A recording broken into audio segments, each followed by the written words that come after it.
In the tumultuous era of the Warring States, I, a member of the Uchiha clan and the nephew of Madara, witnessed the tragic demise of Izuna and the disintegration of Konoha. The profound losses I endured awakened within me a pair of kaleidoscopic eyes that govern fate. The left eye, Yomi no Kuchi, allows me to sow the seeds of the future.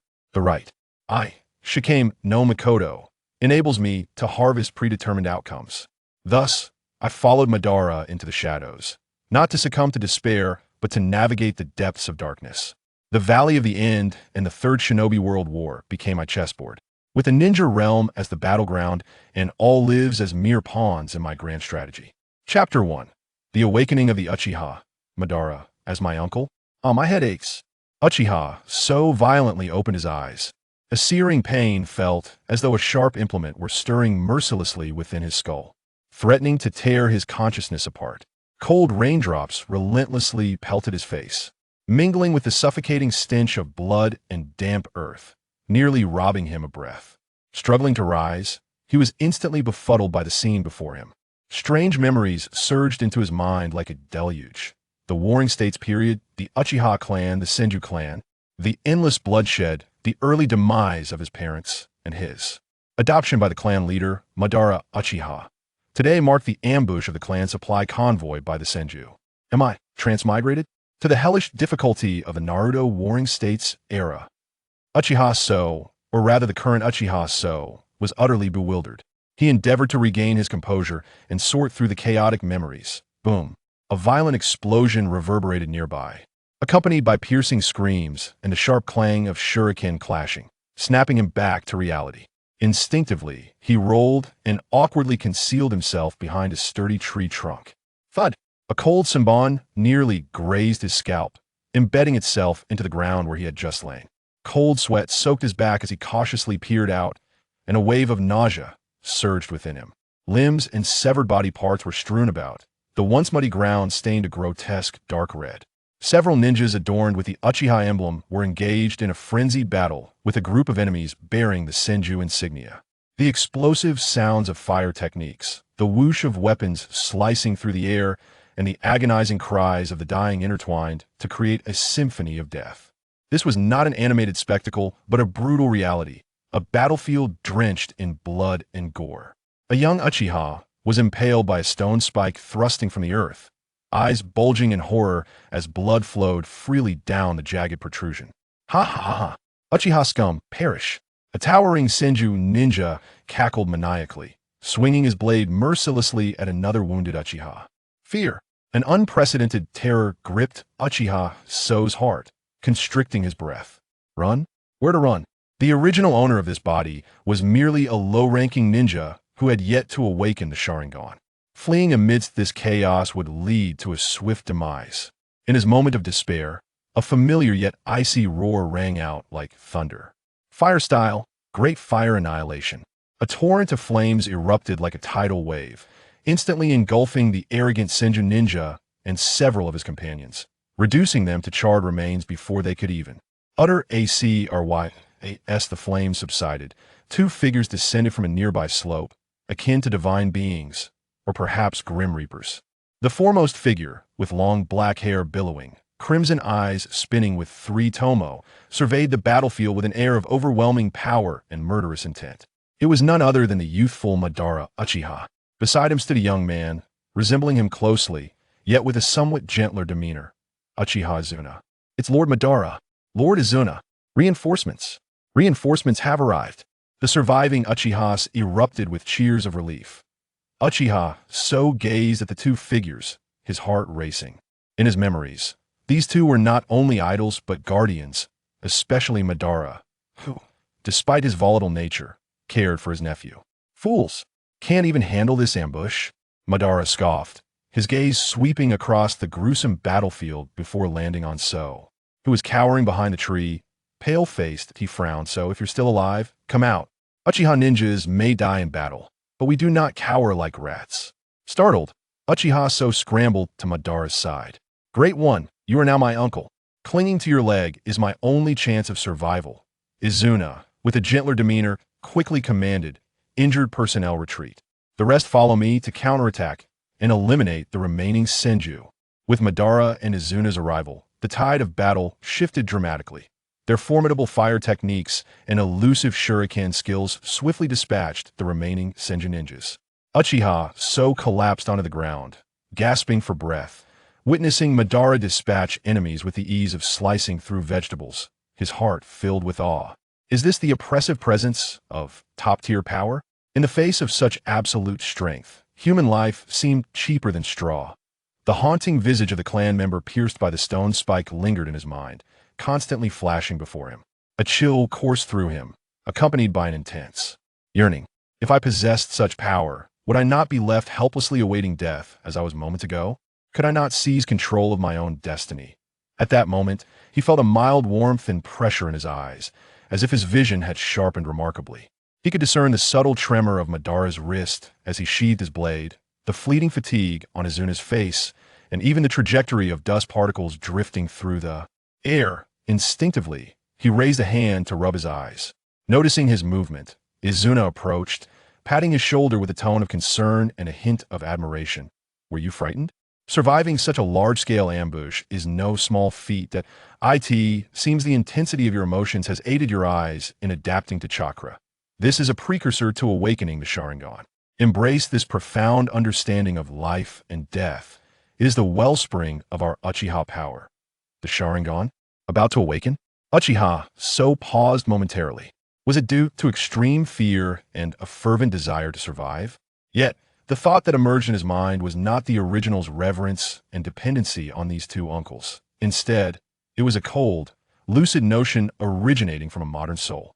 Power. Is this the sole truth for survival in the ninja world? Madara Uchiha. Izuna Uchiha. The Valley of the End, Infinite Tsukuyomi, the establishment of Konoha, the annihilation of our clan. If I am destined to endure in this hell, then I. His gaze swept over Madara's imposing figure, brushed past Izuna's gentle yet resolute profile, and finally settled on the blood-soaked, muddy earth beneath him. A peculiar sensation blossomed within his heart, as though everything before him transcended mere brutal reality and transformed into a complex game of chess, where every move bore irreversible consequences, and he, perhaps, could faintly perceive a thread of causality connecting it all. Inhaling the cold, sanguine air deeply, a glimmer of unobserved determination flickered within his youthful yet swirling eyes. Can I strive to become the player rather than the pawn? Chapter 2. The Awakening of the Sharingan and Izuna's Acknowledgement. Uchiha so walked silently alongside Madara and Izuna, along with the remaining forces, on their return to the Uchiha clan's territory. The rain had ceased, yet the metallic scent of blood clung to the air, persistently invading each person's nostrils. The gruesome scenes from the battlefield remained vivid in memory, haunting the mind with dread. Throughout the journey, silence reigned. The only sounds are the squelching of mud and fallen leaves beneath their feet and the occasional suppressed groans of the wounded, piercing the heavy stillness. Uchiha A.O. lowered his head, seemingly fixated on the ground beneath him, yet his heart was tumultuous with emotions, transmigration, the warring states, Uchiha, Senju, and those godlike figures, Uchiha Madara and the seemingly gentle, yet equally ruthless Uchiha Izuna. Everything felt surreal, yet profoundly real. The wound on his arm, inflicted by shattered stones, throbbed with pain, a constant reminder of the life and death encounter he had just experienced. Just now, that sensation. He instinctively touched his eyes. The intense heat and extraordinary clarity of vision appeared to have diminished somewhat, yet an inexplicable sense of insight lingered. He could keenly observe the absolute vigilance underlying Madara's seemingly casual stride as he led the team, and he could also perceive the fleeting heaviness in Izuna's gaze. When it swept over the injured, is this the precursor to the awakening of the Sharingan? Indeed, does the power of the Uchiha stem from deep emotional stimuli? Fear, the will to survive, and that yearning for strength? A.O. A voice interrupted his thoughts. It was Izuna, who had slowed his pace to walk alongside him. How are you feeling? Engaging in your first real battle of this magnitude, maintaining your composure is commendable. Izuna's tone was gentle, laced with concern, a stark contrast to his earlier commanding demeanor on the battlefield. Uchiha A.O. took a deep breath, weighing his response based on the original owner's memories and personality. I'm all right, Uncle Izuna. Just a bit shaken, He paused before adding, Uncle Madara, and you arrived just in time. Humph. Even without our intervention, the Uchiha brat should not have met such a humiliating end. Madara, walking ahead, coldly retorted without turning around. Izuna chuckled softly, murmuring, don't mind him. That's just how my elder brother is. He genuinely cares for you. He only cleared the area of enemies after ensuring you were safe. Uchiha Ao nodded, yet he understood the truth. Madara's concern was indeed unique. Your reflexes were impressive. Your evasive maneuver was timely. Izuna continued, his eyes scrutinizing. Moreover, I've noticed your observational skills have sharpened compared to before. It seems the pressures of the battlefield truly foster growth. A shiver ran down Uchiha Ao's spine. Izuna's keen observation was undeniable. He quickly followed suit, I don't know. In that instant, everything seemed so clear, and my body just moved on its own. That is the awakening of potential. Izuna's eyes glimmered with appreciation. Once we return to the clan grounds, seek me out. Your foundational training needs enhancement. You cannot always rely on me and my brother. A true warrior must be capable of facing any danger alone. Yes. Uncle Izuna. Uchiha Ao replied earnestly, his heart stirred. This was an opportunity, a chance to learn closely from this Uchiha prodigy and reasonably enhance his own strength. Upon returning to the clan grounds, the atmosphere remained heavy. The names of the fallen were announced, eliciting a wave of suppressed sobs.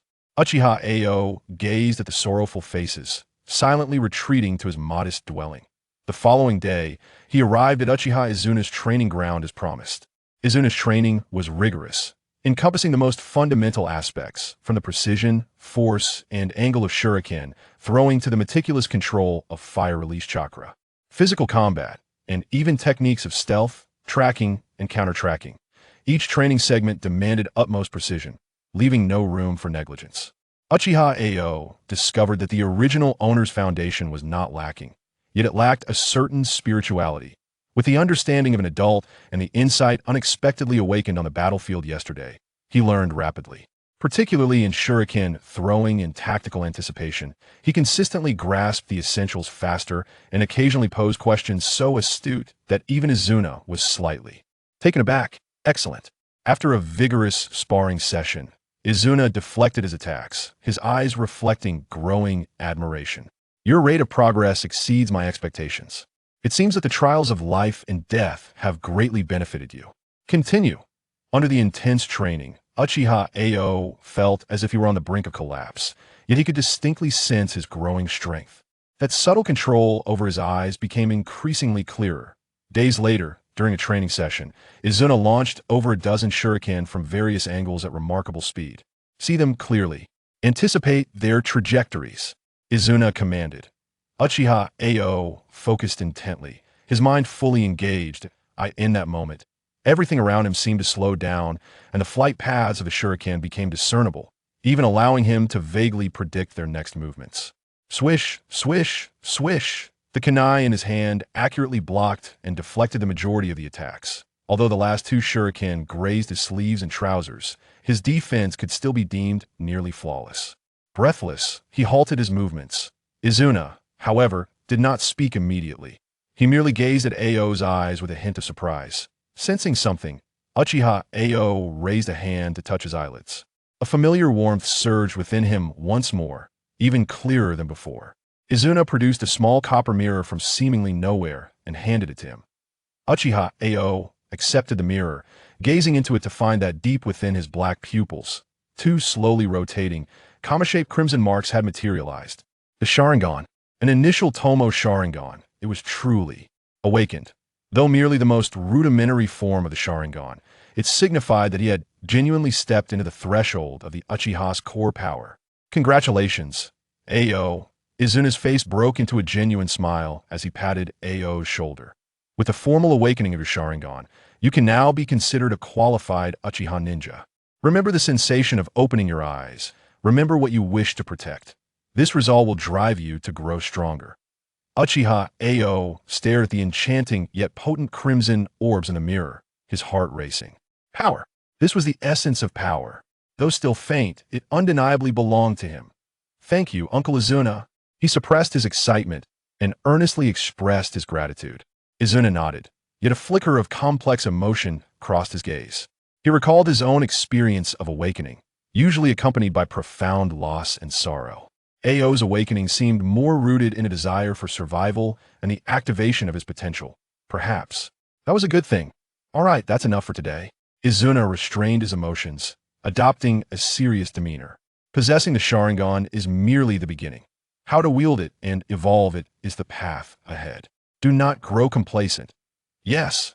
Watching Uchiha Ao's departing figure, Izuna fell into contemplation. How is he?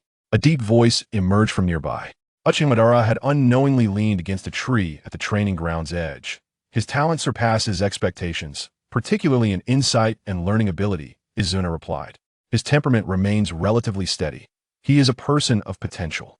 Madara regarded the direction in which Uchiha Ao had vanished, his crimson three-tomo Sharingan revealing no emotion.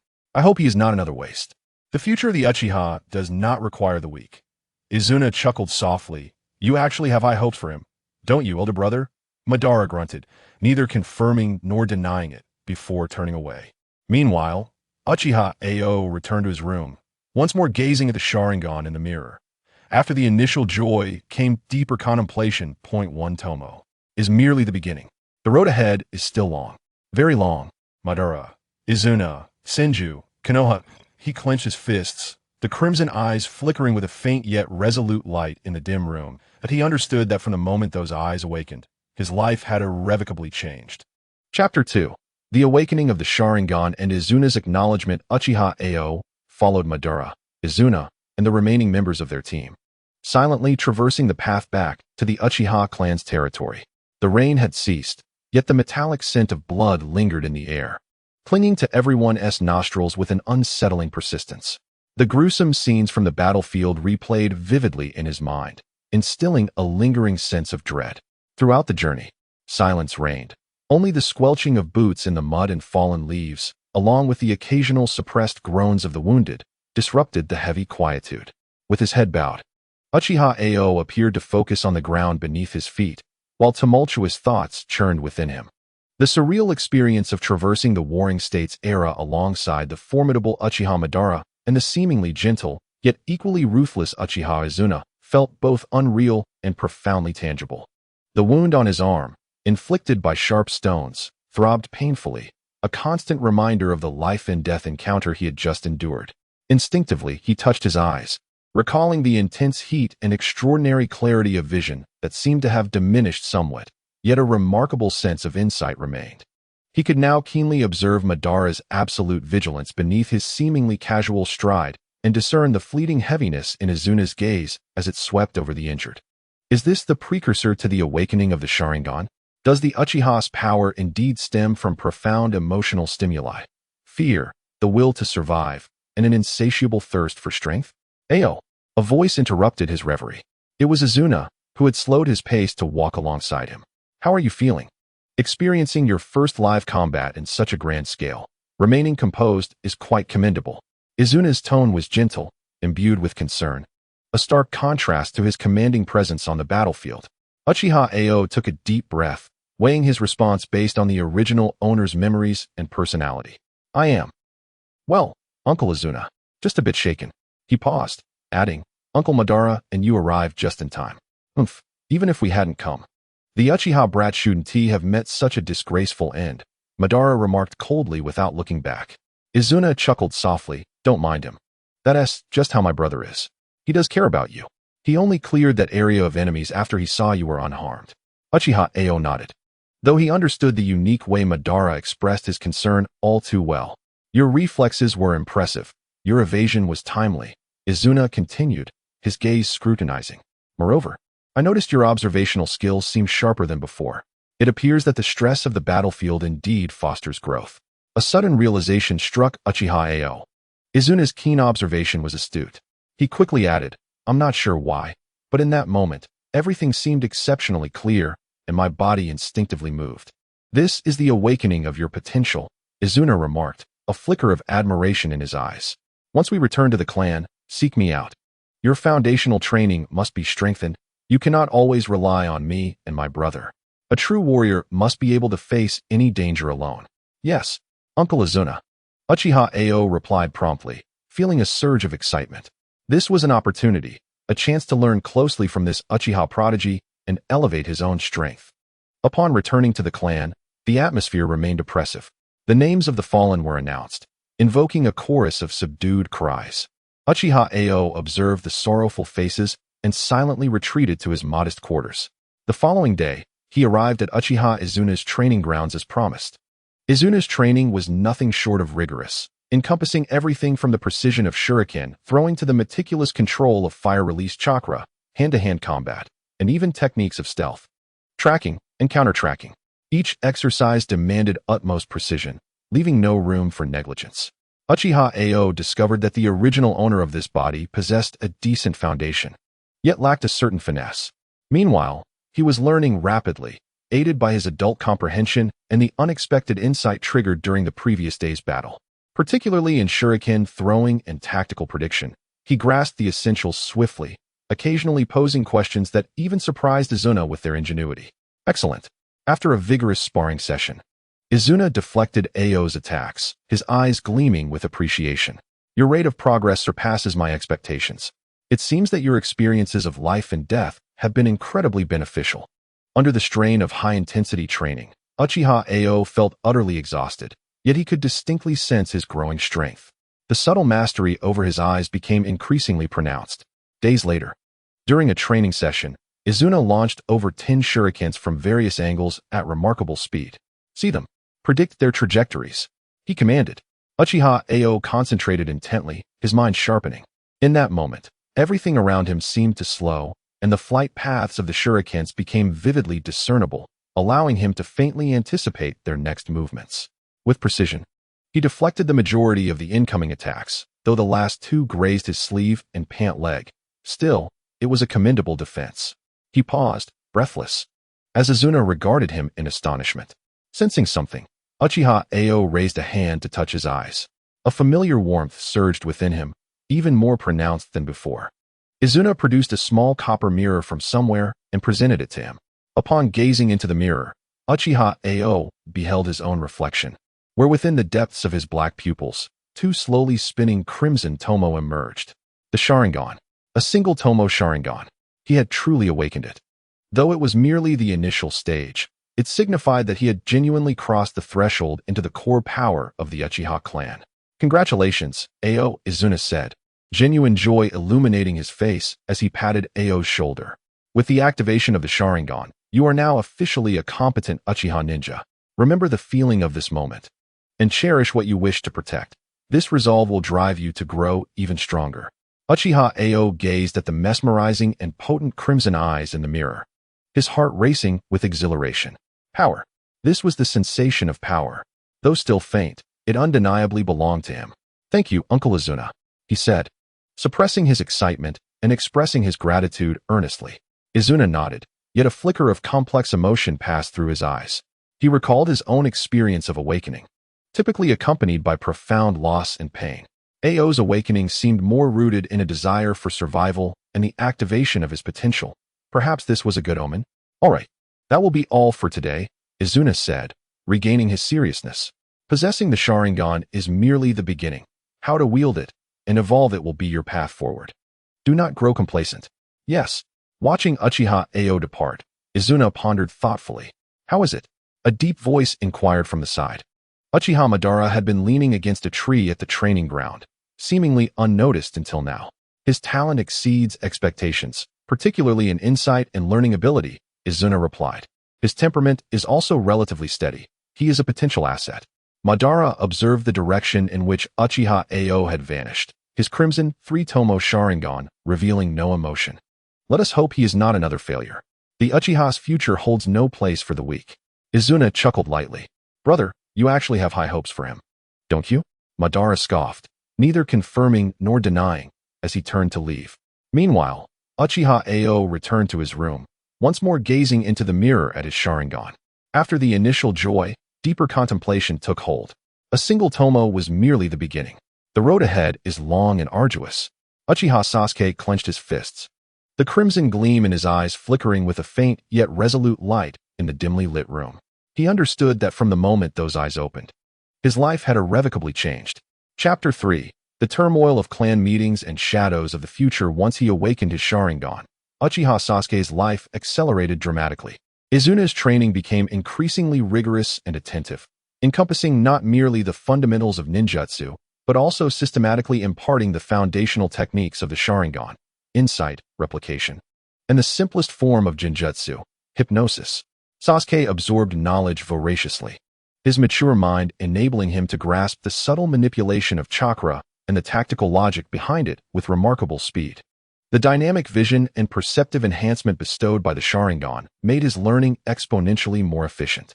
He was particularly captivated by the study of genjutsu, the ability to subtly influence others' senses and minds through chakra, which he found far more intriguing than the straightforward application of fire techniques. However, this intense training also led to greater physical demands. Sasuke noticed a marked increase in his appetite, and his body tired more easily, necessitating conscious efforts to enhance his physical conditioning and procure additional nutrition or funds. The Uchiha clan, while formidable during the Warring States period, did not have unlimited resources.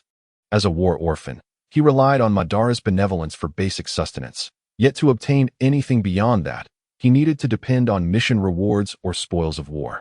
That afternoon, as training concluded, Izuna wiped the sweat from his brow and casually remarked, "There is a clan meeting tonight. My brother has asked me to bring you along." Sasuke was taken aback. A clan meeting? Me? Based on the memories and identity of the original owner, such core gatherings were not typically attended by someone of his junior status. Indeed, Izuna nodded, his gaze deepening. "Now that you have awakened your eyes, you are part of the clan's true core strength. Moreover, recent whispers from the outside suggest rising tensions. The Senju clan has been making frequent moves. The clan needs every capable member. Gaining an early understanding of the situation can only be beneficial." Sasuke felt a stir of emotion within him and nodded in agreement. "Understood, Uncle Izuna." As night descended, the assembly hall of the Uchiha clan was ablaze with light. The atmosphere was so tense it felt as if it could drip with water. Sasuke followed Izuna, quietly taking a seat at the back of the hall. He sensed numerous gazes sweeping over him, a mix of scrutiny, curiosity, and perhaps a hint of barely concealed disdain. Clearly, as a mere child entering this space due to his relation to the clan leader and his recent awakening, he did not command respect from some of the seasoned ninjas.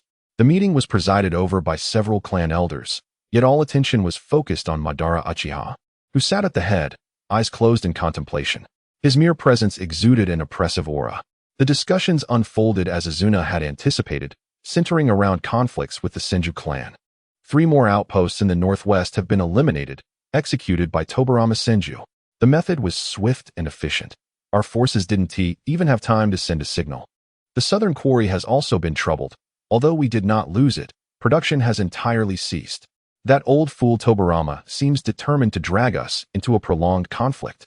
The elders spoke with fervor, their voices thick with resentment and bloodlust. Blood debts must be repaid in kind. We should organize an elite force and retaliate fiercely. Yes, let them know the might of the Uchiha. Lord Madara, please issue your command. The call for aggression dominated the discourse. The Uchiha clan was known for its hardline stance and unyielding vengeance. Madara slowly opened his eyes, the crimson depths sweeping over the assembly, instantly silencing the tumultuous hall. Retaliation? And then what? His voice was cold and composed, questioning whether it would lead to another grand conflict with Tobirama Senju, claiming more lives and deepening animosities, perpetuating a cycle until the clan bled its last drop of blood. His inquiry momentarily tempered the fervor of some impassioned elders, yet defiance still lingered on their faces. One elder intoned gravely, "Lord Madara, shall we simply endure this insult? If this continues, what remains of the clan's dignity? The loss of resources will inevitably dampen the morale of our people." "Dignity?" Madara scoffed. "Dignity is forged through strength, not through futile sacrifices. Tobirama excels in ambush and assassination. We shall respond in kind. Form an elite team for an eye-for-an-eye approach.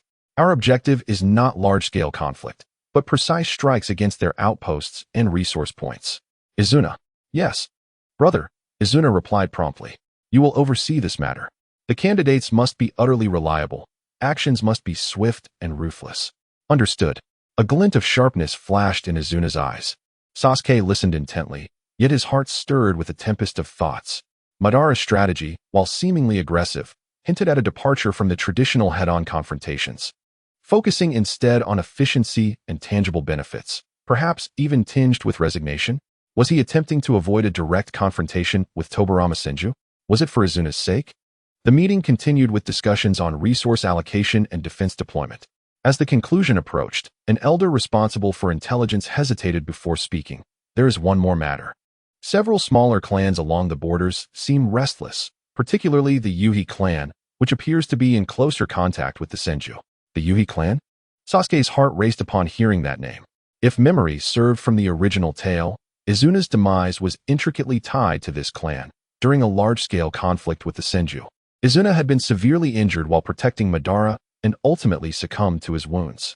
He couldn't recall the exact timing, but it must have been before the Uchiha and Senju reached a final peace agreement. Was this happening now? He instinctively glanced at Izuna seated in front of him and then furtively at Madara.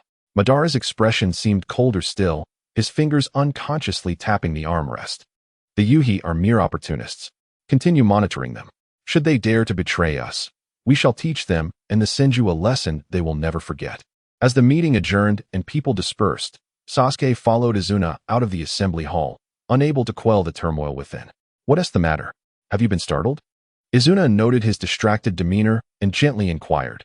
Clan meetings are always rife with conflict and hostility. No, Sasuke shook his head, hesitating before whispering, Uncle Izuna, is the Yuhi clan truly a threat? Izuna regarded him with mild surprise, unaccustomed to his concern over this matter. They are a group of sycophants, merely aligning with whomever is strong. No need for worry. The clan has its own strategies. Besides, he paused, his tone imbued with absolute confidence. In the face of overwhelming strength, any schemes are futile.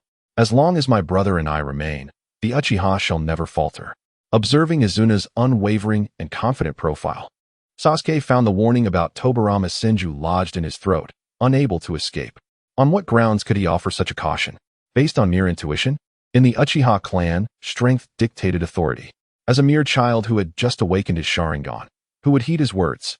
They could even provoke unnecessary suspicion. He could only bury this unease deep within his heart. Enough of overthinking, Izuna reassured him, patting his shoulder. The focus must be on enhancing your strength.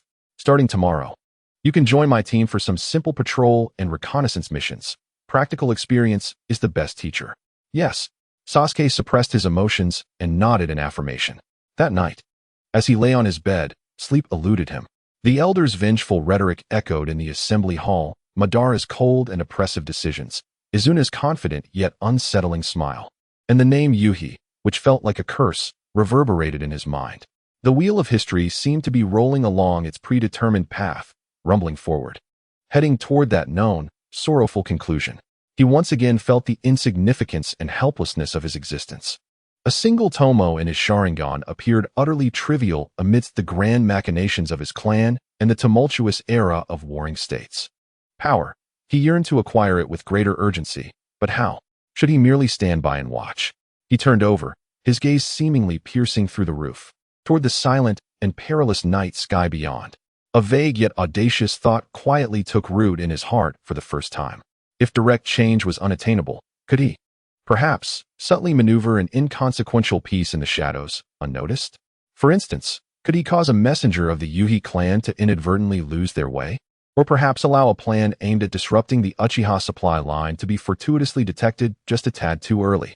He was uncertain whether his newly awakened eyes could achieve such feats, nor did he know what chain reactions might ensue. Yet, the impulse to do something, to break free from the trajectory of fate, took root within him like a seed. The night stretched on, long and unyielding. Chapter 4. The initial mission and the first taste of cause and effect accompanying Izuna's team on missions proved far more arduous and perilous than training. Their assignments primarily involved patrolling and reconnaissance around the periphery of the Uchiha territory, occasionally venturing into the buffer zones of the Senju domain.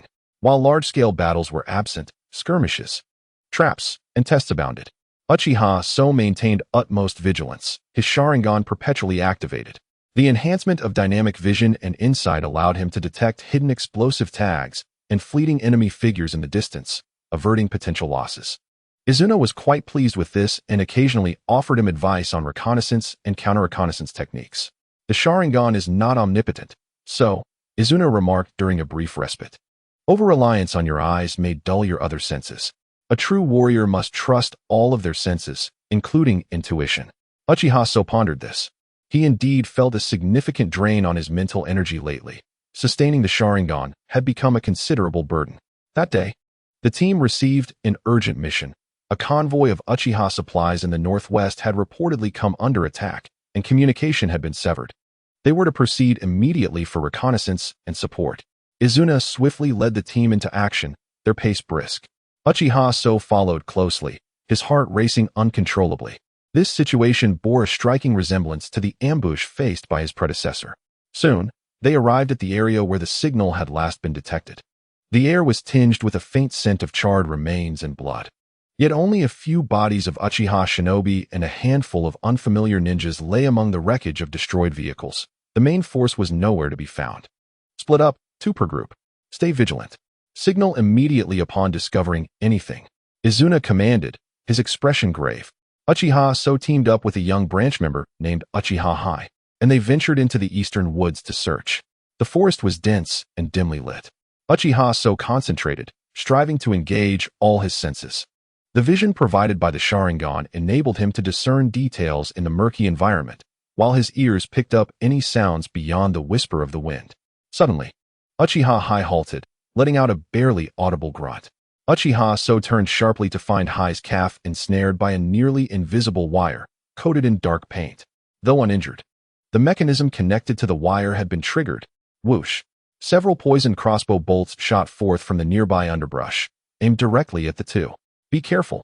Uchiha So's pupils dilated as the Sharingan instantly tracked the trajectory of the bolts. He forcefully pushed the dazed Uchiha Hai aside while he himself dove backward. Swoosh! 2 bolts grazed his cheek and arm, drawing a thin line of blood, while others lodged themselves into the ground where they had just stood. That was close.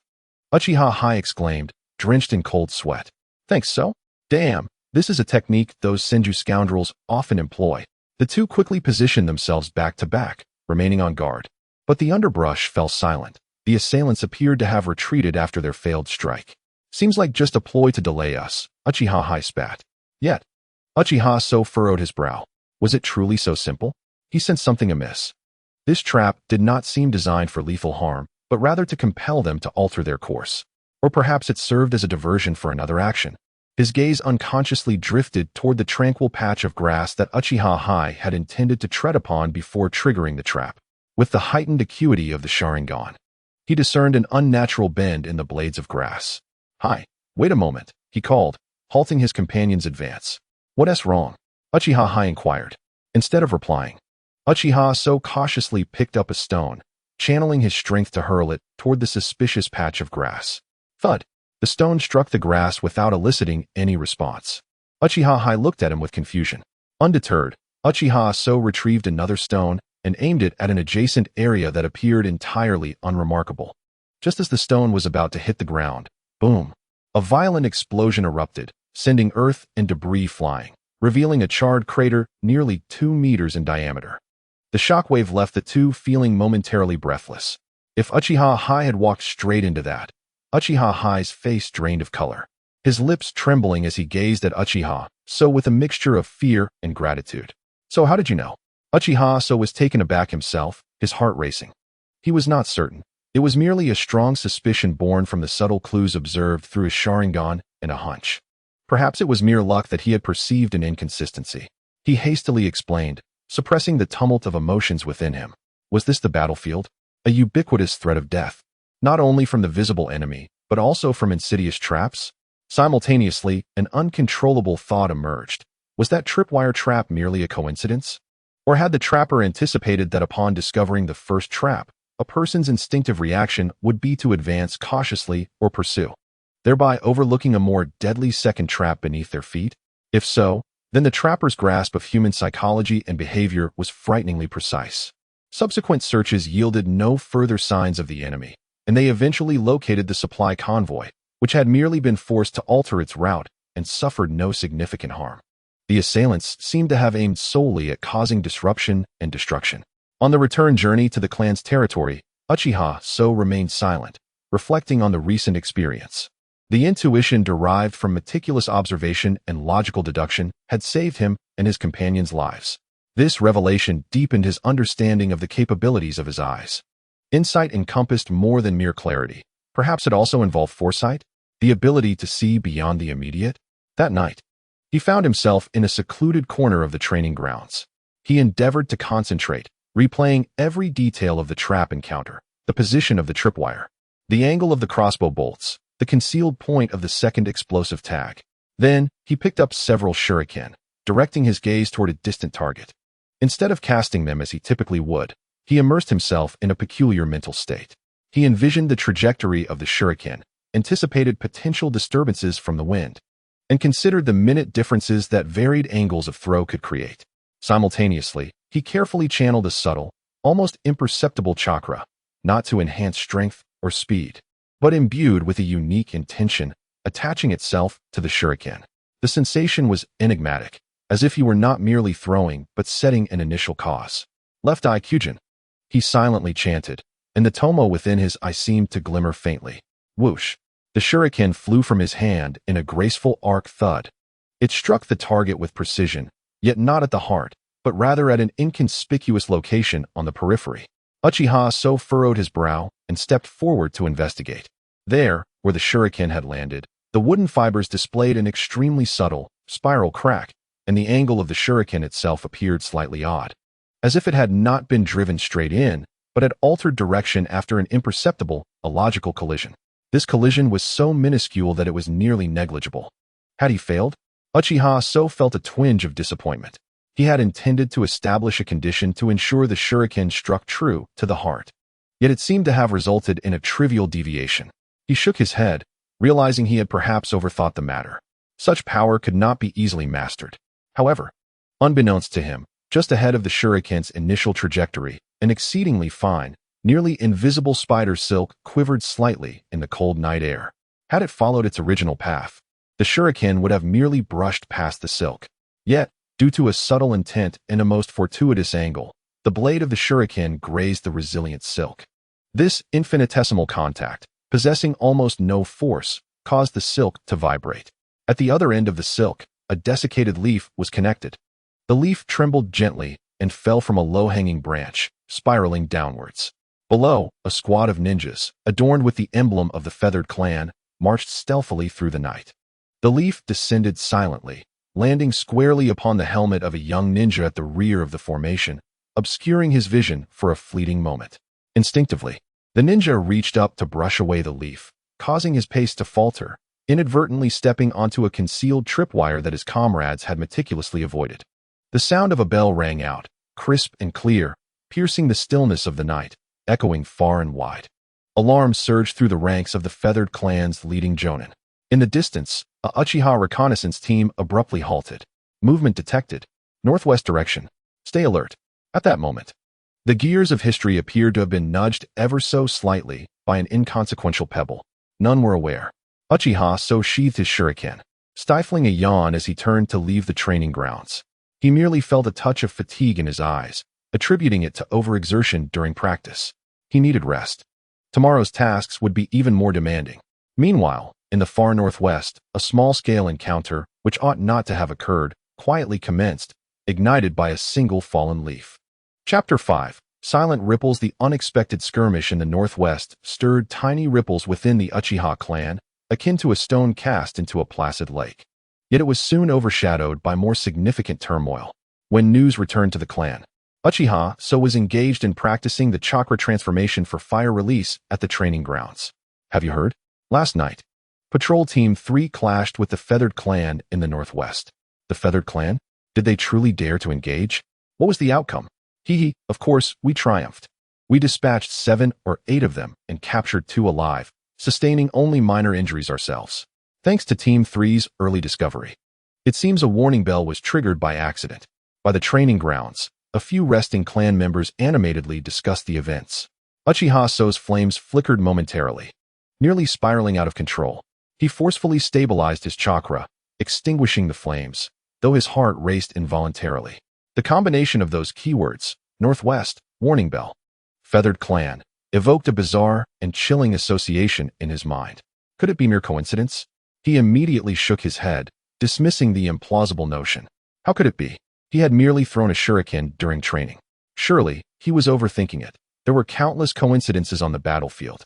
Yet, that subtle unease pricked at his heart like a fine thorn. When he encountered Izuna later that afternoon, he noticed that Izuna seemed in good spirits. So, have you heard about the situation in the northwest? Izuna spoke while polishing his blade. I've heard some whispers, Uncle Izuna. Uchiha so replied somewhat sheepishly. Well done, Izuna remarked, a cold smile gracing his lips. The feathered clan has indeed been unable to restrain themselves and has aligned with the Senju. Just in time. We have captured evidence of their betrayal. My brother has already decided to make an example of them. Make an example? Uchiha So's heart stirred. Were we to take action against the feathered clan? Not just any action. A glint of cold light flickered in Izuna's eyes. When we strike, we must strike hard, to ensure they never dare to entertain treachery again, to kill the chicken to scare the monkeys, so that other small clans still on the fence can see the consequences of betraying the Uchiha. His tone was filled with resolve and confidence, as if the feathered clan were already within their grasp. Observing Izuna's demeanor, Uchiha So felt the warning about being cautious of Senju Tobarama constrict in his throat. The current atmosphere left no room for him to voice any sentiments that could be construed as cowardly or disheartening. He could only lower his head and respond, yes. Enough of that. Focus on your training, Izuna said, sheathing his blade and patting So's shoulder. Your task is to continue growing stronger. In a few days, you'll accompany me on our mission. I'm going to. Uchiha So was taken aback. Of course, Izuna replied, his gaze laden with meaning. Only by witnessing bloodshed can one truly grow. Remaining in a greenhouse will not nurture you into a pillar of the Uchiha. In the following days, the atmosphere within the clan grew increasingly ominous and tense. The number of mobilized ninjas surged, and the requisition of supplies became more frequent. A sense of impending storm loomed over the clan. Uchiha So trained with renewed fervor. He understood that actual combat differed vastly from previous reconnaissance missions. It was a matter of life and death. He did not wish to perish, thus he had to become stronger. Simultaneously, he kept a vigilant eye on information regarding the feathered clan and the Senju. He endeavored to piece together more details from the discussions among clan members and scattered bits of information. He had vaguely heard that Senju Tobarama had recently been seen frequently operating near the borders of the feathered clan. This news intensified the unease within him. Once more, he attempted to recall the details from the original narrative, yet aside from the knowledge that Izuna perished at the hands of Senju Tobarama, the process remained hazy. In despair, he returned to the corner of the training grounds. He needed verification, or perhaps a semblance of psychological reassurance. He grasped the shuriken once again, concentrating, recalling the sensation from that evening, the delicate state of attempting to imbue intent and establish conditions. This time, his target was simpler, to strike a bell suspended 30 meters away. Gently swaying, he inhaled deeply, his single tomo spinning slowly in his eye, immersing himself in that extraordinary state of perception and setting. With a swift motion, the shuriken was propelled forth. Its trajectory seemed to possess a unique rhythm, deftly navigating through the evening breeze's interference, accurately predicting the bell's oscillations. Clang! A crisp sound resonated. The tip of the shuriken grazed the edge of the bell, producing a delightful chime. Had he succeeded? A surge of joy welled within Uchiha So. But he quickly regained his composure. This might merely be a result of his arduous practice in shuriken techniques and the perceptive abilities of his Sharingan, rather than an indication of that enigmatic power. He repeated the attempt several times. At times he struck true, while at others he deviated slightly. The success rate appeared inconsistent. And with each attempt, the fatigue in his eyes became increasingly pronounced. It seemed more practice and enhanced ocular prowess were necessary. He massaged his throbbing temples, pondering inwardly. This ability appears exceedingly feeble and challenging to control, resembling a mere subtle deviation in probability rather than absolute mastery. Can it truly influence events occurring far beyond the borders? Uchiha Ao remains deeply skeptical. Days later, the order to act is finally issued. Led personally by Uchiha Izuna, the elite of the clan is summoned. Their target a crucial supply transit point belonging to the Yuhi clan. As one of the squad members, Uchiha Ao stands ready, equipped with his ninja tools. Amidst the gathered ranks, Uchiha Madara arrives to bid them farewell, casting a glance at Izuna, and simply utters, "Swift victory." Izuna responds confidently with a smile, "Rest assured, brother. Await my good news." Madara's gaze briefly lingers on Ao before he says nothing, merely nodding slightly. "Let us depart." At Izuna's command, dozens of figures meld silently into the night, racing towards the border. Following closely behind, Uchiha Ao feels the wind whistling past his ears, his heart pounding with a mix of anxiety and anticipation. This marks his first engagement in such a large-scale offensive operation. He remains oblivious to what awaits him ahead. He knows not whether the butterfly he inadvertently set fluttering has already stirred a far more profound storm along this timeline. All he comprehends is his need to survive. Meanwhile, the Yuhi clan's stronghold remains blissfully unaware, shrouded in the veil of night. Yet, further into the darkness, an elite squad led by Senju Tobarama is quietly altering their patrol route based on an unexpectedly intercepted intelligence, perhaps deliberately guided to be intercepted, regarding the possible course of action the Uchiha might take. Hastening towards a predetermined ambush point, the night deepens. Invisible threads of causality seem to intertwine silently beneath the cloak of darkness, pulling everyone towards a predetermined outcome, perhaps already quietly diverging from what was expected. Chapter 6. Night Assault on the Yuhi. The night is thick as ink, with a biting chill sweeping through the woods, stirring a haunting wail. Uchiha Ao closely follows the figure of a clan member ahead, silently weaving through the branches, his chakra precisely adhering to the trunks, making not a single extraneous sound. Cloaked in a dark combat uniform adorned with the Uchiha clan emblem, a cold forehead protector presses firmly against his brow. The shuriken and kunai within his tool pouch jostle slightly with his movements, resembling coiled serpents ready to strike. His heart drums in his chest. A cacophony of nerves from partaking in a formal mission for the first time, mingled with fear of the unknown battlefield, yet predominantly an exhilaration suppressed within him, a thrill belonging to the combative nature of the Uchiha bloodline. Although his Sharingan remains dormant, his vision in the darkness is still far sharper than that of an ordinary person, allowing him to clearly discern the elegant and powerful silhouette of his uncle Izuna ahead. Akin to a hunting leopard, the entire squad resembles a silent phantasmagoria of warriors, with only the whisper of garments slicing through the wind and the occasional crunch of dry leaves beneath their feet. A suffocating atmosphere of impending violence permeates the air, where even their breaths are deliberately subdued. After racing for about an hour, the lead ninja suddenly signals with his hand. The entire squad halts instantly, as if a pause button has been pressed, everyone crouching low, merging into the shadows of the trees, their gazes sharp as they fixate on the valley below. Uchiha Ao follows their gaze. In the valley, flickering flames faintly illuminate the outline of a small stronghold. Several rudimentary wooden structures cling to the hillside, surrounded by makeshift watchtowers and barriers. This is the Yuhi clan's supply transit station, the target of their operation. It seems the intelligence was accurate.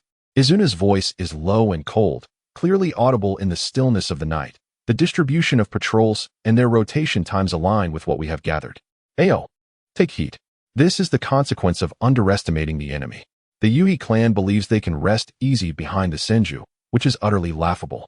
Uchiha Ao braces himself, meticulously memorizing the layout of the stronghold and the positions of the sentinels below. This is his first lesson on the battlefield. Izuna makes a simple gesture, and the team swiftly splits into several smaller groups, like a net cast wide, silently converging from different directions toward the valley. The group that Ao is part of is led by an experienced Chunin, tasked with a flanking maneuver to clear the outer sentries and create chaos. Stay close. Maintain absolute silence. The lead Chunin instructs in a low voice, a fleeting glimmer of red from his single Tomo, Sharingan, flashing in his eyes. Uchiha Ao nods solemnly, takes a deep breath, suppressing the flutter of his heart, and closely follows. The infiltration proceeds unexpectedly smoothly. The Yuhi clan's guards are even more lax than anticipated. Perhaps they never imagined the Uchiha would so decisively launch a night assault, or perhaps the conflict to the northwest led them to misjudge the Uchiha's primary attack direction. A swift motion. A kunai plunges accurately into a sentry's throat, who barely has time to emit a warning cry before collapsing softly. Swiftly dragged into the shadows by a nearby Uchiha ninja, the heavy scent of blood begins to permeate the air in the valley. Uchiha Ao tightens his grip on the kunai, his knuckles whitening from the strain. This is the first time he has witnessed death up close. A vibrant life extinguished before his very eyes. His stomach churns, but he forces himself to endure. His Sharingan instinctively activates, the single tomo gradually spinning, imprinting the surrounding details with remarkable clarity into his mind, simultaneously amplifying the sensory assault of the bloodshed. To show mercy to the enemy is to be cruel to oneself and one's comrades. The lead Chunin's cold voice echoes in his ears. Remember, this is the battlefield. Just then, the largest building at the center of the stronghold suddenly erupts in an immense fireball. Boom! The deafening explosion shatters the night's tranquility. The fiery blaze illuminating half the valley in an instant. Enemy attack. It's the Uchiha. The piercing alarm finally sounds, but it is already too late. The battle erupts in an instant. Engage. The lead Chunin barks, charging ahead, his ninja blade drawn, glinting coldly as it arcs toward a panicked Yuhi ninja bursting from the building. Uchiha Ao grits his teeth and also lunges forward. A Yuhi ninja swings a long sword at him, their movements appearing sluggish within the purview of his single tomo. Instinctively, he sidesteps, his kunai slicing upwards in a fluid motion. Splat! Warm liquid splashes across his face. The opponent lets out a muffled grunt, staggering back. Did he succeed? Uchiha Ao feels a jolt of realization, but before he can ponder further, another wind blade strikes from the side.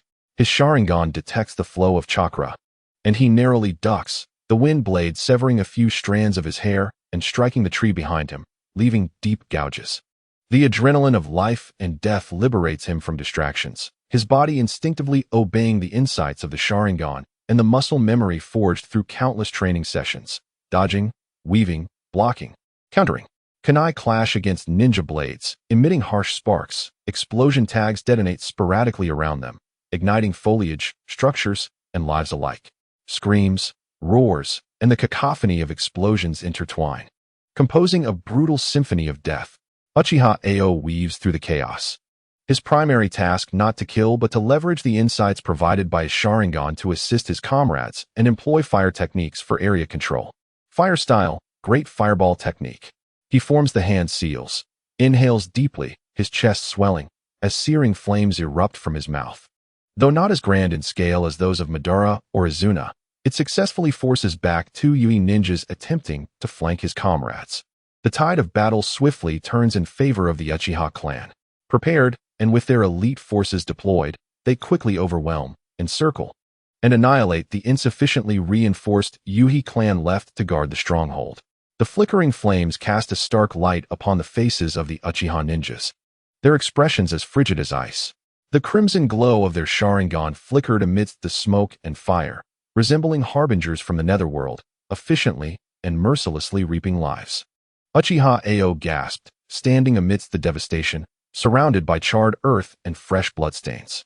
His chakra was significantly depleted, his body coated in dirt and blood, with several minor scratches that posed no serious threat.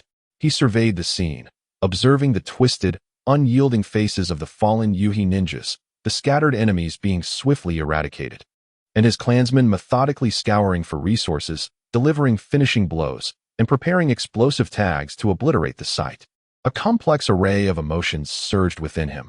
The lingering fear of survival from battle, the physical discomfort of killing for the first time, the shock of witnessing war's brutality, and perhaps a chilling thrill of wielding power. Is this the Warring States period? An era inscribed with blood and fire. At that moment, a sharp warning whistle pierced the air from the perimeter guard. Immediately following was a voice filled with shock and fury. Senju. It's Senju Tobarama. Like ice water splashed into boiling oil, the battlefield erupted in chaos. The movements of all Uchiha ninjas faltered, only to be replaced by an overwhelming surge of murderous intent and a deep-seated hatred for the Senju clan. The recently concluded battle felt like mere appetizers. The true feast, or rather, the deadly struggle, was just beginning. Uchiha Ao sharply lifted his head, his Sharingan instantly honing in on the entrance of the valley. Through the wavering light of the flames and the billowing smoke, he saw a dozen figures charging like arrows, with the lead person, a silver-haired man, marked by two red streaks on his cheeks, his gaze as sharp as a blade. It could only be Senju Tobarama. How could they be here? What a fortuitous coincidence. A chilling thought surged uncontrollably through Uchiha Ao's mind, plunging him into despair. The hand that had inadvertently triggered the warning bell in the northwest. The encounter that would establish authority for the clan, this night raid plan, the sudden appearance of Tobarama, could it truly be? Before he could ponder further, Uchiha Izuna's icy yet furious voice thundered through the valley. Everyone, prepare for battle. Annihilate these Senju scum. Chapter 7. The Advancing Tobarama Senju Tobarama. The name reverberated like thunder in the hearts of every Uchiha clan member. The deep-seated hatred swiftly eclipsed the fatigue from the recent battle, transforming their gazes into a crimson haze, their murderous intent palpable, even momentarily stilling the flames burning in the valley. Uchiha Ao's heart constricted violently, nearly leaping from his chest. He fixated on the swiftly approaching silver figure, his mind blank, save for the absurd and terrifying hypothesis echoing. Is it truly because of me? Izuna reacted the fastest, consumed by rage. His typically stern countenance contorted in fury, the tomo of his Sharingan spinning wildly, nearly merging into a singular entity. Defensive formation. Squads 2 and 3, intercept. The rest, eliminate the remaining enemies and prepare for confrontation. Izuna's voice was like shards of ice, sharp and chilling, swiftly quelling the brief chaos. Showcasing his high command ability in battle, the elite quality of the Uchiha clan was on full display.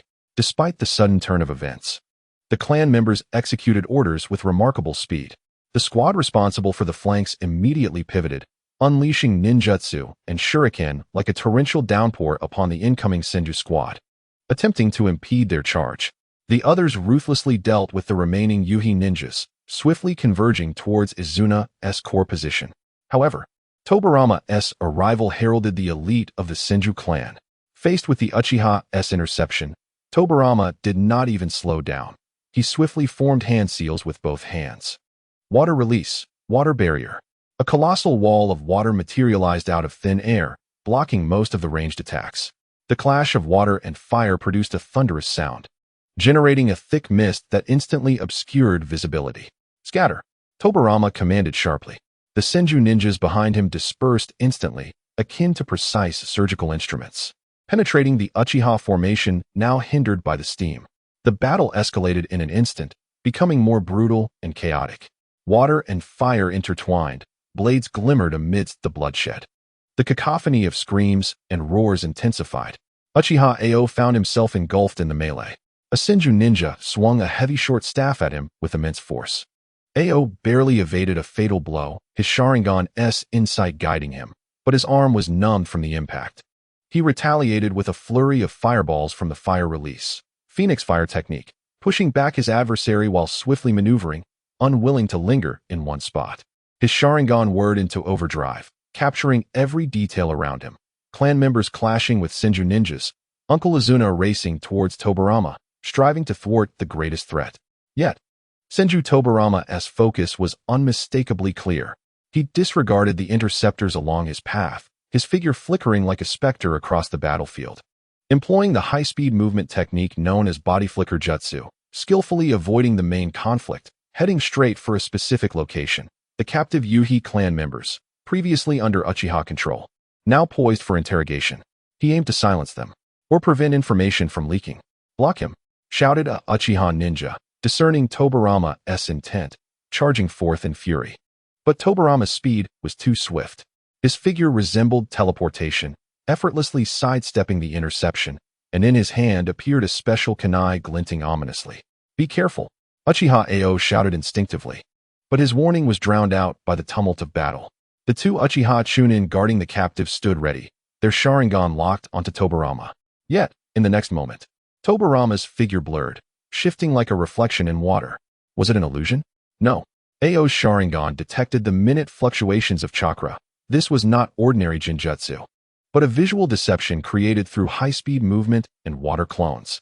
The real Tobarama had emerged from a cunningly obscure angle. Water release, water cutter. A fine line of high-pressure water shot forth from his mouth, moving with astonishing speed, akin to a reaper's ray, slicing through the air. Swoosh, swoosh.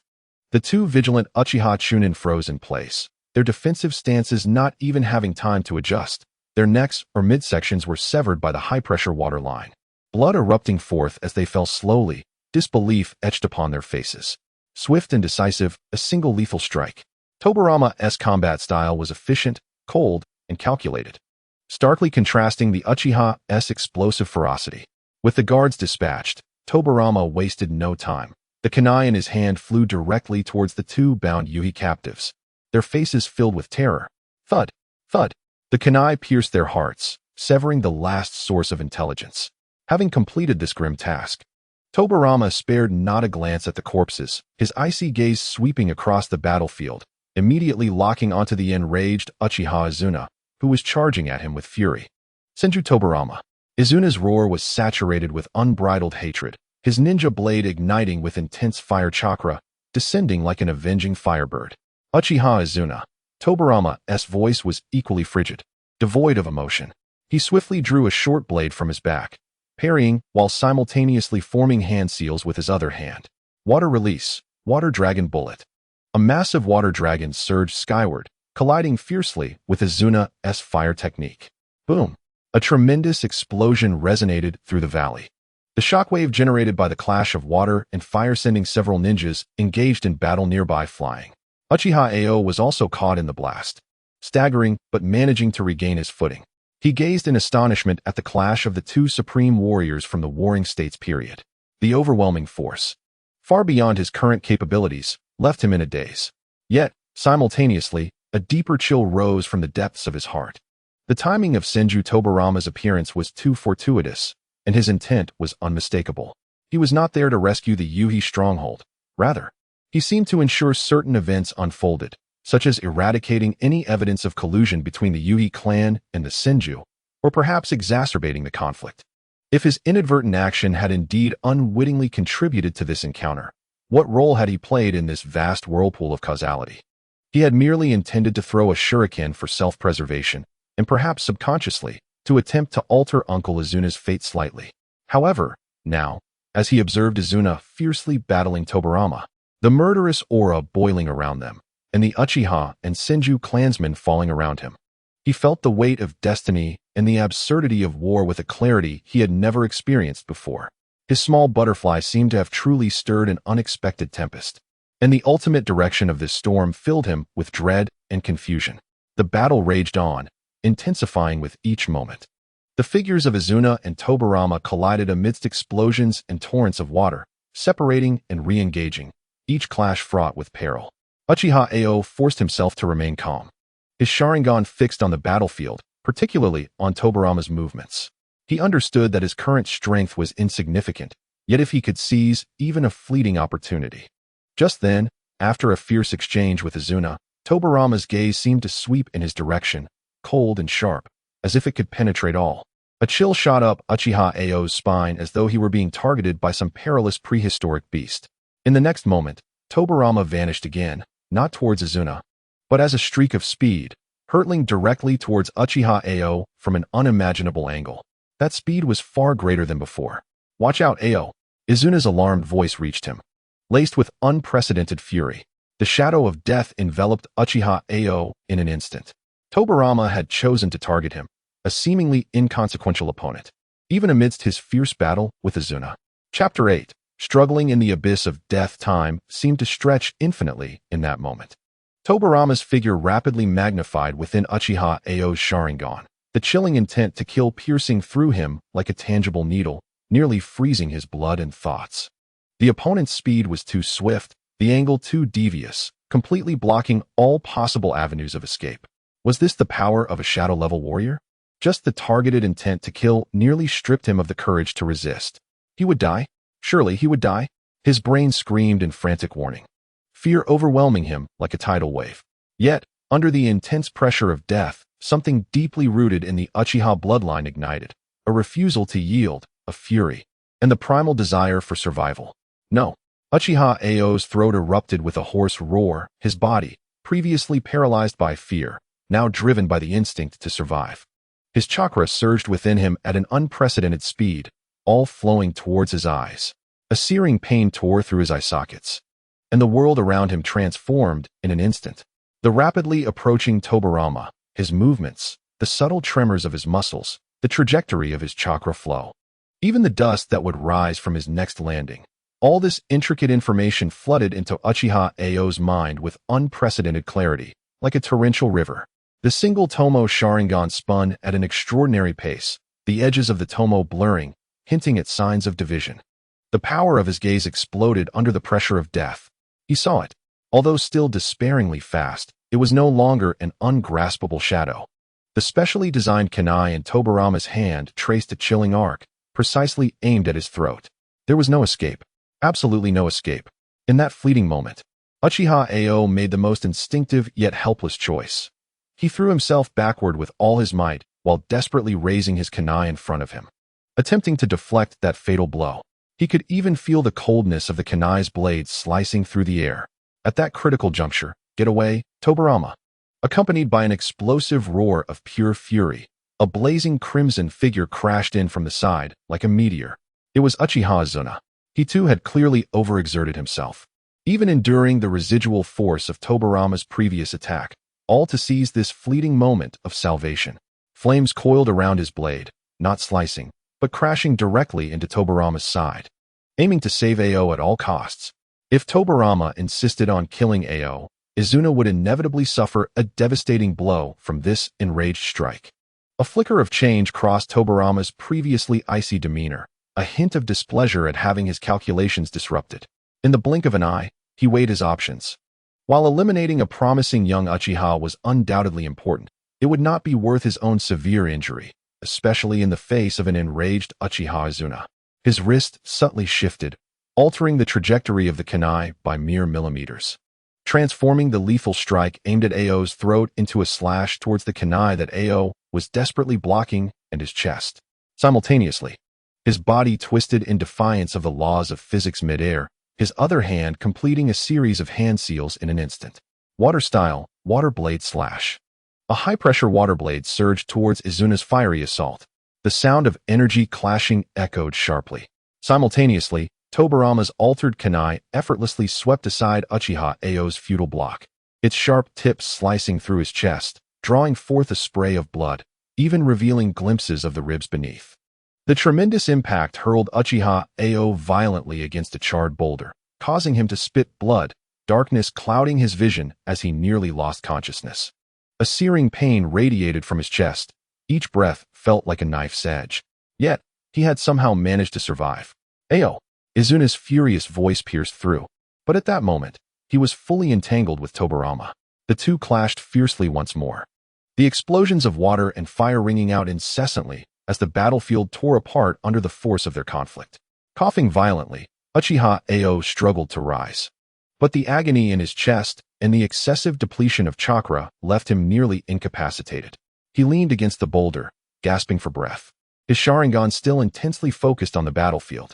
In his eyes, the spinning of the single Tomo gradually slowed, but its form had become clearer and more substantial than before.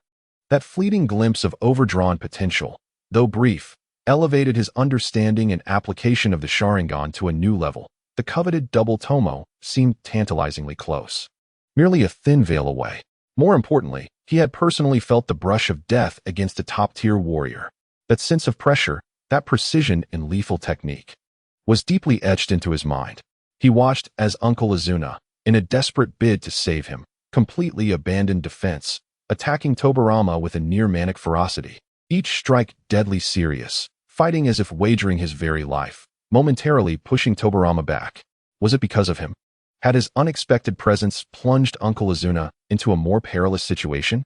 Had Izuna not been trying to save him, he could have dealt with Tobarama more calmly. The thought of change resurfaced, now burdened with a heavier sense of guilt and confusion. At that moment, a Senju ninja seemed to recognize that Uchiha Ao was on the brink of collapse. A murderous glint flashed in his eyes as he broke through an Uchiha clan member's interception, lunging at him with a kunai in hand. Damn little brat, die. Uchiha Ao's pupils contracted as he struggled to rise, but the movement tugged at his wounds, causing him to falter momentarily. Just as the blade was poised to strike, swish, swish, swish, several shurikens flew in from the side, precisely sealing off every avenue of attack for the Senju ninja, compelling him to retreat and defend. Reinforcements from the Uchiha had arrived.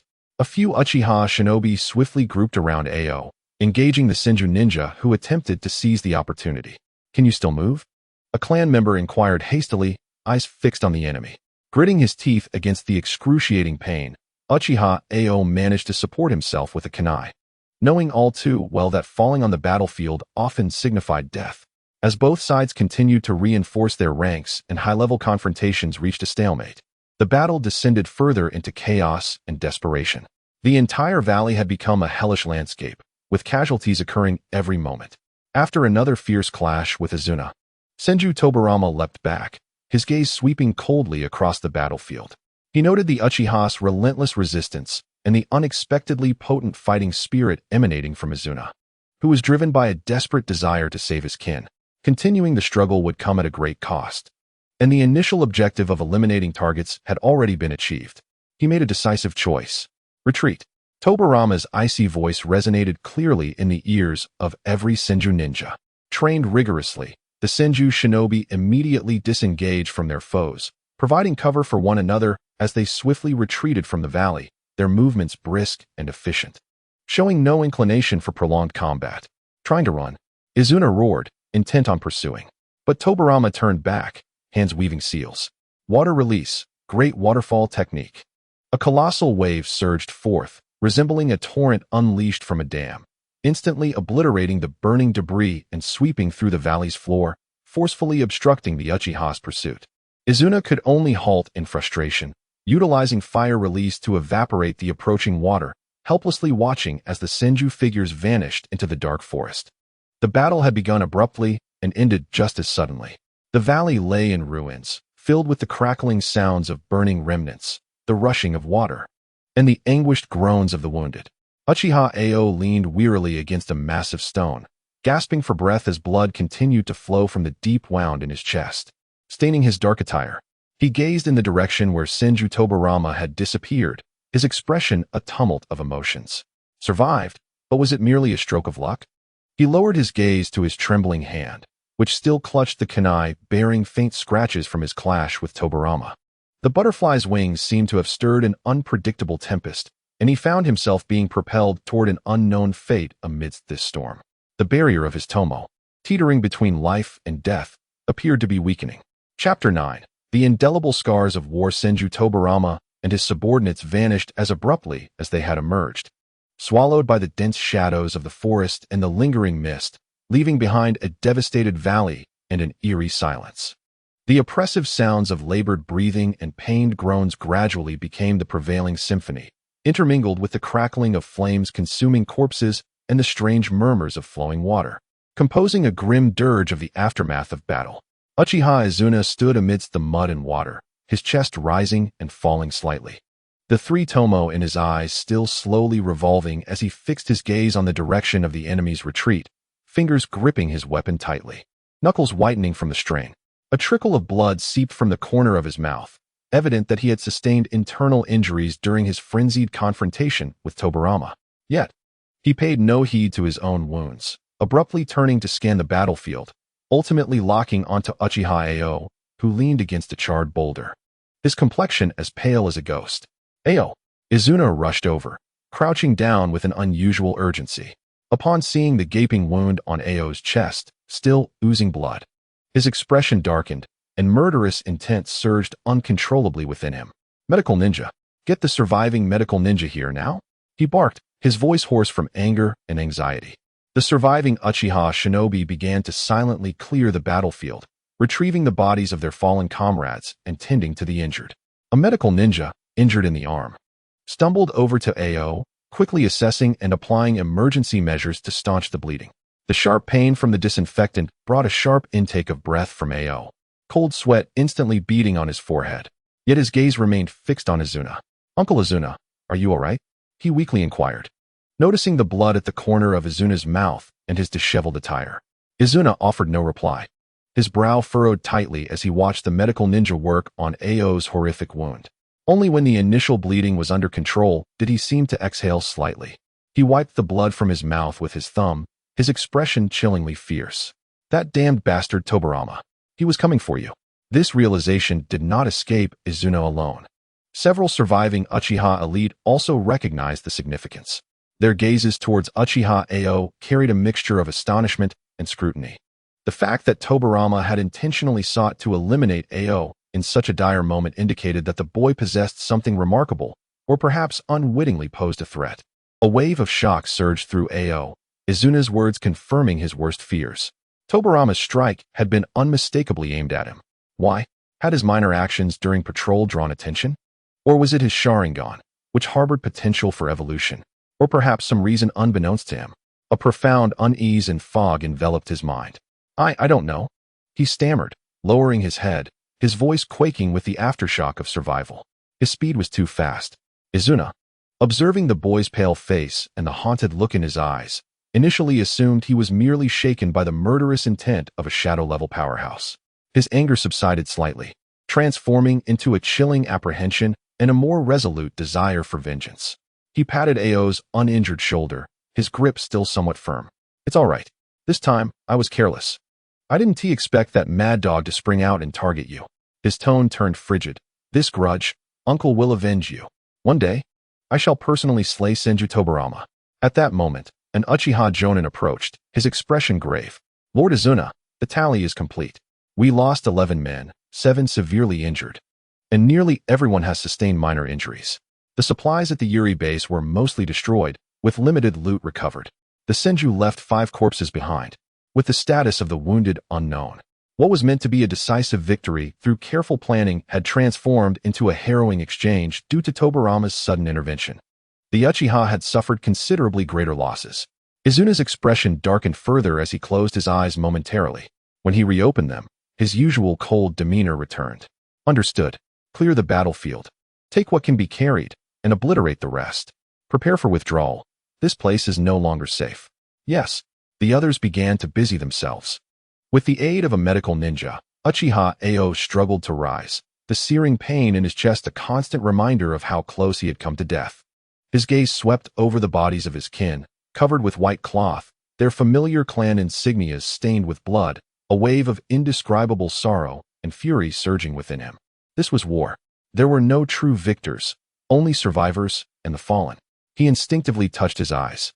The sensation of his ocular prowess surging during that life-and-death moment remained vivid. His vision seemed clearer than before, and his ability to track movement had improved.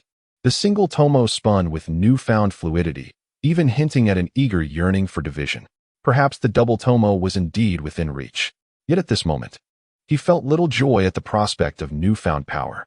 The cold, unfeeling gaze of Senju Tobarama was etched into his mind like a haunting nightmare. That man was exceedingly dangerous. His schemes, his ruthlessness, his efficiency surpassed all expectations. It seemed that this unanticipated fluttering of wings by a butterfly had truly stirred a tempest, drawing him into its very eye. The order to retreat had been given. Survivors, burdened by the bodies of their fallen comrades and supporting the wounded, silently departed from this valley marred by blood and fire. Uchiha Ao, assisted by his clansmen, advanced step by step, each movement sending waves of excruciating pain through his chest. He cast a glance back at the chaotic battlefield, where the setting sun cast a cruel, yet poignant beauty upon the devastation. Shadows appeared to elongate behind him, while the unknown path ahead seemed to be thickening with impending darkness. He understood that some things had irrevocably changed. An invisible, murderous thread of causality seemed to have tied him to Senju Tobarama. The blood feud between the Uchiha and Senju clans, too, might have been further complicated by the events of the night, becoming even more inextricable. His warring era, from this moment forth, had finally revealed its most fearsome fangs. His yearning for evolution, embodied in his Sharingan, quietly amassed power through the crucible of blood and fire, awaiting the moment to break free from its cocoon. Chapter 10. The journey home, and undercurrents. The retreating squad traversed the forest in silence, their earlier emergence akin to a sword unsheathed, now returning burdened by heavy casualties and an oppressive gloom that refused to dissipate. The stench of blood and char seemed to permeate their very garments. Lingering like an unshakable specter, Uchiha Ao was carried by a clansman. Each jolt exacerbated the wound on his chest, sending sharp pangs of pain coursing through him, causing cold sweat to bead on his brow and his complexion to pale further. Yet, he clenched his teeth, uttering not a single groan. Instead employing his weary yet keen Sharingan to observe his surroundings in silence. The expressions of his clansmen were predominantly grave and cold. The joy of victory, if one could call the crushing of Yui a victory, had long been overshadowed by the losses and humiliation inflicted by the abrupt intervention of the Senju. They vigilantly scanned the surrounding darkness, as if anticipating new foes to spring forth from the shadows. Having just endured the brutal encounter, everyone's nerves remained taut. Izuna walked at the forefront of the group, his posture erect yet exuding an ineffable air of grim determination. He occasionally glanced back at the squad, pausing momentarily to check on Uchiha Ao's condition. His three-tomo Sharingan flickered in the darkness like smoldering embers, revealing the turmoil within its bearer. Lord Izuna, an elite jonin responsible for the rear guard, hastened to catch up, whispering, "There are no signs of pursuit from the Senju. It seems they have truly retreated." Izuna emitted a cold snort. "Humph, Tobirama, that rabid dog, retreats to his den once his objectives are achieved." His fingers absently rubbed the hilt of his blade. His appearance this time is anything but ordinary. He seemed to be speaking to himself while analyzing the situation for his trusted confidant. It is far too coincidental. Just as we finished dealing with Yui's lesser minions, he appeared with pinpoint accuracy, his aims clear, first to silence, and then his gaze swept over Ao. To eliminate promising successors.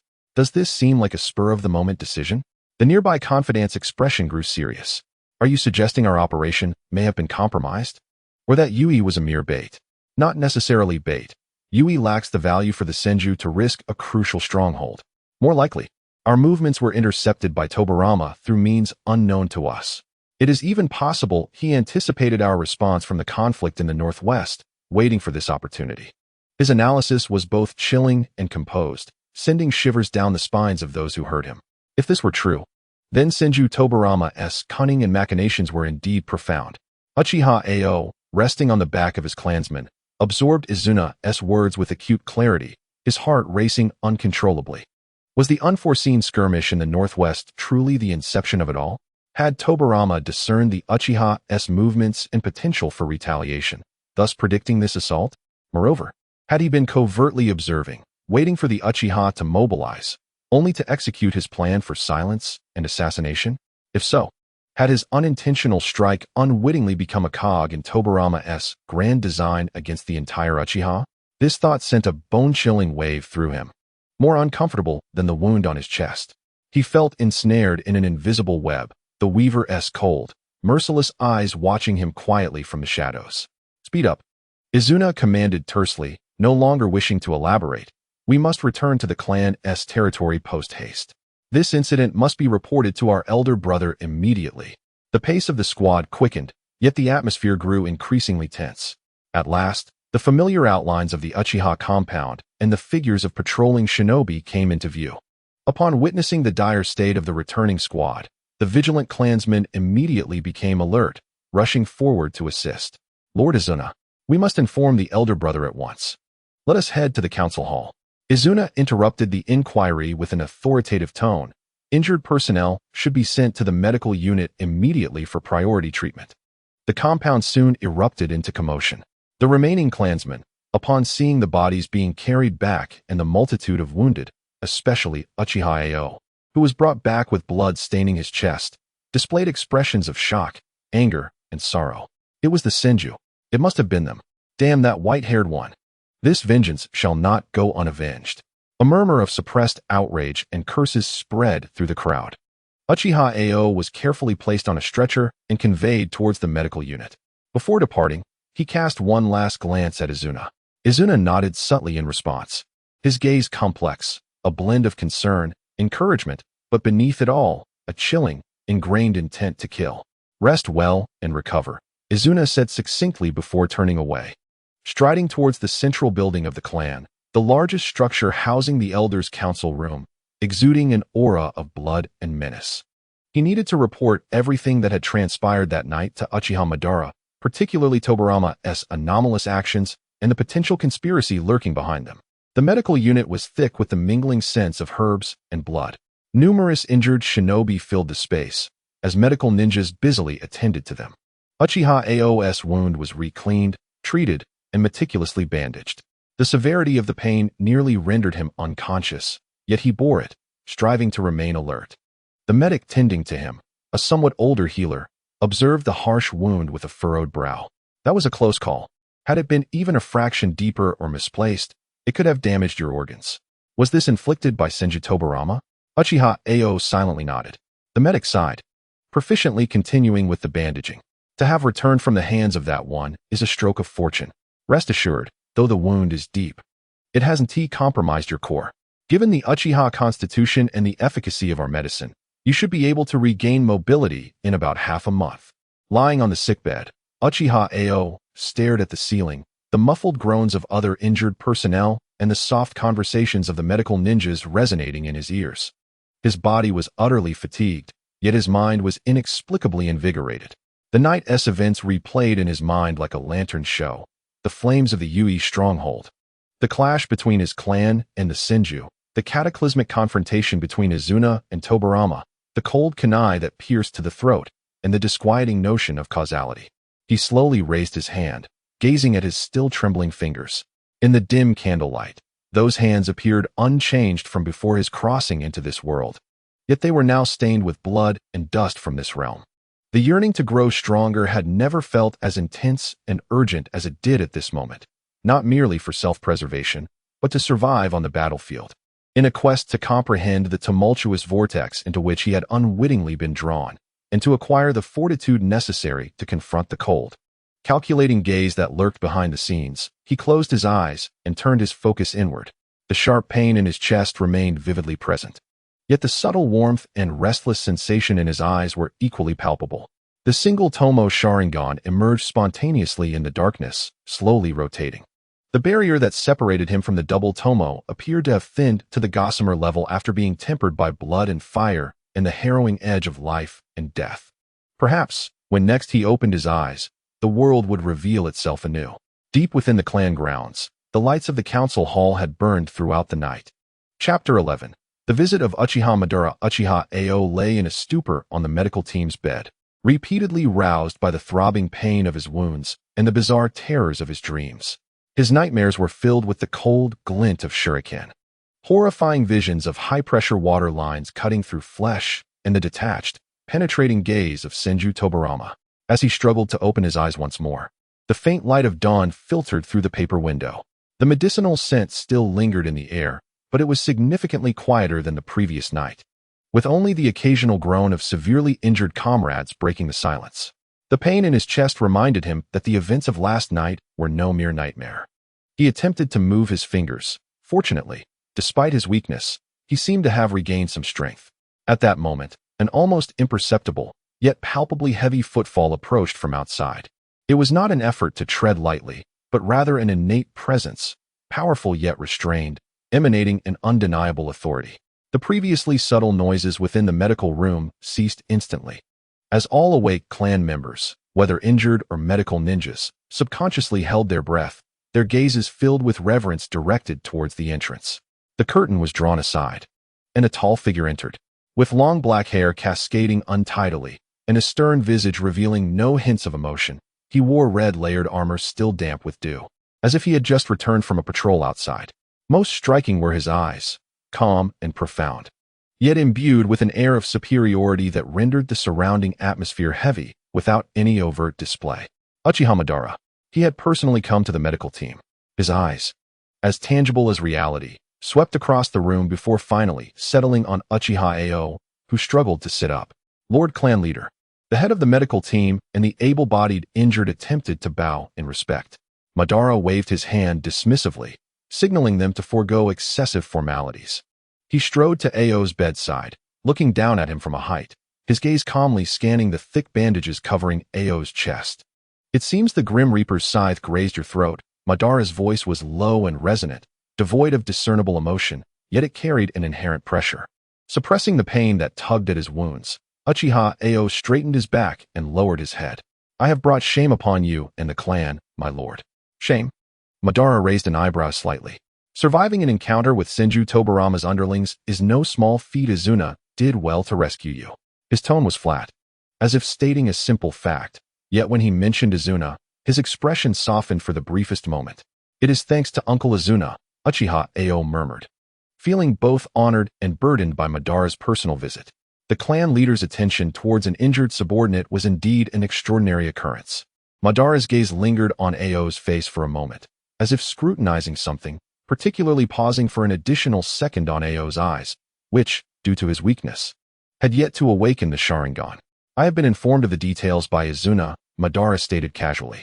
Tobarama's specific targeting of you is intriguing.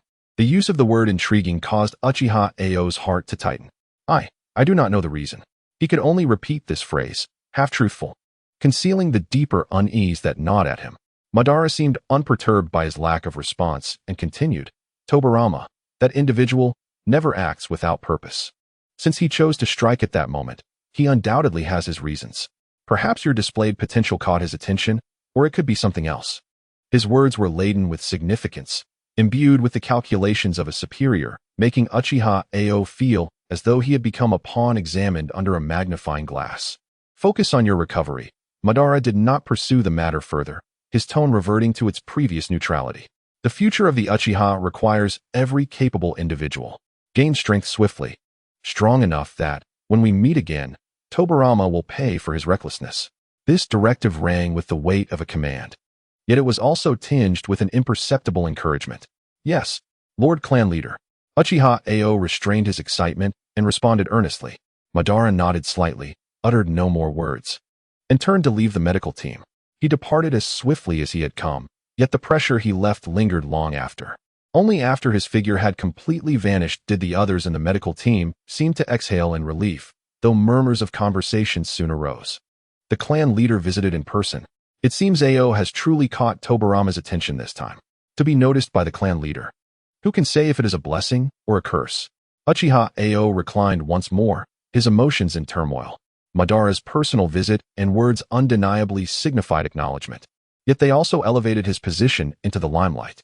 This brought not only increased attention, but also heightened risk.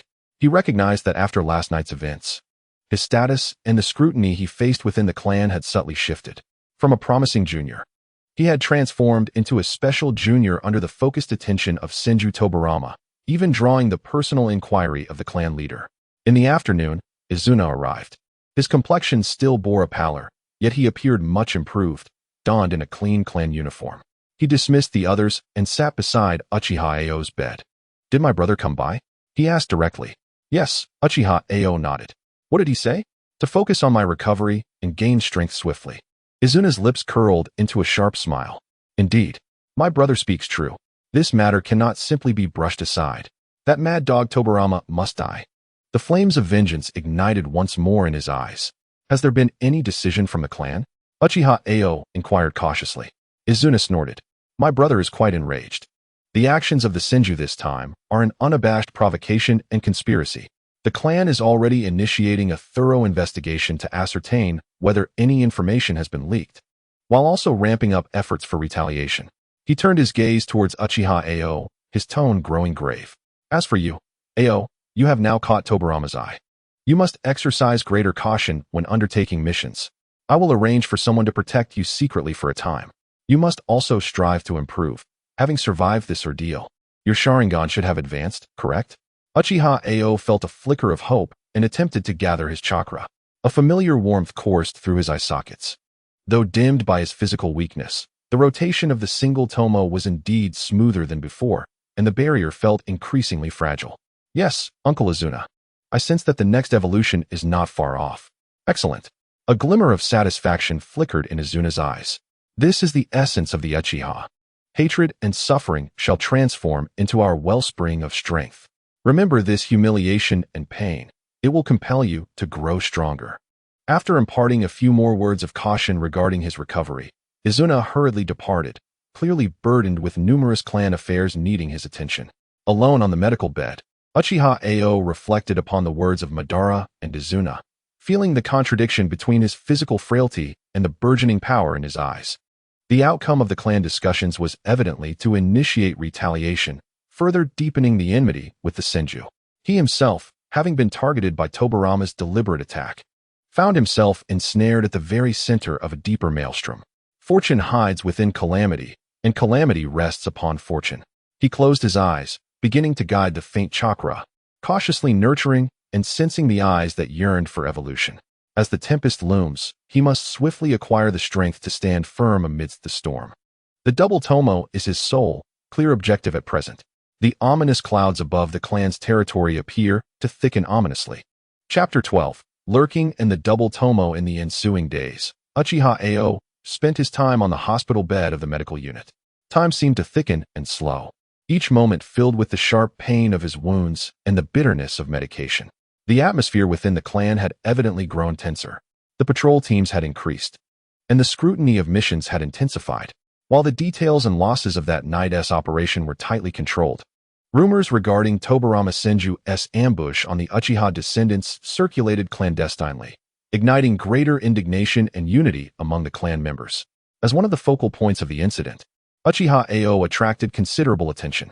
Familiar clan members occasionally visited, their words a mix of consolation and veiled curiosity.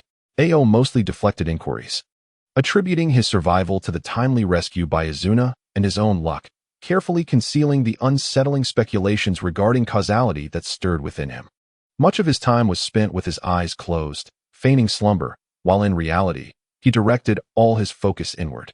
His physical frailty could not be swiftly amended, yet his vision remained intact.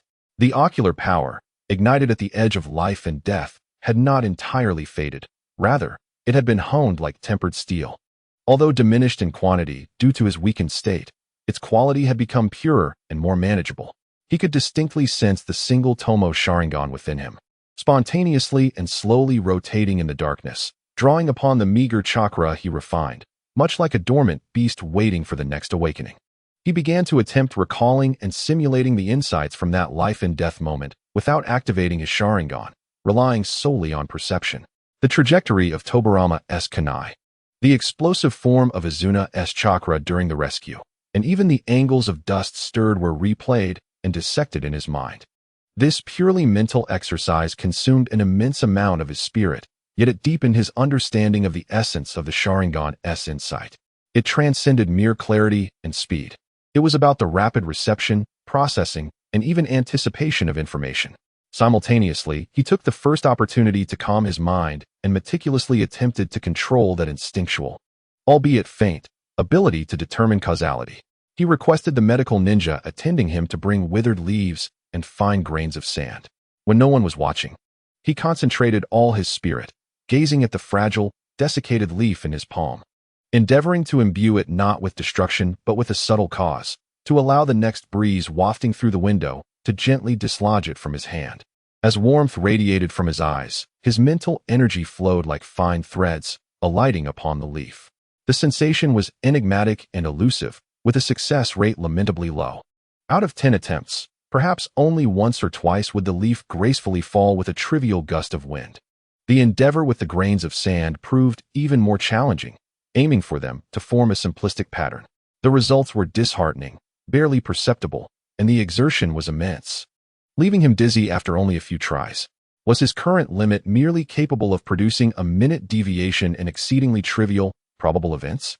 Moreover, it demanded immense effort, making it hard to control. Rubbing his throbbing temples, Uchiha Ao gazed at the leaf that had finally been dislodged, feeling both resigned and enlightened. This ability was not something he could rely upon at this stage. Yet, it undeniably existed and was intricately linked to his Sharingan, or rather, to his very soul. Perhaps its strength required a more formidable ocular and mental power to sustain it? He mused privately. This realization ignited an intensified yearning within him to evolve his Sharingan. 10 days later, through the meticulous care of the medical ninjas and the innate recuperative powers of the Uchiha clan, the wound on Ao's chest finally healed and scabbed over. Although pain lingered with vigorous movement, he could now move freely. He was eager to return to his residence, rejecting suggestions to continue resting. He understood that the clan would not afford him much time for tranquility. Tensions with the Senju were escalating, and he needed to regain his strength swiftly, even to become stronger. Thus began his fervent regimen of restorative training. At dawn, before the sun had risen, he rose cautiously, exercising his body and practicing chakra refinement and control, relishing the sensation of strength gradually returning. In the morning, he engaged in throwing practice with shuriken and kunai, no longer pursuing sheer power, but obsessively focusing on precision and timing in his weakened state, reliving that delicate state of merging spirit and will. The afternoons were dedicated to the slow recuperation of taijutsu, taking care not to strain old injuries, yet striving for precision in every movement. Integrating insights from the Sharingan to optimize his techniques in striking and evasion. Nightfall became a steadfast period for chakra cultivation and ocular refinement. He ceased attempting to impose any conditions. Instead, he concentrated all his spirit on his eyes, sensing the burgeoning desire for evolution. Nurturing it with pure chakra, as if polishing an unparalleled weapon. Izuna visited him several times, witnessing his relentless efforts. Feeling both gratified and compelled to caution him to be mindful of his health and avoid aggravating old wounds. Yet, seeing the unwavering resolve in Uchiha Ao's eyes and the increasingly fluid rotation of his single tomo, he ultimately refrained from further interference, discreetly instructing others to provide additional restorative medications. Days turned into weeks. Uchiha Ao's body gradually recovered, and due to the training following his grievous injury, his chakra capacity and control saw slight enhancements. His Sharingan's barrier had become as thin as a cicada's wing, and evolution seemed imminent. He merely lacked a catalyst, a stimulus to ignite the final fuse. One evening, having just completed a round of shuriken practice, he sat at the training ground's edge to rest, wiping away sweat. The setting sun cast a long shadow behind him. Suddenly, a commotion erupted at the clan's entrance, mingled with muffled cries of anguish. Another patrol team had returned, but the atmosphere was unsettling. Uchiha Ao stood up, seeing several clan members carrying a stretcher, its occupant completely shrouded in white cloth. The other ninjas in the group bore injuries, their faces etched with despair and rage, their eyes ignited with a furious hatred. It was the Senju, an ambush. The captain sacrificed himself to protect us. Those damned white-haired fiends. This enmity shall not go unpunished. Disjointed cries of lamentation and rage drifted on the wind. An increasing number of clan members gathered, the atmosphere growing heavier, more sorrowful. The agony of losing loved ones and comrades spread like a plague. Uchiha Ao gazed at the stretcher being carried away, at the bloodied clan members with tears in their eyes, and the profound hatred etched on their faces. A familiar, icy tremor coursed up his spine once more. Hatred was festering, pain was proliferating. This was the Warring States period, an endless cycle. Amidst the pervasive sorrow and animosity, he felt his eyes suddenly heat up. The long-held barrier shattered under the strain of such intense emotional resonance. He instinctively covered his eyes, his body trembling slightly. It was not his personal hatred, but rather the overwhelming, collective negative emotions of his clan that became the final catalyst. When he lifted his head again and lowered his hands, the world before him had never been so vividly clear. His dynamic vision had ascended to an entirely new level. He could even discern the glimmer of tears in the eyes of distant clan members, the subtle twitches of muscles driven by anger, all in sharp clarity. The tomo in his eyes was no longer solitary. Two pitch-black tomo, like living entities, slowly rotated within his crimson gaze, exuding a sense of cold, formidable power. The double tomo Sharingan, activate. A surge of strength welled up within him, yet it was accompanied by a deeper chill and an unsettling clarity. Standing amidst the twilight's glow and the pervasive aura of hatred, he surveyed his surroundings with an extraordinary calmness. He comprehended that the power of these eyes was inextricably linked to the world's hatred and suffering, and his journey had merely commenced. Chapter 13. The abilities of the double tomo and the preparation for war. The double tomo spun gradually, deconstructing and reconstructing the world within his vision. The trajectories of dust, the subtle refraction of light, and the minutiae of his clansmen's expressions flooded his mind with an unprecedented clarity and speed, processed and understood swiftly. Uchiha Ao stood still, inhaling deeply, forcefully suppressing the tremors brought on by the evolution of his eyes and the resonances triggered by the surrounding negative emotions. He could not afford to appear overly unusual, particularly under the watchful eyes of his kin, who had recently endured great sorrow and were emotionally fragile. Lowering his head to let his bangs partially obscure his eyes, he raised it again, and the double tomo had vanished, reverting to ordinary, jet-black pupils, though within the depths of his gaze lingered an inexplicable profundity and chill greater than before. Like his fellow clansmen, he displayed appropriate grief and gravity upon witnessing the battered patrol team being escorted away. Yet, the turmoil within him was far from the calm he outwardly portrayed. The double tomo offered more than mere enhanced insight. Upon returning to his dwelling, Uchiha Ao promptly secured the door and activated his Sharingan once more. In the solitude of his silent space, He could clearly feel the power of his new eyes. His dynamic vision had experienced a qualitative leap. He swiftly swung his arm. Movements that appeared as mere blurs in ordinary sight were dissected with clarity under the Sharingan, allowing him to predict the precise location his arm would reach in the next moment.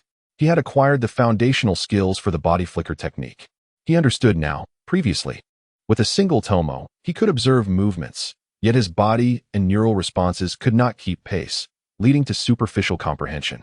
Now, the information processing capabilities afforded by the double tomo instilled him with confidence to attempt comprehending and mimicking relatively simple taijutsu techniques. What drew his attention even further was the intensity and penetrative power of his ocular prowess. He retrieved a practice leaf, concentrated, and gazed intently. This time, the sensation of mental depletion was markedly diminished, and the once enigmatic intent became clearer and more manageable. He attempted to set a slightly more complex cause, to make the leaf, upon release, not simply fall, but first perform a full rotation before descending. His eyes warmed slightly, and his ocular power weaved like invisible threads around it. Releasing his grip, at the moment the leaf slipped from his fingers, it appeared to be gently lifted by an imperceptible airflow, executing a subtle flip before gracefully falling. Success, and it was far easier than before. Uchiha Ao's heart raced. The evolution of the Sharingan truly enhanced his causal manipulation abilities. He concluded that this was due to the intrinsic elevation of his ocular power, which in turn amplified the quality and strength of his spiritual energy. Though his influence remained confined to such trivial matters, and the expenditure of energy was still present, it unmistakably illuminated a clear path. To truly master that unfathomable power, he must continuously evolve these eyes. The elevation of strength brought fleeting joy, quickly overshadowed by the weight of reality. In the following days, the atmosphere within the clan grew increasingly tense. The ambush of the patrol team seemed to signal a spike in the frequency and brutality of conflicts between the Uchiha and Senju clans. Ao, having just recovered and still young, was temporarily spared from field assignments. Yet he could distinctly sense the war's gears accelerating. He witnessed more wounded clansmen being carried back, heard the anguished cries of those who had lost fathers, sons, and brothers. Hatred blazed like wildfire, consuming the reason of all within the clan's territory. The clan leader, Uchiha Taijima, wore an ever darker expression, and clan meetings became increasingly frequent. Madara and Izuna ventured out more often, returning each time reeking of blood and exhaustion. Their gazes sharper and colder. Uchiha Ao endeavored to refine his new abilities further. Beyond daily taijutsu and shuriken training, he focused intently on the meticulous control of his ocular power and the honing of his spiritual energy. He no longer settled for influencing a single leaf. He began to experiment with 2 or 3 leaves simultaneously, guiding them to fall in different manners, or attempting to affect heavier pebbles, subtly altering their rolling direction. He even tried, while in rapid motion, to utilize the Sharingan's insight and foresight along with that minuscule causal shift to optimize his evasion routes and the angles of his shuriken strikes, making them more unpredictable and difficult to counter. These exercises bore minimal results and were exceedingly taxing, often leaving his eyes strained and his head throbbing. Yet, he relished these trials, feeling an increasing familiarity with this power, a gradual growth of a profound sense of control stemming from the depths of his soul. He understood that these seemingly futile practices might yield unexpected miracles in some future critical moment. One evening, Izuna approached Ao, who was engrossed in training. Ao. Izuna's voice bore a subtle weariness, yet his gaze remained sharp. What about your eyes? Uchiha Ao halted his movements, turned, and instinctively activated his double tomo Sharingan. The 2 tomos spun languidly. A flicker of satisfaction and acknowledgement flashed in Izuna's eyes. Indeed, they have evolved. Is it because of that day?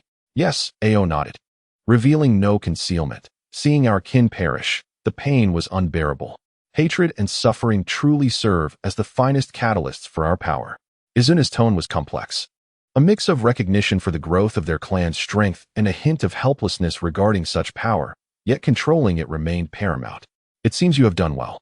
He stepped closer, lowering his voice. Father has decided that at dawn tomorrow, we shall launch a retaliatory strike against a forward base of the Senju. I will lead the charge. Uchiha Ao's heart tightened, recognizing that the true test was at hand. I will go, he declared without hesitation, a cold glint flashing within his double tomo. Seclusion would never foster genuine growth. He needed real combat to further hone these eyes and that unique ability amidst the bloody chaos.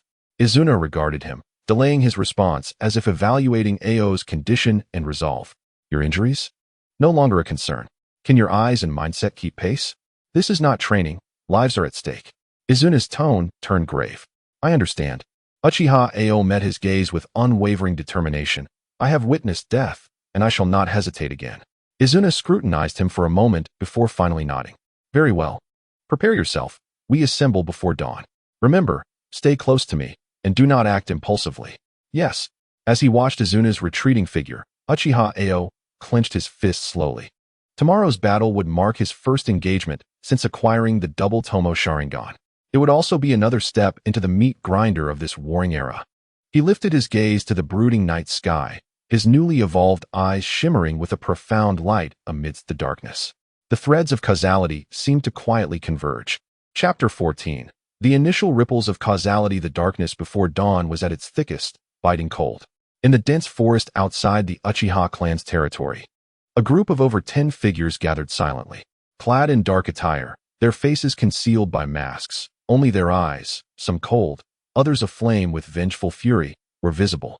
A stifling aura of murderous intent permeated the crisp air, silencing even the chirping of insects.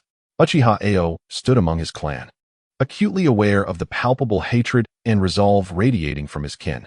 Yet, his own heartbeat remained remarkably steady as his double Tomo Sharingan quietly activated beneath his mask, capturing the tautness of his comrades' muscles, the subtle rhythm of their breaths, and the faintest fluctuations of light filtering through the forest.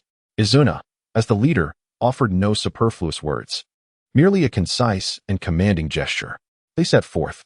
A dozen figures glided like specters, seamlessly merging into the shadowy woods, advancing towards the frontline stronghold of the Senju clan. Uchiha Ao trailed closely behind Izuna, maximizing the insight of his Sharingan. His role was not to lead the charge but to provide support, observe, and assist when necessary. This was both a protective measure from Izuna and a test of his capabilities. As they raced forward, he practiced continuously, not with grand movements, but through the minutest adjustments, landing softly on the most stable footholds, avoiding the crunch of brittle twigs, maneuvering through the branches with such precision that the rustle of his clothes barely disturbed the leaves, even altering the flight path of a passing owl to prevent its startled cry from alerting the enemy. These incredibly delicate maneuvers burdened both his mental and ocular strength. Yet he persevered, feeling a slow and steady enhancement in his affinity with this ability under the pressure of real combat. The target stronghold was a modest fortress built against the mountains, guarded by Senju ninjas who held dominion over a crucial supply route. As dawn approached, a faint light began to creep across the horizon, the moment of greatest fatigue and least vigilance. According to plan, they moved. Izuna's icy voice resonated through chakra vibrations, reaching every ear. Several Uchiha ninjas skilled in stealth and assassination crept towards the watchtower like melting shadows. Uchiha Ao, meanwhile, concealed himself in the underbrush outside the stronghold, his Sharingan fixated on the entrance and the patrol routes. In the southeastern corner, two patrolled, crossing paths every 15 breaths. The western watchtower housed one guard, armed with a crossbow. The main gate's guard appeared somewhat lax. He quickly relayed his observations in hushed tones, providing critical information for Izuna's command. Izuna nodded slightly, a flicker of approval crossing his eyes. Ao's observations were even more meticulous and precise than he had anticipated. Soon, a barely audible thud echoed from within the fortress, followed by a mimicry of a bird's night call, the signal that an infiltrator had succeeded. Now, Izuna commanded sharply, leading the charge with a shadowy leap towards the main gate. The battle erupted instantaneously. An ambush. It was the Uchiha. The Senju guards reacted swiftly, sounding the alarm. The shrill whistle pierced the dawn, and kunai and shuriken flew like a torrential downpour, while the clash of fire and earth jutsu erupted in thunderous roars and flashes of flame. The cries of the wounded, the shouts of rage, and the explosive sounds of ninjutsu shattered the tranquility of the mountains. Uchiha Ao stayed close to Izuna, his double tomo spinning wildly. His primary task was not to slay but to protect Izuna's flank and identify potential threats. A Senju Chunin surged from the side, wielding a razor-sharp blade. Ao's Sharingan instantly detected the subtle dissonance in the shoulder muscles of the assailant, predicting the trajectory of his strike. To the lower left, a gap appeared in the third intercostal space. Ao called out sharply, simultaneously launching a kunai, not aimed at the enemy's vital points, but towards his path, forcing him to alter his attack. Izuna, with his wealth of combat experience, acted almost instinctively. As Ao's warning rang out, his short blade struck like a viper, precisely exploiting the fleeting opening to sever the assailant's throat. Their coordination was flawless. Another Senju ninja attempted to cast water jutsu from behind. Ao's Sharingan clearly observed the shift in chakra flow. Back, rooster, dog, monkey, water, chaos wave. Ao urgently relayed the hand signs and jutsu name. Without even glancing back, Izuna unleashed several shuriken to disrupt the enemy's hand sign rhythm, while his body twisted unnaturally to evade the diminished water blast. In this chaotic melee, Ao's double tomo played a role far exceeding his level. He operated like a high-speed warning and support system, assimilating and processing the torrent of fragmented information from the battlefield into the most concise and effective commands or alerts, significantly enhancing the combat efficiency of Izuna and their small team. He even began to experiment with his abilities amidst the turmoil. A clan member was locked in a fierce struggle with a Senju ninja, the latter's strength clearly superior. The clan member's weapon was knocked aside, leaving him vulnerable. The Senju's eyes gleamed with bloodlust as he lunged forward. At that critical moment, Uchiha Ao's gaze locked onto a loose stone beneath the Senju's feet. His ocular and mental power surged with unprecedented intensity. Slip! An overwhelmingly potent thought surged forth. The Senju's foot suddenly lost traction, his thrust distorted as his body toppled forward. The Uchiha clansman, who had seemed doomed, hesitated but instinctively seized the opportunity, retaliating with a fierce downward strike. The blade sliced through the air, blood spraying forth. The Senju stared in disbelief at the blade piercing his chest, unable to comprehend how he had suddenly lost his footing. The saved clansman, shaken, glanced towards Ao, who had already shifted his gaze elsewhere, his face pale beneath the mask, breath quickening. Success, however, influencing a ninja engaged in fierce combat consumed far more energy than affecting a mere leaf. The strain left him feeling distinctly dizzy. Yet there was no time to rest. The battle raged on. The Uchiha surprise attack took the initiative, and with their elite forces deployed, the Senju defenders, though fiercely resisting, began to falter under the pressure. Izuna, like a reaper on the battlefield, left no enemy unscathed in his wake. His Sharingan, coupled with his superb swordsmanship and fire jutsu, harvested lives with ruthless efficiency. Finally, the last defiant Senju Jonin was engulfed by Izuna's flames, signaling the battle's conclusion. The air was thick with the stench of blood and charred flesh. Secure the battlefield, gather intelligence, and prepare to withdraw, Izuna ordered, his voice cold and devoid of emotion. Uchiha Ao panted slightly, deactivating his Sharingan. A wave of intense fatigue washed over him, not just physically but mentally. Sustaining the double tomo while performing high-intensity observation and prediction, especially during that final intervention, had drained him significantly. He surveyed the carnage and the corpses strewn about, some Senju, some Uchiha. A familiar clansman, who had fought alongside him moments ago, lay quietly nearby. A kunai embedded in his chest. The brutal reality of war lay bare before him once more. Yet, the icy lake within his heart stirred not with tumult, but with an unsettling calm. Was it due to familiarity? Or was it that these eyes, born of hatred and death, were incessantly consuming parts of his own emotions? He approached the clansman he had indirectly saved, extending his hand. The man hesitated briefly, grasped Ao's hand, and rose with a hoarse voice. "Thank you for earlier." "It was nothing," Ao replied, shaking his head, his voice muffled by the mask. He noticed a deep, bone-visible wound on the man's arm, oozing blood, and without a word, he retrieved a bandage from his pouch and silently began to dress the injury. At that moment, his gaze inadvertently fell upon the body of a Senju Genin not far off. He was merely a boy, his face still bearing the marks of youth and fear, the fatal wound a gash across his throat. Ao's movements faltered slightly. The power bestowed by the Sharingan granted an extraordinary memory, allowing him to instantly recall the moment when the young boy, at the onset of battle, had attempted to employ an unskilled earth-style wall for defense, only to be effortlessly breached by Izuna's fire release, causing him to stagger back in fear, ultimately falling victim to another Uchiha ninja's swift conclusion. A trivial character, indeed. Yet, within the vivid recollections of Ao. As the moment unfolded when Izuna's flames shattered the earthen barrier, it seemed that the boy had stumbled slightly in his panic. However, amidst the chaos, no one had taken notice. Ao's pupils contracted slightly. He distinctly remembered that at that very instant, he had been entirely focused on assisting Izuna against their adversaries. And his peripheral vision had inadvertently swept across that direction, where a fleeting thought had crossed his mind.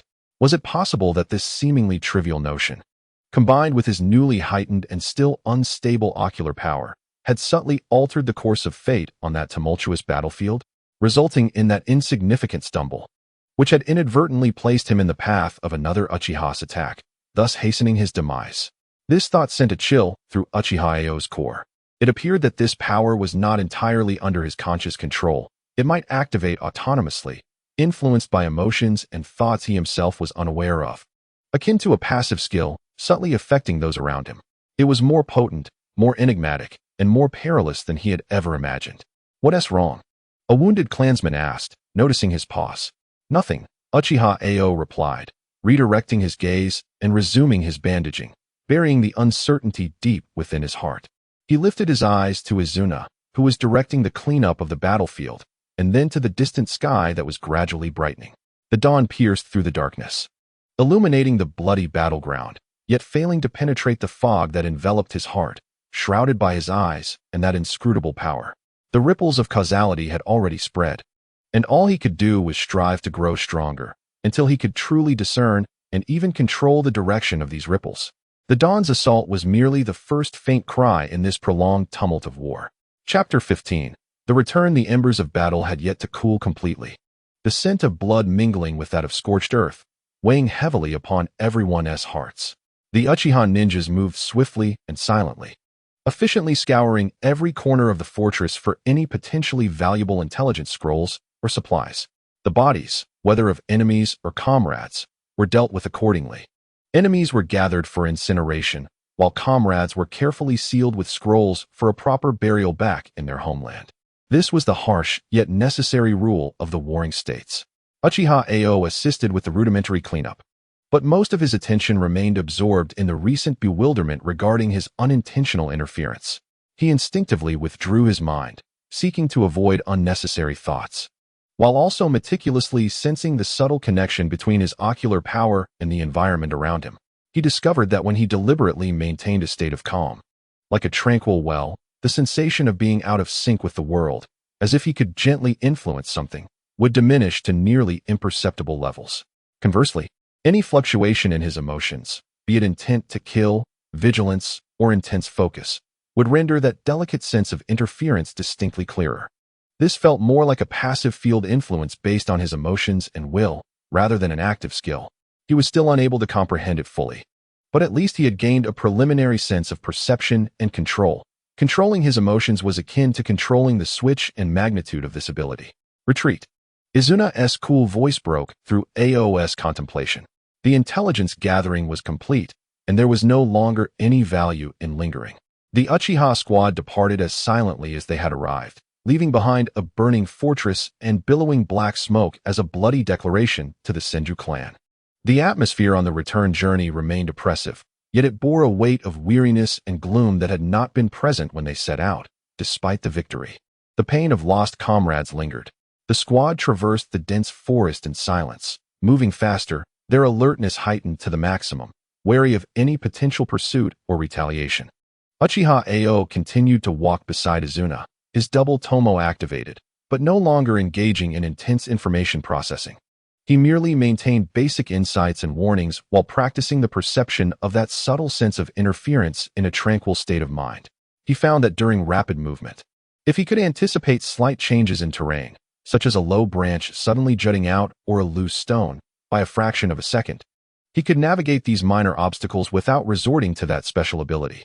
A minuscule adjustment of his body or a slight fluctuation of chakra could allow the clansmen following just behind him to naturally evade these trivial hindrances, resulting in a more seamless and stealthy progression for the entire team. This guidance was not forceful, but rather a nearly instinctual subtle cue based on precise anticipation. This seemed to be yet another application of the synergy between his eyes and that unique perception. Izuna evidently noticed this. During a brief respite, he approached Ao and offered him a water flask. Your eyes have proven to be more valuable on the battlefield than I had anticipated. Izuna's voice was low, laced with curiosity, not only in insight and prediction, but it seems you can facilitate smoother cooperation among those around you. A slight tension gripped Uchiha Ao's heart. Aware of Izuna's keen observational skills, he accepted the flask, took a sip, and seized the opportunity to formulate his response. I merely see things a bit more clearly, allowing me to anticipate minor troubles ahead. He chose the explanation closest to the truth while concealing the core of his ability, hoping to conserve effort for everyone. Izuna regarded him with a discerning gaze, his sharp three-tomo seemingly capable of piercing through hearts, yet he merely nodded and refrained from probing further. Excellent instinct. Maintain it. It could save many lives in critical moments. Indeed, Ao exhaled in relief. The squad continued onward, and at last, the outline of the Uchiha homeland came into view. The clansmen who had stayed behind awaited their return, and upon seeing the bodies of their fallen comrades being carried back, the atmosphere grew heavy with sorrow and gravity. The raid had succeeded, but it had come at a cost. The clan leader, Uchiha Taijima, personally emerged to receive a brief report from Izuna. When he heard that their outpost had been eliminated and some border defense intelligence acquired, a flicker of satisfaction crossed his somber countenance. However, upon hearing the casualty figures, that satisfaction was swiftly replaced by coldness. For the glory of the Uchiha, their sacrifices were deemed worthwhile. Taijima's voice held no warmth. Ensure a proper burial. Double the compensation. Yes, father, Izuna replied, bowing respectfully. With the report concluded, the squad dispersed. The weary ninjas scattered, tending to wounds, resting, or steeping in the grief of lost friends. Uchiha Ao prepared to return to his dwelling to rest and reflect on the day's battle and revelations. However, just as he turned, an indescribable, heavy sense of oppression, akin to a mountain, suddenly loomed behind him. It was not a killing intent, yet it was far more suffocating. It felt as if he were being watched by some ancient, fearsome entity, causing his blood and chakra to momentarily freeze. He whipped around. Not far away, beneath the shadow of a honeysuckle pine, stood a figure with arms crossed. Long black hair framed a face as stern as stone, and in his crimson eyes, three tomo revolved slowly, exuding a cold indifference and power that looked down upon all life. It was Uchiha Madara. He seemed to have appeared there without notice, as if he had been observing for some time. His gaze did not specifically land on Ao but swept over the bodies being carried away, then over the clansmen whose faces bore sorrow and rage, finally resting upon Uchiha Ao, who had just emerged from the bloodshed, still reeking of smoke and blood. With but a fleeting glance, Uchiha Ao felt his double tomo Sharingan involuntarily accelerate in its rotation, as though encountering a presence of shared origin yet vastly superior to his own. He experienced both a sense of oppression and an uncontrollable resonance within. Madara's gaze lingered upon him for a brief moment, as if piercing through his flesh to glimpse the nascent evolution of his double tomo. Still unrefined, yet already exhibiting extraordinary potential. He perceived the immense strain yet remarkable vitality of his ocular power, and perhaps even vaguely sensed the unique fluctuation that Ao himself had yet to fully comprehend. There was neither acknowledgement nor inquiry, akin to a lion casting a glance at a cub that had just learned to pounce. Soon after, Uchiha Madara withdrew his gaze, his form melding into the shadows. Vanishing without a sound, the suffocating pressure dissipated as if it had never existed. It was only after a considerable time had passed that Uchiha Ao exhaled a breath he had been holding, beads of cold sweat forming on his back. Was this the power of Uchiha Madara? Merely standing there was sufficient to quell any thoughts of resistance? Furthermore, did he perceive something earlier? A clarion call of alarm echoed in Ao's heart. Madara's perception and insight surpassed Izuna's, possibly even exceeding his own imagination. Could the secrets he harbored truly remain concealed before him? Yet simultaneously, a more fervent desire ignited within him, the longing to possess such power. The yearning to seize control of his own destiny, and indeed, to govern the chaotic web of causality in this world. He clenched his fists, nails nearly embedding into his palms. Upon returning to his silent abode, Uchiha Ao did not immediately rest. Instead, he activated his Sharingan once more, gazing intently at his palm. This time, he sought not to influence the external world. He endeavored to introspect with greater precision. to feel the flow of his ocular power and its intricate connection to that special sense of intervention. He aimed to actively, albeit minutely, establish some internal causality. For instance, to enhance the speed of chakra refinement by 1% over the next minute, or to expedite the recovery of a slight muscle fatigue in his arm by a fraction. The effects were negligible, almost imperceptible, perhaps even a mere figment of the mind. Yet he understood that this path was the correct one. While external causality was difficult to sway, commencing from within, practicing and controlling the most minuscule and closest causality to oneself might be the safest and most effective approach at this stage. Outside, the sun dipped below the horizon, casting long shadows across the Uchiha clan's territory. Within the clan grounds, several new graves had been added, sorrow and hatred silently accumulating and fermenting. Inside, the young man fixated on the faint light in his hand, his double tomo slowly rotating, attempting to capture and weave the intangible threads of fate that might determine the future. The scrutiny from Uchiha Madara loomed over him like a sword suspended above, instilling an unprecedented sense of crisis, while simultaneously fueling a greater drive. He must accelerate his growth before those all-seeing eyes truly acknowledged him. Potentially regarding him as an anomaly or a pawn, he needed to acquire enough strength to safeguard himself and engage in the game. In the tumultuous era of warring states, there was no room for complacency. Chapter 16. The night raid beneath the hidden currents. The successful raid on the stronghold was akin to a lightning bolt slicing through the night sky, bringing a glimmer of hope to the Uchiha clan. This victory served as a potent tonic, temporarily dispelling the gloom wrought by consecutive losses, uplifting the morale of the clansmen to a certain extent. As a key participant in this operation, Uchiha Ao garnered considerable attention, particularly due to his newly evolved double tomo Sharingan, which shone like the brightest star in the night sky, drawing the gaze of many. These eyes were not merely a symbol of his power, but also a testament to his emergence among the younger generation. The clan members regarded him with a mix of envy and curiosity, envy for his strength and achievements, and curiosity about how he had attained such remarkable progress in a short span. Yet, Uchiha Ao remained unfazed by their scrutiny, maintaining his composure and humility, continuing to focus on enhancing his own abilities. However, he paid little heed to these glances. The brief attention from Uchiha Madara hung over him like a sword, compelling him to devote all his energy to training and concealment. He diligently honed his taijutsu and ninjutsu, maximizing the insights and replicative abilities of his double tomo. He could swiftly master the techniques of common Uchiha fire-style jutsu through his Sharingan, although his power did not yet match that of seasoned ninjas. His precision and control far exceeded that of his peers. More importantly, he devoted nearly all his spare time to exploring that unique ability, rigorously adhering to the principles of introspection and minutiae. In the stillness of the night, seated cross-legged, his Sharingan emanated a dim red glow in the darkness. He concentrated all his spirit, attempting to set a minuscule internal causality. He aimed to elevate the purity of the next strand of refined chakra by 1,000th, to accelerate the healing speed of minor tears in the muscles of his left arm from today's training by 1%. These goals appeared trivial, perhaps even self-deceptive, and their effects were difficult to quantify. Nevertheless, he pursued this seemingly insignificant endeavor with fervor, tirelessly seeking a sense of perception and control over himself and the enigmatic rules that governed existence. Throughout this arduous training, his control over chakra became increasingly refined. Each strand of chakra akin to threads in his hands, precisely maneuverable at his command. Concurrently, his mental fortitude subtly strengthened, becoming more resilient and formidable.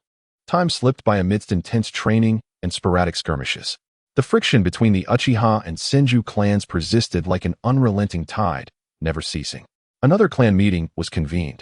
The atmosphere within the conference room palpably tense, as if the very air had solidified. Uchiha Taijima's countenance was ominously dark, as though it could drip with water. "We have 3 transport teams missing near the border," he declared, his cold voice echoing in the assembly hall. "Neither living nor dead are found." The scene bore little evidence of large-scale combat. It resembled the aftermath of a rapid and overwhelming individual assault. A stir coursed through the hall. Was it the Senju? An elder inquired solemnly. Who else could it be? Another elder hissed, particularly fixating on Senju Tobarama. "That brat's body flicker technique has become increasingly uncanny." The name Senju Tobarama resurfaced, sending a chill through Uchiha Ao, who sat in the corner. It is not merely about the disappearances, Uchiha Taijima continued, slamming his hand on the table. Our operatives in the capital of the Land of Fire have also been systematically eliminated. The methods are clean and swift, leaving behind only traces of chakra from their rapid movements. Our activities in the daimyo's estate have been severely restricted. The assembly hall erupted into chaos.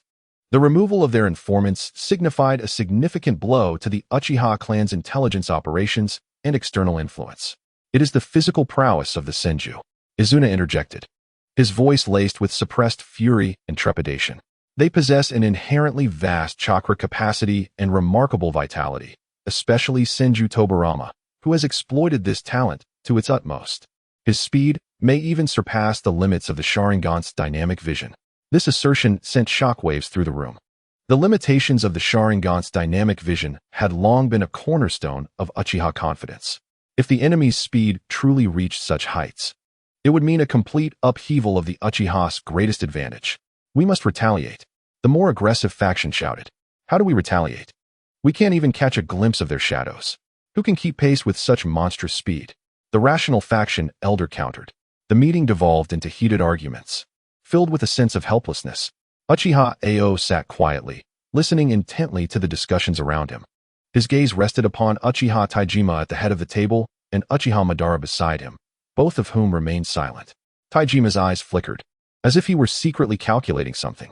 Though his expression was calm, Ao could sense the turmoil within him. In stark contrast, Uchiha Madara's face bore no trace of emotion. However, the slight narrowing of his crimson eyes concealed a chilling, almost cruel tranquility. The atmosphere of the meeting grew increasingly tense, and the debates among the attendees became more fervent. Yet, Taijima and Madara continued to abstain from speaking, merely observing the reactions of those present. Eventually, amidst the clamor, the meeting concluded on a sour note. The final decision was merely to heighten vigilance, yet a shadow loomed over each individual's heart.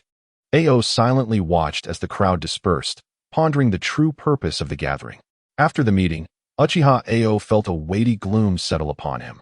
The shadow of Senju Tobarama loomed like a silent tide, infiltrating the Uchiha clan from all angles. This reliance on absolute speed for precision strikes was far more suffocating than a direct assault. During his training at night, a thought began to form. If his causal ability were to develop to a profound level, could he directly induce errors or mishaps in his enemies? But that notion felt distant, and he quickly reined in his thoughts, returning his focus inward.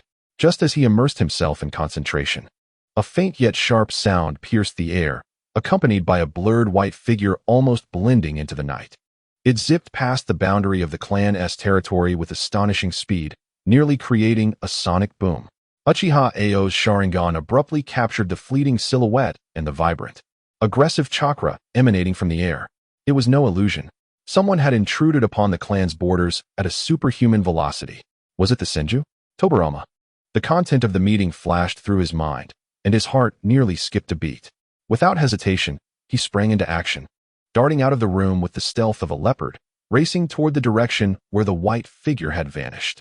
His double tomo spun wildly in the darkness, locking onto the rapidly fading trail of scorching chakra in the air. His pursuit was akin to a young beast charging toward an unknown tempest. Chapter 17, Battle with the White Phantom, the finale of an era. Uchiha Ao maximized the utilization of the body flicker technique. His double tomo Sharingan relentlessly tracking the high-speed silhouette that seemed to meld with the night and the searing trail of chakra in the air. Fast. Too fast. Even with the dynamic vision of the Sharingan, he could barely capture the blurry white ghost flitting through the forest ahead, each flicker covering an astonishing distance, as if the trees and terrain posed no impediment. This speed surpassed his understanding of the body flicker technique entirely. This had to be Senju Tobarama. Only he could harness the monstrous physique and chakra control of the Senju clan to such terrifying extents. What was his objective? Reconnaissance? Or the assassination of a significant figure? Ao's heart raced, and despite his utmost effort to keep pace, he could only watch helplessly as the white figure grew increasingly distant, the gap widening rapidly. The disparity in strength was painfully evident. However, just as the white silhouette was about to vanish from his perception, a thunderous roar erupted from the core of the clan's territory. "How dare you, wretched rodent! A surge of chakra, infused with a ferocious fiery aura, shot into the sky. It was the clan leader, Uchiha Taijima. Almost simultaneously, another dense, explosive chakra burst forth from a different direction, fiercely countering the first. Uchiha Taijima, you were indeed hiding something. A powerful voice thundered, filled with murderous intent. Senju Tobarama. Ao's pupils constricted. The leader of the Senju clan had personally arrived. This was no mere reconnaissance or assassination. It was a meticulously orchestrated ambush led by two top-tier warriors, targeting the very core of the Uchiha. The White Shadow, Tobarama, showed no signs of slowing down. Instead, he utilized the chaos and shockwave generated by the clash of the two clan leaders to accelerate, ghosting around the main battle and heading toward another direction, the area where important figures of the Uchiha clan resided. Stop him! Taijima's furious shout rang out. But he was locked in a fierce struggle with Senju Tobarama. The two formidable clan leaders clashed once more, as if bound by fate, unleashing fierce elemental techniques that ignited the night sky, creating a cacophony of explosive sounds and shockwaves. The Uchiha compound erupted with alarm bells, rousing countless Uchiha ninjas who rushed toward the main battlefield and the onslaught of the White Flash. Ao gritted his teeth, recklessly charging toward the direction of Tobarama's advance. He knew he was no match for him, but he had to do something. At the very least, he needed to see his movements with his own eyes. Amidst the chaos, he spotted Izuna. Izuna, too, had recognized the threat posed by Tobarama. His three-tomo Sharingan was fully activated as he brandished a kunai, attempting to intercept the white-haired figure. Izuna, be careful. His speed exceeds the norm. Ao shouted, urgently transmitting the fragments of Tobarama's movements captured by his Sharingan through chakra fluctuations. Izuna's expression turned grave. His Sharingan could perceive Tobarama's actions, yet his body's reactions struggled to keep pace with that sheer, unadulterated speed. Each clash brought him perilously close to injury, and had it not been for Ao's precise shuriken throws and timely warnings providing extreme interference, he might have already been harmed. Annoying fly. Tobarama's cold, impatient voice drifted from the White Phantom. He seemed irritated by Ao's precise, yet ultimately harmless distractions. Following a violent clash, Izuna was forced back several steps by a powerful kick from Tobarama, who then used the recoil to glide weightlessly past Ao's side. In that fleeting moment, Tobarama's gaze seemingly brushed over Ao's wildly spinning double-tomo Sharingan. Ao's heart jolted. A wave of lethal crisis pierced his mind like an ice pick. He scarcely had time to think, relying purely on the foresight of his Sharingan and his instinct for survival. He infused his chakra into his legs and desperately dodged to the side. Almost simultaneously with his evasion, a razor-sharp vacuum blade grazed his neck, severing several strands of hair and leaving a faint trace of blood on his cheek. Swift, ruthless, precise, without warning.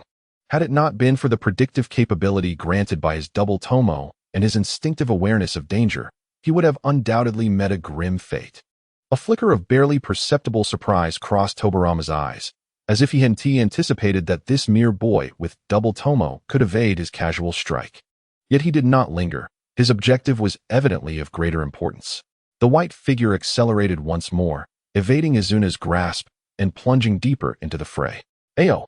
Izuna's voice was a mixture of fury and concern, witnessing Ao's near demise igniting a blaze of rage that consumed his rationality, prompting him to chase after Tobarama once more.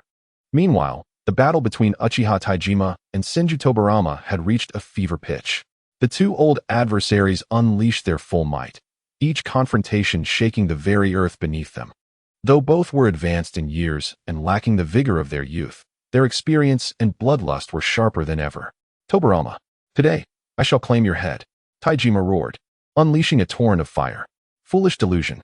The era of the Uchiha is coming to an end, Tobarama bellowed, using Earth Release to create a formidable barrier against the fire dragon, simultaneously propelling himself toward Taijima like a cannonball.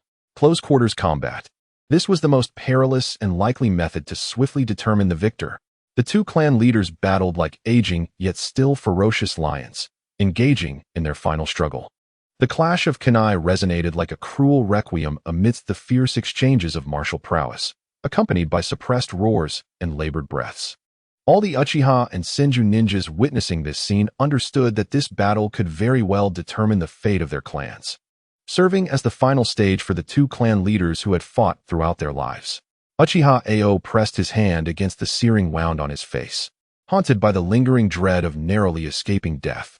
He gazed at the suffocating battlefield in the distance, and then at the direction where Izuna and Tobarama had vanished. A profound sense of helplessness swelling within him. In the face of such a fierce confrontation, his meager power felt utterly insignificant. At that moment, an unexpected turn of events unfolded on the battlefield. Senju Tobarama exposed a flaw. Enduring a heavy blow from Taijima, while simultaneously locking his arm in a vice-like grip with sheer muscle. Now was the moment. Tobarama's eyes blazed crimson as he let out a final roar. A figure, akin to a lurking venomous serpent, shot forth from the shadows. It was another formidable Senju warrior. Seizing this fleeting opportunity, he thrust a poisoned kunai toward Taijima's unguarded back. Father, Izuna, entangled with Tobarama in the distance, caught sight of this moment and let out a heart-wrenching cry. Taijima's pupils constricted as he struggled to break free. Yet Tobarama held him fast at the cost of his own life. In this dire moment, a roar erupted like that of a wounded beast, reverberating across the battlefield. A dark figure tore through the air with a speed surpassing the ordinary, appearing behind Taijima in an instant. It was Uchiha Madara. His Sharingan, spinning with unparalleled fury and urgency, seemed on the verge of tearing through its own socket. He had no time for ninjutsu. He could only charge at the attacking Senju with his body. With a sickening thud, the poisoned kunai failed to pierce Taijima's back, but instead embedded itself deep into Madara's shoulder. Pain surged through him, yet Madara's movements did not falter. With his other hand, infused with raging chakra, he delivered a crushing blow that shattered the ribcage of the assailant. However, as Madara shielded his father from this lethal strike, the immense opening created by his desperate rescue laid him bare to his enemies. Senju Tobarama, who had been waiting for this opportunity, struck like a long-anticipated white hawk, his eyes flashing coldly. Once again, he activated the instantaneous body technique that surpassed the limits of visual perception. This time, his target was not to evade but to directly attack the exposed Uchiha Madara. Madara, Taijima, having just freed himself from Tobarama's grasp, felt a surge of rage. Izuna's cry was drowned out by the sound of an explosion. Uchiha Ao, with his Sharingan, could only see a white flash of death, piercing toward Madara's heart at a speed beyond his comprehension. The shadow of death loomed ominously over Uchiha Madara. In that fleeting moment, the wildly spinning Tomo in Madara's eyes ignited with fury, desperation to shield his father, and the sheer shock of impending death, colliding violently, igniting a blaze. The form of the three Tomo began to twist, stretch, and merge in an eerie manner. A chilling, powerful chakra, filled with hatred, erupted from within Uchiha Madara like a cataclysmic force. The final act of the heroes of the old era was poised to resonate, while the kaleidoscope of a new age quietly gestated within this profound despair and hatred. This brutal assault was heading toward its conclusion in an unforeseen manner, sowing seeds of deeper animosity and transformation for the future. Chapter 18. The broken wings of the phantom and the eyes of hatred, the white trajectory of death. In Uchiha's eyes, transcended mere illumination, morphing into a specter of doom. Silent, swift, and eerie, imbued with the Senju's unique vitality and frigid intent to kill. It lunged toward Uchiha Madara, who had exposed himself while rescuing his father. Time seemed to freeze in that moment. Taijima, consumed by rage, found himself unable to assist due to his grievous injuries and the recent explosion. Izuna's alarmed cry was swallowed by the cacophony of battle. Other Uchiha ninjas were caught off guard by the rapid succession of events. Only Uchiha Ao, with his double Tomo Sharingan, fixated on the specter, his mind racing at full capacity. He could perceive the trajectory but was utterly unable to match its speed, helplessly watching death approach his most revered and feared brother. In the nick of time, a roar erupted from Madara's throat, not one of pain, but one filled with sheer rage and hatred. The poisoned kunai remained lodged in his shoulder, blood streaming down, yet his aura transformed dramatically in that instant. The Tomo in his eyes trembled violently from overwhelming emotion. The central pupil constricted to a pinpoint, while the surrounding Tomo appeared to be pulled by an invisible force, distorting and ultimately merging. An unprecedented, chilling, and dark power emanated from him like a tsunami, engulfing the air around him in a distorted wail. His eyes no longer bore the simple form of Tomo but transformed into a more intricate and sinister pattern, exuding boundless hatred and strength. Akin to a swirling tempest or an unfurling black mandala, the kaleidoscope Sharingan, in this moment of despair, erupted into full awareness. What? The specter of death, charging in on Tobirama, felt the oppressive force of this newfound ocular power. For the first time, disbelief etched itself onto his perpetually calm visage. His speed instinctively faltered. The most primal reaction of a being confronted with unknown peril. It was this slight hesitation that enabled Madara, with his awakened kaleidoscope, to elevate his dynamic vision and reaction speed to unprecedented levels. In his gaze, Tobirama's previously ghostly swift movements appeared to slow, just a fraction. That was sufficient. Without turning back, Madara unleashed the terrifying power of his kaleidoscope with a fierce glance. The ocular technique activated, not a cataclysmic jutsu, but rather the most fundamental yet direct expression of power, an intensely potent visual jinjutsu. Tobirama found the scene before him blurring suddenly. Madara's figure seemed to twist momentarily, causing his originally certain strike to miss by a hair's breadth. Blood sprayed. Tobirama's kunai failed to pierce Madara's heart, instead embedding deeply in his side. Simultaneously, Madara, enduring the agony of his grievous wound, retaliated with a fist enveloped in furious chakra and boiling rage, smashing toward Tobirama's face. Tobirama reacted swiftly, missing the strike. He used the wound on Madara's side as leverage to flip backward, narrowly evading the wrathful blow, yet the fierce wind from the punch grazed his cheek painfully, severing a few strands of white hair that floated away. He landed lightly, clutching his cheek that had just brushed against Madara's fist, his expression wavering as he gazed at the slowly turning Uchiha Madara, whose eyes radiated an ominous and powerful aura he had never encountered. Madara. Izuna finally rushed over, positioning himself protectively in front of Madara, seeing the gaping wound in his brother's abdomen and the shocking poisoned kunai in his shoulder, feeling a mix of urgency and shock. I am fine. Madara's voice was hoarse and cold, brimming with an inexorable killing intent. His kaleidoscope Sharingan locked onto Senju Tobirama, the gaze reminiscent of the underworld's depths, sending chills through the battle-hardened Tobirama. From the main battlefield, a chilling cry echoed, "Lord Clan Leader." There lay Senju Tobirama, his chest caved in, blood pooling from his mouth and nose, lifeless, yet maintaining the stance that had imprisoned Uchiha Taijima until his last breath. Uchiha Taijima, despite having freed himself from his restraints and vanquished his assailants, bore a grievous wound on his back, deep enough to expose bone.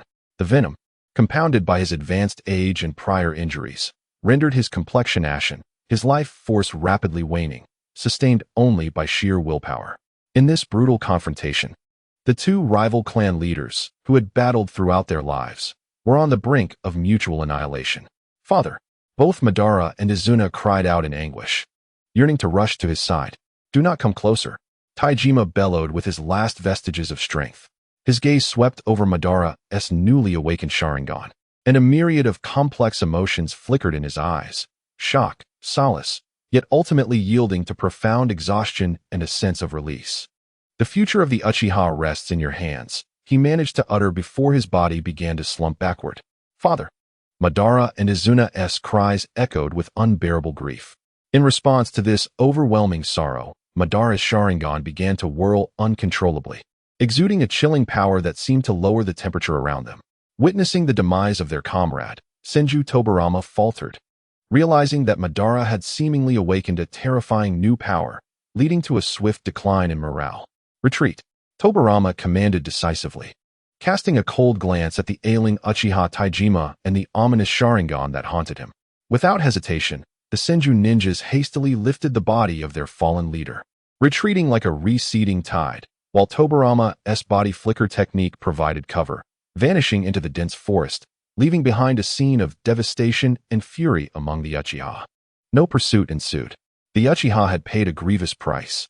Clan leader Uchiha Taijima lay gravely injured, teetering on death's doorstep, while Madara was afflicted by poison and internal wounds, accompanied by the loss of numerous elite warriors. Izuna and several clan members rushed to Taijima's side, desperate to render aid, but their efforts were in vain. Madara stood rooted in place, blood gushing from his abdomen, the numbing effects of the poison beginning to spread, yet it seemed he was oblivious to his own suffering. His gaze remained fixated on the direction of the Senju's retreat, on the spot where Tobirama had vanished. Within his newly awakened Sharingan, a tempest of hatred and profound grief for his lost kin swirled, ultimately solidifying into a chilling, destructive resolve. The two titans of the bygone era had played their final notes with their lives. Yet, the animosity and power of the new age were ignited that night in a manner both cruel and extreme. Uchiha Ao stood at a distance, observing the harrowing scene, his heart heavy with shock and dread. Was this the eye that housed a deeper power, the Mangekyo Sharingan? It demanded the price of dearly departed kin and overwhelming emotional turmoil. He glanced at the devastated Izuna, at the cold, unyielding Madara, and recalled the specter-like figure of Senju Tobirama. The brutality of war, the cost of power, and the uncertainty of the future loomed heavily upon him. He understood that from this night forth, everything would change. The fate of the Uchiha would hinge upon those eyes filled with boundless hatred. Yet how could his own feeble influence, akin to a flickering firefly, find its place amidst this tempest of vengeance, and where could it possibly cast its light? As night deepened, the stench of blood hung thick in the air. The lament of the Uchiha began to rise from the ruins. Chapter 19. The Fallen Titans and the Smoke of a New Era in the End. Uchiha Taijima left no final words. As Madara and Izuna's heart-wrenching cries filled the air, the leader who had fought to sustain the Uchiha clan amidst the bloodied seas of the warring states had his final glimmer of life extinguished. He collapsed upon the cold earth, not far from his lifelong adversary, Senju Hashirama, marking the tragic conclusion of their long-standing feud. Silence. An oppressive stillness enveloped the shattered battlefield. Only the night breeze whispered through the charred remnants, mingling with the suppressed sounds of weeping. Grief hung like a tangible fog, shrouding every member of the Uchiha clan. The death of their leader signified not merely the loss of a figurehead, but the shattering of their spiritual support, particularly in the ongoing war against the Senju, which was an undeniable blow. Madara slowly knelt before his father's increasingly cold body, his own wounds still bleeding from shoulder and abdomen. The numbing sensation of the poison paled in comparison to the searing agony within his heart. Bowing his head, his dark hair fell forward, obscuring his expression. Yet, all could sense the chilling, bone-deep chakra emanating from him. Even shrouded in shadows, his newly awakened Sharingan radiated an ominous and potent energy, akin to the gaze of the abyss. Izuna knelt nearby, silent tears streaming down her cheeks as she grasped her father's increasingly stiff hand, her shoulders trembling under the weight of suppressed sorrow. The tomo in her eyes dimmed, filled with immense sadness and confusion. Uchiha Ao stood at a distance, observing this suffocating scene, his heart heavy with despair. Despite Taijima's stern and ruthless demeanor, he had been the backbone of the Uchiha. His demise heralded a future shrouded in uncertainty. Ao's gaze lingered on Madara, whose Sharingan exuded an oppressive force stronger than ever before. That power, wrought from the death of a loved one and extreme suffering, bore an insurmountable cost. After a long pause, Madara slowly lifted his head. As his hair fell away, it revealed his Sharingan, now calm yet colder than the deepest ice. No tears remained, only a profound silence filled with burning hatred and unyielding resolve. He extended his hand, gently closing his father's unseeing eyes, and then, with immense difficulty, rose to his feet. His body swayed from pain and toxin, but he was swiftly supported by Izuna and another elder. Madara, your injuries, an elder voiced with concern. No matter, Madara replied, his voice raspy, akin to sandpaper rubbing together, yet carrying an undeniable authority. He brushed aside their assistance, standing firm on his own. His gaze swept over the surviving Uchiha ninjas, each face etched with sorrow, anger, fear, and confusion. Madara's Sharingan began to rotate slowly, its eerie gaze seeming to penetrate the very souls of those present. For my father and all who bled for the Uchiha, his voice, though low, resonated clearly in every ear, imbued with a chilling, potent intensity. Their sacrifices shall never be in vain. Senju Hashirama is dead, but that is not enough. The suffering and hatred inflicted upon us by the Senju must be repaid tenfold, 100-fold. His voice crescendoed, infused with overwhelming hatred and a near-manic obsession. From this day forth, I, Uchiha Madara, shall inherit my father's will and lead the Uchiha into a new era. an era that will make all our enemies tremble, cleansing every humiliation with fire and fear. The glory of the Uchiha shall be defended by these eyes. Anyone who dares to obstruct us will be utterly crushed. There was no fiery rhetoric, only a cold proclamation and a palpable intent to kill. Yet the formidable presence of his Sharingan, combined with the unprecedented strength and resolve he now exuded, injected a surge of courage into the anxious hearts of his clan. Grief began to morph into rage, confusion slowly giving way to hatred. Lord Madara. We will follow Lord Madara. For the vengeance of Lord Taijima. Annihilate the Senju. The remaining Uchiha ninjas knelt, rallying around their new leader, around those eyes embodying newfound power, unleashing their battle cries of vengeance. Even several elders, who might have previously held reservations, chose silence and submission upon witnessing the unfathomable power of the Sharingan and Madara's resolute determination. As Izuna gazed upon his elder brother, his eyes were filled with a complex array of emotions, grief, support, and an ineffable sense of worry. Yet, he ultimately resolved to stand steadfastly by Madara's side, affirming his allegiance. Meanwhile, Uchiha Ao lowered his head along with the others, sensing that the reins of the Uchiha clan had irrevocably shifted into Madara's hands.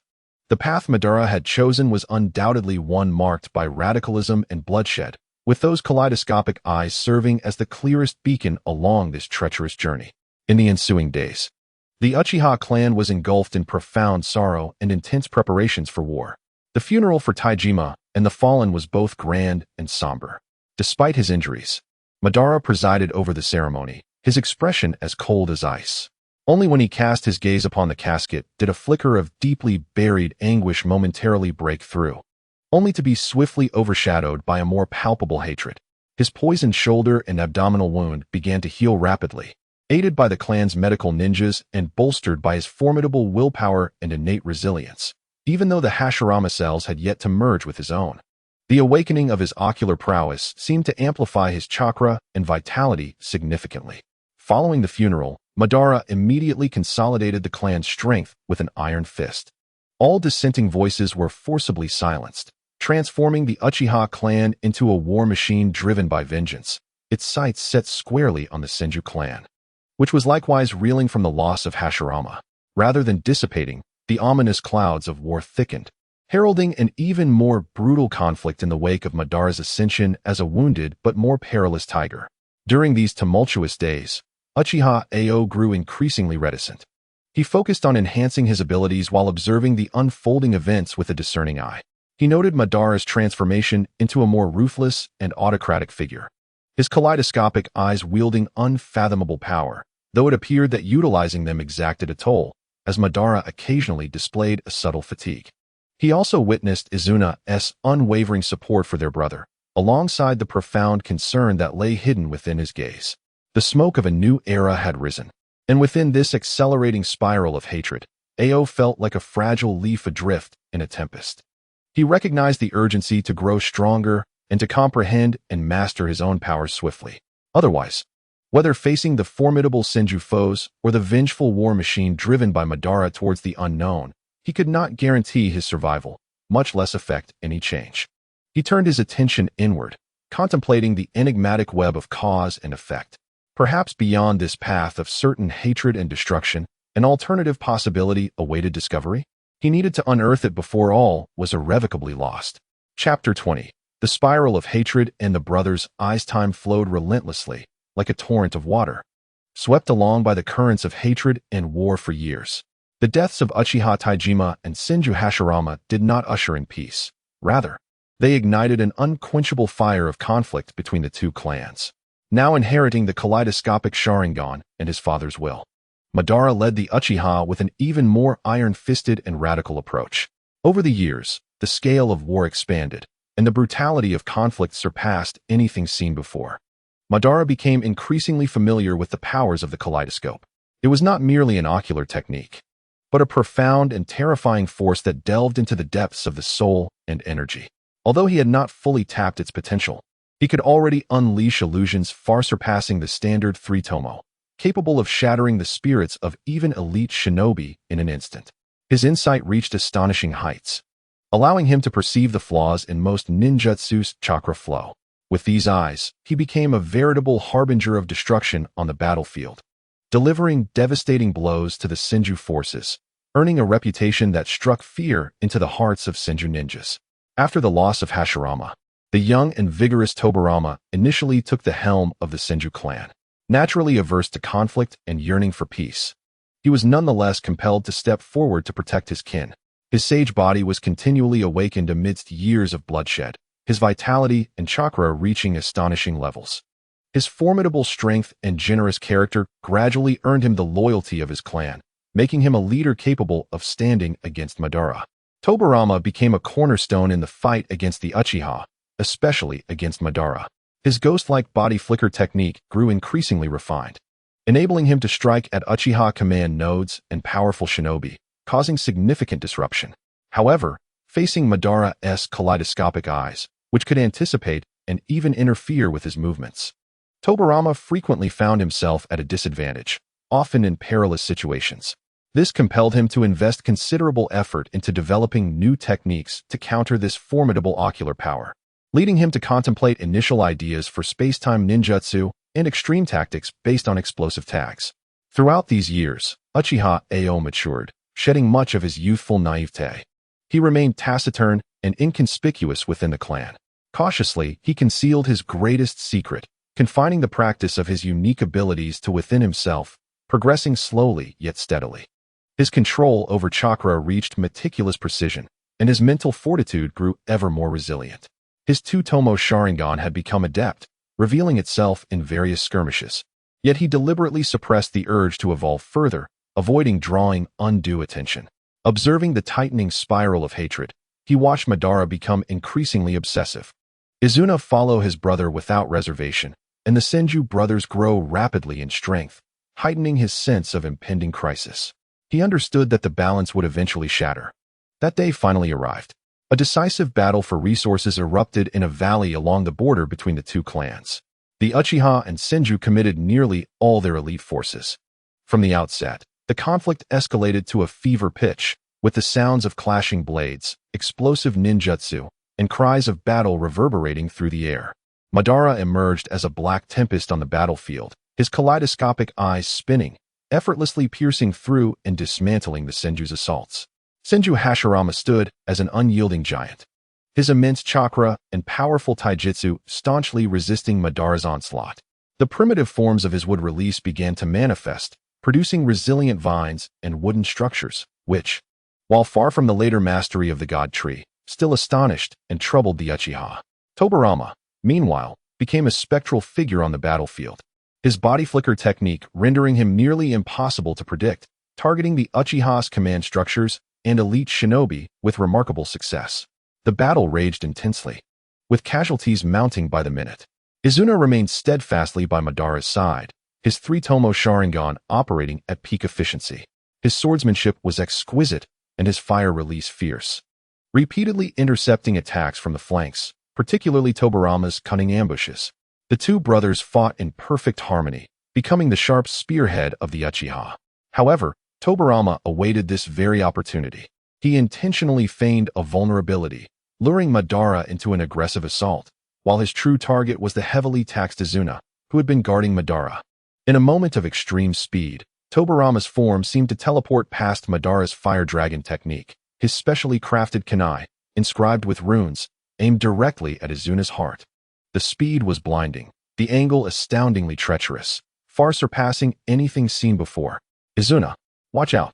Madara's pupils dilated as he attempted to rush to his brother's aid, only to be forcibly halted by the massive wooden arm conjured by Hashirama at the cost of his life. Izuna's Sharingan perceived the lethal glint of the attack, but his body lagged, fatigued from prolonged combat. He sensed the chilling breath of death closing in. In that critical moment, not on my watch.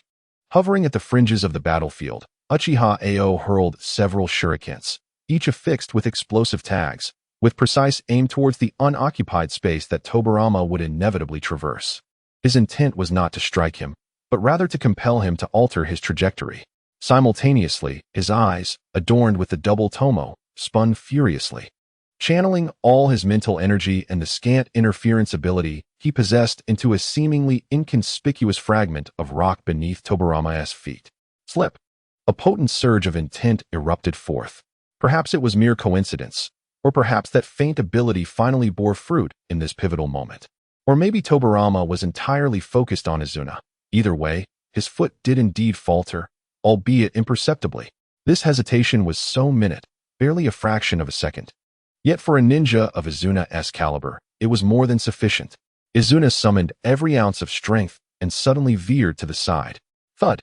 The specially crafted kunai failed to pierce his heart, instead embedding itself fiercely into the right side of his chest. The tremendous impact sent him hurtling backward, blood gushing forth. Izuna. Uchiha Madara witnessed his brother's grievous injury and let out a heart-wrenching roar. An overwhelming wave of fury, concern, and dread consumed him in an instant. The unexpected turn of events also momentarily stunned Hashirama. Meanwhile, the initially lethal attack of Senju Tobirama, now thwarted, glimmered with a chilling light in his eyes as he retreated without hesitation, his hands forming seals with lightning speed. Forbidden technique. Interlinked explosive tag technique. The explosive tag embedded in Izuna's body was instantly activated through summoning, triggering a frantic sequence of summoning more explosive tags, poised to unleash a relentless series of catastrophic explosions. He intended to obliterate Izuna completely. No. The kaleidoscope of Madara's Sharingan spun uncontrollably due to the overwhelming emotional turmoil, unleashing power that surged forth uncontrollably. He envisioned his brother being reduced to nothingness, and that despair and hatred reached a boiling point. Simultaneously, Izuna, propelled backward from the grievous blow, felt the destructive energy within him about to erupt. In midair, he caught sight of his brother's contorted, anguished visage, the cold, merciless gaze of Tobirama, and the horrified expressions of their clan. Protect my brother. Safeguard the Uchiha. The profound hatred towards the Senju, particularly directed at Tobirama, along with his own impending demise, caused an explosion of extreme emotions in that moment. Ah! As Izuna flew backward, his cry was not born of pain, but from the depths of his soul. The blood gushing from his chest wound seemed to pulsate with an intense chakra surge. His eyes, wide with agony and wrath, suddenly constricted, the tomo twisted and morphed, ultimately merging into a brand new, intricate pattern, distinct from Madara's, yet equally infused with formidable, chilling power. The kaleidoscope Sharingan in Uchiha Izuna's eyes abruptly awakened. In that fleeting moment between life and death, the newly awakened ocular power instinctively surged forth. Buzz. A colossal skeletal structure emanating a ghostly purple light, resembling ribs, materialized instantaneously, enveloping Izuna's form. Boom, boom, boom. The relentless explosions from the explosive tags violently battered against the ethereal purple frame, flames and smoke engulfing it. The shockwaves from the blasts swept across the surroundings. All held their breath. As the smoke cleared, Uchiha Izuna was seen kneeling on one knee, gasping for breath. The kunai still lodged in his right chest, blood staining his clothing. Yet, his body was shielded by the seemingly imperfect but indestructible ghostly purple skeletal frame. Though cracks appeared under the fierce explosions, it successfully withstood the lethal strike. Susanoo, Izuna, Madara, both astonished and elated, dashed to Izuna's side. Izuna lifted his head, revealing a new pattern of kaleidoscope Sharingan, tears of blood streaming down, his voice hoarse yet filled with venom. I am unscathed, brother. I will personally gouge out that white-haired monstrous eyes. A moment of profound silence enveloped the battlefield. The Uchiha clan had witnessed the emergence of a second pair of kaleidoscope Sharingan. Tobirama's countenance darkened, realizing that his most potent ambush and novel forbidden technique had inadvertently facilitated the awakening of his adversary's kaleidoscope. He scrutinized the eerie skeletal structure, alarm bells ringing in his mind. His assessment of the threat posed by the Sharingan reached an apex, intensifying his resolve to develop new techniques. Hashirama observed the two ominous pairs of eyes, sensing the icy hatred they harbored, his face betraying deep anguish and a sense of helplessness. The path to peace appeared increasingly elusive. A certain power within him seemed to awaken more swiftly due to the extreme confrontation and his determination to protect his clan. Uchiha Ao, witnessing Izuna activate Susanoo and narrowly escape death, exhaled slowly, though his heart was heavier than before. The emergence of a second pair of kaleidoscope Sharingan would only intensify the Uchiha's fervor for battle, tightening the chains of hatred. and he had finally borne witness to the moment of awakening. He understood that from this instant, the war would plunge into a more horrifying new phase. The alternative possibilities he sought appeared ever more distant and remote under the gaze of those two eyes filled with hatred. The time for respite seemed to dwindle. Chapter 21. The Dawn of Chaos and the Imbalanced Scales. Two pairs of kaleidoscope Sharingan. The ghostly purple skeletal structure shielded the battle-worn, yet vengefully fervent Izuna, alongside the power-laden, hellish presence of Uchiha Madara. The two brothers stood together, their overwhelming hatred and icy ocular power coalescing into a terrifying aura of despair that enveloped the entire battlefield. All surviving Uchiha ninjas, as if invigorated by a potent elixir, fervently shouted Madara-sama, Izuna-sama, their morale surging to unprecedented heights. Meanwhile, the Senju side was engulfed in shock and terror. One pair of kaleidoscope Sharingan had already rendered Madara unstoppable. Now, with the addition of another, how could they possibly fight on? Tobirama's face turned ashen, fixated on the ghostly purple frame surrounding Izuna, his mind racing with calculations regarding the strength and limits of this unknown defense and methods to counter it. Simultaneously, he felt an acute sense of regret for failing to deliver a fatal blow, further solidifying his resolve to develop ultimate techniques that transcended speed and conventional ninjutsu. Hashirama positioned himself at the forefront, feeling the overwhelming, shared yet hateful ocular power, the immense pain and sense of responsibility nearly crushing him. He spread his arms wide, unleashing a torrent of chakra in an effort to stabilize the crumbling front line. Get lost, Hashirama. Otherwise, today will mark the end of the Senju clan. Madara's kaleidoscope locked onto Hashirama, his voice devoid of any emotion. Madara, stop this. Such hatred will only lead to destruction. Hashirama implored desperately, channeling all his power as the ground began to erupt with thicker vines and wooden structures. Though rough, they were resilient, struggling to withstand the onslaught from the Uchiha side. Destruction? Then let it begin with you. Madara roared, unleashing the full might of his kaleidoscope, his colossal chakra coalescing into a massive fire form directed at Hashirama.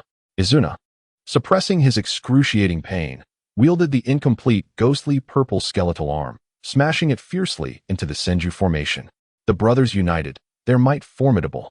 The Senju clan's defense teetered on the brink of collapse, with ninjas being consumed by flames or hurled away by the skeletal arm, cries of agony echoing throughout.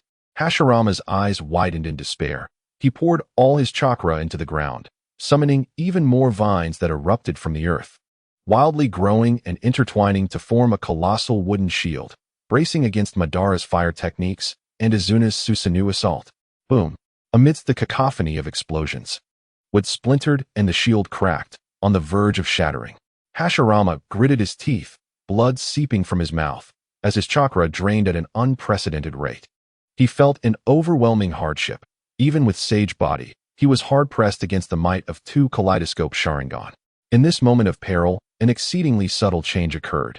It did not emanate from anyone on the battlefield, but rather from the entirety of the world, or perhaps from the very earth beneath their feet, from the surrounding woods.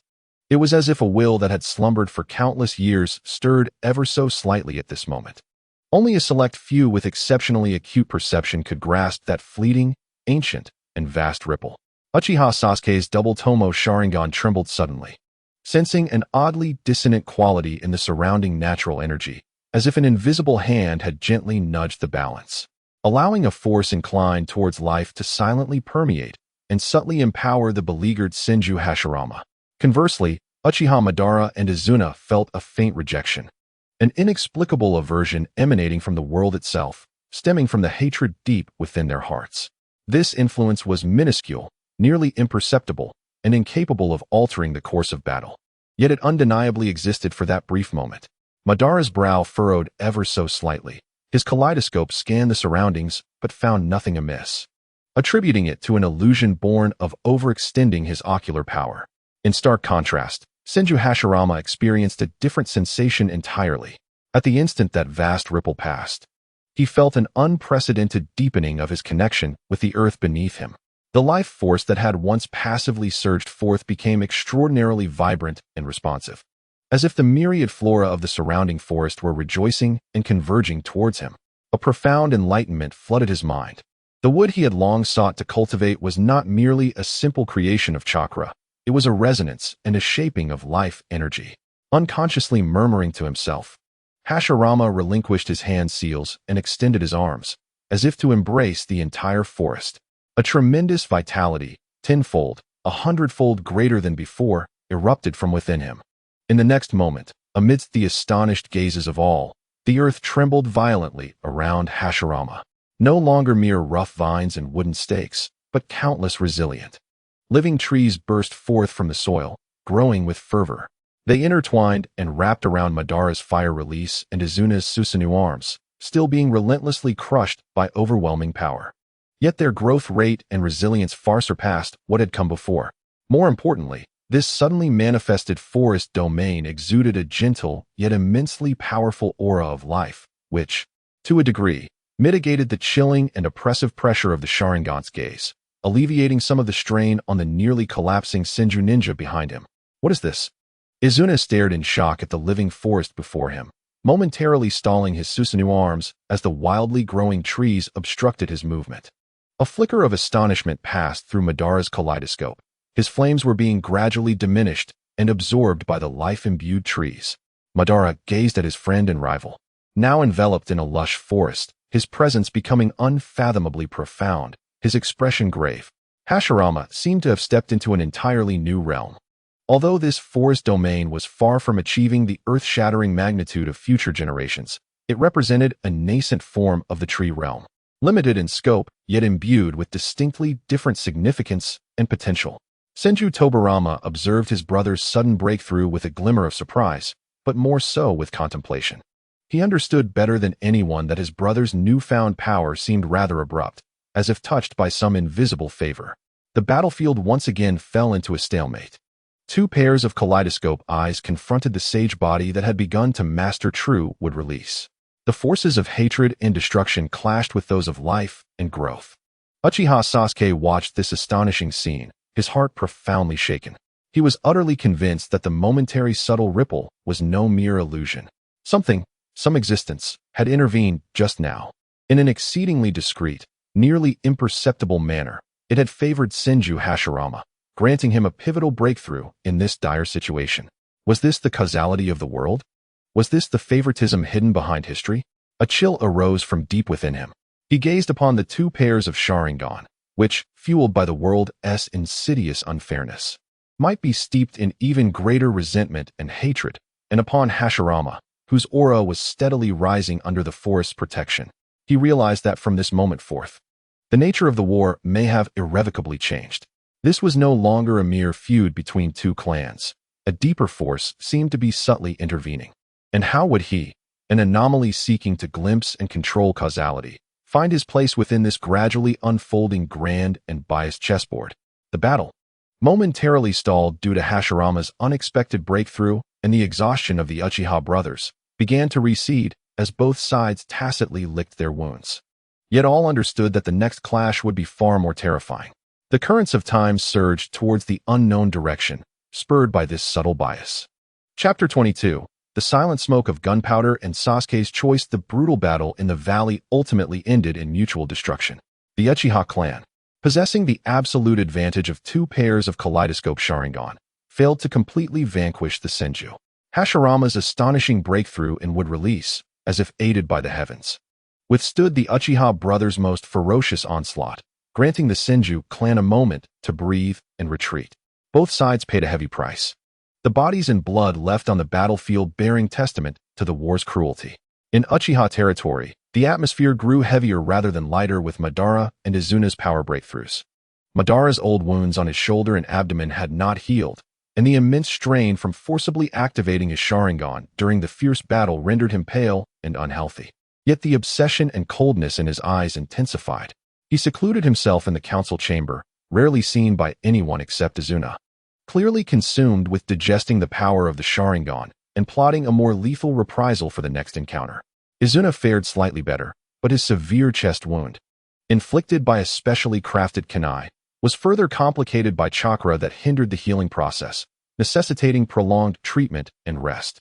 The ethereal purple Susanoo frame around him had long dissipated, Yet the burning hatred within his newly awakened Sharingan was no less than Madara's. The ordinary Uchiha clan members, after the initial fervor, gradually calmed down, giving way to deeper unease. Neither pair of Sharingan had succeeded in subduing the Senju. The power Hashirama had exhibited, akin to that of a forest deity, instilled a primal fear within them. The shadow of war loomed heavier than ever over each clan member's heart. Uchiha Sasuke silently fulfilled his duties, participating in patrols, training, and occasionally undertaking less perilous missions. He became more inconspicuous, burying all his doubts and astonishment deep within. Yet he did not cease his observation or contemplation. He repeatedly recalled the bizarre sensation from the final moment on the battlefield, as if the entire world had tilted slightly, imparting a subtle vitality to Hashirama through that ephemeral ripple. It was no illusion. He was increasingly convinced. Coupled with Hashirama's nearly irrational breakthrough in the heat of battle, a terrifying hypothesis began to take shape in his mind. It seemed that some great will, transcending the ninja clans, perhaps even the essence of ninjas themselves, was covertly favoring Hashirama, or rather, favoring that which embodied life and unity, while repulsing the extreme powers of the Uchiha rooted in the psyche and emotion, especially the negative. This favoritism was not a direct intervention, but resembled a tilt in fortune, a gentle nudge or inspiration provided at a critical moment. Why? Uchiha Sasuke felt a profound sense of injustice and coldness. If the rules of the world are inherently skewed, what significance do the struggles and hatred of the Uchiha clan hold? Are they not ultimately destined for annihilation? This thought nearly suffocated him. Yet, he swiftly forced himself to regain composure. No, if causality can be interfered with, even by such a grand existence, it proves that it is not absolutely immutable. His gaze turned inward once more. This power of mine, though feeble, might indeed touch upon one of the fundamental rules of this world. He recalled the countless failures of his internal settings, to refine chakra to a purer state, to hasten the healing of wounds. These exercises were not without effect. At the very least, they had granted him astonishing precision in chakra control, and his body's self-healing speed appeared to surpass that of his kin, albeit slightly. Previously, he had attributed this to psychological effects or rigorous training, but now he had come to a different conclusion. If the scales of causality can be nudged by an invisible hand, might I, as a fulcrum, ever so slightly, shift my own balance? This notion quickened his heartbeat. He ceased to set a specific outcome, such as hastening wound healing, and began to explore a more abstract practice, one that resonated closely with the very essence of that fluctuation. Sitting cross-legged, he concentrated intently, perceiving everything within himself: the flow of blood, the circulation of chakra, the metabolism of cells. Then, he attempted to use his mind and ocular power to mimic, or rather resonate with, the subtle fluctuations of life that he sensed in that moment. He endeavored to instill this intention of life, albeit minutely, upon his wound healing or chakra refinement. The process was exceedingly arduous, even more abstract and futile than before. Often, he would sit in silence through the night, capturing only the faintest of sensations, unable to effect any tangible results. Yet, he did not relent. He understood that this might be a genuine path toward understanding and harnessing his abilities, a path that could perhaps unveil or even challenge the biases of the world's rules. Days later, by a stroke of fortune, he was tasked with escorting medical ninjas to the quarters of the severely injured. The barracks were saturated with the potent scents of medicine and blood, and the anguished groans of the suffering echoed throughout. Many Uchiha ninjas, grievously wounded in the valley battle, lay here, their conditions largely grim. The medical ninjas were overwhelmed, their chakra and supplies critically depleted. Uchiha Ao observed all of this in silence. His gaze swept over the broken bodies and despairing faces. The brutal reality of war laid bare before him. In a corner, he spotted a familiar figure, the clan member he had helped bandage on the day of training. At that moment, the clan member bore a massive penetrating wound to the abdomen.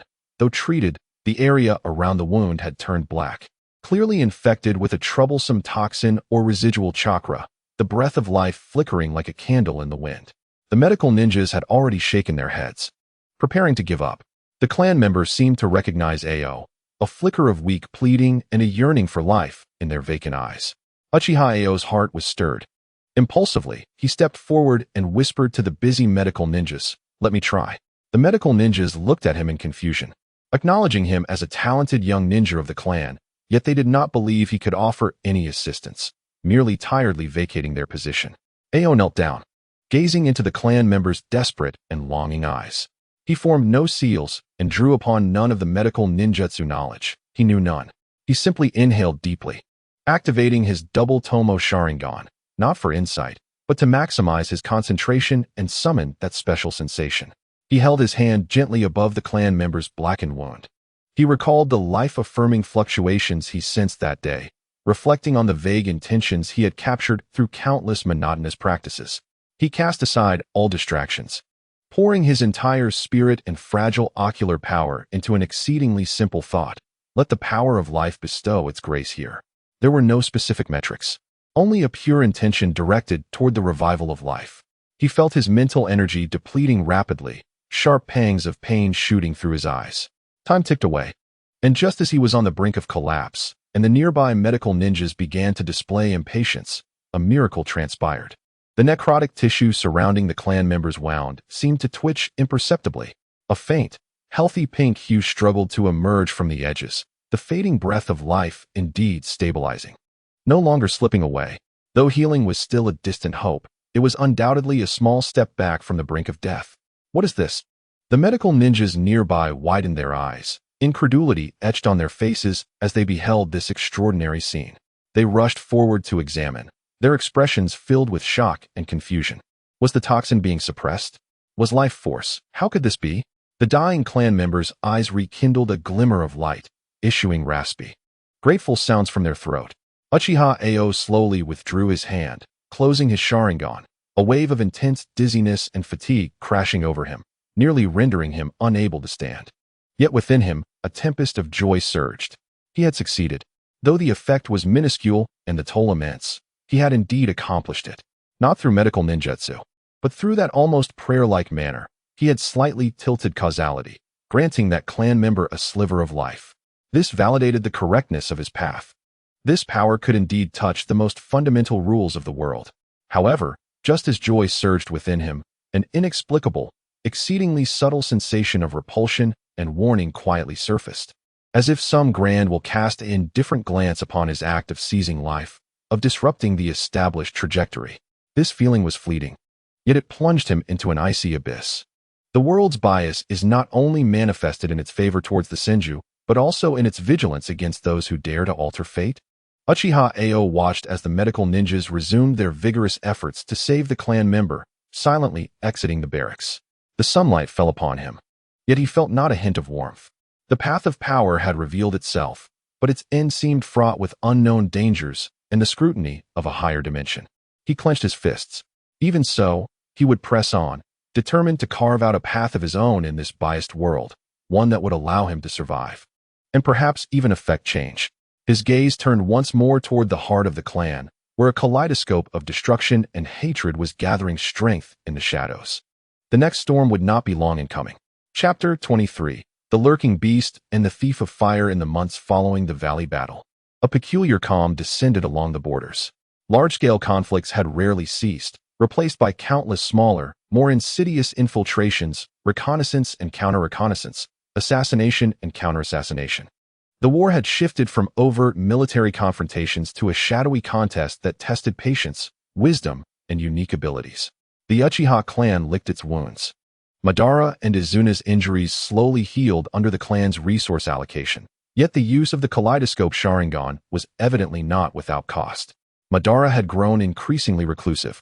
Whenever he did appear, an aura of deep, inscrutable gravity surrounded him, though a barely perceptible weariness occasionally flickered across his brow.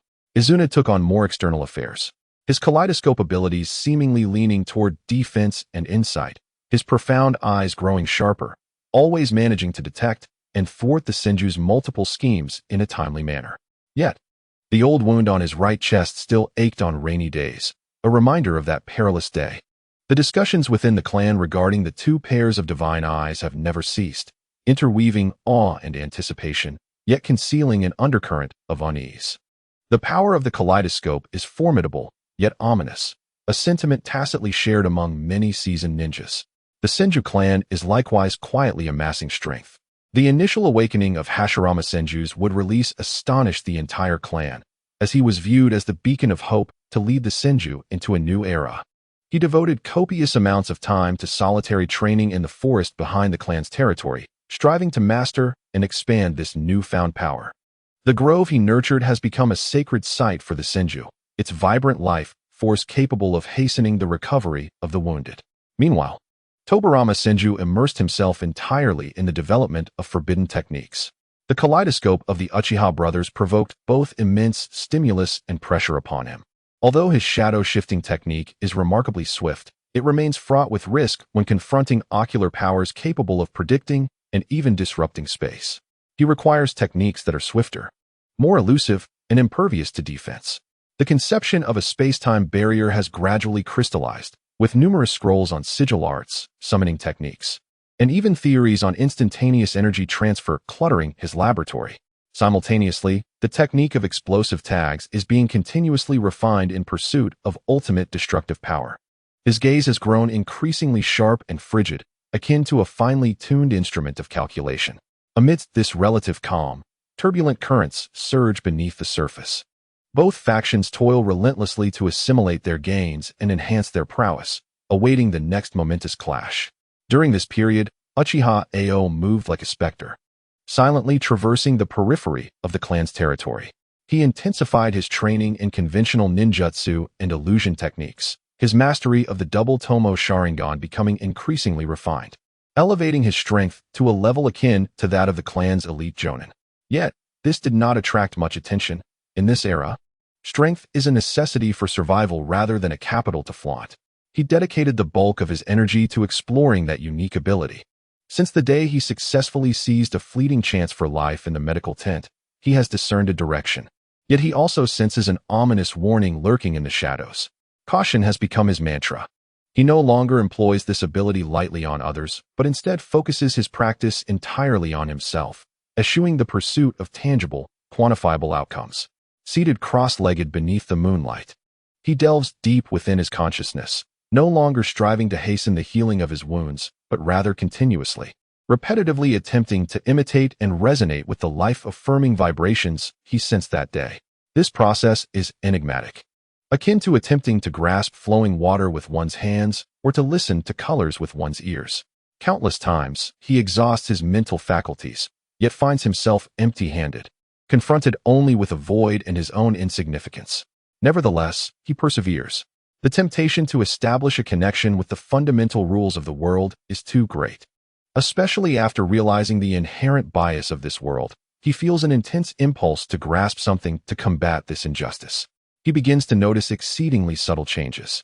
As he persistently engages in this resonance practice, the natural energy within a small radius around him seems to become remarkably gentle and vibrant, not akin to Hashirama's would release, which commands with ease, but rather resembling a friendly inclination. For instance, during his morning training, dew appears to favor the grass blades surrounding him, refracting a more crystalline light. When he is weary, the breeze in the woods brings a refreshing breath. As he attempts to refine chakra, the process becomes unusually smooth, with the rate of impurities seemingly diminishing to an insignificant degree. These changes are so subtle, they verge on illusion, even less pronounced than the effects of the most rudimentary chakra concentration techniques. Yet Uchiha Ao's Sharingan and spiritual perception affirm the authenticity of these experiences. They signify a minuscule causal deviation brought about by his ongoing resonance with the environment. He resembles a primitive man attempting to create fire in an endless darkness, failing countless times and bruising his hands, yet finally glimpsing a flicker of light, fragile yet indicative of the potential for illumination. He endeavors to integrate this resonant state into his daily life. Whether walking, resting, or executing simple tasks, he allocates a portion of his focus to maintaining that alignment with the vibrations of life. The effects are maddeningly slow, yet he senses a subtle transformation occurring within his body. His cells are imbued with greater vitality, his chakra more refined, and even his Sharingan, often sore from overuse, seems to receive a faint nourishment, its recovery speed slightly hastened. He even begins to dare another experiment. If he can resonate with life, could he also resonate with other vibrations? He recalls the battlefield when Madara and Izuna awakened their eyes, the chilling waves of hatred and destruction that surged forth, and attempts to mimic it. The result is almost immediate backlash. As he conjures the intent to resonate with that power of hatred, a wave of intense nausea, dizziness, and palpitations overwhelms him. The surrounding natural energy seems to transform into icy needles, piercing his psyche. Sharp pain radiates from his eyes, as if they might go blind. He halts his attempt instantly, gasping for breath, cold sweat soaking his garments. The world's bias manifests once more, rejecting this power born of extreme negative emotions, at least. It repels his attempt to invoke it in such a manner. Uchiha Ao wipes the cold sweat from his brow, yet his mind becomes clearer. He begins to grasp the essence of it all. This world, or perhaps the will behind it, encourages life and integration while rejecting death and extremity. His ability appears akin to that of a fire thief, capable of stealing a minute ember from the world's tendencies. Yet should he attempt to touch the power that the world abhors, he will suffer the consequences. This path is destined to be arduous and narrow, yet he has no choice. On this day, he receives a mission to escort a team to the border with the Yui clan for a rotation. This is a relatively straightforward task, and he anticipates a safe passage. However, just as they are about to reach their destination, they fall into an ambush. Not by the Senju, but by a group of unidentified, ruthless, and well-trained ninjas, whose goal appears to be to incite conflict between the Uchiha and the Yui clan. Combat erupts in an instant. Among the ambushers are several formidable adversaries, and the Uchiha team finds themselves in a bitter struggle. Uchiha Ao, armed with a kunai, perceives the battlefield through his Sharingan, engaged in a fierce duel with an enemy wielding an uncanny earth release. The opponent's technique not only offers defense, but also creates quicksand traps, proving exceedingly troublesome. In a moment of intense confrontation, Ao opens himself up to rescue a comrade ensnared in the quicksand. Another ambushing ninja, akin to a viper, springs from the shadows, dagger poised to strike at his back. Danger! Uchiha Ao's Sharingan perceives the ambush, yet his body cannot evade in time. In this critical moment, he instinctively reverses the frail state of resonance with life he has been maintaining, no longer drawing in life's inclination, but rather, with great effort, attempting to impose a notion of misfortune upon the assailant. He cannot directly harm the foe. He can only try to subtly alter the minutest causation. His foot slips. A forceful, distorted intent erupts alongside a significant drain on his mental faculties. The dagger fails to pierce his heart, as the assailant stumbles unexpectedly, the blade grazing Ao's ribcage and drawing forth a spray of blood. Excruciating pain ensues, yet it is not a fatal wound. Seizing the opportunity, Ao pivots and delivers a kick that sends the unbalanced attacker sprawling, simultaneously launching his kunai with precision to eliminate the earth release ninja. The battle concludes swiftly, the ambushers entirely eradicated, yet the Uchiha team bears injuries. His comrades rush to him, applying pressure to his wounds. Shaken, Ao, that was too close. Thankfully, that guy slipped. Uchiha Ao clutches his injured side, feeling the searing pain and dizziness from the mental exhaustion, managing a strained smile. Indeed, fortunate. Only he understood that this was not purely a matter of fortune. At the brink of life and death, he endeavored for the first time to wield this ability for an aggressive curse, albeit with only the effect of causing his opponent to stumble. The exertion was immense and the outcome highly unstable, yet it proved that this path was not entirely impassable. However, with this success, the familiar, subtle sensation of rejection and warning from the world resurfaced, clearer than during his previous encounter in the medical tent. It was as if a detached voice whispered in his ear, "Beware, thief of fire. Those who toy with fate shall ultimately be devoured by it." Uchiha Ao took a deep breath, suppressing the chill within him. He gazed at the ominous sky in the distance, as well as the direction of the Senju clan. He was acutely aware that peace was merely a transient state. Uchiha Madara would never relent, and Hashirama and Tobirama were rapidly growing in strength. When those eyes of hatred opened once more, they would inevitably bring forth a tempest of destruction far more violent. As he quietly siphoned the remnants of the world, he knew he must, before that time, acquire sufficient power, at the very least, the ability to safeguard himself amidst the storm and perhaps alter its course. His journey was destined to be solitary and perilous, yet he had embarked upon this path with no turning back. Chapter 24. The Language of Nature and the Night of Choices times gears, lubricated by hatred, turned once more for over a year. The friction at the borders never truly ceased, with small-scale bloodshed resembling an unhealable ulcer, continuously draining the vitality of both clans. The powers of Uchiha Madara and Izuna deepened, particularly Madara, whose mastery over the Sharingan grew increasingly refined. The terrifying ocular prowess he occasionally displayed during practice sent shivers through all those of his clan who were perceptive enough to witness it. They lay in wait like dormant tigers, sharpening their claws, biding their time for the perfect moment to rend their enemies asunder. On the Senju side, Hashirama was nearly always present in the forest behind the clan's territory. The woods, born of his power, flourished vibrantly, even beginning to subtly alter the surrounding environment, rendering the Senju land more fertile and hastening the recovery of the injured. Day after day, Hashirama communed with the trees, attempting to connect with the vast, yet gentle natural energy flowing within them. He was unaware of the concept of sage arts. He merely felt instinctively that this forest was a part of his power, a vessel for his yearning for peace. One day, as was his custom, Hashirama placed his palm against the trunk of the stoutest ancient tree, closing his eyes in concentration, striving for deeper perception. Gradually, he slipped into a profound state. His chakra began to meld with the vitality of the trees, his thoughts seemingly sinking into the earth, spreading along the gnarled roots. He heard the flow of moisture in the soil, the process of photosynthesis in the leaves, and the rustling of insects crawling beneath the bark. A vast, ancient, gentle consciousness flowed slowly at the forest's core, a silent collective of natural energy nourishing all living things.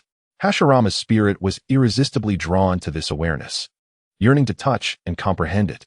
Just as his consciousness was on the verge of a deeper communion with this grand energy, that familiar, subtle vibration re-emerged. It was as if an invisible hand gently urged him from behind, clearing the final mists, imparting a crucial insight into his mind. Stillness within motion. The unity of body and mind, merging with nature. Enlightened, Hashirama immediately relinquished all active guidance and control, allowing his body and spirit to relax completely. His consciousness merging like a droplet into the vast ocean of nature. Suddenly, his aura underwent a dramatic transformation. The overwhelming natural energy, attracted by his pure life force and unique constitution, began to coalesce spontaneously and slowly around him, initiating a preliminary yet coarse fusion with his own chakra. Beneath his eyelids, two faint, ephemeral red shades emerged. His perception expanded exponentially, enabling him to clearly see countless points of natural energy surrounding him. Sage mode, though it was merely a rudimentary, unstable, and fleeting manifestation. Hashirama's eyes snapped open, filled with shock and joy as he felt a warm current of vitality and power flowing within him. Though he did not fully grasp its implications, he knew he had touched the threshold of a more potent force intimately connected with the forest. The universe's favor once again illuminated his path in a perfectly serendipitous manner. Meanwhile, far away in the Uchiha clan's territory, Uchiha Ao concluded a day of patrol. Habitually, he maintained a faint resonance with life as he walked the path back to his dwelling. Over a year of continuous practice had made this state nearly instinctual. Although the enhancement was minimal, the cumulative effect had significantly elevated his foundational physique, chakra quality, and mental resilience, far surpassing that of his peers. Though he deliberately concealed this from others, suddenly, he felt a stirring in his heart and abruptly looked toward the direction of the Senju clan. In his perception, the natural energy in that direction seemed to awaken. It was as if a stone had been cast into a tranquil pond, creating invisible ripples that, though faint, carried a magnificent breath of life. This sensation resonated with the life force he had long sought to attune to, yet it was 100-fold stronger and clearer. Uchiha Ao quickly realized the reason. The one favored by the world had evidently achieved a significant breakthrough. A complex array of emotions surged within him: envy, wariness, and a profound sense of powerlessness. It felt as though the other walked upon a well-paved path of light, while he himself was forced to navigate through thorny darkness. At that moment, a chilling, violent, oppressive chakra erupted from the center of the clan, akin to the eye of a demon opening in the night, instantly shattering Ao's fleeting connection to the life force. It was Uchiha Madara. He seemed to have been startled by the unusual commotion at Hashirama's side, instinctively releasing his power in response, and as a warning. The collision of these two diametrically opposed forces occurred in silence, yet weighed heavily upon the hearts of the perceptive ninjas. Uchiha Ao sighed, knowing that the brief tranquility was likely drawing to a close. Madara would not permit Hashirama to grow stronger. An act of vengeance was likely imminent. That night, under a moonless sky, Uchiha Ao was summoned to the council chamber in secret. Within, only Madara and Izuna awaited him. Madara sat at the head of the table, shadows cloaking much of his figure, with only the faint red glow of his Sharingan piercing through the darkness, sending chills down one's spine. Izuna stood beside him, his expression grave. "Ao, you have arrived." Madara's voice was low and hoarse. "Though your eyes are merely a pair of tomo, your insight and nuanced understanding of the battle dynamics are rarely matched within our clan, especially in dealing with Tobarama's swift ambushes. You seem to possess a knack for finding solutions." Uchiha Ao's heart skipped a beat, though he maintained a calm exterior. "Lord Madara, you flatter me. I merely do my utmost." "No need for modesty." Madara waved his hand dismissively. "The reason for your summons is to assign you an important task." He paused, his Sharingan locking onto Ao's, exuding an immense pressure. "We have received intelligence that in 3 days, Senju Tobarama will lead an elite team to escort a shipment of crucial supplies to a secret meeting point with the Fire Country's feudal lord's confidants. This presents us with an excellent opportunity to severely damage the Senju clan, intercept their supplies, and possibly sow discord between them and the feudal lord." Izuna interjected. "Brother will personally lead the attack. However, Tobarama is cunning and suspicious. He may have set traps or prepared countermeasures against the Sharingan. We need a pair of sufficiently sharp and composed eyes to remain hidden and observe the entire situation. Should any abnormalities arise, issue a warning immediately, and if necessary, disrupt Tobarama's actions to create a lethal opportunity for our brother." Uchiha Ao's heart sank. This is intended to make him a bait, or rather, a high-level pawn in a perilous game. Confronted with the kaleidoscopic prowess of Madara and the cunning of Tobarama, he finds himself at the precipice of annihilation with just a single Sharingan. The stakes are critical and the danger palpable. There is no hint of emotion in Madara's gaze. "Will you bear this heavy responsibility for the Uchiha clan?" The council chamber fell into an oppressive silence. Uchiha Ao felt the weight of Madara and Izuna's scrutiny pressing upon him like tangible force. This was not a discussion, it was an edict. The consequences of refusal were too dreadful to contemplate. He inhaled deeply, his mind racing. To directly engage in such a high-stakes battle carries a substantial risk of death. Yet, it also presents an opportunity to observe the clash of the kaleidoscope and top-tier power up close, to potentially glean more information or advantages amidst the chaos. More importantly, he sensed that this mission might serve as yet another trial or opportunity orchestrated by the biased world for Senju Hashirama. Would he become a mere stepping stone in this scripted fate? No. He quietly clenched his fist within his sleeve. He refused to follow the predetermined script. Lifting his gaze to meet Madara's deep, terrifying kaleidoscope, he spoke with calm conviction. For the future of the Uchiha, Ao would not shy away from death. "Excellent." A faint, fleeting smile appeared at the corner of Madara's mouth before vanishing. "Prepare yourself.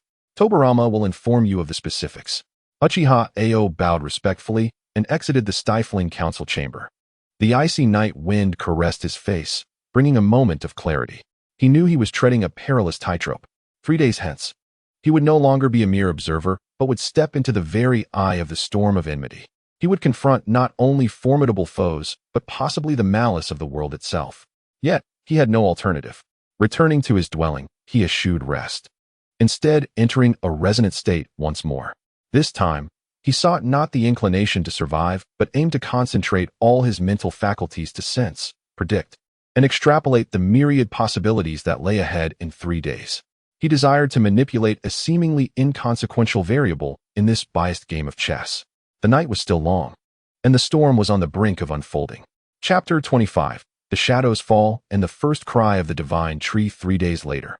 In the dense forest at the border, the morning mist lingered. The air was thick as if solid, and the tremor of each leaf seemed magnified. Uchiha Ao concealed himself like a withered leaf within the branches of a towering cedar, his breathing nearly halted, his double Sharingan peering through the foliage. Fixated on the winding path below, his heart pounded heavily in his chest, not merely from the anxiety of the impending battle, but from an inexplicable and intensifying sense of foreboding. It felt as though the natural energies surrounding him were issuing a silent warning, heralding some ominous conclusion. This was the vague premonition brought about by his sustained resonance. Difficult to decipher, yet making him feel as though he had a thorn in his back. His position was the second observation point, distanced from the designated ambush zone, allowing him a comprehensive view while remaining relatively safe. Madara and Tobirama led the main force, hidden in a more precarious location ahead. Time ticked by. Finally, a faint sound of something slicing through the air accompanied by chakra fluctuations reached his ears. They were coming. Uchiha Ao's mind snapped into sharp focus. He beheld an elite squad of the Senju escorting several supply carts sealed with runes, moving swiftly and cautiously along the path. At the center of the group was the striking figure with white hair and a stern visage, Senju Tobirama. He appeared to walk casually, yet his keen eyes scanned the surroundings like a hawk, each step placed with precision to evade ambush. As the squad ventured deeper into the ambush zone, there were no signs of warning. Boom! A colossal fire release erupted like the descent of heavenly flames, instantly engulfing the front half of the squadron. Following this, a torrential downpour of shuriken and kunai rained down from the dense foliage on either side. An enemy attack. Uchiha. The Senju ninjas reacted with remarkable speed, forming defensive formations. But caught off guard, they suffered immediate losses. Madara's figure descended from above like a demonic deity, his kaleidoscopic Sharingan whirling as he precisely identified and evaded several concealed trap symbols within the squad, launching himself at Senju Tobirama. Uchiha Madara. Tobirama's eyes sharpened. Undeterred as he advanced, activating the body flicker technique, transforming into a series of afterimages, his kunai aimed directly at Madara's vital points. The battle escalated to its zenith from the very first moment. Madara's kaleidoscope insight was astonishing, consistently predicting Tobirama's body flicker landing points. The clash of flames and blades erupting in ear-splitting roars and surging shockwaves. Meanwhile, Izuna led the other Uchiha elite, relentlessly assaulting the Senju defensive formations, striving to sever Tobirama's retreat. Uchiha Ao watched from above, his heart racing. Madara's strength was indeed terrifying. The kaleidoscope's ocular prowess seemed to create an invisible domain, suppressing Tobirama's speed. Yet Tobirama's adaptability was equally formidable. His body flicker trajectories became increasingly bizarre, evading lethal strikes with uncanny precision. Moreover, the hidden contingencies began to manifest as several Senju ninjas suddenly formed seals, raising chakra-imbued barrier pillars from the ground, attempting to restrict Madara's movements. The battle raged fiercely, brutal and unforgiving. Ao suppressed his unease, fully activating his Sharingan to capture every detail. He observed that although Tobirama appeared to be on the defensive under Madara's fierce assault, his gaze remained calm, as if he were waiting for something. Just then, an unexpected turn of events unfolded. A seemingly ordinary Senju ninja guarding the supply cart suddenly tore away his disguise, his hands moving like lightning to form seals. Flying Thunder God technique, incomplete version. He shouted, activating the special kunai's technique that had been laid out nearby. A subtle distortion in space occurred.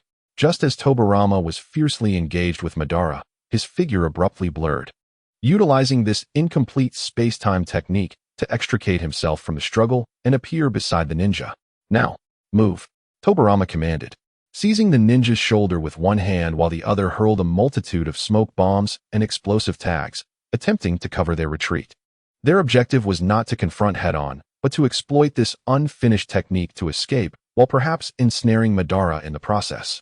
Trying to flee, Madara bellowed, his kaleidoscope sharply locking onto the residual spatial disturbance, unleashing a terrifying ocular power in an attempt to forcibly disrupt the stability of the technique. Brother, be careful, Izuna cried out, witnessing the resolute madness on the face of the Senju ninja who had cast the technique. His chakra within becoming dangerously unstable as it swelled. He was a human bomb, a trap within a trap. Everyone's attention was drawn to this sudden upheaval. However, at this critical juncture, Uchiha Ao, who had been lurking above, felt his pupils constrict. His Sharingan clearly discerned that as Madara exerted his utmost to interfere with the space, and Izuna attempted to rush forward to protect his brother, another exceedingly dim figure. Nearly melding with the shadows, Tobirama's water clone, or some form of high-speed afterimage, was stealthily advancing through the smoke and explosions, wielding a short blade shimmering with dangerous runes. Moving with a speed that transcended visual limits, aiming directly for Madara's blind spot to strike at his back. The true killing blow. Tobirama had drawn all attention with the incomplete flying thunder god and the human bomb, while the authentic lethal strike lay hidden in this moment. Madara's kaleidoscope seemed to sense the impending danger, yet his body was momentarily paralyzed from the exertion of disrupting the space. It was too late. Uchiha Ao's mind blanked. All calculations, fears, and hesitations cast aside in that singular instant. He was uncertain of his motivations. Perhaps it was for the triumph of the Uchiha, or perhaps to prevent Madara from falling and causing a complete breakdown of the situation, or maybe he simply could not bear to witness the inevitable script unfold. His eyes, adorned with the spinning tomo, whirled wildly to the brink of madness, even inflicting a twinge of agony upon him. He wagered all his mental fortitude, ocular power, and the fragile connection with the world that had accumulated through over a year of resonance, as if he were a gambler laying it all on the line. The objective was neither offense nor defense, but rather disruption. Disrupting the most minute threads of causality that sustained the ghostly figure's lethal strike. Tilt. A silent yet exhausting cry erupted from the depths of his soul. He did not define how to tilt. He infused it with an overwhelming resolve to ensure this attack would not strike true. A soft pop echoed, akin to a balloon bursting. Below, the deadly ghostly figure's runic dagger, poised to pierce Madara's heart, seemed to be subtly tugged by an invisible and bizarre force just before its descent, altering its trajectory in a manner so slight that even the wielder could not immediately perceive it. At that moment, Madara finally broke free from his momentary rigidity. The kaleidoscope's insight returning as he sensed the chilling intent from behind, desperately evading to the side.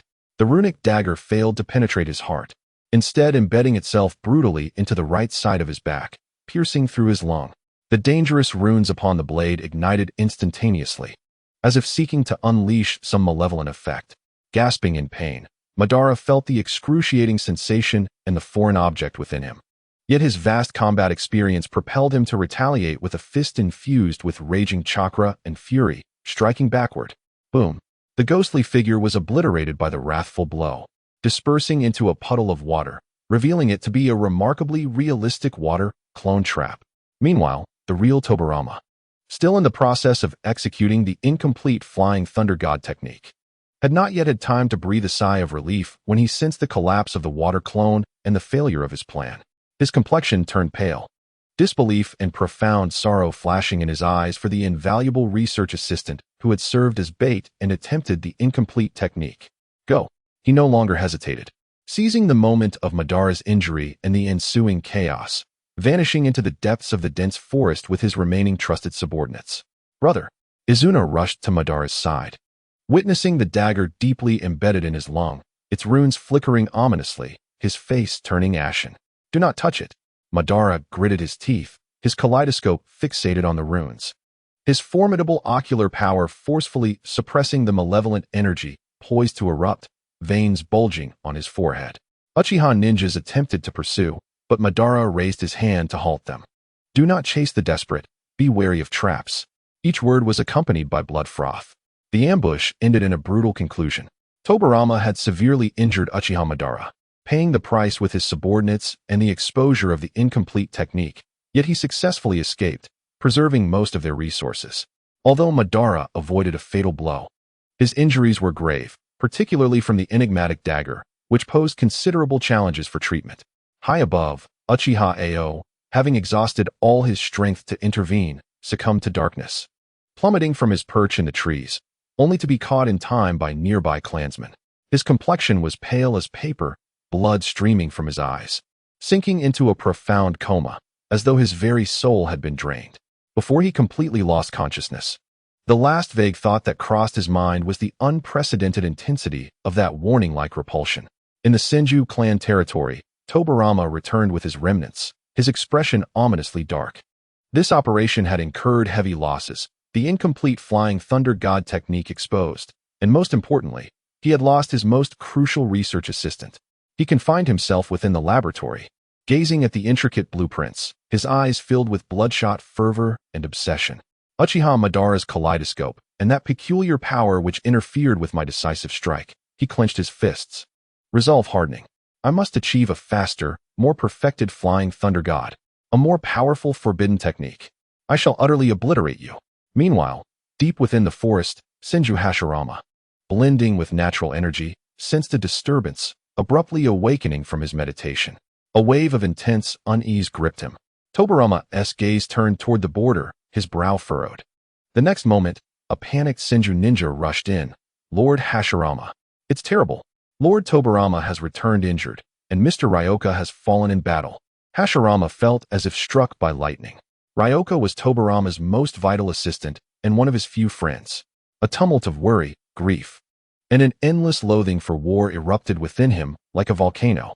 Instinctively, he pressed his hands to the ground, tilting his head back to unleash a mournful wail. Boom. Trees, more colossal and vibrant than ever, burst forth from the earth, not in attack, but as if responding to his pain, growing wildly, intertwining to form a lush domain radiating a gentle glow. An influx of natural energy, drawn by his intense emotions, surged into the space. The crimson shadow beneath his eyelids became sharper. The realization of sage arts, nurtured through pain, unexpectedly deepened. The world's bias once again exacted a toll in Uchiha blood and suffering, propelling its destined child. The unconscious Uchiha Ao, the gravely injured Uchiha Madara, the obsessive Tobarama Senju, and the pain-empowered Hashirama Senju. The spiral of hatred tightened once more, and those in different eyes watching from the shadows seemed to express satisfaction. Chapter 26. The cost of the thief of fire and the undercurrent. Uchiha Ao struggled against an endless void and a splitting headache for an indeterminate span. His consciousness resembled a sunken ship, repeatedly attempting to surface from the icy depths, only to be dragged back into the abyss by an unseen force. Echoes of indistinct shouts, clashing weapons, and a low, ominous hum from the depths of the world reverberated in his ears. Ultimately, a gentle yet resilient stream of chakra flowed through him, akin to a trickle nourishing his nearly desiccated pathways and consciousness, gradually pulling him back to reality from his profound stupor. He strained to open his eyes, his vision gradually sharpening to reveal the familiar ceiling of his dwelling within the Uchiha compound. Outside, night had fallen, with only sporadic insect chirps breaking the silence. The slightest movement elicited a surge of intense pain and a tearing ache throughout his muscles, causing him to involuntarily groan. "You're awake?" A voice, weary yet concerned, broke through the silence. Uchiha Ao turned his head to see Uchiha Izuna seated nearby, his complexion still pale, evidently not fully recovered from his own injuries. A medical ninja was tidying up the instruments, suggesting a recent round of treatment had just concluded. "Lord Ao," Izuna's voice was hoarse and dry, resembling a cracked bell. "Do not move. You have overexerted yourself." Izuna gestured for him to lie back, his gaze laden with complexity. "The medical team reported that your body appears utterly drained. Multiple chakra pathways are torn, and your mental energy is on the brink of exhaustion. What exactly did you do?" Ao's heart sank. He could not reveal the truth, so he concocted a half-truth. "Upon seeing Lord Madara in peril, my Sharingan seemed to have overexerted itself in an attempt to discern the shadow of the ambush." This explanation, partially true, held a semblance of logic. Izuna scrutinized him for a moment, seemingly attempting to glean something from his eyes. Yet at that moment, all Ao exhibited was fatigue and frailty, his Sharingan closed. "Do not push yourself so hard next time." Izuna finally sighed, his tone softening. "You did well. Although you could not prevent Brother's injury, had you not issued that timely warning, he misinterpreted Ao's interference as a warning from the Sharingan. The consequences would have been dire. Brother specifically asked me to look after you." Ao paused, surprised that Madara had sent Izuna to care for him. This was unexpected. Madara's injuries are severe, particularly from that dagger's malevolent runes. It is exceedingly troublesome and will require time to detoxify. Yet his will is formidable. He no longer fears for his life. In Izuna's voice, a profound concern mingles with a hint of trepidation, swiftly morphing into a chilling animosity. "The grudge held by Senju Tobarama shall be repaid in blood." Uchiha Ao silently nods. "The chain of hatred has gained another link. Rest well. The clan will not neglect its valiant members." Izuna rises, leaving behind some medicine and food, and offers a few words of caution to the medical ninja before departing. Silence descends upon the room. Uchiha Ao lies upon the bed, acutely aware of his frailty and the lingering, needle-like pain in his mind. He slowly closes his eyes and turns his gaze inward. The situation is worse than he had anticipated. His chakra pathways resemble a parched and cracked land, and the ocean of his mental strength is nearly depleted. The cost of forcibly intervening in fate far exceeds his expectations. Moreover, he can distinctly sense that the tenuous affinity he once felt with the surrounding natural energy has seemingly diminished, as if the world has closed a door that was never fully ajar to him. Is this a warning from the will of the world? A rejection because he attempted to forcibly alter the destinies of significant figures? Yet, simultaneously, he experiences a vague sensation. In the process of exhausting everything and teetering on the brink of death before being pulled back, he seems to have had a fleeting, fragmented glimpse into the essence of his special abilities.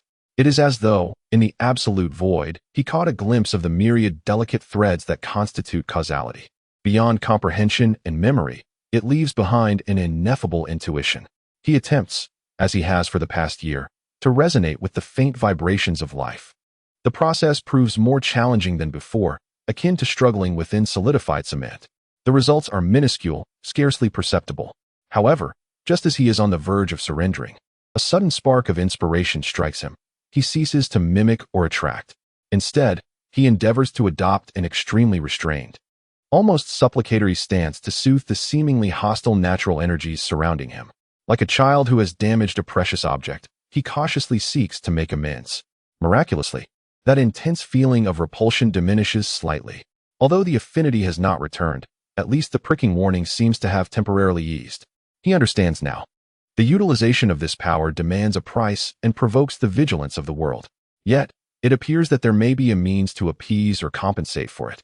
This offers him a minuscule yet crucial insight into his future path. In the days that follow, Uchiha Ao focuses on recuperating. The clan provides commendable resources, and his body gradually recovers under the influence of the Uchiha constitution and the medications. He deliberately slows the recovery of his chakra and mental strength, presenting a facade of greater weakness to avoid excessive attention. During this time, the atmosphere within the clan remains tense and oppressive. Madara's severe injuries have temporarily dulled the Uchiha clan's sharpest fangs, forcing them into a comprehensive strategic defense.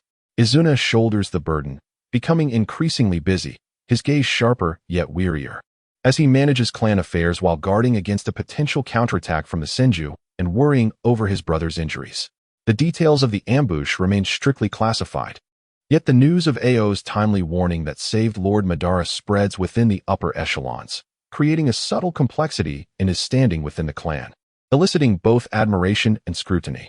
Uchiha Ao remains unflustered, maintaining a low profile. He spends most of his time in his room, slowly recovering while continuing his seemingly futile meditation attempts, now adopting a new approach of calm and introspection to connect with himself and the surrounding environment. The results are excruciatingly slow, yet he senses that with each successful act of soothing, the invisible shackles of repulsion loosen ever so slightly, and his control over his internal causality seems to sharpen, albeit imperceptibly. Meanwhile, in the Senju clan, Hashirama, spurred by pain, deepens his understanding and integration with natural energy. Though he still cannot maintain sage mode for extended periods, he has begun to actively draw natural energy into his body, significantly enhancing the potency of his ninjutsu and soothing his injuries. The forest continues to expand under his nurturing power, almost becoming a natural barrier and sacred training ground for the Senju clan. The world's favoritism is vividly apparent in him. Tobarama, on the other hand, has become a complete workaholic. The death of his assistant, Ryoka, and the exposure of the incomplete Flying Thunder God technique hit him hard, igniting an obsession within him. He immerses himself in the laboratory day and night, surrounded by calculation papers and the remnants of failed experiments. The theory of the Flying Thunder God technique is continuously refined, and he obsessively optimizes the explosive tag technique based on that failure, pursuing the utmost efficiency in destruction. His demeanor grows colder, and his eyes reflect only calculation and annihilation. He occasionally recalls the peculiar deviation of the final strike during the ambush. No matter how he calculates, he cannot perfectly recreate that moment, leaving him with a suffocating sense of guilt for a non-combat sin. He attributes this to the unknown, bizarre abilities of the Sharingan, further solidifying his resolve to eradicate the Uchiha. As time passes, an unusual calm settles along the border, lasting several months. Both sides lick their deep wounds, gathering strength. Everyone knows that beneath this tranquility lies the imminent eruption of a far more terrifying storm. Uchiha Ao's injuries have finally healed significantly, yet his strength recovers slowly, maintaining the level of an ordinary jonin. He finds solace in this, as it allows him to better conceal himself. That night, he attempts once more to delve deeper into his introspective practice. This time, he shifts his focus from life to the vague impressions of the causal threads he glimpsed before losing consciousness. He seeks to weave with his mind, not to weave external objects, but to interlace the subtle causes within himself that represent restoration, cohesion, and resilience. The process proves more arduous than any previous attempt, consuming a vast amount of mental energy. Just as he feels he can no longer continue, a faint sound, akin to a delicate crack from the depths of his soul, resonates. He senses that a minute pathway within him, which had long obstructed the free flow of chakra due to excessive strain, has suddenly cleared at this moment because of his sustained, targeted weaving and intent. Though it is but a trivial opening, the change is immediate. The smoothness of chakra flow improves, and the refinement speed accelerates noticeably. He has succeeded. For the first time, he has so clearly and proactively set and realized a minute causality within himself, before the overwhelming joy can fully wash over him. That familiar sensation of rejection from the world returns, albeit faintly, yet unmistakably. Uchiha Ao promptly ceases his practice and begins to soothe. This time, he has a clear goal: to confine the disturbances brought about by this alteration in his recovery process strictly within himself, sending a signal to the surrounding world that is limited to this, devoid of malice. The repulsion gradually diminishes, eventually settling into tranquility.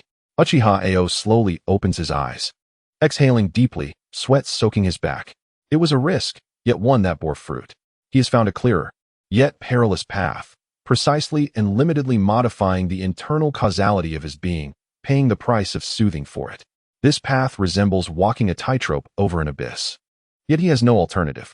He gazes out the window, where the moonlight is cold. He knows that when Uchiha Madara fully recovers, when Senju Tobirama completes his forbidden technique, and when Hashirama fully masters that natural power, a true storm of annihilation will descend. And he must, before that time, possess sufficient strength, at least the ability to struggle for survival amidst the tempest and quietly weave his own thread of causality. The night is still long. His journey of quietly seizing the flame has only just begun. Chapter 27. Whispers of Shadows and the Enlightenment of the immortal Uchiha Ao's recovery period was protracted and understated.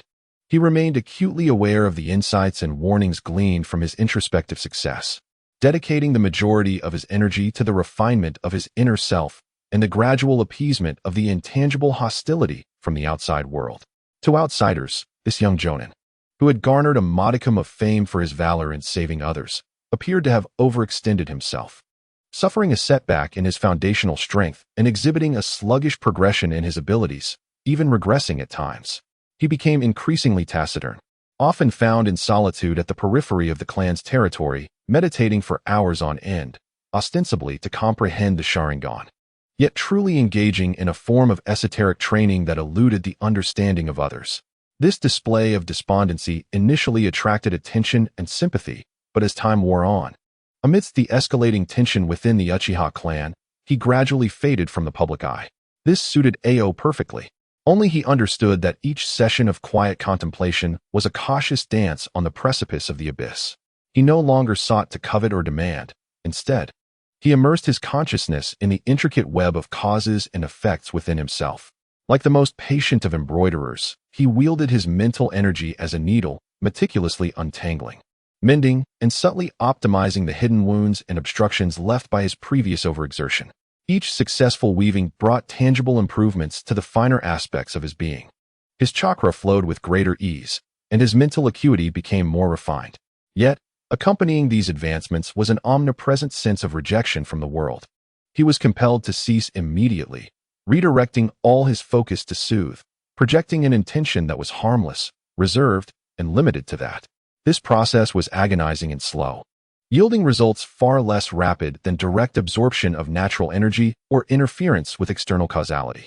Yet it was more solid and seemed to gradually dull the vigilance of the unseen. He felt akin to a program quietly rewriting its own code, striving to achieve his aims while circumventing the monitoring of the system's firewall. During this time, the atmosphere within the clan grew increasingly tense. Uchiha Madara's recovery was slower than anticipated, the malicious runes from Senju Tobarama gnawing at his vitality and ocular prowess like a relentless affliction. Madara spent most of his time in seclusion, seldom making an appearance, while clan affairs fell squarely upon Uchiha Izuna's shoulders.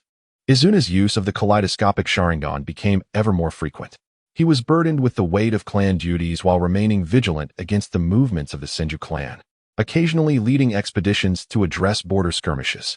Each time he wielded that forbidden power, it accelerated the consumption of his vitality. Ao could see clearly that the light in Izuna's eyes was gradually being replaced by fatigue and unspoken worries, his aura growing increasingly cold. Reminiscent of a blade half drawn from its sheath, destined to shatter. Ao's heart was a tempest of conflicting emotions. He held deep respect for Izuna and was grateful for his guidance, yet he was acutely aware of the fate that awaited him. The urge to intervene surged within him, but he forcefully suppressed it. I cannot act impulsively. I am too weak. The cost of altering the fate of significant individuals is one I cannot afford to pay a second time. He could only offer carefully prepared herbs to ease Izuna's ocular fatigue during their brief encounters, while quietly accelerating his own training. Simultaneously, fragmented information regarding the Senju clan trickled through the Uchiha intelligence network. Senju Hashirama seemed to embody the essence of nature, his power growing exponentially.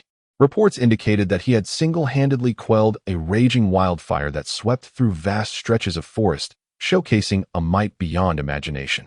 The region known as the Senju Forest expanded incessantly, brimming with vibrant life, becoming an almost impenetrable domain for outsiders. In stark contrast, Senju Tobarama emerged as a chilling shadow looming over the Uchiha. His newly developed water-style techniques, enigmatic sealing jutsu, and the nascent forms of space-time ninjutsu wreaked havoc on the Uchiha during skirmishes, inflicting devastating losses. He operated like a precise war machine, efficiently and mercilessly reaping lives, his name sufficient to silence the cries of Uchiha children. The nature of warfare was shifting imperceptibly due to these two brothers, each pursuing divergent extremes. On this night, Uchiha Ao ventured once more into the depths of the woods beyond the clan's territory. After months of gradual weaving and soothing, he sensed that his condition had finally reached a delicate tipping point. The hidden injuries within his meridians were nearly fully healed. His mental energy not only restored, but also enhanced through this meticulous mastery. Although the world's sense of rejection persisted, it seemed to have grown accustomed to his gentle, innocuous method of training, its reactions less intense. Taking a deep breath, he resolved to embark on a bolder endeavor. No longer focusing solely on mending himself, he immersed his consciousness deep into the recesses of his three-tomo Sharingan. He could perceive that, following his near brush with death and the ensuing causal interference, his ocular power had undergone an ineffable transformation, as though he were on the cusp of a deeper threshold, yet separated by a thin veil. He recalled the chillingly profound kaleidoscopic pattern of Uchiha Izuna's eyes and the overwhelming pressure of Uchiha Madara's ocular might. The power of the kaleidoscope stemmed from extreme emotional upheaval, particularly the anguish of losing a loved one, a sensation he could neither replicate nor wish to endure. Yet, what if a subtle shift in causality could slightly pry open the door of fate? What if I do not directly alter the outcome, but merely optimize the process? A remarkably audacious, even reckless thought took root in his mind. He summoned all his mental energy, cautiously drawing forth that slender thread connecting him to causality.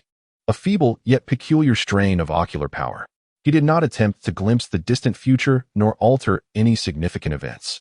He merely focused all his intent on an exceedingly minute, almost negligible cause, to lessen the burden on Lord Izuna's visual nerves by 1% during his next use of the kaleidoscopic Sharingan.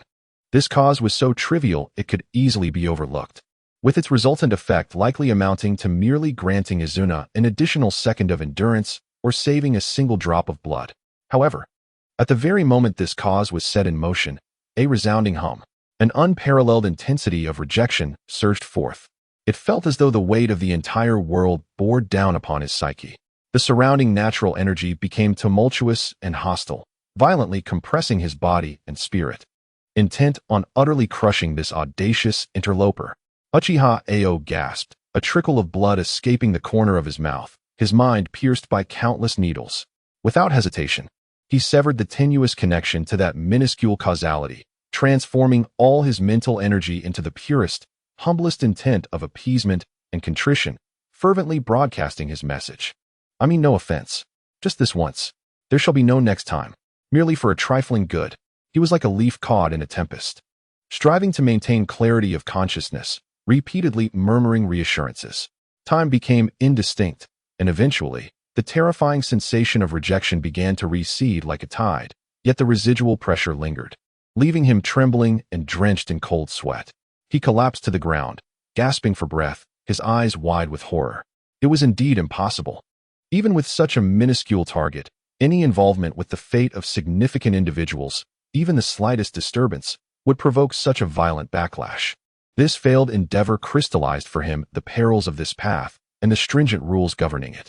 Yet, just as the weight of defeat enveloped his heart, an extraordinary epiphany surfaced within him.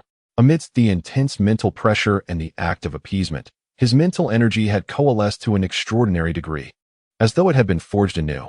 More importantly, while he exerted all his efforts to soothe the external world, the meticulously woven chakra pathways and bodily cells within him spontaneously generated an exceedingly faint, yet remarkably harmonious resonance. This fluctuation, unlike the vibrant energy he had previously emulated, diverged from any chakra attribute. It was more subdued, more delicate, and resonated closely with the essence of his own existence. In an instant, enlightenment dawned upon him, and he grasped this subtle realization. He ceased to attempt absorbing the natural energies of the external world or to impose any causal frameworks.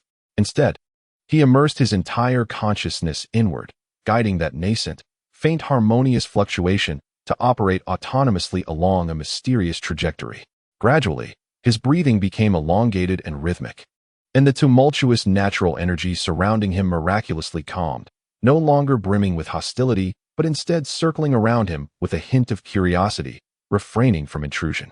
He entered an unprecedented state, as if he had transformed into an independent and complete microcosm, seeking within himself without reliance on external forces.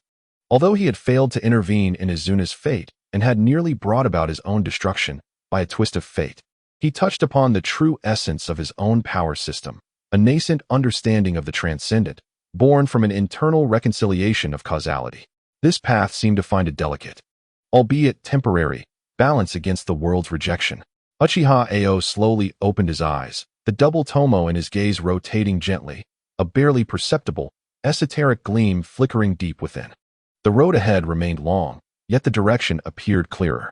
He gazed towards the Uchiha clan's territory, as if his sight could penetrate walls to observe Izuna, who was struggling against pain and curses within a secret chamber, and Uzumaki Izuna, who was still toiling late into the night, fatigued yet resolute. The undercurrents continued to surge, and he knew he must grow more swiftly. Chapter 28. The circle of inner reflection and the square of the outer world. Since that night, when he almost triggered a backlash from the world, Uchiha Ao became increasingly cautious.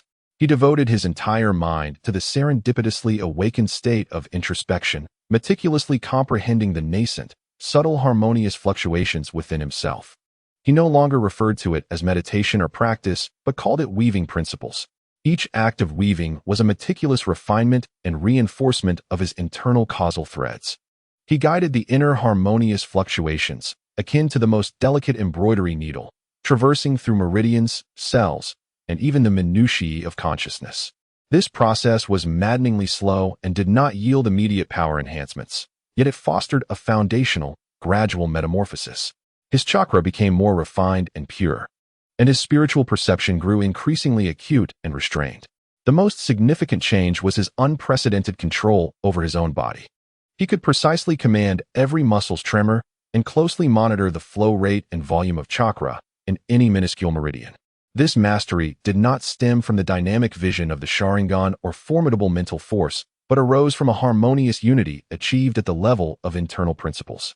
Externally, he appeared more ordinary. His aura was tranquil, and his chakra fluctuations stabilized at an average level characteristic of a 3-tomo Sharingan user, perhaps even slightly below it. While walking through the clan grounds, apart from the modicum of respect garnered from his recent rescue efforts, he drew little attention. He found solace in this. During this time, he visited Izuna once. Izuna remained in the secret chamber, nursing his wounds, pallid yet exuding an oppressive aura beneath his tightly shut eyelids. The chilling chakra coiling around his injuries, reminiscent of Tobarama's runic power, was akin to a living entity, exceedingly troublesome. Most of the time, Izuna battled this power, making slow progress. Upon Ao's arrival, Izuna merely opened his eyes slightly, his gaze piercing through him. "It seems that your overexertion has turned into an unexpected fortune." Izuna's voice was hoarse, tinged with a subtle scrutiny. "Your foundation appears more solid than before your injury." Ao felt a chill in his heart, but maintained a facade of respect and weakness. "Lord Izuna, you are astute. However, in light of my grave injuries, I dare not rush for immediate results and must instead take measured steps to refine my foundation. I beg your pardon." Izuna stared at him for a moment, seemingly trying to discern something beneath Ao's calm exterior, before finally saying, "Reinforcing your foundation is not a bad thing. The essence of power is far more intricate than merely the quantity of chakra. You may leave." After exiting the secret chamber, Ao felt a trickle of cold sweat on his back. Izuna's perception was unervingly acute, even in such a wounded state. He could still detect the subtle changes within Ao brought about by his introspective practice. It seemed that future weaving would require even greater caution.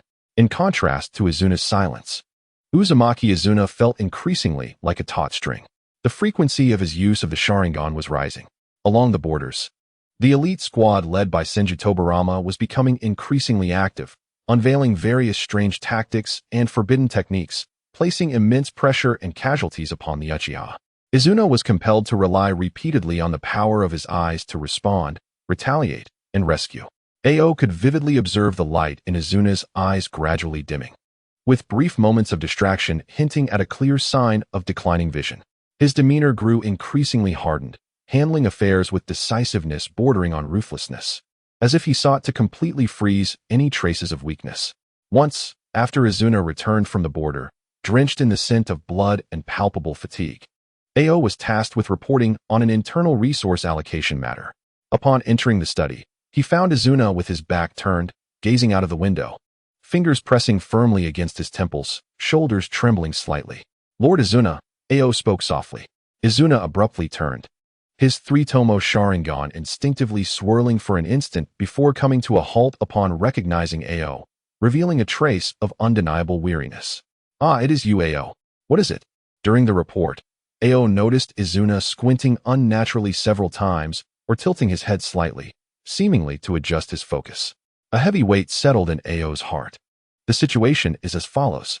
After completing his report, Ao did not leave immediately. Izuna rubbed his brow, returned to his desk, and picked up a scroll. Understood. You may go about your business now." "Lord Izuna," Ao hesitated before speaking, "your eyes." Izuna's movements halted, his gaze sharpening like a blade, carrying a chilling edge that suggested he had touched upon a sensitive topic. "That is not your concern. I have overstepped." Ao quickly bowed his head. "It is merely that I have recently perused some ancient texts and discovered a method for concocting a medicinal oil that may alleviate the fatigue and discomfort following the use of your ocular powers. Though it offers little, it might provide some relief." He produced a small jade vial from his robe and gently placed it on the desk. This was not any ancient remedy, but rather something he had formulated based on profound understanding of his own ocular meridians and chakra flow during his recent weaving practice. It contained the subtle vibrations of his inner harmony, which, while unable to remedy the fundamental depletion of the Sharingan, should provide some nourishment and soothing effects. Izuna glanced at the jade vial, the chill in his gaze somewhat dissipating, replaced by a flicker of complex emotions that ultimately settled into a faint weariness. "You are thoughtful. Set it down." "Yes." Ao bowed and retreated. As he turned to leave, he thought he heard a faint, nearly imperceptible sigh. Leaving Izuna's quarters, Uchiha Ao's mood remained burdened.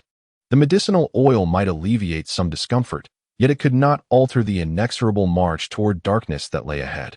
In the face of the relentless hatred between the two great clans, such subtle kindness felt utterly feeble. He strolled toward the training ground at the edge of the clan territory. Within the arena, several young Uchiha clan members were diligently honing their skills.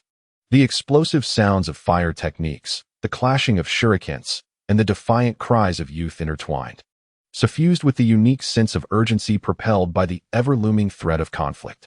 Ao's gaze fell upon a boy, roughly 7 or 8 years old. Amidst them, the young boy bore the characteristic black hair and eyes of the Uchiha clan.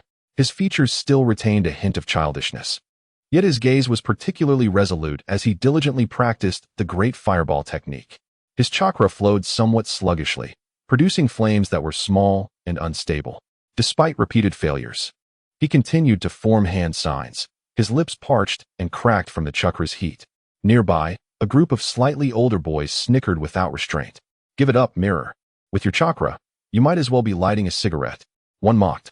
"Seriously, save your energy. You'd be better off practicing your shuriken." The boy named Mirror clenched his teeth, remaining silent. Yet his fingers grew increasingly forceful in their formation of hand signs, trembling slightly. Uchiha Ao observed quietly for a moment. He recognized the boy named Uchiha Mirror. In the original history, he was one of the few Uchihas capable of transcending the narrow confines of clan loyalty, displaying the budding will of fire, ultimately becoming a member of the second Hokage Senju Tobarama's guard. Yet now, he was merely a somewhat clumsy and weak child among his peers. Ao's gaze flickered. He could not directly alter Izuna's fate, nor did he dare attempt any minor interference. However, for a boy who was currently insignificant and not yet an important figure, would a seemingly trivial piece of advice regarding chakra manipulation evoke a profound response from the world? A thought quietly emerged. He approached with measured steps. His presence silenced the mocking boys, who nervously greeted him. "Lord Ao." Uchiha Mirror also ceased his practice, looking at him with a hint of awkwardness, sweat and soot marking his face. Ao did not acknowledge the other boys, but instead fixed his calm gaze on Mirror, speaking softly, when expelling chakra through the throat's pathways. "Overly pursuing explosive power can diminish control. Try to gather 30% of your chakra at the final sign, concentrate it into one point, and release it instantaneously." His voice was low, yet it resonated clearly in Mirror's ears. Simultaneously, on an imperceptible level, he subtly invoked the harmonious vibrations within, not directly interfering with Mirror's chakra, but rather acting as an invisible mirror, subtly imparting a more efficient and fluid image of chakra flow, seeping into Mirror's perception like a drop of water. This could scarcely be deemed interference. It resembled an inspiration or demonstration on a spiritual level. Mirror paused momentarily, instinctively attempting, as Ao suggested. He formed the signs, striving to gather his chakra at the last moment. And then, whoosh, a fireball, noticeably more condensed and significantly larger, erupted forth. Though it was still not particularly powerful, it was stable and concentrated, the scorching wave of heat causing the nearby boys to instinctively step back. Mirror stared in awe at his creation, momentarily stunned, before his eyes sparkled with delight. Ao did not speak again, merely nodding slightly before turning to leave. After walking a considerable distance from the training ground, he carefully attuned himself to the surroundings. The wind continued to blow, leaves rustling, and natural energy flowed steadily. The world's sense of rejection had not descended. Uchiha Ao paused briefly, a flicker of understanding crossing his eyes. It became clear that directly intervening in the fate of significant individuals was taboo. However, for those who had yet to become important figures, or for providing subtle guidance that did not directly alter fate, but merely opened possibilities, the world's response would be considerably weaker, perhaps even non-existent. The method of influencing through the harmony derived from his inner self appeared to be more discreet and secure than directly employing causal powers. A new, more feasible path unfurled before him. He raised his gaze towards the Senju clan's direction, to seek internal completion to respond to the external world. The great wheel of time continued to turn with thunderous momentum, yet perhaps he could quietly plant different seeds in the unnoticed corners. Only time would reveal what flowers these seeds would bloom into and what fruits they would bear. Even he could not fully anticipate. He knew, however, that before the storm truly arrived, he must gather as much strength as possible and attempt to weave more subtle possibilities. Chapter 29, Seeds of Diminutive Light and the Beginning of Cracks. Since that day when Uchiha Mirror received a successful nudge in the training ground, Uchiha Ao devoted himself further to this low-risk, high-efficiency blend of weaving and guidance. He maintained a low profile, dedicating most of his time to introspection, solidifying the harmonious vibrations within, refining them to greater smoothness and fluidity. His mastery over his own power became increasingly exquisite. Although the total amount of chakra and the intensity of his mental energy grew slowly, their quality continuously improved, akin to tempered steel, exhibiting far greater resilience and power than chakra of the same level. Occasionally, he would stroll through the clan's territory, appearing aimless yet actually observing the younger generation. Rather than offering direct guidance, he opted for a more discreet approach. Sometimes, during sparring, he would deliberately manipulate his chakra to showcase an efficient and stable flow pattern. Other times, while discussing ninjutsu, he would casually mention a key point about chakra control.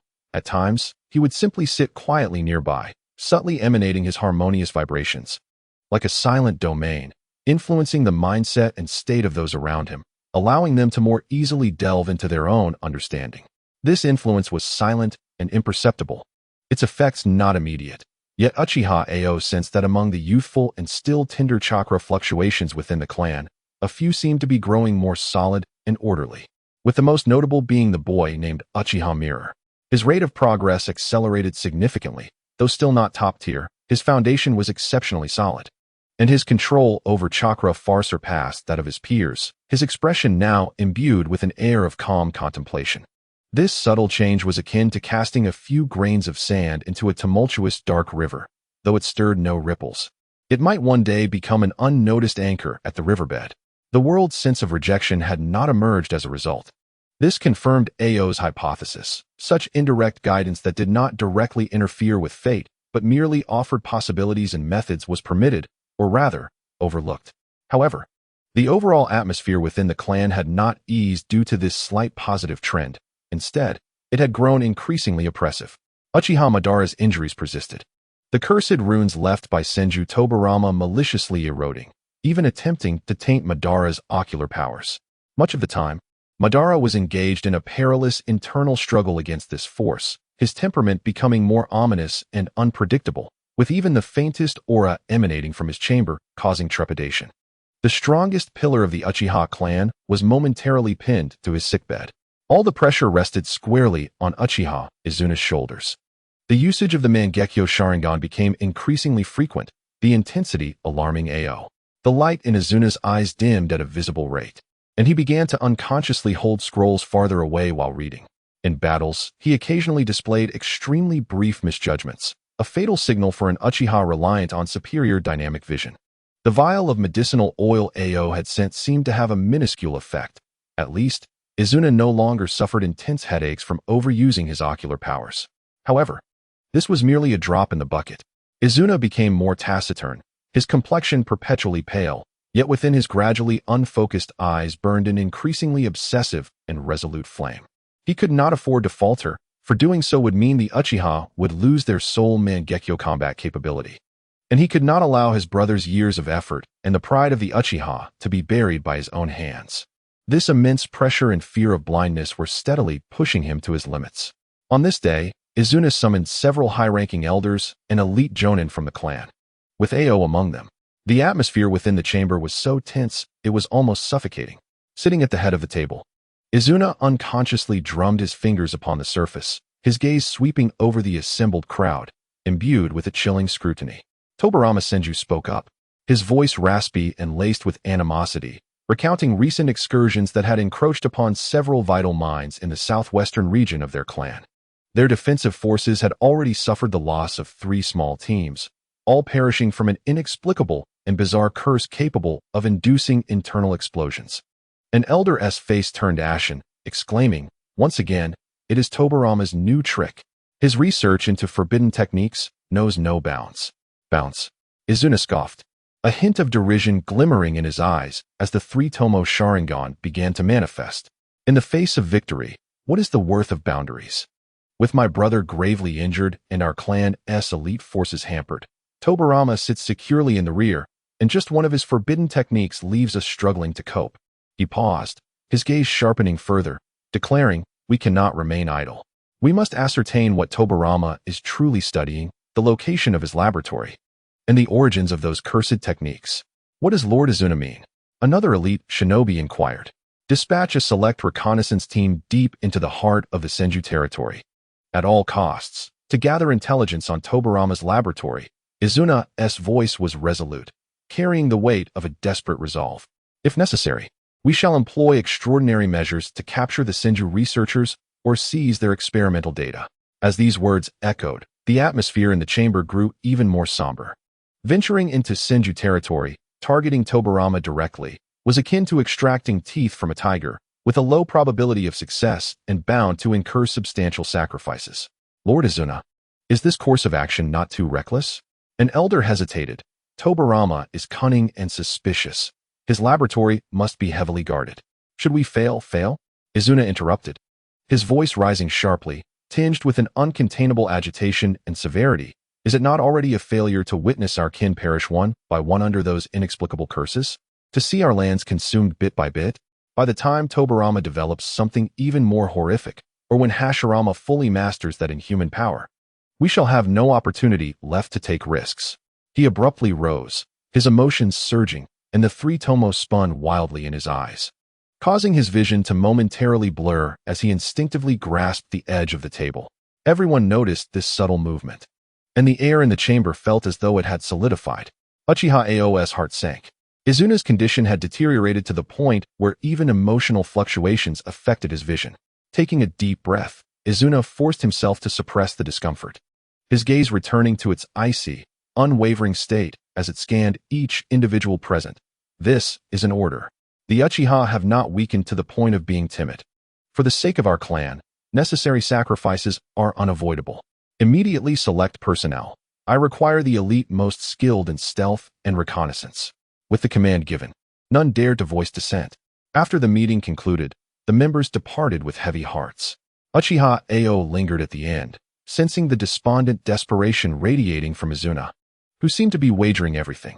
He understood that this operation, regardless of its outcome, would only serve to escalate the enmity between the clans and spill more blood. Moreover, Izuna's eyesight likely could not endure another intense use of the Sharingan. He returned to his quarters, lost in thought. The wheel of history continued its relentless march, echoing with the scent of blood and destruction. The subtle flickers of light he had nurtured appeared minuscule and powerless in the face of such overwhelming darkness. What could he do? Intervene once more at the risk of his own safety? The targets were none other than Tobirama Senju and Izuna Uchiha, two pivotal figures whose intertwined fates could easily bring about his own demise. Closing his eyes, he sank into the quest for inner harmony. The accumulation of power was still far too slow. Days later, a reconnaissance team consisting of 5 elite Uchiha shinobi stealthily departed the clan's territory under the cover of night, like droplets merging into the ocean, infiltrating the domain controlled by the Senju.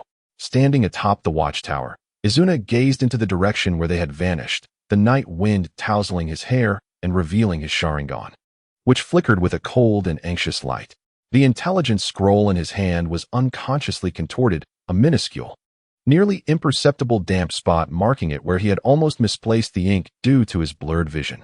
Fear gnawed at his heart like a venomous serpent. Meanwhile, deep within the Senju territory, Tobirama stood before a vast experimental table, surrounded by intricate sealing techniques and glass containers, within which lay indescribable biological samples. His gaze was focused and frigid, wielding a specially crafted kunai inscribed with the initial runes of the Flying Thunder God technique. In the shadows of the laboratory's corner lay remnants of Uchiha weapons bearing their clan's fan insignia. He lifted his gaze towards the direction of the Uchiha clan, a cold smirk gracing his lips. How many more instances of despair can your Sharingan pierce through, Uchiha? The undercurrents had morphed into tangible malice. Whether the seeds of light could survive upon the crumbling precipice remained uncertain. Yet, the storm was undeniably approaching. Chapter 30. The budding of profanation. Since the successful guidance of Uchiha Kagami at the training ground, Uchiha Ao had become increasingly focused on this low-risk, high-efficiency method of weaving and guidance. He maintained a low profile, dedicating most of his time to self-reflection, solidifying the inner harmony he had cultivated, refining it to an ever more seamless state. His mastery over his own power had become increasingly exquisite, though the total amount of chakra and mental strength grew slowly. Its quality was continuously enhancing, akin to tempered steel, possessing far greater resilience and potency than an equivalent volume of chakra. Occasionally, he would wander through the clan's territory, appearing aimless, yet truly observing the younger generation of the clan, subtly influencing them in an exceedingly discreet manner. Notably, Uchiha Kagami's progress was especially pronounced, with his foundation becoming increasingly solid. However, the overall atmosphere within the clan had not lightened due to this slight positive trend. Instead, it grew ever more oppressive. Uchiha Madara's injuries had flared, and the burden of pressure lay heavily upon Uchiha Izuna. The excessive use of the Mangekyo Sharingan had visibly deteriorated his vision, and his temperament had become increasingly irritable and resolute. On this day, a high-level meeting convened under a weighty atmosphere. Izuna sat at the head, dark shadows underlining his eyes. His voice cold as he announced, "The border patrol teams have suffered another devastating blow." It was not Tobarama Senju himself who attacked, but rather a squad of Senju shinobi who were presumed dead from last month's skirmish. A profound silence enveloped the meeting room. The deceased have returned? An elder muttered in disbelief. Not a true resurrection. Izuna's fingers drummed against the table, betraying his inner turmoil. According to survivor accounts, the bodies of these deceased bore a ghastly grayish hue, riddled with cracks, moving stiffly, showing no fear of pain, their chakra possessing a chilling and sinister nature, and able to use some of the techniques they had in life. Most critically, their eyes were devoid of any spirit, as if they were merely puppets being manipulated. Puppets? Manipulating the dead. A shiver swept through the entire meeting room. This was far more horrifying than any known forbidden technique. It was the utmost desecration of the boundary between life and death. It must be Tobarama. Another elite shinobi seethed. Only that madman would delve into such malevolent forbidden arts. We must uncover what this is. Izuna slammed his hand on the table, his three-tomo flaring up in a moment of emotional agitation. His vision seemed to blur once more. But he steadied himself, insisting, "It is not merely about destruction or defense. We must obtain detailed intelligence on that technique, understand its principles, weaknesses, and what Tobarama intends to achieve with it." His gaze swept across the assembly, imbued with a near-manic resolve. Dispatch the most elite reconnaissance team, targeting the core laboratory of Tobarama Senju. At any cost, procure all information regarding this forbidden technique that manipulates the deceased. If possible, retrieve a sample. The command was issued with an unwavering resolve and a chilling intensity that penetrated to the core. Everyone understood that this mission was fraught with peril, more dangerous than any they had faced before, as they would confront terrifying beings that transcended life and death. Uchiha Ao listened in silence, a tempest of emotions surging within him. Edo Tensei. It was the embryonic form of Edo Tensei. Had Tobarama already begun to delve into this realm during this period? He had assumed that Tobarama's focus was still on the Flying Thunder God technique and the explosive tag transfer. To his astonishment, Tobarama's extreme wariness of Uchiha power and his frenzied thirst for victory had compelled him to encroach upon this taboo domain prematurely. The emergence of this technique signified that the brutality and ethical boundaries of war would be pushed to unprecedented lows. After the meeting, Ao's mood was unusually heavy.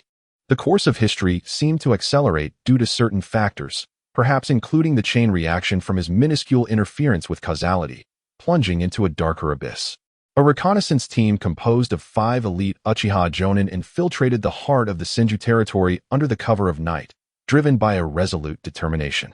Meanwhile, deep within the Senju clan's confines, in an underground laboratory, the atmosphere was even colder and more oppressive than that of the Uchiha enclave. The air was thick with the acrid scent of preservatives and some peculiar clay. The walls were inscribed with intricate sealing formulas that pulsed with an eerie blue light. Senju Tobarama stood before a massive experimental table, upon which lay not a living being, but a freshly assembled, dismembered corpse belonging to a Uchiha ninja, the spoils of the last battle. The surface of the body was coated with a special grayish-white clay mixed with chakra-conductive materials.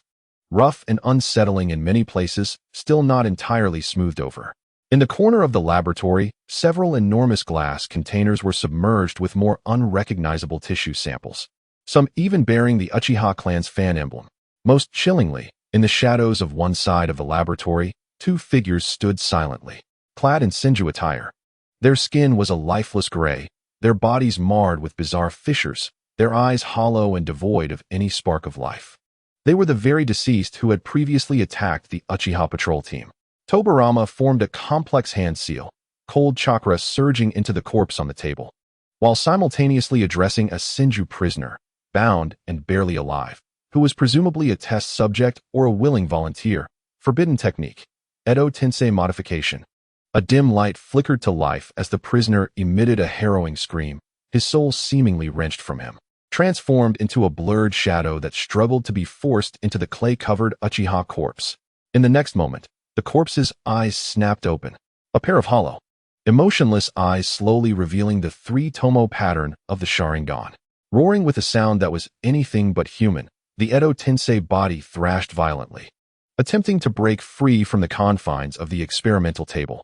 Its Sharingan spun mechanically, trying to replicate its former abilities. Yet due to the incompatibility of the soul and vessel and the technique's fundamental incompleteness, it appeared chaotic and distorted. The stability was still too poor. The soul's rejection reaction was intense, and the power of the Sharingan could not be effectively reproduced, retaining only the most basic physical prowess and a portion of its chakra attributes.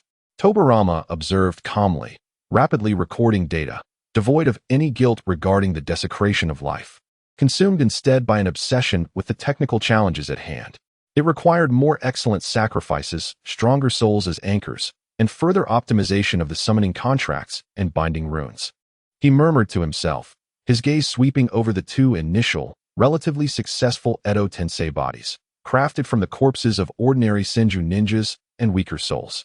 Uchiha, the power of your cursed eyes will ultimately become the tool I utilize to protect the Senju and eradicate you. A cold and cruel smile tugged at his lips. He could already envision a future battlefield, an army of Uchiha corpses tearing apart their own kin. This, indeed, was his response to the Sharingan. Unbeknownst to him, in the shadows outside the laboratory, a Uchiha reconnaissance team, utilizing a high-level invisibility technique and extreme caution, was witnessing the horrifying spectacle of this blasphemy against the dead through a narrow crevice. The Uchiha captain, his nails digging deep into his palms, blood seeping out, remained oblivious to his pain. In his Sharingan, he reflected the grayish, cracked body, the hollow three-tomo, and Tobirama's cold, unfeeling profile. An overwhelming anger and chill engulfed him. The message must be relayed, no matter the cost.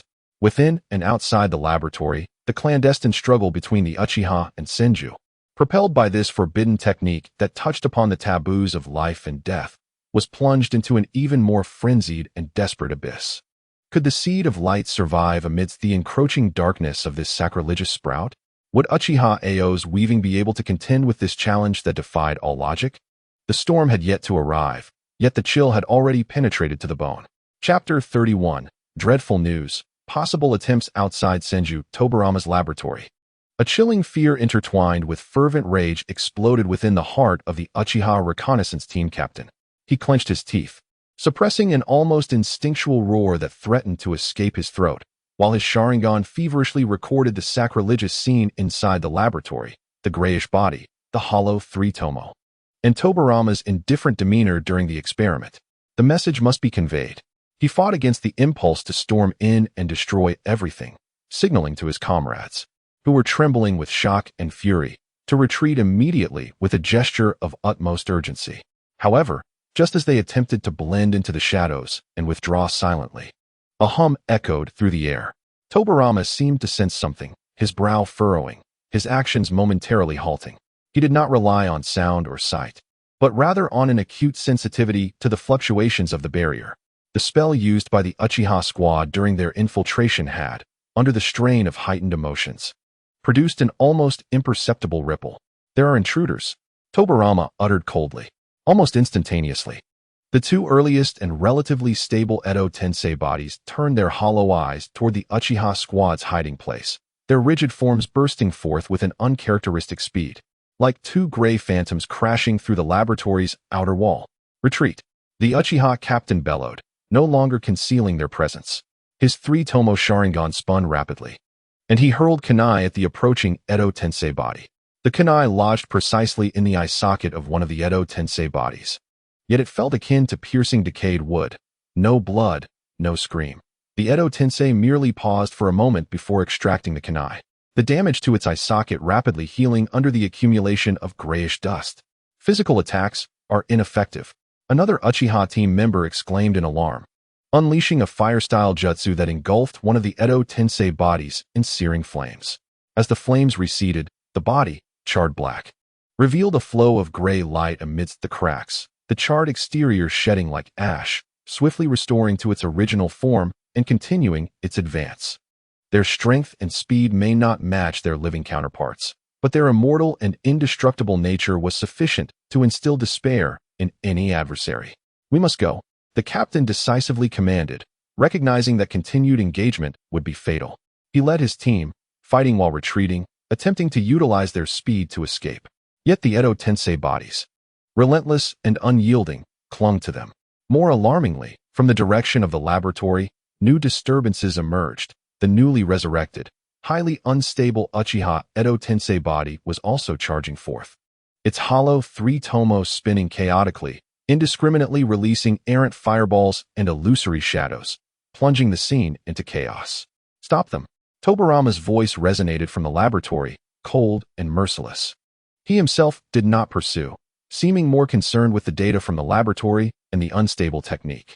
The chase that unfolded in the heart of the Senju territory was both brutal and surreal. The elite members of the Uchiha clan exerted every ounce of their strength, utilizing the Sharingan for foresight, unleashing ninjutsu bombardments, and employing jinjutsu for disruption. Yet, against the indomitable undead constructs, their resistance appeared increasingly futile. One team member, in a valiant effort to cover the captain's retreat, was ensnared in a deadly embrace by the unstable Uchiha reanimated corpse.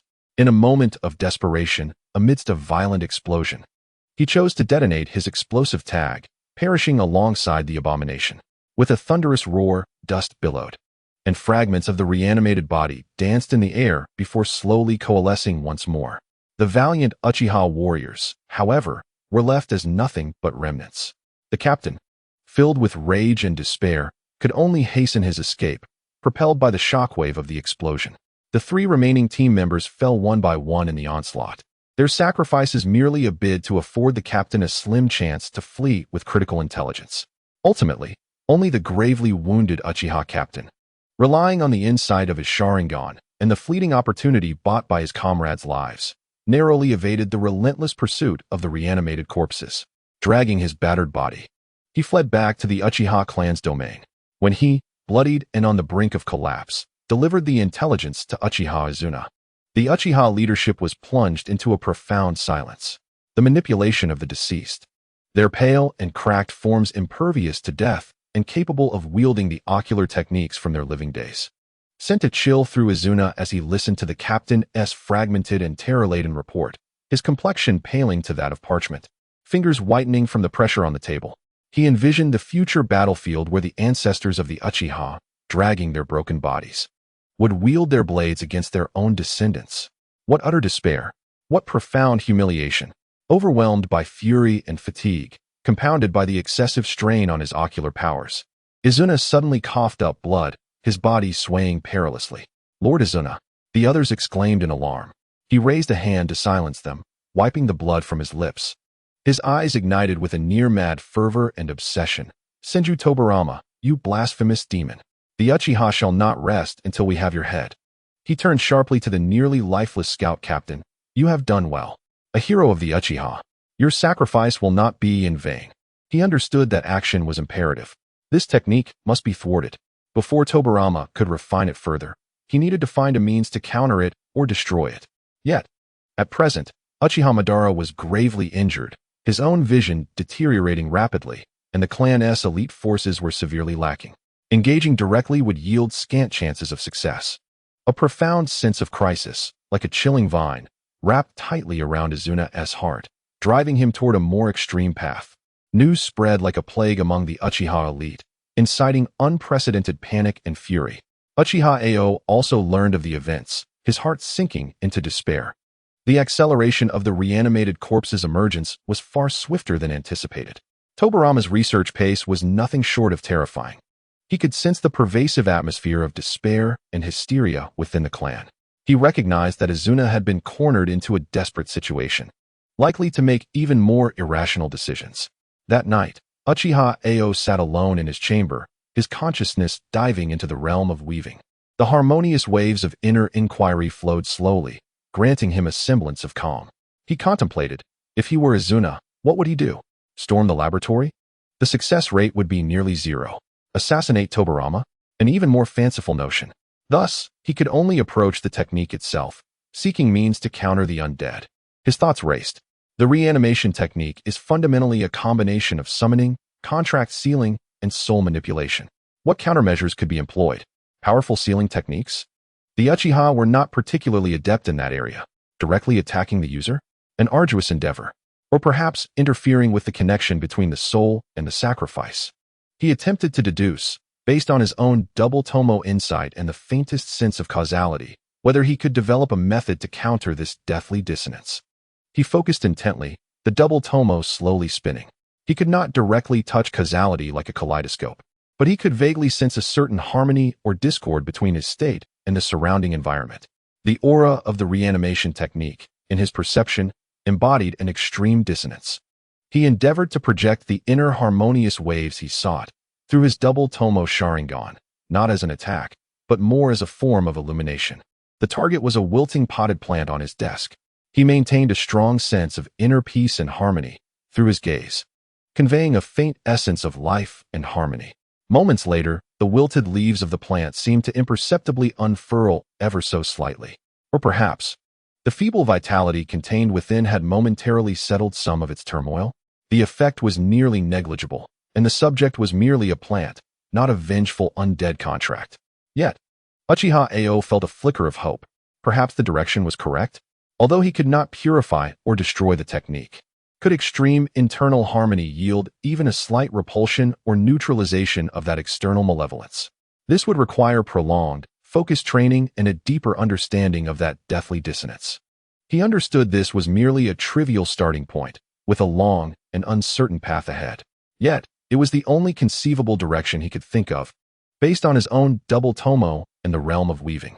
Outside, Izuna was pushed to the brink. He ordered the collection of all incomplete records regarding summoning, sealing, and souls, while increasingly employing the kaleidoscope, using harsh measures to maintain control, plotting acts of revenge. The conflict between the two clans, ignited by this blasphemous embryonic technique, had prematurely descended into a more sanguinary phase.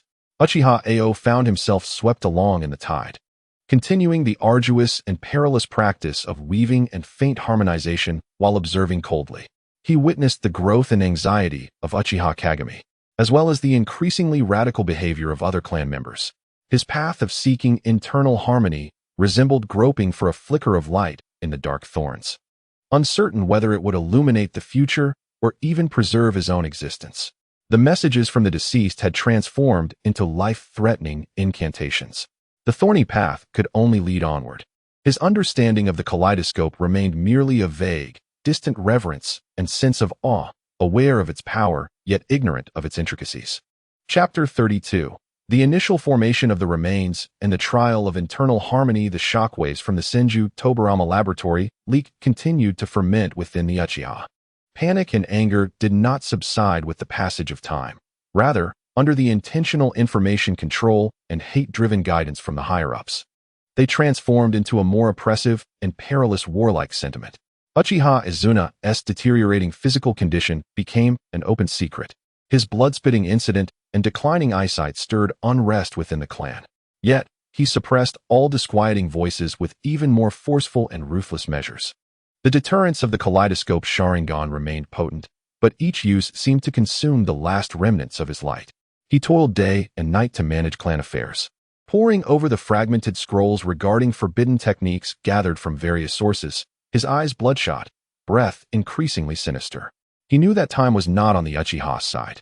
They needed to devise a countermeasure before Senju Tobarama perfected that blasphemous technique or face a desperate gamble.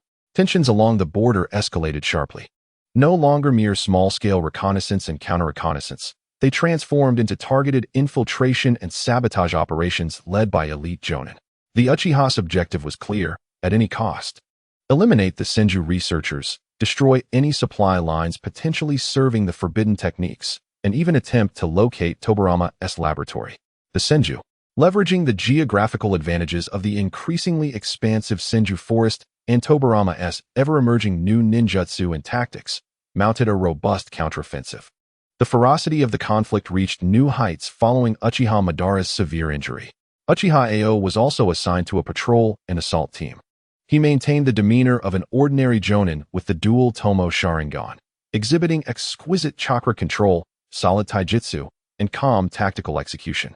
However, in the heat of battle, he did not stand out. He merely fulfilled his duties reliably. He carefully concealed the subtle changes brought about by his inner quest and devoted more energy to observation. He noticed that the tactical style of the Senju clan was quietly evolving. Their formations had become more versatile and their coordination more precise, often allowing them to inflict maximum casualties on the Uchiha with minimal cost. Behind this transformation, it was evident that Senju Tobarama's cool, yet nearly ruthless tactical mind was at work. What was even more unsettling was the emergence of a few unique Senju ninjas in several small-scale skirmishes. Their fighting style was fearlessly aggressive, even somewhat rigid, and they exhibited an abnormal recovery speed after sustaining injuries, their eyes occasionally reflecting a hollowness that belied their fervent combat will. These signs sent shivers down the spines of Uchiha's higher-ups. Tobarama had likely begun testing his immature forbidden techniques in actual combat. Although true Edo Tensei bodies had yet to emerge, certain low-tier puppets or enhanced warriors based on corpses or captives seemed to have already been deployed to the battlefield. This probing was akin to a dull knife slicing flesh, continuously draining the Uchiha's nerves and living strength. One day, Uchiha Ao's squad was ordered to assist a reconnaissance team retreating from enemy territory. The mission area was situated within a complex hilly terrain. Upon arriving at the designated rendezvous point, they found only the fierce traces of battle and several fallen Uchiha ninja. The air was thick with a chilling chakra disturbance, creating an atmosphere of extreme discomfort. Arriving late, the squad leader's face darkened as his Sharingan scanned the surroundings with vigilance. Suddenly, from the underbrush on their flank, several shuriken shot out with tremendous force and precise angles. An enemy attack. The Uchiha squad dispersed instantly, activating their Sharingan to confront the Senju ninjas leaping from the forest. The battle erupted instantaneously, with fire and water techniques clashing and shuriken intertwining with kunai. Uchiha Ao blocked a fierce attack from a Senju ninja, his dual Tomo accurately detecting a slight opening in the opponent's defense, and he aimed a kunai at the ninja's throat. However, the Senju ninja did not evade. Instead, he tilted his head and absorbed the blow with his shoulder, retaliating with a powerful punch aimed directly at Ao's chest. An exchange of injury for life? Startled, Ao swiftly retreated, narrowly avoiding the strike. The Senju ninja, bloodied and battered, seemed oblivious to the pain, his gaze fervent yet hollow as he charged again. Something was amiss. Ao's Sharingan whirred into action, scrutinizing his opponent. The chakra flow of this enemy was abnormal, seemingly forcibly ignited by some external, chilling force, and his muscle reactions appeared slightly stiff. Yet his strength and speed exceeded the norm. It was a product of Tobarama's experiments. At that moment, a scream echoed from another skirmish. An Uchiha teammate was entangled by two such zealots. Although he critically wounded one, the other pierced his chest with an earthen spear from behind. Kenji. The squad leader's face contorted with rage as he attempted to rescue him, but was firmly obstructed by the enemy.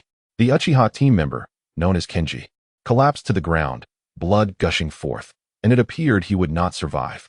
Yet the two severely injured zealots staggered upright, their bleeding wounds seemingly slowing in their flow. Their vacant fervor replaced by agony and a hint of release as they lunged once more at nearby Uchiha ninjas. Immortal and relentless. A chill and fury surged within all Uchiha members. Uchiha Ao gazed at the two charging zealots, then glanced at his dying comrade and the teammates engaged in fierce combat around him. He knew he could no longer remain hidden, at least not entirely.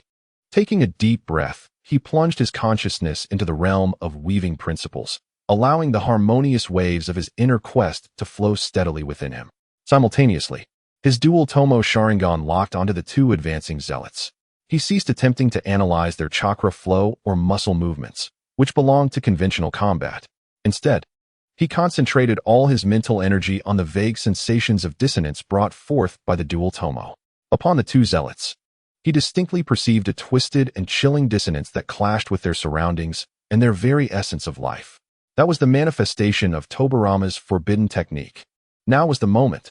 Ao did not attempt to attack their bodies. Rather, he projected the slight inner harmony he had gathered through the gaze of his Sharingan, like invisible ripples, forcefully directing it toward the two zealots. This was not an attack, but rather an attempt to collide his own harmony with their dissonance. The effect was not earth-shattering. The two zealots, charging recklessly, suddenly faltered. It was as if a minuscule grain of sand had been introduced into their precisely functioning gears, causing an almost imperceptible stutter and disarray in their movements. The fervor in their eyes wavered, revealing a fleeting glimmer of confusion. This process lasted less than a second. But for elite ninjas locked in a life-and-death struggle, this brief opening was ample. A nearby Uchiha team member, engaged with another Senju ninja, though bewildered, instinctively seized the fleeting opportunity. A kunai sliced through one zealot's throat with precision. Another team member seized the moment to break free from his opponent, unleashing a ninjutsu upon the other zealot. The two zealots staggered back, and this time, their wounds displayed no signs of abnormal recovery. The empty fervor in their eyes dissipated rapidly, replaced by the pain of life ebbing away and a semblance of release, before they fell heavily to the ground, utterly lifeless. The battle concluded swiftly. The remaining Senju ninjas, witnessing the defeat of their experimental subjects, retreated hastily. The Uchiha squad suffered the cost of 2 grievously injured and 1 fallen comrade. The team members gathered around their fallen companion, the atmosphere heavy with grief. The squad leader approached Ao, patting him on the shoulder with a complex expression. "You did well, just now. Did you discern the weaknesses of those monsters?" Ao breathed heavily, beads of sweat forming on his forehead. The mental strain from that moment of interference drained him more than an intense battle. He shook his head, feigning exhaustion. "I'm not certain. I merely sensed their chakra was chaotic and attempted to disrupt it with Jinjutsu. It seemed somewhat effective. Perhaps it was a flaw in Tobarama's techniques." This explanation was reasonable. It was common knowledge that Sharingan's Jinjutsu could disrupt chakra flow. The squad leader nodded, not pressing further, merely lamenting, "Fortunately, it worked. Otherwise, our losses would have been greater. How many of these cursed creations has Tobarama unleashed?" Ao silently bowed his head, concealing the tumult of thoughts and emotions in his eyes. "Although the success was minuscule, my inner harmony indeed has the potential to disrupt that dissonant forbidden technique, even if it merely caused a momentary stasis. Far from purification or resolution, it validated my direction. However, the fleeting joy of success was swiftly eclipsed by anxiety. This time was a stroke of luck. What about the next? Tobarama's techniques would undoubtedly continue to evolve. The next adversary encountered might not be this inferior breed of zealot, but something closer to the true Edo Tensei. At that point, would my feeble interference still hold any power? Furthermore, would frequent use of this ability attract the world's attention? In that fleeting moment, he seemed to sense an exceedingly faint stagnation emanating from his surroundings. Though it was nowhere near as potent as the earlier attempt to intervene in Izuna's fate, nonetheless, it was undeniably present. Risk and opportunity coexist. He glanced at the body of his fallen comrade, and then toward the direction of the Senju clan. The path of inner inquiry is fraught with thorns. Yet, he must tread onward, seeking a glimmer of hope in this battlefield where corpses have begun to manifest. He requires a more profound inner harmony and, more importantly, a power that truly belongs to him. Within the depths of those Tomo-patterned Sharingan, the vague sensation of a higher power seemed to crystallize into clarity. Yet, the door remained tightly shut, perpetually out of reach. The battle had concluded, but the true trial was only just beginning. Chapter 33, Shadows of Scars, and the return to the battlefield. The news of Team Uchiha Ao's encounter with a peculiar experimental subject and their subsequent triumph in subduing it quickly ascended to the ranks of significant intelligence. The report underscored the efficacy of Jinjutsu in disrupting the abnormal state of the subject, offering a glimmer of hope to the Uchiha leaders who were struggling against the forbidden techniques of the Senju, albeit a faint and costly glimmer. Uchiha Izuna summoned the team leader and Ao personally. His pallor appeared even more pronounced under the flickering candlelight, yet his Sharingan remained sharp as a blade, seemingly capable of piercing the very souls of those before him. He meticulously inquired about every detail, particularly concerning the state of the zealots and their reactions when disrupted. Ao cautiously reiterated his previous assertions, attributing his inner resonance interference entirely to the serendipitous effectiveness of the Sharingan's Jinjutsu and his acute perception of chakra fluctuations. Izuna's gaze lingered on him momentarily, his profound pupils flashing with a hint of scrutiny, yet he ultimately refrained from probing further. Perhaps it was due to Ao's unremarkable past, or perhaps because all of his thoughts were consumed by strategies to counter the Senju's techniques. Izuna quietly echoed the notion of Jinjutsu disrupting chakra disarray, his fingers unconsciously tapping the table as he issued orders for all teams encountering such enemies to concentrate on employing Jinjutsu, prioritizing attacks on their chakra core. Even a fleeting moment of paralysis could be an opportunity. The command was swiftly disseminated. In the subsequent skirmishes, the Uchiha began to consciously wield Jinjutsu against the experimental subjects, achieving modest successes and temporarily stifling the panic induced by the Senju's tactics. Within the clan, a blind optimism emerged, believing they had discovered a method to counter the Senju's forbidden techniques. Yet, only Uchiha Ao understood that the efficacy of ordinary Sharingan Jinjutsu paled in comparison to his own interference imbued with inner resonance. The clan's successes were largely the result of more adept coordination and higher casualty costs, and the Senju's techniques continued to evolve, with the flaws of the experimental subjects being rapidly mended. The war's relentless machinery showed no signs of halting. As Uchiha Madara's injuries gradually healed and he resumed command, the scale of conflict between the two clans once again expanded, nearly returning to the levels witnessed before Madara's grievous wounds. Everyone could sense that a decisive battle was brewing.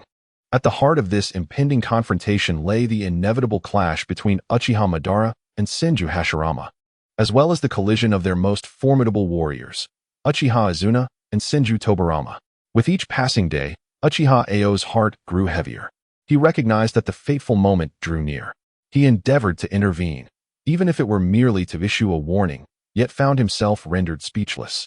Any forewarning that deviated from the norm might invite undue suspicion and could even accelerate the impending disaster. He could only immerse himself deeper in the pursuit of inner resonance, his Tomo-patterned Sharingan becoming increasingly profound through countless introspections and real combat, with the barrier before him seeming to thin yet remaining unbroken. At last, on a murky morning cloaked in clouds, the great battle erupted. Within the depths of the Uchiha territory, a stifling atmosphere felt almost palpable.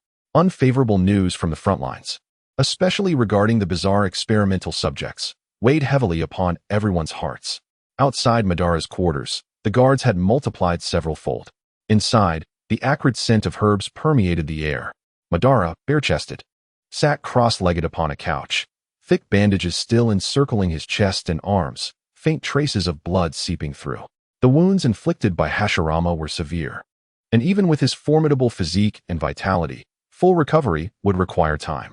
His complexion appeared pale from blood loss and pain. Yet within his deep black eyes burned an undeniable will and repressed fury.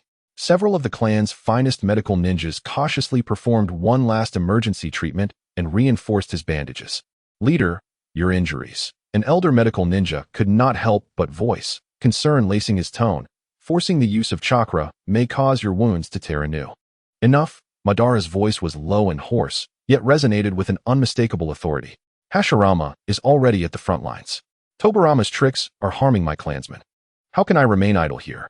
He slowly rose, his movements revealing a barely perceptible stiffness and restraint.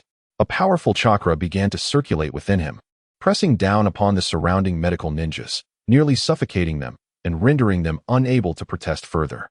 The paper door was pulled open, and Uchiha Izuna strode in briskly. His countenance was more dismal than Madara's, blood vessels visible in the whites of his eyes, and his vision evidently diminished further, yet he walked with determination, directly approaching Madara. "Brother, everything is ready." Izuna's voice was steady, seemingly oblivious to his brother's horrific injuries. "The team has assembled, awaiting your command." Madara's gaze settled upon his brother, his sharp eyes softening momentarily before being replaced by deeper resolve. He extended his hand and firmly pressed it upon Izuna's shoulder. "Izuna, I entrust my back to you once more." Izuna abruptly lifted his head, meeting Madara's gaze. Despite the fogginess of his vision, he still felt that unwavering trust. He nodded vigorously. "Yes, brother, I will clear all obstacles for you, especially Senju Tobirama." The two brothers exchanged no further words. Everything was conveyed in silence. Madara donned the armor handed to him by a servant, slowly covering his multitude of scars. As he stepped out of the room and into the presence of the assembled elite Uchiha, the formidable battlefield demon, feared by all, seemed to have returned. Yet, his pallid complexion and the barely perceptible fatigue in his eyes revealed the strain beneath that formidable facade. Uchiha Ao stood among the ranks, observing Madara and Izuna. He could distinctly sense the immense chakra within Madara, akin to a volcano restrained by force, surging yet trembling with instability. Conversely, Izuna's life force blazed with an abnormal intensity, akin to a candle flickering in the wind, yet bursting forth with its final, most radiant light. A profound sense of foreboding gripped Ao's heart. He understood that Madara's insistence on joining the fray sounded the trumpet for the final confrontation. Furthermore, Izuna's resolute stance propelled him toward his own fate's guillotine. The formation advanced. Silent and somber, Madara led the charge, his silhouette reminiscent of a scarred lion, each step marked by heavy resolve and the flames of vengeance. The Uchiha clansmen gazed upon their leader's back, morale momentarily lifted, yet beneath that exhilaration lay deeper currents of unease and dread. Ao followed in the ranks, his tomo-patterned Sharingan rotating gently, his pursuit of inner resonance reaching its zenith. He sensed Madara's unstable yet overwhelming power, perceived Izuna's rapidly burning life, and felt the increasingly potent discord permeating the air around them, the essence of war, interwoven with hatred and death. He knew that the wheel of history was inexorably grinding toward a destined tragic juncture, and he, a mere observer with foresight yet limited power, could only strive to navigate this torrent, grasping at the infinitesimal variables that might exist within. Shadows of scars, the return to the battlefield. The fate of the Uchiha was teetering on the precipice of a cliff. Chapter 34, Flying Thunder God. Fate is inevitable in that somber river valley. The atmosphere was oppressive and weighty, as if the very air had been tinged with gray. This place would become the stage for the final confrontation between the two clans. A life-and-death struggle was about to unfold. The cries of battle reverberated through the skies, like thunder crashing down, shaking the very souls of all. Warriors wielded their weapons with fervor, charging fearlessly toward their foes. Their cries revealed an ardent desire for victory and an unwavering defiance against death. The explosive sounds of ninjutsu reverberated like fireworks bursting in the night sky, brilliant yet lethal. Various techniques intertwined and collided in the air, unleashing tremendous energy that stirred relentless shockwaves. Flames, lightning, and storms ravaged the valley, drawing everything around them into a vortex of destruction. The anguished wails of the dying echoed across the battlefield, embodying the final struggles and desperate cries of life. Each shriek sent shivers down the spine, as if one could sense the imminent approach of death. Blood stained the earth, and corpses lay scattered haphazardly throughout the valley, painting a gruesome tableau. All of this intertwined to form a cruel symphony of war, where each note signified the extinguishing of life, and every beat heralded the arrival of death. Amidst this bloody melody, the warriors of both clans inscribed their own chapters with their lives. Uchiha Madara's arrival momentarily steadied the Uchiha ranks with his formidable power and imposing presence. Though injured, his fighting style remained ferocious and violent as he wielded his flame fan and scythe, commanding the Susanoo in its Crow Tengu form to clash violently with the colossal wooden dragon manipulated by Senju Hashirama. Each confrontation sent tremors through the earth and stirred tumultuous winds. His very existence served as the banner of the Uchiha clan. Meanwhile, Uchiha Izuna, like a vengeful specter, had but one target, Senju Tobirama. His Sharingan was already clouded, yet with his exceptional swordsmanship and familiarity with Tobirama's tactics, he relentlessly ensnared his opponent. Each strike was delivered with all his might, flames intertwining with the glimmer of blades, forcing Tobirama to continuously evade with the Flying Thunder God technique. Unable to easily escape to aid others or unleash forbidden techniques. Tobirama, your life is forfeit today in sacrifice to my fallen kin. Izuna's voice was hoarse from chakra exhaustion, yet it dripped with venomous hatred. Tobirama's expression was grim. The Flying Thunder God technique rendered him nearly untraceable, while his water release techniques were cunning and ruthless. He did not engage Izuna directly, but instead maneuvered with speed and strategy, seemingly biding his time. His gaze occasionally flicked toward the center of the battlefield, where his elder brother fought, before returning to coolly analyze each of Izuna's movements. Your vision must be nearing its limits, Izuna. Tobirama's icy voice sliced through the roar of the water dragon, attempting to disrupt his focus. It's time for your head to roll, Izuna roared, the flames on his blade flaring with greater intensity, his assault relentless. On the opposite side of the battlefield, Uchiha Ao fought valiantly. Yet most of his thoughts were tethered to the duel between Izuna and Tobirama. His inner sense could clearly perceive Izuna's life force flickering like a dwindling lamp, burning wildly yet erratically, the dissonance growing ever more pronounced. In contrast, Tobirama remained as steady as cold iron, his breath calm as he awaited the moment to strike. Suddenly, the battle between Madara and Hashirama escalated to a fever pitch. A ferocious tail swipe from the wooden dragon momentarily stalled Madara's movements, causing him to falter due to his previous injuries. It was in that fleeting moment that Tobirama seized his opportunity. He intentionally intercepted one of Izuna's fierce attacks with a water clone, allowing his true self to retreat behind the cover of the explosion and execute a rapid series of hand seals with unprecedented speed. Flying Thunder God Slash. His figure abruptly vanished from sight, not to launch a direct assault, but to materialize instantaneously behind a specially placed kunai hidden in the shadow of a massive rock, strategically positioned in Izuna's blind spot. This timing and angle were impeccably calculated, perfectly exploiting Izuna's moment of vulnerability as he was distracted by Madara's imminent threat, and at the very moment his ocular prowess was at its weakest.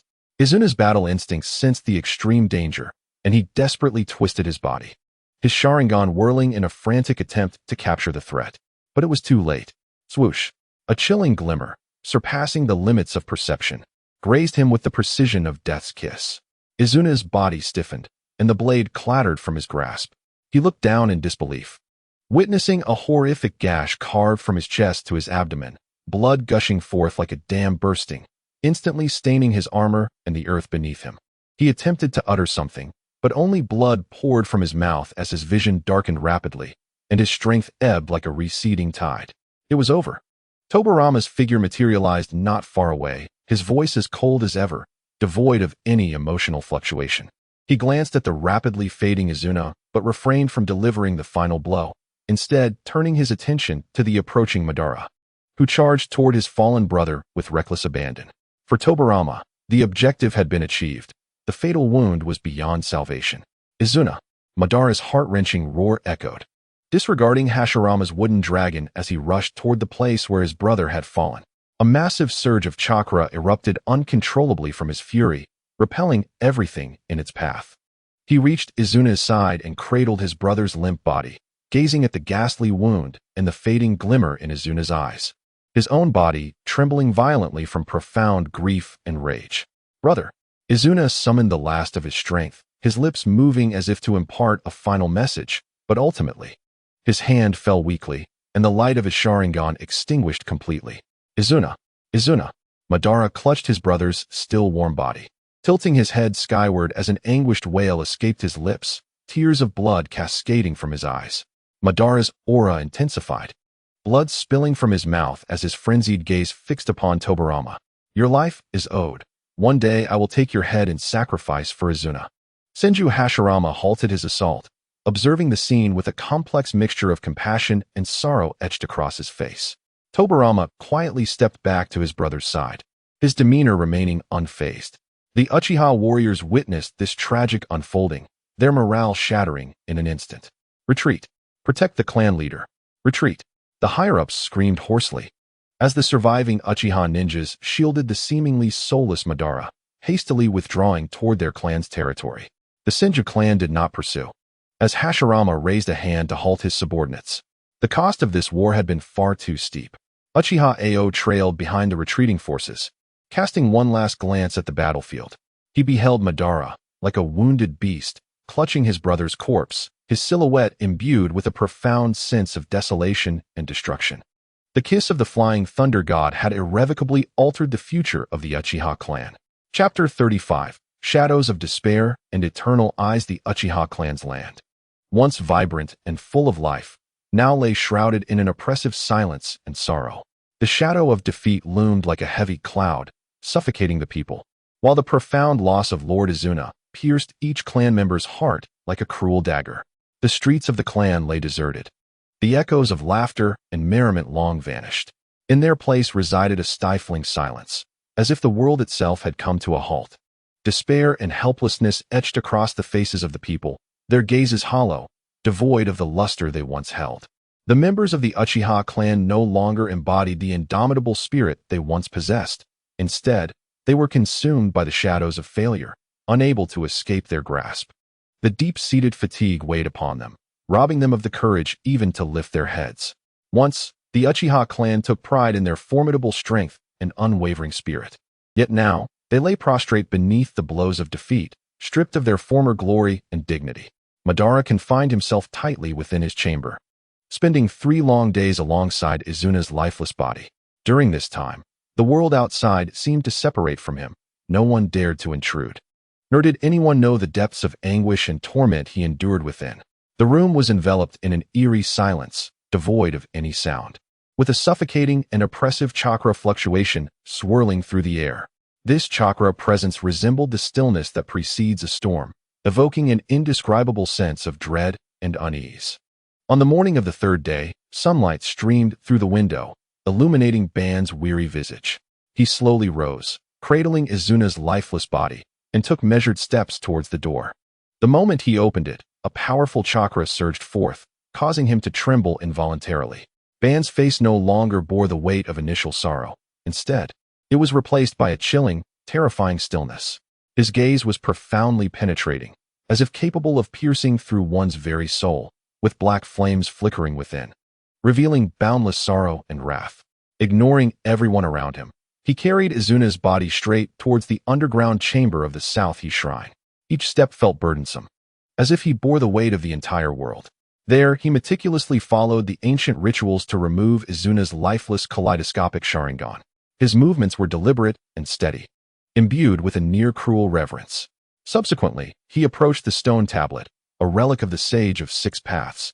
With his newly awakened eternal kaleidoscopic Sharingan, he could finally decipher the deeper meanings inscribed upon it. This endeavor was arduous, for merging with the eternal kaleidoscopic Sharingan demanded time, and he had only just completed the transplant, relying on the tablet's knowledge to comprehend and hasten the fusion. As he delved deeper into the evolution of the Sharingan, the mysteries began to unfold. He realized that the evolution of the Sharingan was not merely an enhancement of power, but rather an insight into the very essence of existence. By integrating the strength of his kin, he could attain eternal illumination, a light that would fortify his Sharingan even further. However, the tablet also unveiled more astonishing secrets. The power of the all-encompassing was hinted at, an energy that transcended ordinary understanding, brimming with limitless potential and enigma. The Moon Eye Plan was revealed as a grand secret intertwined with the fate of the entire world. These revelations shone like a beacon in the darkness, guiding him through his infinite anguish and confusion towards an extreme yet lucid path. His gaze transformed from initial stillness into an obsessive fervor, as if propelled by an irresistible force. "So this is it, Izuna. Is this the answer you left for me?" he murmured, a torrent of complex emotions surging within him. Izuna, his brother, the most significant person in his life. At last, he comprehended Izuna's intentions and recognized the destiny and future of the Uchiha clan. He caressed the stone tablet, emitting a low, distorted laugh filled with pain, fury, and a madness born from purpose. Meanwhile, the Uchiha clan was undergoing a complete contraction. All external outposts were abandoned, and ninjas were recalled to their homeland, adopting a posture of absolute defense. With Izuna, the de facto vice-clan leader and strategist, lost, and the clan leader's status uncertain, turmoil briefly ensued within the Uchiha. Yet Ban's lingering influence maintained a semblance of order, as the higher-ups anxiously awaited the clan leader's next command. Uchiha Ao quietly observed all these developments within the clan. He sensed Ban's chakra growing more immense and profound each passing day, increasingly cold and inhuman. This was a qualitative change, indicative of 2 extreme powers merging and transcending. He also felt the pervasive despair and unease within the clan. He endeavored to deepen his understanding of the inner quest technique. The recent successful interference with the test subject had bolstered his confidence, yet he knew it was far from sufficient. In the face of absolute power acquired at the cost of immense suffering, his modest progress seemed trivial. He could vaguely perceive that Ban was undergoing a terrifying transformation, and the fate of the Uchiha hinged upon the outcome of this metamorphosis. Time flowed under the oppressive atmosphere. Days passed, perhaps weeks or even months. Ultimately, one night, an unimaginable surge of chakra, colossal enough to instill terror, erupted from the direction of the South Shrine. Though fleeting, The moment's pressure sent shivers through every Uchiha with Sharingan, stirring a primal fear deep within their bloodlines. In the chamber, Uchiha Ban slowly lifted his head. Within his eyes, a brand new, intricate pattern revolved, radiating an eternal, unquenchable light. Power, the likes of which he had never known, coursed through his veins, as Azuna's vision merged flawlessly with his own, leaving no trace of rejection. His sight was clearer than ever, revealing the truths of even more worlds. The wounds of the past seemed to be completely healed beneath this newfound strength. Yet the scars and darkness within his heart were magnified infinitely by this power. He clenched his fists, feeling the force capable of altering everything. Hashirama, Tobirama, he whispered, his tone cold and calm, yet imbued with a terrifying resolve and hatred surpassing any previous roar. It is all over. Izuna, bear witness as your unworthy brother brings an end to this millennia-long fate for you and all the sacrificed clan members. The Uchiha Eagle, having endured the agony of broken wings in the depths of darkness, had finally achieved its ultimate transformation, poised to reveal its sharp fangs once more, laden with eternal pain and power. Chapter 36. The complete Susanoo. The stifling atmosphere of the Uchiha stronghold was abruptly shattered by an overwhelming, heart-stopping pressure. All Uchiha clansmen, whether possessing the Sharingan or not, felt a shudder emanating from their very souls. It was as if an ancient, slumbering beast had awakened in the darkness. Then a divine, blue figure, resembling a god or demon, soared from the direction of the South Shrine, without a moment's pause, transforming into a streak of light hurtling towards the Senju territory. The speed and might surpassed anything witnessed before. The clan leader. The clan leader has emerged. The Uchiha higher-ups, left behind, were both astonished and elated. They were astonished by the overwhelming pressure of that power, nearly rendering them breathless, but elated that the clan leader seemed stronger than ever.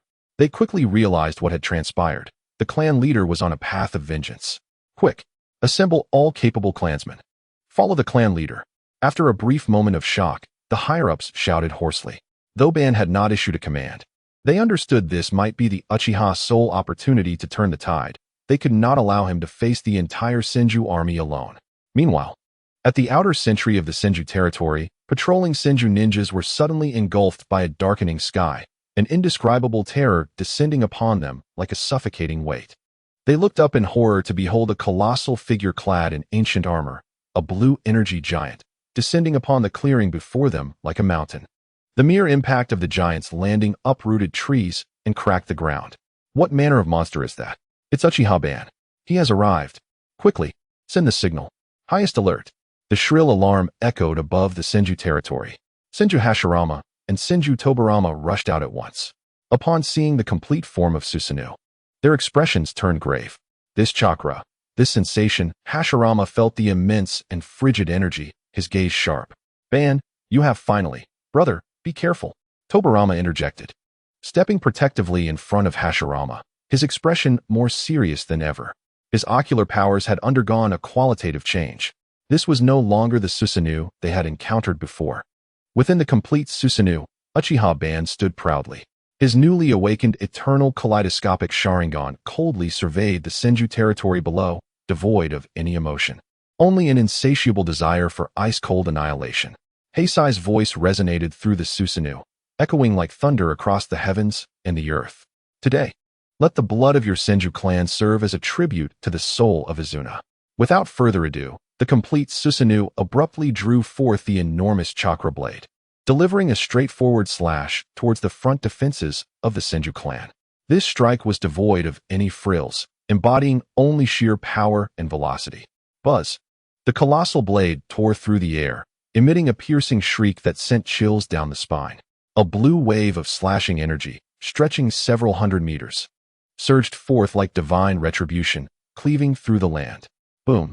The meticulously constructed barriers, traps, trenches, and watchtowers of the Senju clan crumbled before this cataclysmic strike, as if made of paper, obliterated in an instant. The earth was carved into a deep chasm, extending beyond the horizon. The might of a single blow transcended all previous battles. Wood release, wood dragon technique. Senju Hashirama, unwilling to yield, clapped his hands, and a massive wood dragon burst forth from the ground, roaring as it coiled around the complete Susanoo, attempting to bind it as before. However, this time, the situation was entirely different. The other gigantic arm of the complete Susanoo shot out, fingers splayed, and effortlessly grasped the neck of the wood dragon.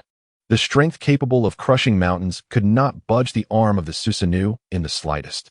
Crush. Uchiha Madara coldly uttered a single word. The complete Susanoo exerted its fingers with ferocity. Crack. The chilling sound of shattering echoed. The wood dragon, as resilient as steel, was brutally crushed at the neck, disintegrating into countless splintered fragments that rained down from the sky. What? Senju Tobarama's pupils constricted. His elder brother's wood dragon had been so easily dispatched. Hashirama's expression shifted as he sensed Madara's ocular power becoming incomparably refined and potent. The Susanoo, driven by this power, saw its strength, defense, and speed elevate to an unfathomable realm. Wood release. Birth of the forest. More giant trees erupted from the earth, writhing like frenzied serpents, encircling the Susanoo in an attempt to engulf it. Yet the complete Susanoo merely trembled violently. Its immense chakra erupted forth, and those encroaching trees were met with an invisible barrier, shattering and rebounding.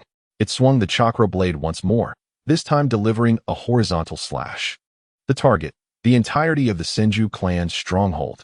Not good, Hashirama shouted. Everyone, defend. The immense blue blade of light swept across the battlefield. The combined earth-style walls and water barriers conjured by countless Senju ninjas crumbled like bubbles before this absolute force. Cries of agony resounded. In a single strike, the Senju clan suffered devastating casualties. The complete Susanoo advanced, each step shaking the earth, pushing deeper into the Senju territory. It was like an unstoppable deity of destruction, reducing everything in its path to dust. Senju Hashirama continuously unleashed powerful wood release techniques, wooden beings, wood dragons, and rapidly growing trees. Yet, before the absolute power and defense of the complete Susanoo, they yielded little effect, merely managing to slow its advance without truly halting it.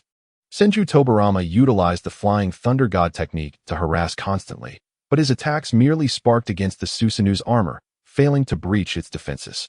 He even attempted to strike at Madara within the Susanoo, but that dense energy barrier completely isolated his technique's coordinates. Overwhelming. Utterly overwhelming. After merging with the eternal Mangekyo Sharingan, Uchiha Madara's power truly suppressed Senju Hashirama for the first time. At that moment, Uchiha reinforcements finally arrived.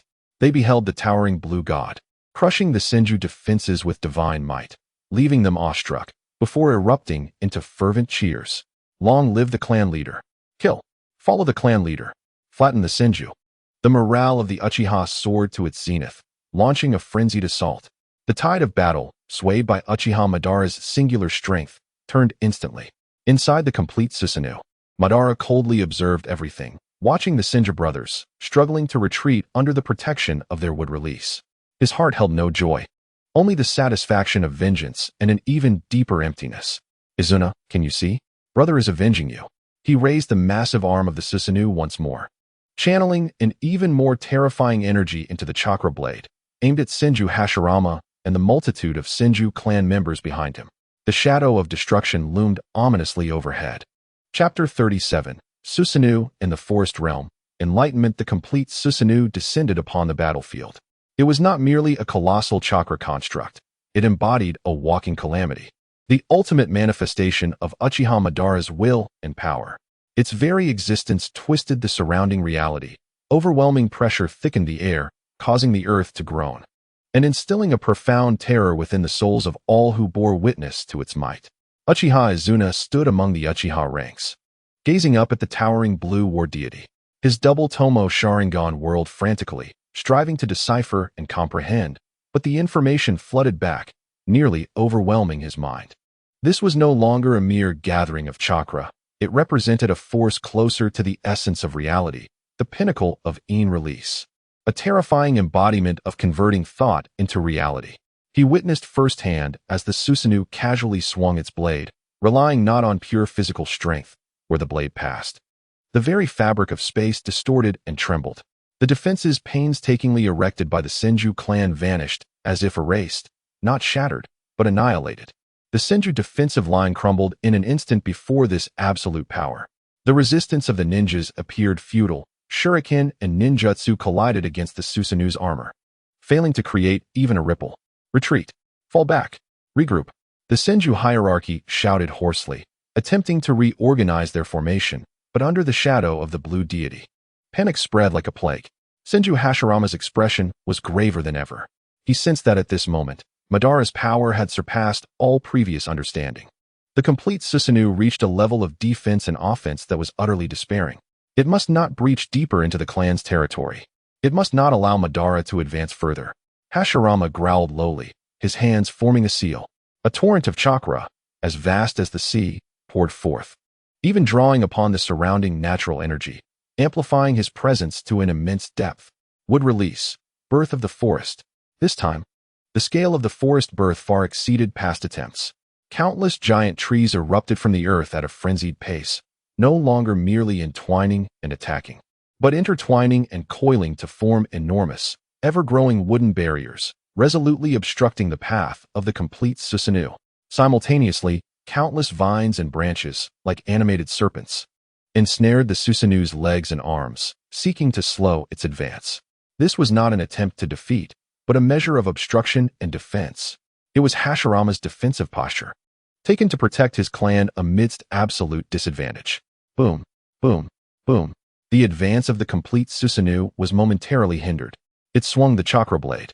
Each strike cleared a vast expanse of forest barrier, sending wood chips flying. Yet, Hashirama's chakra appeared inexhaustible. The cleared forests almost instantaneously sprouted new barriers, layer upon layer, endlessly. The blue war deity and the boundless sea of trees found themselves locked in a momentary stalemate. One side wielded the ultimate spear, sharp and unmatched. The other, the immeasurable shield of life.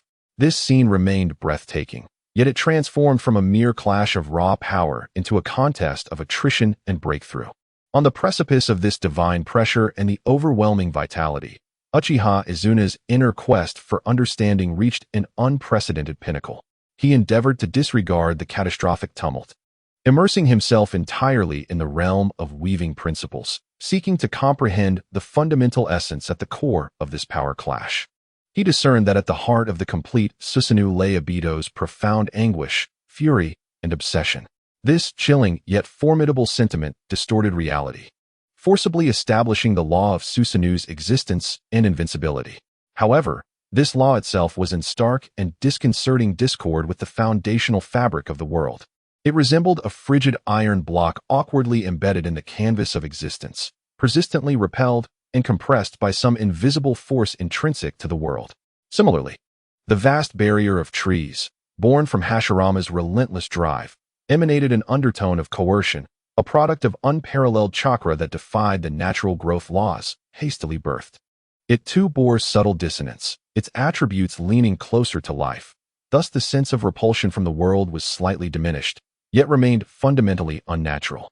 These two supreme forces, in essence, were both striving to impose their own rules upon, and distort, the rules of the world. This revelation struck like a bolt of lightning, cleaving through the fog in Uchiha Sasuke's heart. The inner quest he had long pursued, the harmony within himself. Was it not a search for a power that resonated with the world's foundation rather than one that forcibly opposed or overshadowed it? The power of the Sharingan stems from the pinnacle of emotion, a manifestation of the heart's strength, yet when pushed to extremes, it conflicts with the world's principles, resulting in that frigid dissonance. Could the world's corrective force be aimed precisely at this discord? If there existed a power originating from profound internal harmony and unity, one that could resonate with some underlying rules of the external world, might it then circumvent, or even harness, the very principles of the world? The phrase weaving principles echoed in Sasuke's mind repeatedly. Perhaps it signified not just the harmony sought within, but also pointed towards a supreme realm of crafting one's own principles while harmonizing and resonating with the principles of the world. In that moment, witnessing the clash of divine powers and feeling the suffocating dissonance and conflict, Sasuke's understanding of his own path deepened significantly. He no longer regarded the inner quest merely as a method of cultivation. Instead, he began to perceive it as the cornerstone of a potentially distinct system of power.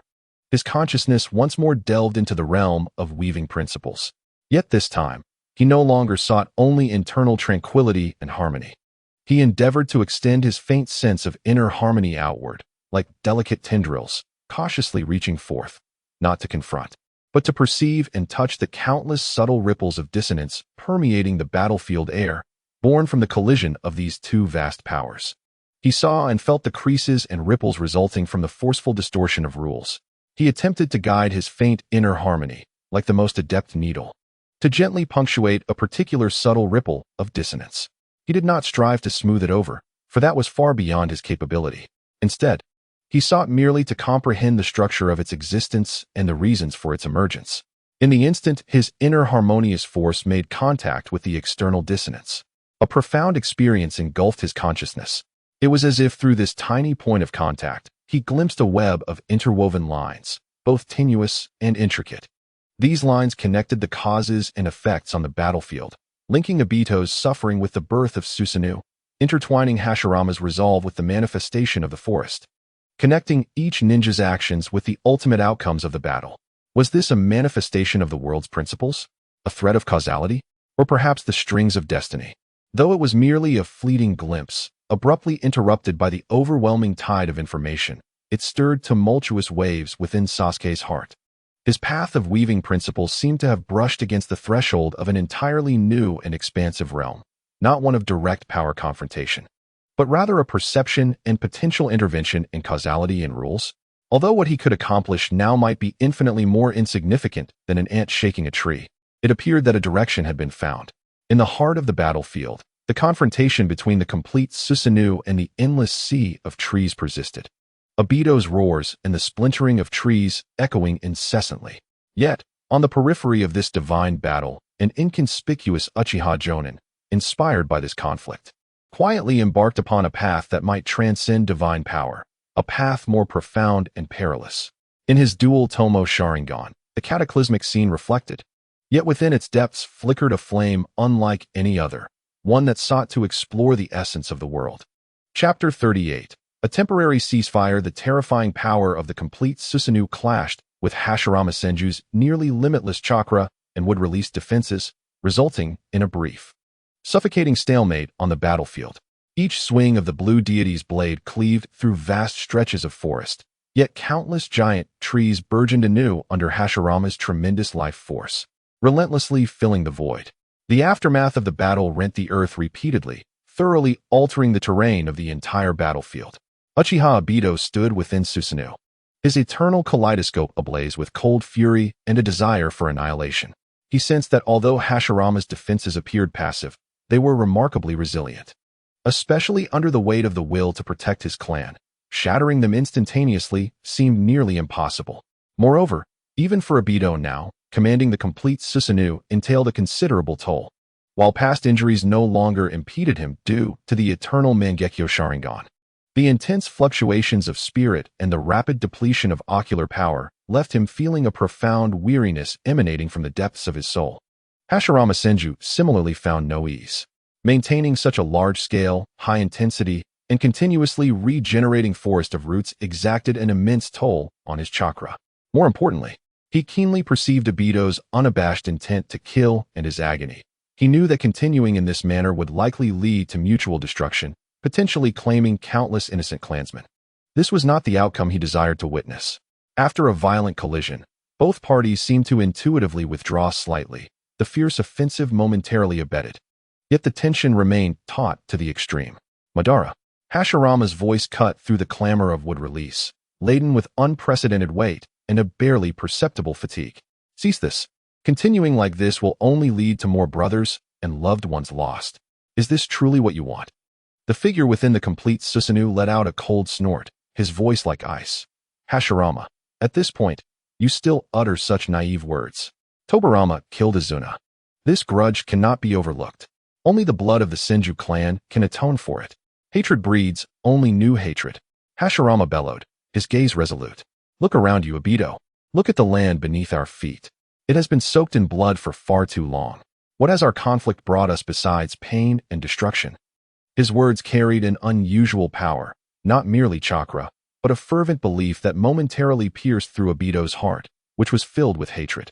Obito's gaze involuntarily drifted downward.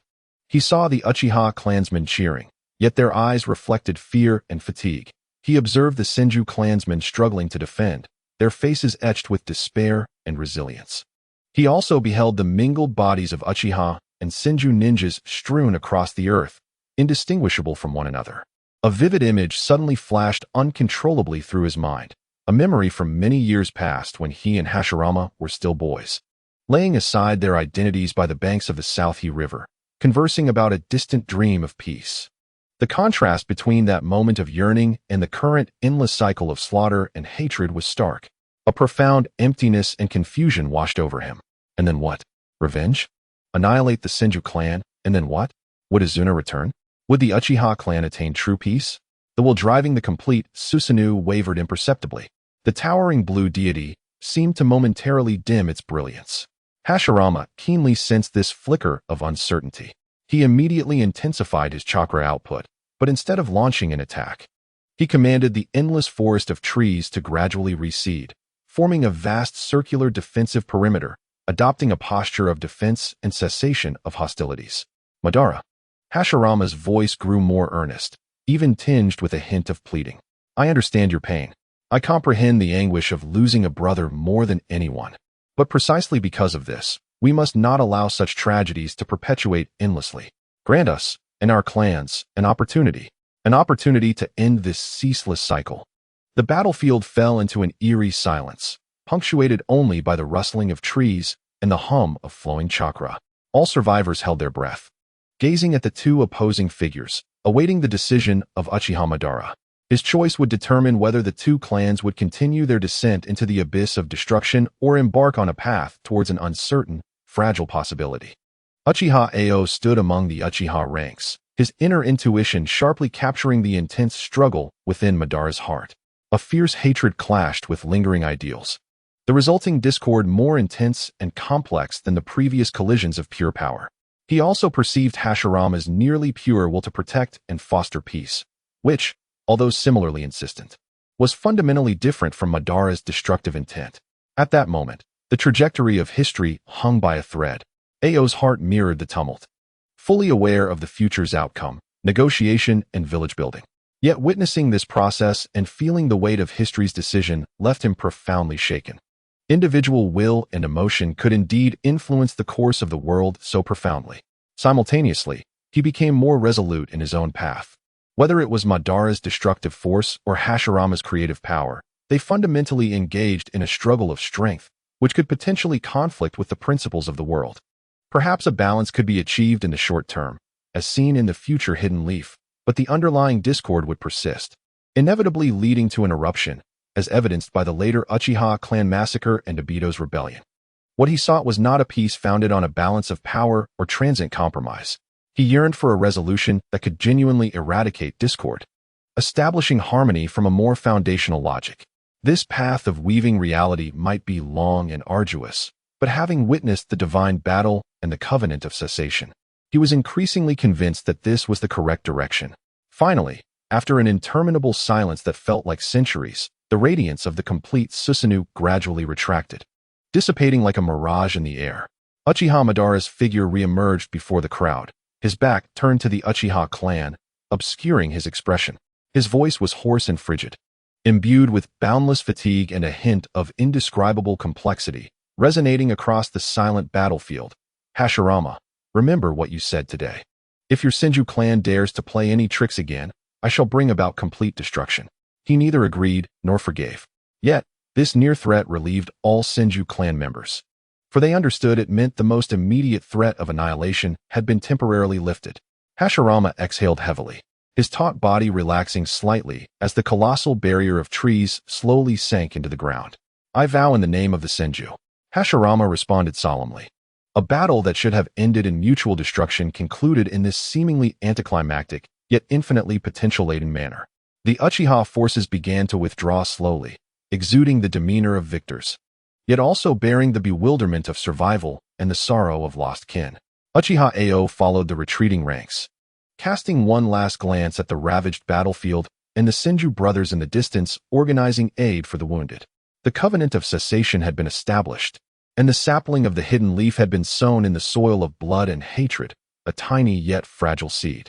And he, Uchiha Io, would carry the insights and resolve of today, continuing to lie in wait, quietly weaving the threads of his own future along that path of creation. Chapter 39. Aftermath of War. Underlying currents emerged. The Uchiha clan retreated to their homeland. Unlike the somber grandeur and vengeful flames of their arrival, the returning group was shrouded in an unusual silence. Had they emerged victorious? It seemed so.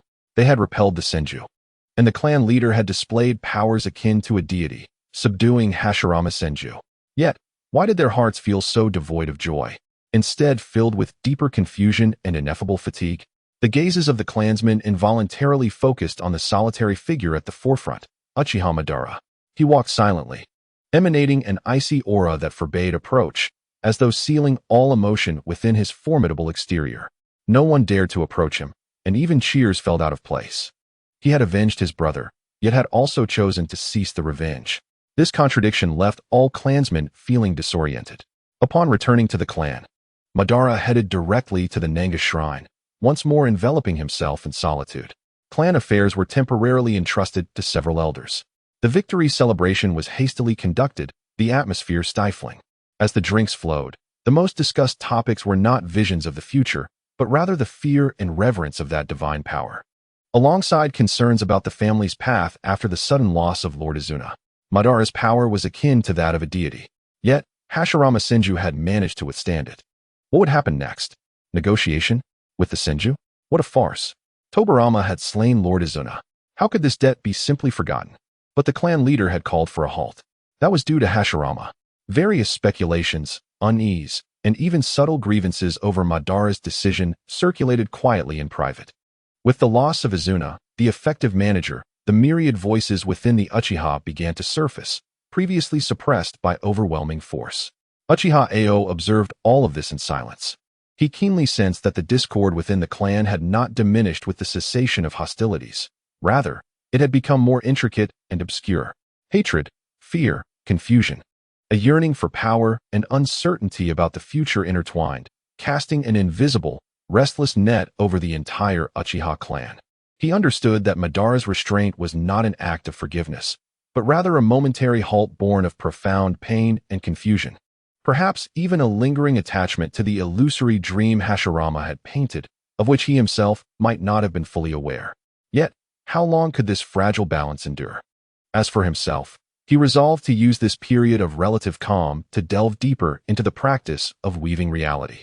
He repeatedly recalled and savored the extraordinary experience on the battlefield when his inner harmonious power collided with the immense discord of the external world.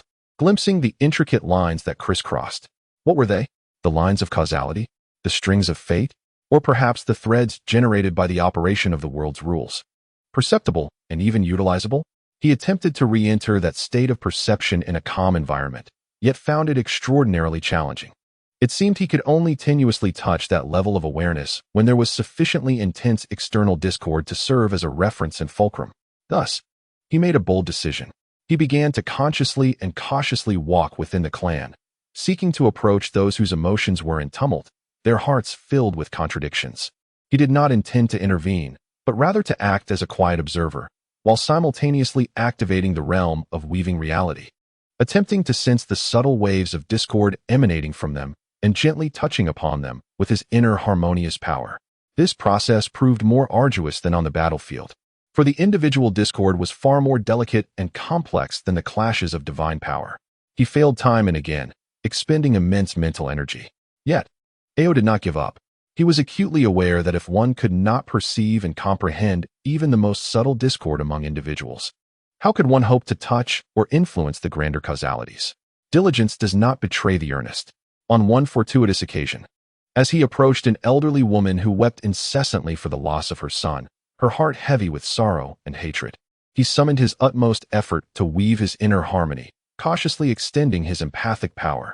This time, he refrained from confronting her profound grief. Instead, he endeavored to sense the connection between her sorrow and the surrounding environment. In that fleeting moment, he seemed to glimpse something anew. Although it was exceedingly vague and ephemeral, he indeed perceived an extremely slender, dim line extending from the woman, reaching towards the distant battlefield. This line emanated a potent aura of despair and deathly silence. Simultaneously, several even finer lines connected her to others within her clan, perhaps relatives or friends, transmitting emotions of concern and compassion. He had succeeded, though unable to intervene. He had indeed sensed it. He had perceived the invisible links between individual emotions and the external world. This validated his hypothesis. The path of weaving was not a mere fantasy. He suppressed his excitement and continued to experiment in silence. He discovered that the number of lines he could perceive was increasing, albeit most remained indistinct, making it difficult to understand their specific meanings. Yet, he began to discern the emotional or intentional attributes carried by these lines: sadness, anger, joy, murderous intent, and a desire to protect. He even ventured to subtly manipulate his empathic power when he sensed a faint murderous intent from a clan member, perhaps simply an expression of their foul mood. He delicately stirred that line, not in opposition but as a gentle breeze might ruffle the surface of a pond. As a result, the clan member experienced a sudden pang of anxiety and irritation, casting a bewildered glance at him before departing, without taking any concrete action. The effect was so faint it could almost be disregarded, yet it was undeniably a monumental advancement. This indicated that his power could indeed exert an exceedingly subtle influence on the causal connections of the external world. While Uchiha Ao was engrossed in this novel exploration and cultivation, the external situation remained far from tranquil. The Senju clan was likewise nursing its wounds, grappling with the terrifying reality of Uchiha Madara acquiring newfound power. Senju Tobarama harbored immense vigilance and distrust towards Madara's potential inclination for peace negotiations. Firmly believing that the malevolent nature of the Uchiha could not be altered, he began to accelerate the clandestine research of certain forbidden techniques, particularly those aimed at countering the Sharingan and Madara's newfound abilities. He believed that peace was but an illusion, and only sufficient power could ensure the safety of the Senju clan. Meanwhile, Uchiha Madara isolated himself at the South-He Shrine, staring at the stone tablet, his gaze inscrutable. The death of Izuna, the power of the eternal kaleidoscope, Tobarama's words, and the undercurrents within his clan all intertwined within his mind. His will oscillated violently between hatred and a faint longing for an alternative possibility. Beneath the brief calm following the war, the embers of hatred had not extinguished. Rather, they quietly flourished in the shadows, intertwining with the fragile sprout of newfound peace. The undercurrents were gradually surging beneath the tranquil surface. Uchiha Ao sensed all of this. He knew that this fragile balance would not endure for long. He had to seize the moment and traverse further along the path of weaving before the storm returned. His gaze shifted once more towards the south, as if penetrating through layers of obstruction to behold the blood-soaked land, and the potential opportunities for deeper power that lay buried beneath. Chapter 40. The Exhausted Stalemate. Decisions of a small clan amidst the storm. The cold wind swept across the banks of the South-He River, stirring the remnants of ash and the stench of blood, yet failing to disperse the suffocating stalemate that enveloped the lands of both clans. Since that day when Uchiha Madara commanded the towering blue war deity, descending with a godlike presence only to inexplicably withdraw, the grand conflict seemed to have been pressed on pause. Yet, this was not the dawn of peace, but rather the tormenting stillness at the eye of the storm. At the borders, encounters between patrols from both sides became increasingly frequent and cautious. With each meeting, it was no longer a simple clash of life and death. Instead, from a distance, Sharingan and sensory ninjutsu scrutinized one another, the air thick with silent, almost palpable hostility and vigilance. Minor skirmishes still erupted, whether over a water source, a patch of potentially medicinal forest, or even a mere exchange of words, could swiftly ignite the pent-up hatred, devolving into bloody conflict. Each instance of such friction added further cold names to the already lengthy casualty lists on both sides. Within the Uchiha territory, the once proud atmosphere of martial prowess was replaced by an ineffable sense of oppression and confusion. The training grounds still echoed with the sounds of techniques and explosive jutsu, yet that sharpness seemed to have dulled considerably. More often than not, clansmen gathered in hushed conversation, no longer discussing how to vanquish the Senju, but voicing concerns for the future, anxieties over dwindling resources, and complex sentiments regarding their reclusive clan leader. The South-He Shrine had become akin to a forbidden zone.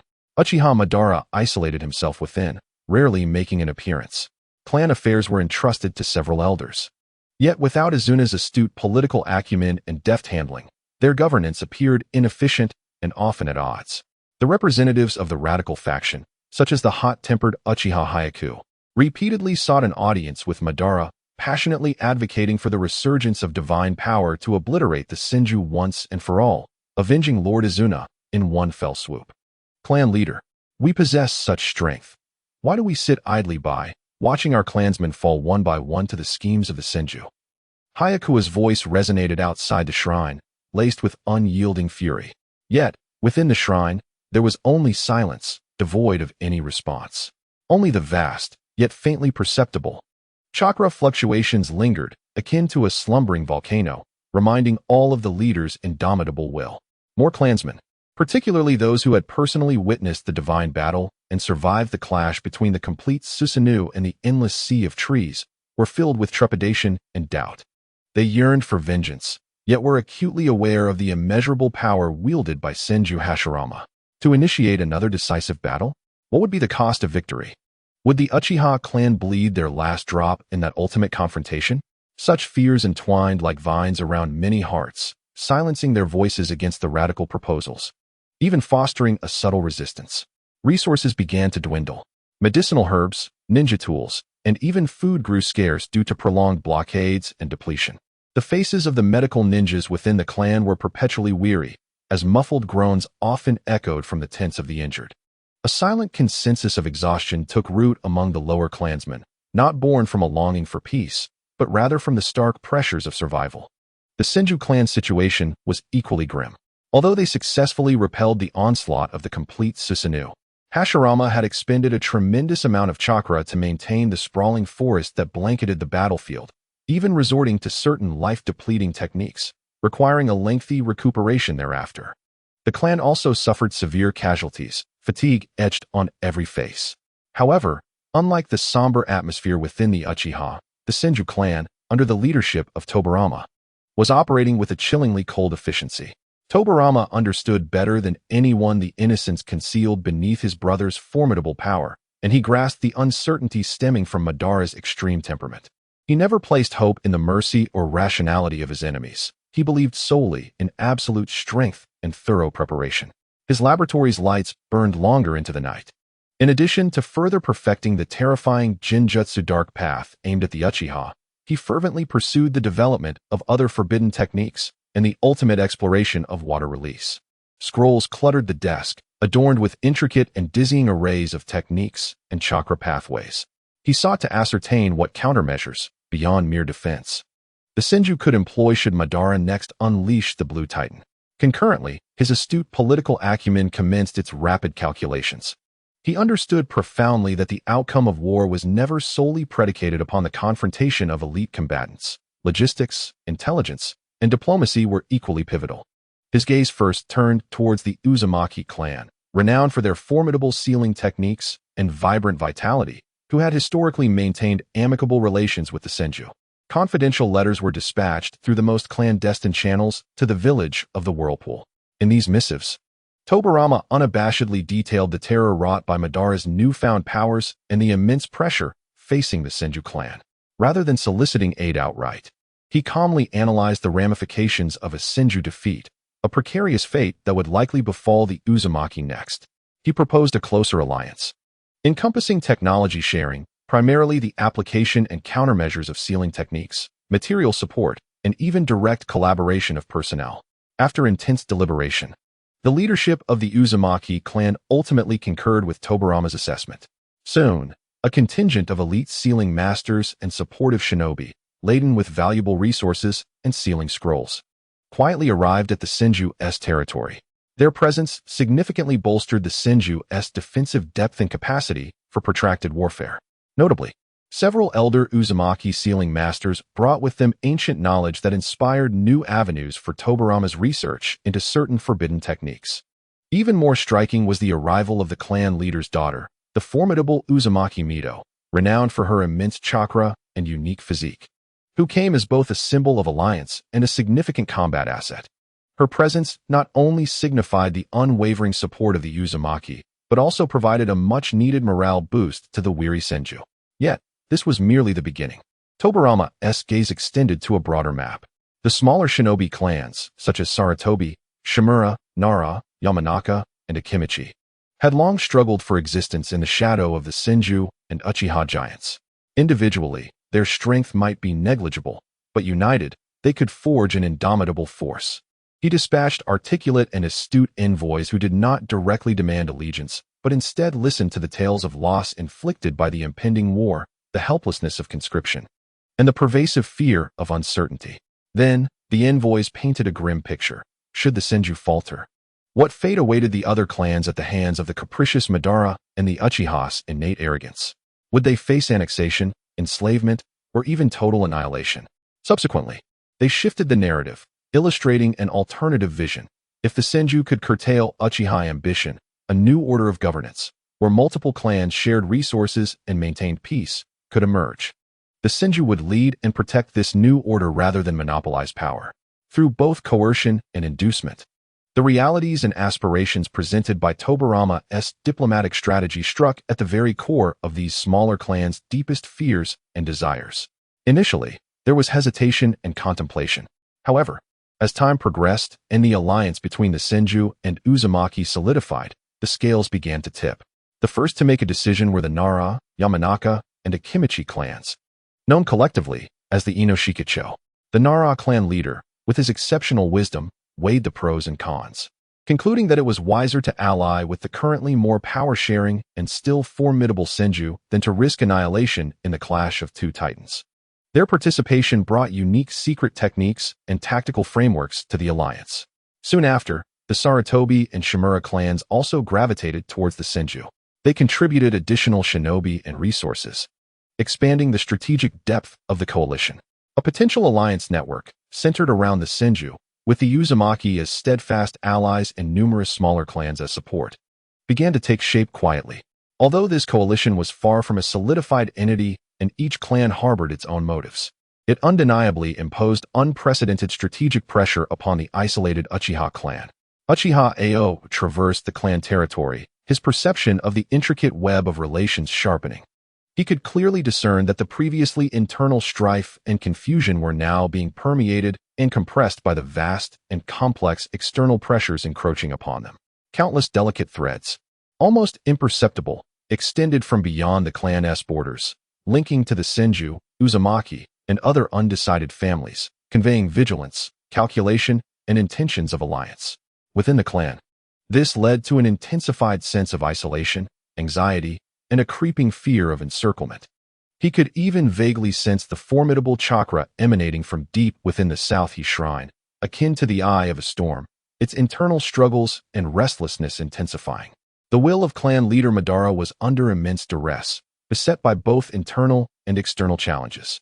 Ao himself felt an insidious pressure. He understood that the clan stood at a perilous crossroads. A misjudgment could yield irrevocable consequences. He immersed himself even more diligently in his training, striving to discern a sliver of hope amid the chaos, even if it meant glimpsing just a fragment of the future's obscured path. The nature of warfare had transformed.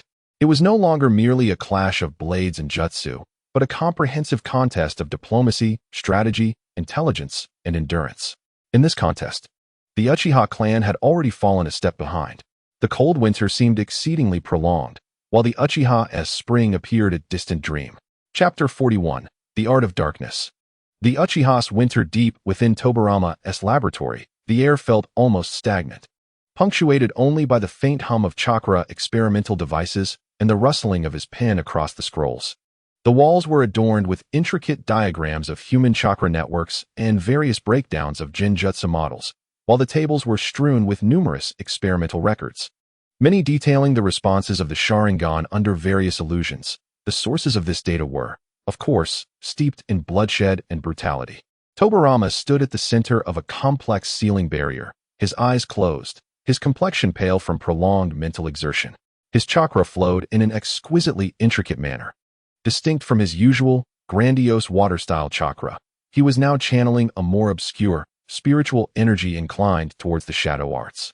Under his mental command, this energy wove through the barrier like invisible threads, constructing an environment capable of utterly depriving the subject of light perception. Countless prior attempts had faltered. Either the scope was unmanageable, the effects unstable, or the energy consumption prohibitive for practical application. Yet this time felt different. He recalled the myriad details observed during his casting of illusions upon Uchiha ninja, the unique fluctuations of chakra that accompanied their perception and deflection of Jinjutsu. He no longer sought to overpower the Sharingan with more potent illusions. Instead, he embarked on a novel path, creating an environment of absolute darkness, a void devoid of any light information for the Sharingan to capture or interpret. Vision is not solely reliant on the eyeball, Tobirama murmured to himself, his fingertips deftly controlling the chakra to its utmost precision. More importantly, he aimed to disrupt the brain's reception and interpretation of light signals, even momentarily severing this process. Suddenly, he opened his eyes, his hands forming an unprecedented, eerie seal. Jinjutsu, Art of Darkness. With no blinding light or deafening sound, an invisible wave of distorted light emanated from him, swiftly enveloping the entire laboratory and its barrier.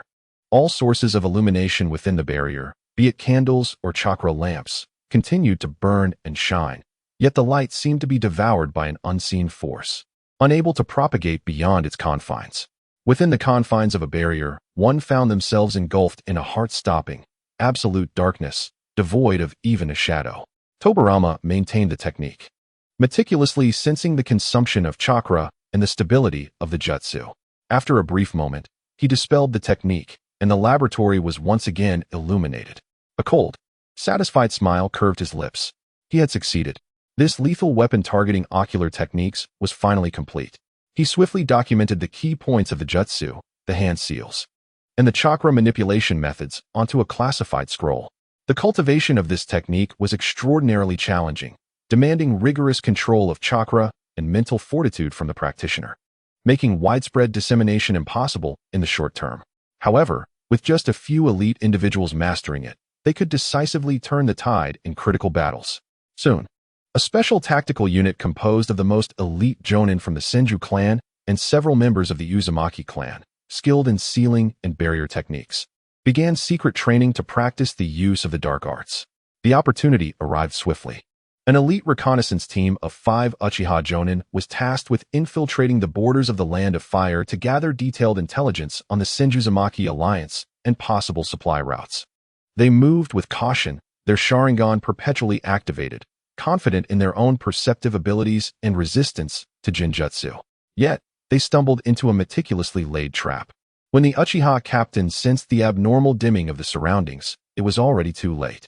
The dark arts, accompanied by a chilling whisper, an impenetrable blackness descended. It was not the darkness of night, but a pure void that stripped away all visual signals. What is happening? My eyes. The Sharingan cannot see anything. Is this an illusion? Impossible. Why can't the Sharingan pierce through it? The Uchiha members plunged into a state of panic and chaos. Their famed vision was entirely rendered useless, and the surroundings fell into a suffocating silence, where only the sound of their racing hearts and their companions' frantic breaths could be heard. They attempted to unleash broad-range ninjutsu, such as the Great Fireball technique, to illuminate their environment, but the flames were immediately devoured by the absolute darkness, akin to stones cast into an abyss, without a trace of sound. In that moment of disorientation and helplessness, they were met with attacks from various directions: water release, water dragon bullet, sealing technique, for limbs reseal, shuriken shadow clone technique. The coordinated assaults were precise and lethal. The Uchiha ninjas, stripped of their vision, could not effectively gauge the direction or quantity of the incoming attacks. Cries of agony echoed within the darkness. One Uchiha Jonin, relying on his acute sense of hearing and combat instincts, barely evaded the first wave of water dragon bullets, but was ensnared by the sealing chains thrown by an Uzumaki sealing master, his chakra swiftly suppressed. He attempted to struggle, but countless shurikens, armed with explosive tags, rained down from all sides. The battle concluded swiftly. When the effects of the dark arts dissipated and sunlight once again bathed the forest clearing, only the lifeless bodies of 5 elite Uchiha remained, alongside several Senju and Uzumaki shinobi hurriedly cleansing the battlefield and erasing traces of the encounter. Their faces bore no joy of victory, only the calm of task completion and a hint of reverence for the terrifying technique they had just employed. News of this event traveled back to the Uchiha clan through special channels. The entire clan was left in shock. An unprecedented panic spread like a plague. Total annihilation? How could this be? These were 5 Jonin. It was said they appeared to see nothing before their demise. Tobirama Senju. He must be behind this. That accursed forbidden technique researcher. An illusion that even the Sharingan cannot unravel? For generations, the Sharingan had been the Uchiha's pride, their source of confidence. Now, this once indomitable shield seemed to have found a method of shattering. The collapse of this understanding was more terrifying than mere defeat. The ensuing months became the darkest winter in Uchiha memory. Tobirama coldly wielded this new tactic. Although the dark arts could not be employed frequently, each strike was aimed directly at significant Uchiha squads or key figures, seeking to ensure a fatal blow and maximize psychological intimidation. The Uchiha faced continuous setbacks in border skirmishes, with casualty rates soaring. Familiar names transformed into cold symbols on the list of the fallen. The tolling of funeral bells grew increasingly frequent and jarring within the clan. The clan's strength and morale plummeted visibly. The once hesitant smaller ninja clans, witnessing the Uchiha's decline, solidified their resolve to align with the Senju. The Uchiha clan found themselves in unprecedented isolation and strategic disadvantage. Even the most radical Uchiha Fire Corps, during a high-level meeting, gazed at the latest, breath-stealing casualty list. Falling into silence, their fists clenched white, ultimately slamming down on the table with a suppressed roar of anger, unable to utter words of immediate confrontation. Within the South-He Shrine, Uchiha Madara sat alone in the darkness. A fresh battle report spread before him. He required no light, as his eternal Mangekyo allowed him to discern every word and name clearly. Many of those names belonged to the younger clan members he had watched grow. The panic and despair emanating from the outside world crashed upon his hate-filled heart like an icy tide.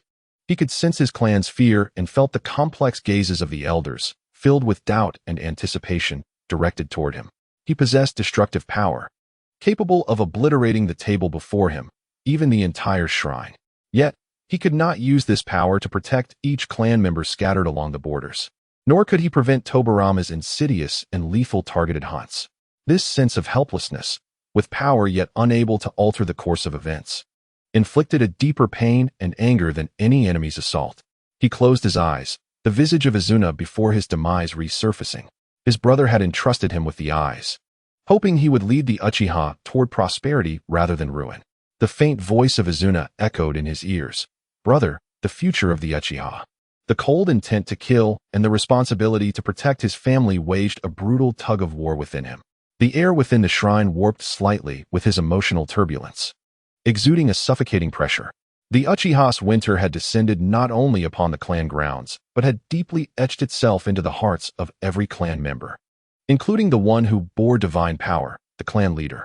Uchiha Ao, during a patrol mission, personally encountered the terror of the dark arts. The moment of absolute darkness and sensory deprivation was enough to instill despair in any ninja, had it not been for his heightened perception in dire straits, which allowed him to barely detect a faint, abnormal chakra stagnation, a unique disruption caused by the operation of the dark arts, emanating from the direction of the caster. And instinctively hurling all his explosive tags in that direction, he might have met the same fate, having narrowly escaped death. He gained a profound understanding of the individual's insignificance in the face of the war machine, solidifying his resolve to urgently enhance his weaving power. Only by comprehending and mastering deeper forces could he hope to find a sliver of survival amid the greater storms to come. The Uchiha's predicament had reached the precipice of a cliff. The call for transformation, whether leading to destruction or survival, was quietly gathering strength within the oppressive silence. Chapter 42. Hiring Madmen. The final battle begins. The Uchiha's winter had become piercingly cold. The list of the fallen grew ever longer. The borders continued to shrink. Resources were nearing depletion, and the pervasive despair within the clan was almost palpable. The low pressure within the South-He Shrine was suffocating. Each new battle report felt like pouring another bucket of oil onto the already raging fire of Uchiha Madara's hatred. He could wait no longer. The consequence of waiting could only lead to a slow death. The pride of the Uchiha would not permit such an end. Even in the face of annihilation, one must drag the enemy down with them, burning to ashes in the most resplendent flames. Yet, in a direct confrontation against the alliance of the Senju, The Uchiha's chances of victory appear bleak. He craves power, a reckless and unrestrained force, a blade capable of tearing through the enemy's formidable defenses. His gaze shifts towards those forces that linger on the fringes of the mainstream, even considered taboo. To the north, Uchiha Obito coldly issues orders to the kneeling Uchiha Fire Corps below, his voice devoid of any tremor. Seek out the Take-Torai clan. Inform them that the Uchiha requires their strength. The reward will be the long-desired stage for slaughter, along with all research scrolls pertaining to the Shikatsumiyaku that the Uchiha has collected. A chill envelopes the Fire Corps. The Take-Torai clan? Those labeled as madmen of battle. The fanatics of the Shikatsumiyaku? They are bloodthirsty, combative, utterly devoid of reason, often unable to distinguish friend from foe. Employing them is akin to inviting wolves into one's home.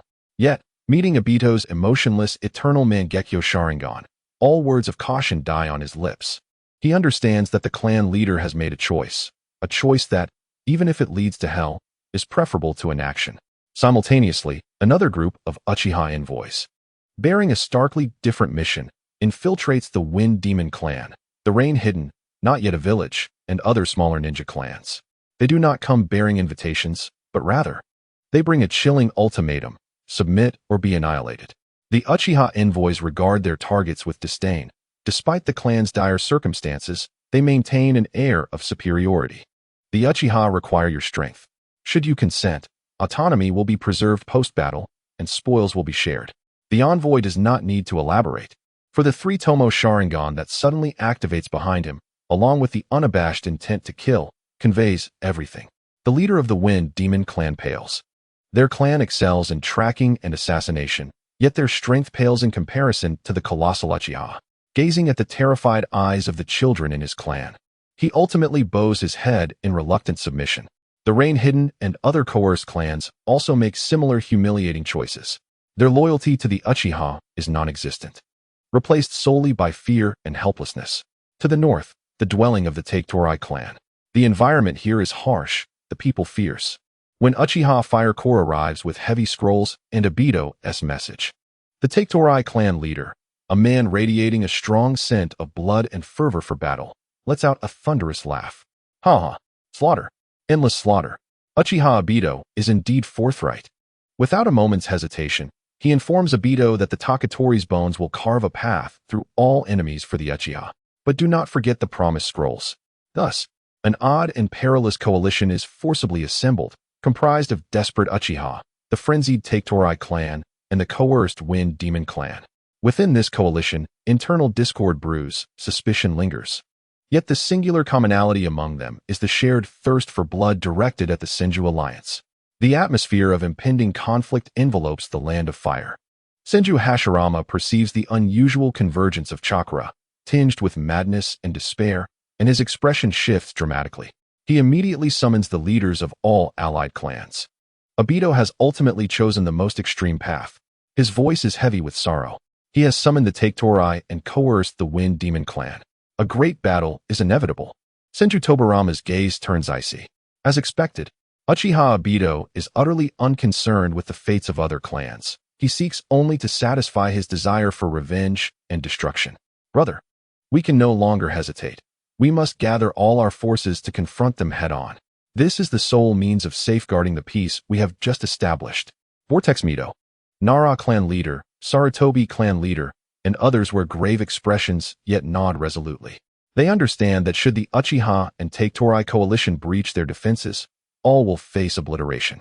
The allied army rapidly mobilizes, with the Senju and Vortex clans at the core, the Inuzuka, Aburame, and Yamanaka clans responsible for tactical control and support, while the Sarutobi and Shimura clans prepare on the flanks. The final battleground is designated to the expansive plain known as the Blood Cry Field. This open terrain, devoid of hiding places, is suited for a large-scale confrontation, yet it also signifies unprecedented carnage. In the early morning, as the mist has yet to dissipate, the dark coalition emerges on the horizon. The Uchiha shinobi stand at the center, their Sharingan emitting a cold crimson light through the fog, akin to the gaze of hell. On their flanks, the restless and howling Take-Torai clan members, many eagerly drawing their bones to forge menacing bone blades and armor, fill the air with a frenzied battle intent. Meanwhile, the coerced Wind Demon clan and other smaller clans timidly follow behind, their morale low. In contrast, the formation of the Senju alliance is much more disciplined. The Senju ninjas establish a defensive formation, while the Vortex clan seal masters wield specialized scrolls, standing ready. The Inuzuka trio hides within the ranks, and Nara clan leader S Shadow has already melded with the surrounding environment. The Sarutobi and Shimura ninjas occupy advantageous terrain. Hashirama stands at the forefront, his expression more serious than ever. Tobarama stands beside him, tightly gripping his kunai. Mito occupies a slightly behind position, her powerful chakra already circulating. Without any superfluous words, hatred and positions are already starkly defined. Uchiha Obito slowly ascends, hovering above the coalition, his eternal Mangekyo Sharingan indifferently surveying the battlefield as a deity overseeing the struggles of mere ants. Kill. This single word resonates coldly across the battlefield, sounding the clarion call for a bloody massacre. Kill.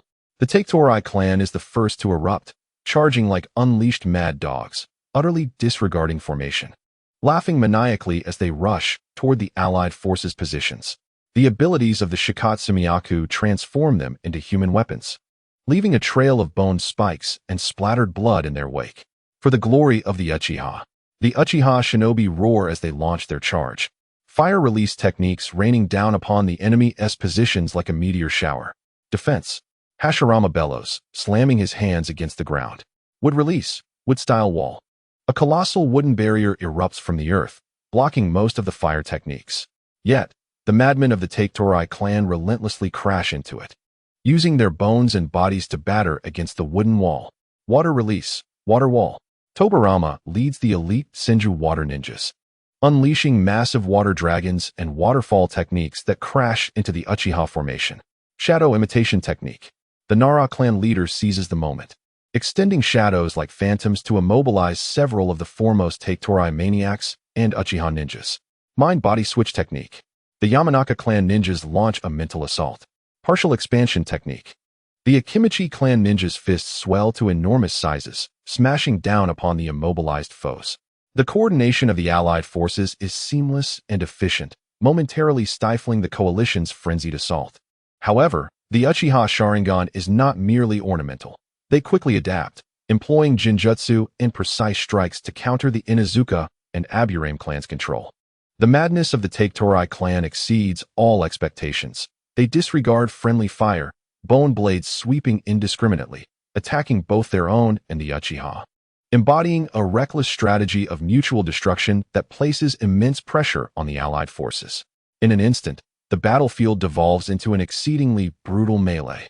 Every moment claims lives, blood swiftly staining the soil of the blood cry field.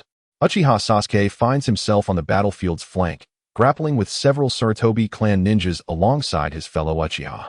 His three-tomo Sharingan spins rapidly, discerning enemy movements while sharpening his reflexes to the utmost. He perceives countless threads representing slaughter, madness, fear, protection, and despair intertwining, snapping, and rebirthing in a chaotic tangle of negative energy enveloping the battlefield. He strives to locate the pivotal moments in the battle. Yet the overwhelming chaos and vastness of information exceed his capacity to process. He can only focus on self-preservation while providing precise shuriken and fire release support to his comrades. The heart of the battle swiftly converges upon a few key figures. Uchiha Hano engaged Senju Tobarama in a fierce confrontation. Fire release and the flying thunder god technique intertwined, the sound of explosions echoing incessantly. Hano, resembling a madman, disregarded defense entirely, seeking only to perish alongside Tobarama, creating considerable turmoil for him. Yet, the most captivating scene unfolded between the leader of the Take-Torai clan, the leader of the Akimichi clan, and a sealing master from the Uzumaki clan. The Take-Torai leader laughed maniacally, his body enveloped in hardened bones, resembling a spiked porcupine, rampaging forward. The Akimichi leader's multiplied punches struck him, leaving only faint white marks. The Uzumaki sealing master's chains attempted to ensnare him multiple times, but were forcefully severed by bone blades, or escaped through sheer brute strength. Haha, delightful. Bring it on. The Take-Torai leader repelled the Akimichi leader with a punch, his bone blade thrusting toward the heart of the Uzumaki sealing master. At that critical moment, the sealing technique. Diamond Lock. Uzumaki, Mizuho intervened. Several thick golden chains shot forth from behind her, moving with incredible speed, ensnaring the Take-Torai leader instantly. The chains shimmered with powerful sealing runes, temporarily suppressing his raging chakra and movements. Now, roared the Akimichi leader as his fist swelled to its utmost, channeling all his strength into a crushing blow. Boom! The ground was smashed into a deep pit. The Take-Torai leader was solidly struck, cracks appearing on the bones covering his body. His laughter abruptly ceasing as he spat out blood. However, his resilience was beyond imagination. With a furious roar, he forcibly ignited his life potential, unleashing even greater power, violently breaking several of Mizuho's golden chains. You will all die. His eyes turned blood red, and the bone spikes on his body began to grow wildly again. The battle intensified further. The beleaguered smaller clans, including the Wind Demon, sensing the dire situation, began to flee, disrupting the Coalition's formation. The Uchiha ninjas, caught between combat and the rampaging Take-Torai, found themselves in a dire predicament. In the sky, Uchiha Madara coldly observed the unfolding chaos. He watched as his kin fell one after another, witnessed the madness of the Take-Torai clan, and noted the alliance's fierce resistance. His gaze remained icy, yet his clenched fists revealed his inner turmoil. At this rate, even if they emerged victorious, the Uchiha would suffer significant losses, potentially leading to a devastating counterattack from the Take-Torai clan. His eyes shifted once more to the tireless Senju Tobarama below, striving to maintain the front line and save every clan member. It seemed that he would ultimately have to intervene personally to break this deadlock. The eternal Mangekyo Sharingan began to rotate slowly. Chapter 43. Escalation of War. A fated confrontation just as the Take-Torai leader managed to break free from part of the Diamond Lock, descending into an even more frenzied state. Poised to deliver a lethal threat to the Akimichi leader and Uzumaki Mizuho, a colossal blue chakra arm descended from the heavens like divine retribution. It did not target the allied forces, but instead precisely clutched the enraged Take-Torai leader. It was Uchiha Madara. He had finally made his move. The Take-Torai leader's astonishment turned to fury as he felt the overwhelming, irresistible power. His bones surged uncontrollably, attempting to pierce the blue chakra hand. But the might of the complete Susanoo was beyond his capacity to contend with. The bone spikes shattered upon impact with the chakra hand. Incompetent, unable to handle even this trivial matter, Madara's cold voice echoed from above, tinged with impatience. In the next moment, the Susanoo's arm exerted its strength. Crack! The chilling sound of bones shattering resounded. The once indomitable Take-Torai leader, who had withstood the Akimichi leader's heavy blows and the Uzumaki sealing techniques, was crushed into a grotesque mass of shattered bones and flesh by the complete Susanoo. He could barely emit a scream, discarding the remains as one would refuse. Madara's eternal Mangekyo Sharingan swept over the chaotic battlefield below, particularly lingering on the fleeing smaller clans like the Wind Demon. Deserters shall perish. The cold proclamation echoed like a decree, sealing the fate of the fleeing ninjas. With another sweep of the complete Susanoo's arm, a massive chakra blade carved a deadly arc. Not aimed at the allied forces, but targeting the fleeing smaller clan ninjas at the Coalition's flank. Boom! The earth split apart, dust soaring into the sky. Dozens of fleeing ninjas were instantly reduced to ash. This heartless scene sent shockwaves throughout the battlefield. Both the Coalition and the allied forces felt a chill ascend their spines. Uchiha Madara, through the most direct and brutal means, forcibly stabilized the crumbling Coalition's formation. The intimidated smaller clan ninjas were paralyzed with fear, no longer daring to retreat even a step, charging forward with reckless abandon, as if moving ahead bore a sliver of hope, while retreating meant certain death. The Coalition's momentum surged, spurred by this terrifying display, their assault becoming ferocious once more, infused with a sense of desperate madness. Madara, Senju Tobarama bellowed in anguished fury. How could you? Humph, tiresome compassion. Tobarama, Madara coldly retorted. War requires victory, not burdens. With that, his gaze fixed entirely upon Senju Tobarama. The complete Susanoo slowly drew out another chakra blade, crossing its two blades as terrifying energy began to coalesce. It is time to end this farce.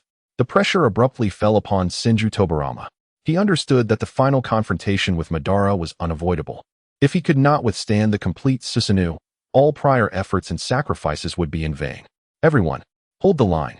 Block Uchiha's advance. Tobirama shouted with fervor, his hands clasping together as an overwhelming surge of chakra erupted like a tsunami. Wood release, wood golem technique. A colossal wooden figure, no less imposing than before and even more solid, rose from the ground.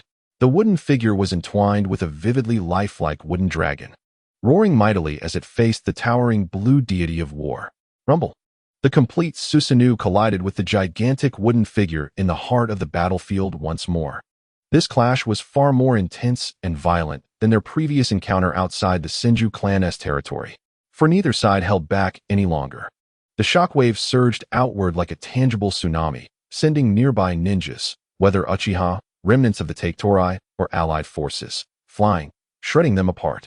The center of the battlefield was instantly vacated, creating a vast vacuum. Die!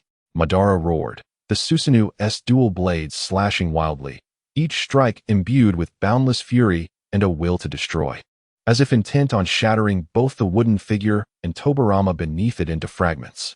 Tobirama gritted his teeth, channeling Senjutsu chakra furiously into the wooden figure.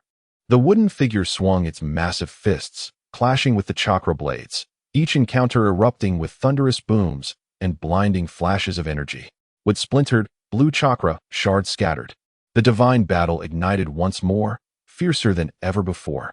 The fighting below momentarily paused in awe of this titanic confrontation, all present captivated by the cataclysmic spectacle. Senju Tobirama's expression darkened.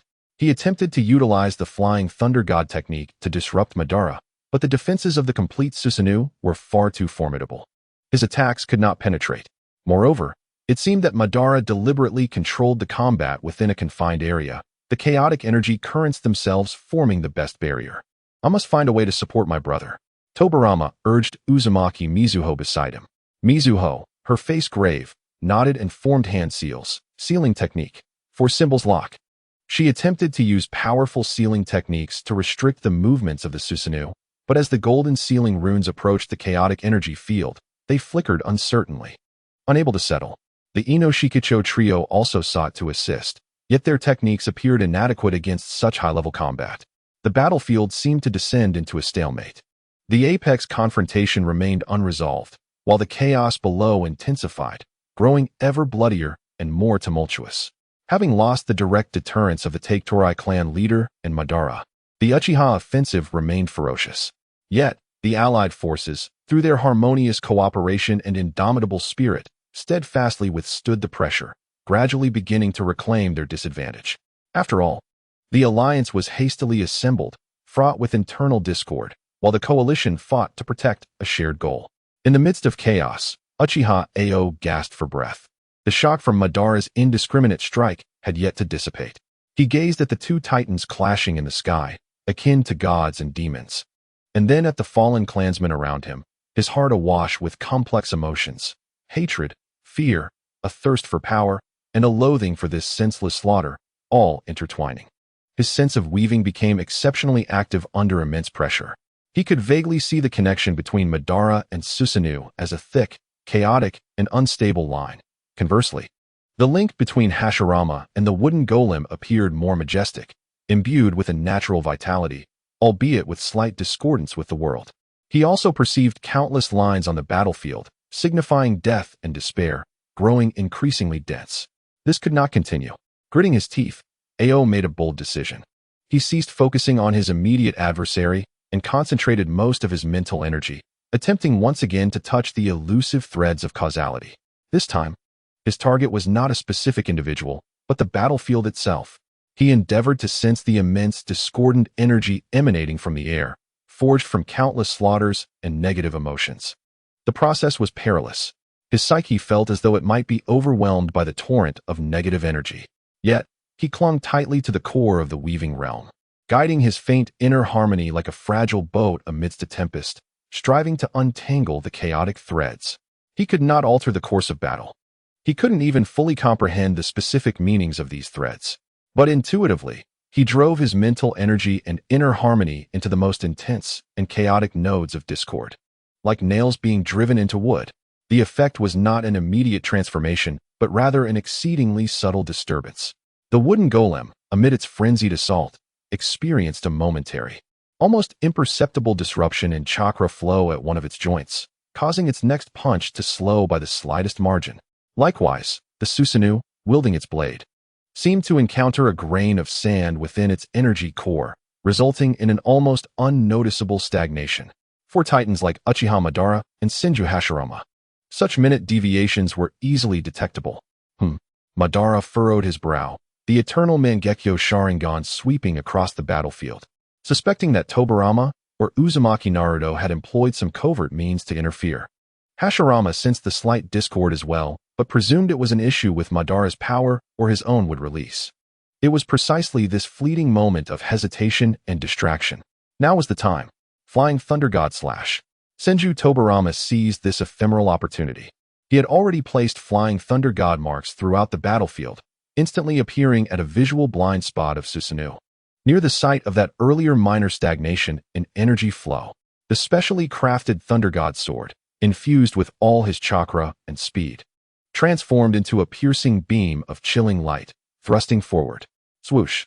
This time, the Thunder God sword was not entirely deflected, perhaps seizing upon that slight stagnation.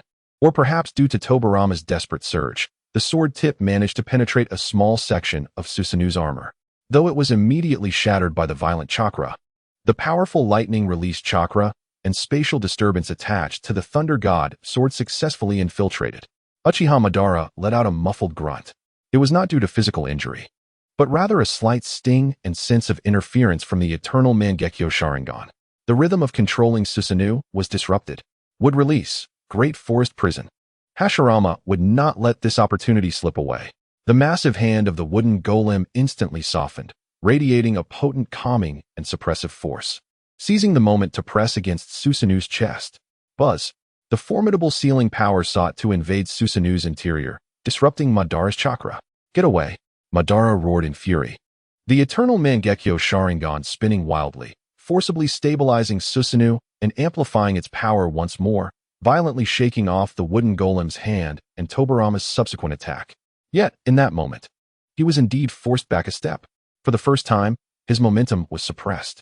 Meanwhile, the battlefield below underwent a shift due to this titanic clash, invigorating the morale of the allied forces, who launched a counteroffensive. The Uchiha front began to waver. Suspended within Susanoo, Uchiha Madara's expression darkened ominously. He glanced at the undeterred Hashirama and Tobirama, who had been pushed back yet remained resolute, and then at the coalition below, which was beginning to show signs of defeat. He understood that today, it was unlikely he could completely vanquish the Senju. Continuing the struggle would likely result in a Pyrrhic victory, severely depleting the Uchiha and potentially inviting backlash from the frenzied remnants of the Teiktorai. Endless rage and resentment burned within him. Yet reason, distorted as it was, dictated that he must retreat. Retreat. A cold, emotionless voice echoed through chakra across the coalition. The remaining Uchiha ninjas, as if granted amnesty, swiftly began to cover each other and withdraw. The coerced smaller clans hastily fled. The remnants of the Teiktorai let out unwilling roars, yet under Madara's icy gaze, they dared not resist, retreating in kind. The allied forces did not pursue with full vigor. They too had suffered heavy losses and were exhausted, needing to regroup. Senju Hashirama watched as the coalition retreated like a receding tide, particularly the slowly dissipating blue war deity, feeling no joy in victory, only profound fatigue and sorrow. He had once again thwarted Madara, yet had once more witnessed countless deaths. On the blood-weeping plain, the ground was strewn with corpses, soaked in dark red blood. Both sides suffered, and there were no winners. Following the retreating forces, Uchiha Ao cast a final glance back at that hell on earth. His face was pale, his mental energy nearly depleted. He did not know whether his minor disturbance had made an impact, but he acutely felt the insignificance of his power and the arduous journey of weaving. After this battle, the Uchiha suffered significant losses, and the external environment grew increasingly dire. The dream of peace for Konoha seemed even more distant. The shadow of war still loomed heavily over every heart. Chapter 43. The tragic last stand of the Uchiha and the dawn of negotiation. The devastating defeat on the blood-weeping plain doused the last vestiges of unrealistic fervor within the Uchiha clan like a bucket of icy water. What returned was not the glory of victory, but a lengthening list of casualties, the echo of wails, and a bone-deep chill. The clan's strength plummeted to its nadir. With nearly half of its elite lost, the smaller clans fracturing in loyalty, and even the frenzied remnants of the Take-Torai. After witnessing Madara's ruthlessness and the tenacity of the allied forces, grew restless, threatening to turn against them at any moment. Within the South-He Shrine, Uchiha Madara's aura became increasingly perilous and unpredictable. The shame of failure, the lamentations of his clansmen, and the moment he was jointly repelled by Tobirama and Hashirama on the battlefield gnawed at his soul like a venomous serpent. The darkness within the eternal Mangekyo was nearly overflowing. He could not accept such an outcome. The pride of the Uchiha forbade him from conceding in such a humiliating manner. "It is not over yet," he whispered to the empty shrine, his voice hoarse and twisted. "The flames of the Uchiha shall not extinguish so easily, even in death. The world shall accompany us in our demise." Extreme anger and obsession compelled him to make a more frenzied decision. If conventional warfare could not secure victory, then he would resort to the most extreme, cost-ignoring means to continue the fight, until one side bled dry. In the ensuing weeks, the borderlands of the Land of Fire descended into their darkest hour. The Uchiha clan, forsaking their customary strategies, opted against direct confrontation, instead fragmenting their forces to launch a relentless series of suicide attacks. The first suicide strike, titled Blood and Fire-Devouring Grain, targeted not ninjas but a crucial supply line for the Senju Alliance located behind enemy lines. A squad of Uchiha Death Seekers, abandoning stealth, charged directly towards the transport convoy with utmost speed and the most straightforward approach.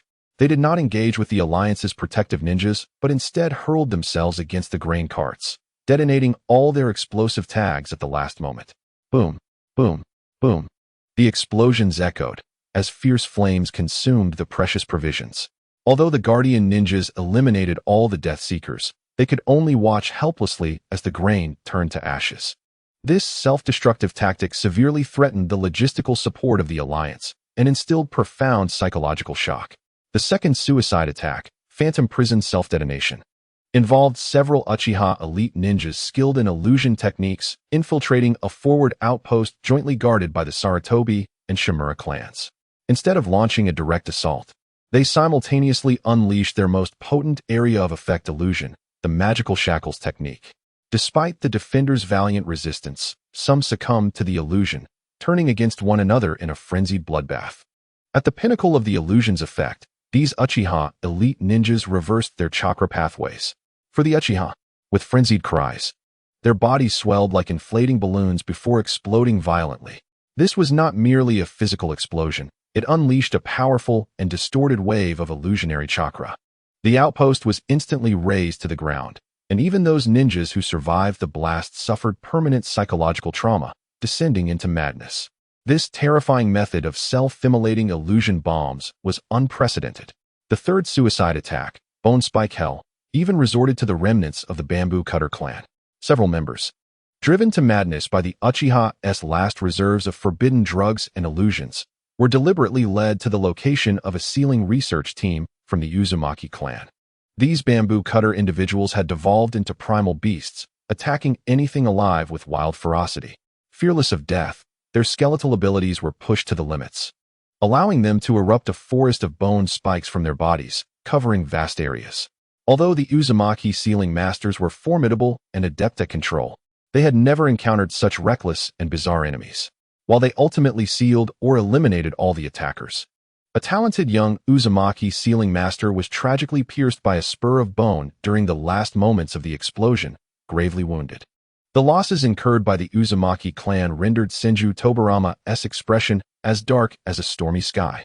These suicide attacks indeed wrought considerable havoc and casualties upon the Senju Alliance, exacerbating a climate of panic. In the border regions, fear permeated the air, as if any moment might unleash a crazed Uchiha bearing explosive tags from the shadows. Yet, this was but a fleeting disturbance. In the grand scheme of the battle, these assaults resembled the desperate cries of a dying beast, terrifying, yet unable to alter the inexorable march toward demise. The resilience and fortitude of the Senju Alliance far exceeded expectations. Hashirama and Tobirama swiftly recalibrated their strategies, reinforcing logistical defenses and employing more agile reconnaissance and counter-sabotage tactics. They developed corresponding defensive strategies and sealing barriers to counteract the Uchiha's illusions and suicide strikes. The unity within the alliance grew stronger, forged in the crucible of facing this mad threat. More crucially, the Uchiha clan was draining their last vestiges of strength through these self-destructive assaults. Each suicide attack signified the irrevocable loss of numerous trained Uchiha ninjas, many of whom were pivotal forces possessing the Sharingan. Following the bloodshed of the Great Ninja War, the clan's numbers had already dwindled, and this crisis exacerbated their plight. Within the clan's territory, nearly every household hung white flags of mourning. Cries of despair echoing day and night. Resources had been utterly exhausted. Food, medicine, and ninja tools had reached their limits. The clan members appeared gaunt, and the wounded received no effective treatment, left to writhe in agony as they awaited death. Even within the South-He Shrine, the resources at Madara's disposal had dwindled to a mere fraction, unable to sustain large-scale operations any longer. Despair had transcended mere emotion. It had become a palpable essence that suffocated the air. The last flicker of fighting spirit was extinguished by the harsh reality. Even the most radical Uchiha Fire Core, witnessing the clan's desolate and grim state, could no longer utter words of continued resistance.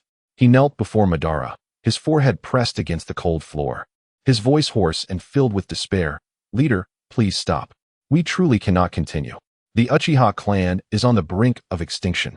His cries resonated like a hammer striking the silence within the shrine. Several surviving elders trembled as they knelt, tears streaming down their aged faces. "Leader, spare a seed for the Uchiha. Continuing this fight will not allow Lord Izuna to rest peacefully in the earth. Seek peace, even if under the most humiliating conditions. If it means our kin can survive." Madara stood before them, his body rigid. He listened to the lamentations of the elders, the distant cries echoing from afar. The madness within the eternal Mangekyo Sharingan slowly receded, replaced by a deeper, near-dead fatigue and emptiness. He walked slowly to the shrine's entrance and pushed open the heavy doors. Outside, there were no longer spirited clan members but a scene shrouded in sorrow, visible mutilations, and the vacant, hungry eyes of children. He attempted to gather chakra, the immense, world-destroying power still surged within him. Should he choose, he could still summon the Susanoo for one final, devastating charge. But then what? Slaughter all visible enemies? And then what? What remained for the Uchiha? Beyond his name, forever tarnished as a harbinger of destruction, what else existed? Izuna had entrusted his eyes to him, hoping he would lead the clan toward prosperity rather than to a complete and untraceable annihilation. An unprecedented sense of powerlessness, mingled with immense pain and confusion, ultimately overwhelmed him. He slowly closed his eyes, and after a lengthy pause, he spoke in a voice as dry as dust to the kneeling elders behind him. "Send word to Senju Hashirama. The Uchiha clan agrees to negotiate." This time, it was not a strategy nor a test, but a genuine, forced, and humiliating plea for peace. The Uchiha's madness finally began to subside in the depths of despair, leaving only the weary breaths of survival. Chapter 44. The discussion of ceasefire and the thoughts of destiny. The news of the Uchiha's agreement to negotiate spread like an imperceptible breeze, quietly sweeping through the desolate clan territory. There were no cheers, no celebrations, only a heavier, more complex silence enveloping the atmosphere. This was not the dawn of hope, but rather a faint flicker of candlelight seen in the endless darkness, its glow wavering, uncertain whether it led to salvation or deeper abyss. Within the side hall of the South-He Shrine, the news first rippled among the remaining high-ranking members. A few elders advocating for negotiation seemed utterly drained of all strength, slumped in their seats, their murky eyes brimming with tears. They had devoted their lives to the Uchiha. Yet now they were forced to crush the clan's pride into dust. The weight of that humiliation nearly overwhelmed them. Yet amid this heart-wrenching pain, there was a tremor of relief. At least, the suffocating cycle of bloodshed might momentarily cease. Uchiha Fire Core stood against the wall, the fresh scars on his face appearing particularly grotesque in the dim light. His fists clenched tightly, nails digging into flesh, the blood droplets falling to the floor unnoticed. He was once the most radical hawk, eager to wash away his hatred with the blood of his enemies. Yet, at this moment, gazing out at the withering landscape and listening to the distant, muffled cries, his pent-up fury ultimately transformed into a deeply repressed, guttural sob that emerged from the depths of his throat. He lowered his head in despair, accepting this reality, more excruciating than death in battle, in silence. The news seeped into the cracked earth of their clan like water, swiftly spreading throughout their territory. Following an initial silence, a cacophony of suppressed sounds emerged. Low, intermittent sobs, as if afraid of being heard, escaped from the dilapidated dwellings. These cries transcended mere sorrow, intermingling with the tremors of survival and a profound fear of the future. Alongside an unspeakable humiliation, women clutched their emaciated children tighter, tears silently streaming into their sparse hair, oblivious to the notion of family honor, only vaguely hoping that their flesh and blood could endure. Wounded ninjas lay on cold tatami mats, gazing vacantly at the cobweb-covered ceiling, their eyes hollow, uncertain whether to be grateful for having retained their lives or mournful for a future forever shadowed by defeat. Occasionally, muffled curses of discontent emerged from the youth, but these soon dissipated within the overwhelming, suffocating desire to survive. The entire clan was enveloped in a numbing exhaustion, coupled with a deep-seated dread of the unknown fate that awaited them. Uchiha Ao walked among his kin, his three-tomo Sharingan slowly revolving as he silently observed the scene. Within the fabric of his perception, the world revealed another visage. The once externally directed, blood-red lines of hatred were violently inwardly contorting, warping into resentment, humiliation, and fear concerning their own fates. Yet, many fragile lines symbolizing life had, oddly enough, gained a slight resilience with the emergence of negotiation news, representing the primal yearning for existence, weak yet tenacious. He paused in a corner, watching a mother carefully scrape the last remnants of a viscous food from the bottom of a bowl, feeding it to her child's eager mouth. The child greedily suckled, while the mother, tears brimming in her eyes, wore an expression of nearly devout, humble hope. A few steps away, a young ninja who had lost his right arm turned his back to the crowd, gripping a rusty kunai tightly in his remaining left hand, his knuckles white, embodying utter despair and rejection, as if he were entirely at odds with the faint atmosphere of survival surrounding them. Fate weighed heavily on Ao's heart as he silently chewed on that word. The trajectory of the Uchiha seemed to have been inscribed by some force long ago, birthed from loss and nurtured by hatred, which in turn spawned strength, the Sharingan, only to plunge deeper into hatred and isolation, ultimately being devoured by that very strength or besieged by those wielding the sword of justice. This path, seemingly endowed with power, was, in reality, leading the entire clan to the precipice of destruction. Meanwhile, the Senju appeared to always stand in the light, acting in the name of protection and peace. There would release power vast and vibrant, yet in this process, they wielded their blades mercilessly, gradually driving the Uchiha to the brink. Were these seemingly opposing sides, in fact, bound by the same cruel logic of power and conflict? Was this truly an immutable fate? He contemplated the path of perception he had chosen. It sought inner harmony and insight into the principles of the world, a pursuit fraught with difficulty and slow to yield results, appearing laughably insignificant in the face of the cataclysmic powers of Susanoo and the Wood Golem. Yet, did it not harbor a glimmer of possibility to escape the cycle of hatred and destruction? Could there be a way not to forcefully impose one's own principles upon the world, but to understand, resonate with, and even integrate into it, thereby discovering true tranquility? This forced reconciliation was a complete humiliation, the deepest setback in their family history. Yet, perhaps it was also a distorted opportunity, one that compelled the Uchiha to staggeringly shift from a singular perspective of hatred to a more complex, realistic, and brutal view of survival. He knew not the answer. He only felt the weight upon his shoulders. His path of perception might soon face its true test and tempering in this uncertain, fragile, and delicate new environment. Simultaneously, as the Uchiha were thrown into turmoil by this news, the command center of the Senju Alliance was experiencing its own tempest. A conspiracy. This is undoubtedly Uchiha Madara's scheme. Senju Tobarama's voice was icy and piercing as he slammed his hand on the table, causing the markers on the map to jump. He is merely biding his time, waiting for us to let our guard down. Think of our fallen kin. Think of those madmen rushing in with explosive tags.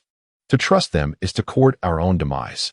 We must immediately rally all our forces and deliver a final blow, eliminating any future threat. His words struck like poisoned kunai, resonating strongly with many representatives of clans who had suffered, particularly the Uzumaki and some from the Sarutobi and Nara families. Fear and blood vendettas rendered them incapable of trusting any sign of weakness from the Uchiha. Senju Hashirama stood by the window, his silhouette appearing exceptionally heavy. He gazed at the distant sky over the Uchiha territory, where an unshakable gloom seemed to linger. Slowly, he turned around, his face etched with profound weariness. Yet his eyes portrayed an intricate complexity, pain, weight, but also a faint, reluctant glimmer of hope. I believe his voice was deep, imbued with a strange penetrating power that quieted the tumult of the room. I believe Madara's intentions this time were genuine, not out of goodwill, but because, like me, he had finally glimpsed the end of bloodshed, the limit that neither side could endure any longer. His gaze swept across every face present, whether filled with anger or doubt. Continuing the war would only create more orphans and widows, allowing hatred to take root deeper, until we were all utterly destroyed. What we need is a solution that can truly end this cycle, not another slaughter masquerading as victory. He took a deep breath. Negotiating does not equate to naivety. We can impose the strictest conditions, construct the most robust chains, firmly securing the Uchiha threat. But at the very least, it is a beginning. The head of the Nara clan pondered for a long time, his fingertips unconsciously tapping the table, before finally speaking.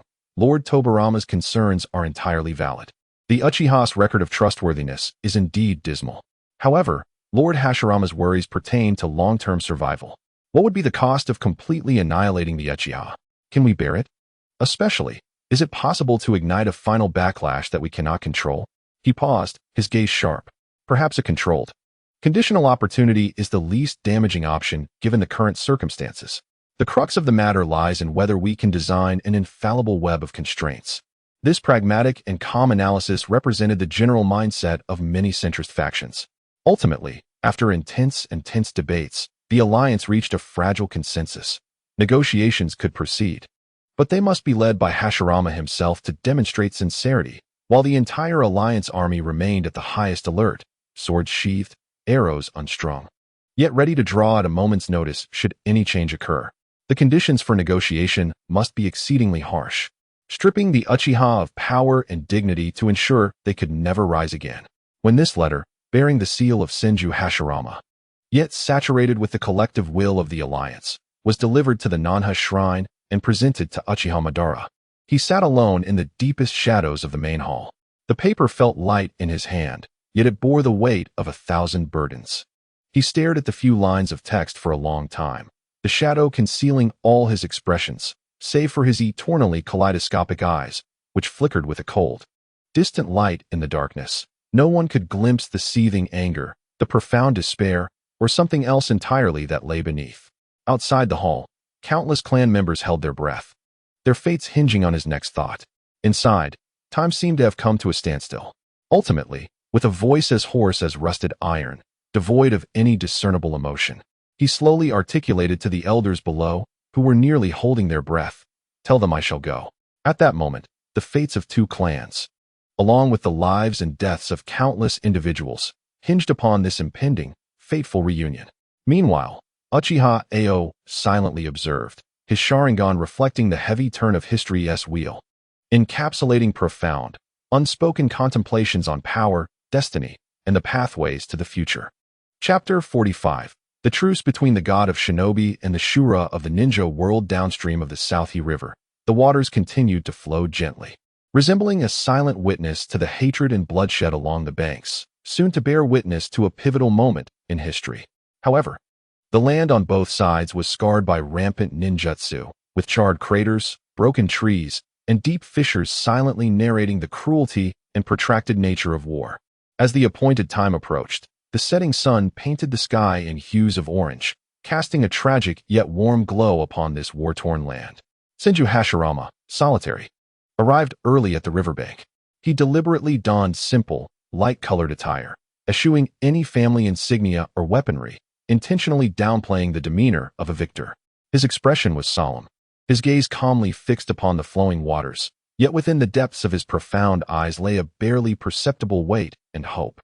He chose to believe that beneath this scorched earth, there might still be a glimmer of possibility for ending hatred and nurturing new beginnings. On the opposite bank, A solitary and weary figure gradually emerged.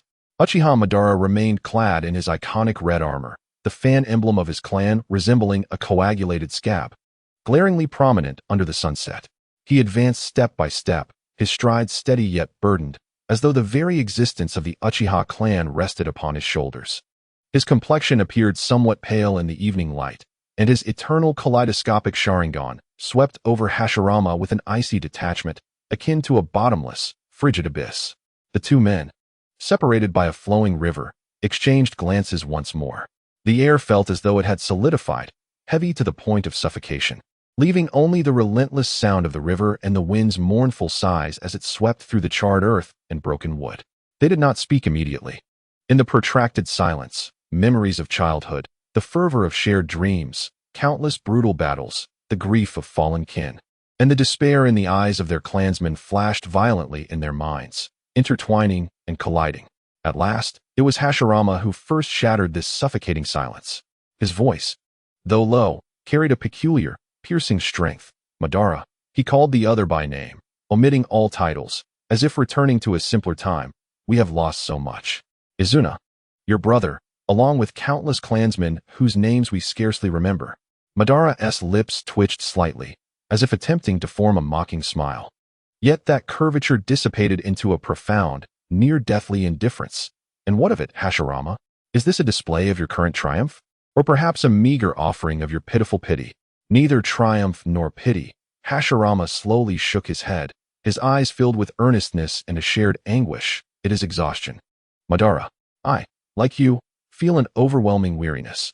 I am weary of witnessing children grow up in the absence of their fathers, weary of wives eternally awaiting their husbands, weary of this land that nurtured us being repeatedly soaked in blood, becoming unrecognizable. He extended his arms, gesturing to the chaotic battlefield around them, his voice involuntarily rising.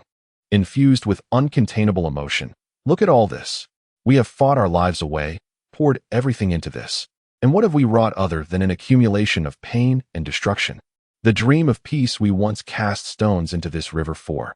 A dream that countless individuals, including ourselves, have mocked. Does it truly hold no value? Is it not worth attempting to realize it in another way? Madara's body trembled ever so slightly. Hashirama's words cut through the depths of his soul like a blunt knife, precisely and slowly severing the vulnerabilities and confusions that even he sought to conceal. What comes after vengeance? What follows the utter destruction of the Senju? Will the Uchiha find true happiness and peace? Can Izuna find rest in such a victory? Visions of a desolate, mournful clan territory flooded his mind. The palpable fear and despair reflected in the eyes of his clansmen. Hatred only begets new hatred. Hashirama took a step forward, crossing a charred scar upon the ground. His emotions increasingly agitated, his voice resonating like heavy drum beats, pounding against the fragile defenses of Madara's heart. The chains of hatred binding our clans have ensnared us for far too long, consuming far too many lives. It is time, Madara. It is time to end this endless cycle in our generation. All sins, all punishments, let us bear them together.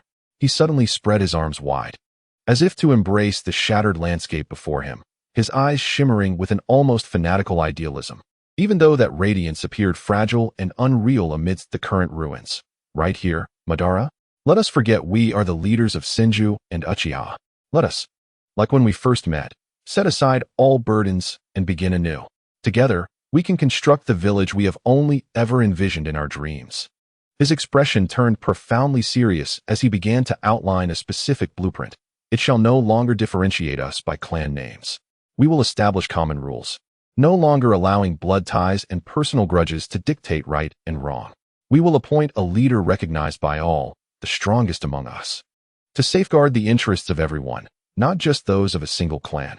We can establish schools where all children, regardless of being Senju, Uchiha, or from any other clan, may learn together, grow together, acquire knowledge, ninjutsu, and more importantly, learn how to understand one another and coexist. Let them become companions from a young age. Rather than future foes, we can create a task system, utilizing the strength of the village to collectively undertake missions, protecting the common folk of the Land of Fire. Channeling the power of shinobi towards construction rather than mere destruction, allowing our clansmen to earn deserved rewards and dignity through their talents. This is not a victory for the Senju, nor a defeat for the Uchiha. Hashirama's voice brimmed with fervor. This is our shared endeavor to break free from fate, to carve out a new future for the generations to come, a future where our children and their children need not repeat our tragic saga. Madara stared intently at Hashirama, the eternal kaleidoscope of his Sharingan spinning wildly, as he sought to unearth even a hint of hypocrisy, deceit, or calculation from the other's clear, resolute, and somewhat naive gaze. Yet Hashirama's eyes remained unwavering, as transparent and direct as the waters of the Southie River, imbued with a sincerity and conviction that Madara both loathed and could not fathom. Uncontrollably, images from their childhood surged forth, the black-haired boy clumsily tossing stones into the water, the fool lying side by side, gazing at the starry sky while sharing distant dreams, his pure trust and yearning starkly contrasted against the unending slaughter surrounding them. The wails of their clansmen echoing in his ears, and the heavy hatred festering within him, creating a painfully sharp juxtaposition. An overwhelming sense of emptiness and bewilderment engulfed him. The fires of hatred that had driven him to battle thus far seemed, at this moment, to have suddenly lost their fuel, drifting into oblivion. Meanwhile, the sense of responsibility to protect his clan's legacy, along with that faint, buried yearning for an alternative possibility, one he scarcely dared to acknowledge, began to struggle for dominance. He despised this version of himself, despised the fact that he could still be swayed by such naive and whimsical fantasies.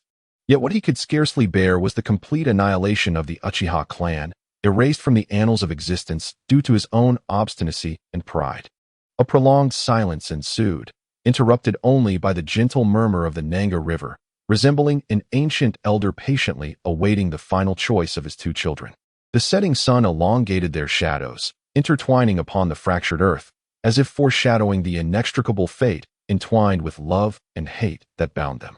Ultimately, Madara slowly closed his eyes, as if he had exhausted every vestige of strength from his soul. When he opened them again, the coldness and madness within seemed to have diminished significantly, replaced by an endless, unfathomable weariness and a complex tapestry of emotions, humiliation, compromise, and a faint glimmer of hope. Overshadowed by a heavy burden that felt as if it had no end, his gaze drifted past Hashirama, casting his eyes toward the scorched earth in the distance, where, in the waning light of dusk, a few resilient new leaves were bravely sprouting from a charred stump. After a moment of silence, his voice emerged, hoarse and parched, as though each word had to be painstakingly extricated from beneath a colossal stone. After the village is established, let us call it Konohagakure. Hashirama paused slightly, his eyes igniting with astonishing brilliance as he immediately grasped the profound significance of this name. New leaves that sprout defiantly amidst the ashes of war. He nodded emphatically, responding with utmost seriousness. Very well. Konohagakure it shall be.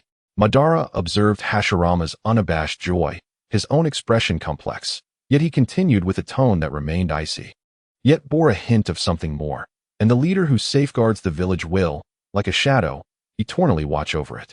What do you think of the title Hokage? His words carried the weight of a question, yet resonated with the cadence of a statement, infused with the Uchiha's characteristic, intricate manner of expression. Hokage? Hashirama pondered this term, instantly feeling the immense responsibility it entailed, the essence of sacrifice and guardianship. A surge of warmth rose within his chest, and he almost exclaimed, his voice resounding and resolute. Thus, the one who protects Konohagakure amidst the flames, ensuring the continuation of new life, shall be the Hokage, where the leaves of Konoha dance. The fire shall endure eternally. The flames will continue to illuminate the village, nurturing the budding leaves of new life. The future belongs to you. Yet the guardianship of that future shall rest with us. This declaration echoed like a solemn vow along the banks of the Nanga River as twilight descended. Listening to Hashirama's words, particularly the phrase that seemed imbued with boundless resolve and hope, where the leaves of Konoha dance, the fire shall endure eternally, Madara fell silent, gazing into the brightness of his counterpart's unwavering spirit, which appeared capable of igniting everything. The unuttered threat seemed to dissolve within the twilight and the faint starlight that heralded the future. He refrained from reiterating the chilling warning, instead casting a profound, lingering glance at Hashirama, one filled with inexpressible sentiments. The fated adversaries, after enduring countless tribulations, sacrifices, and cycles, finally reached a fragile yet monumental agreement along the river that bore their earliest and final dreams. Together, they bestowed a name and soul upon the future village, also defining the duties of its protector. The seedlings of peace, at long last, emerged timidly, tremblingly, from the ashes of hatred and the nurturing of blood, bearing the promise of infinite possibilities. Its future would be inscribed jointly by Konoha and the Hokage.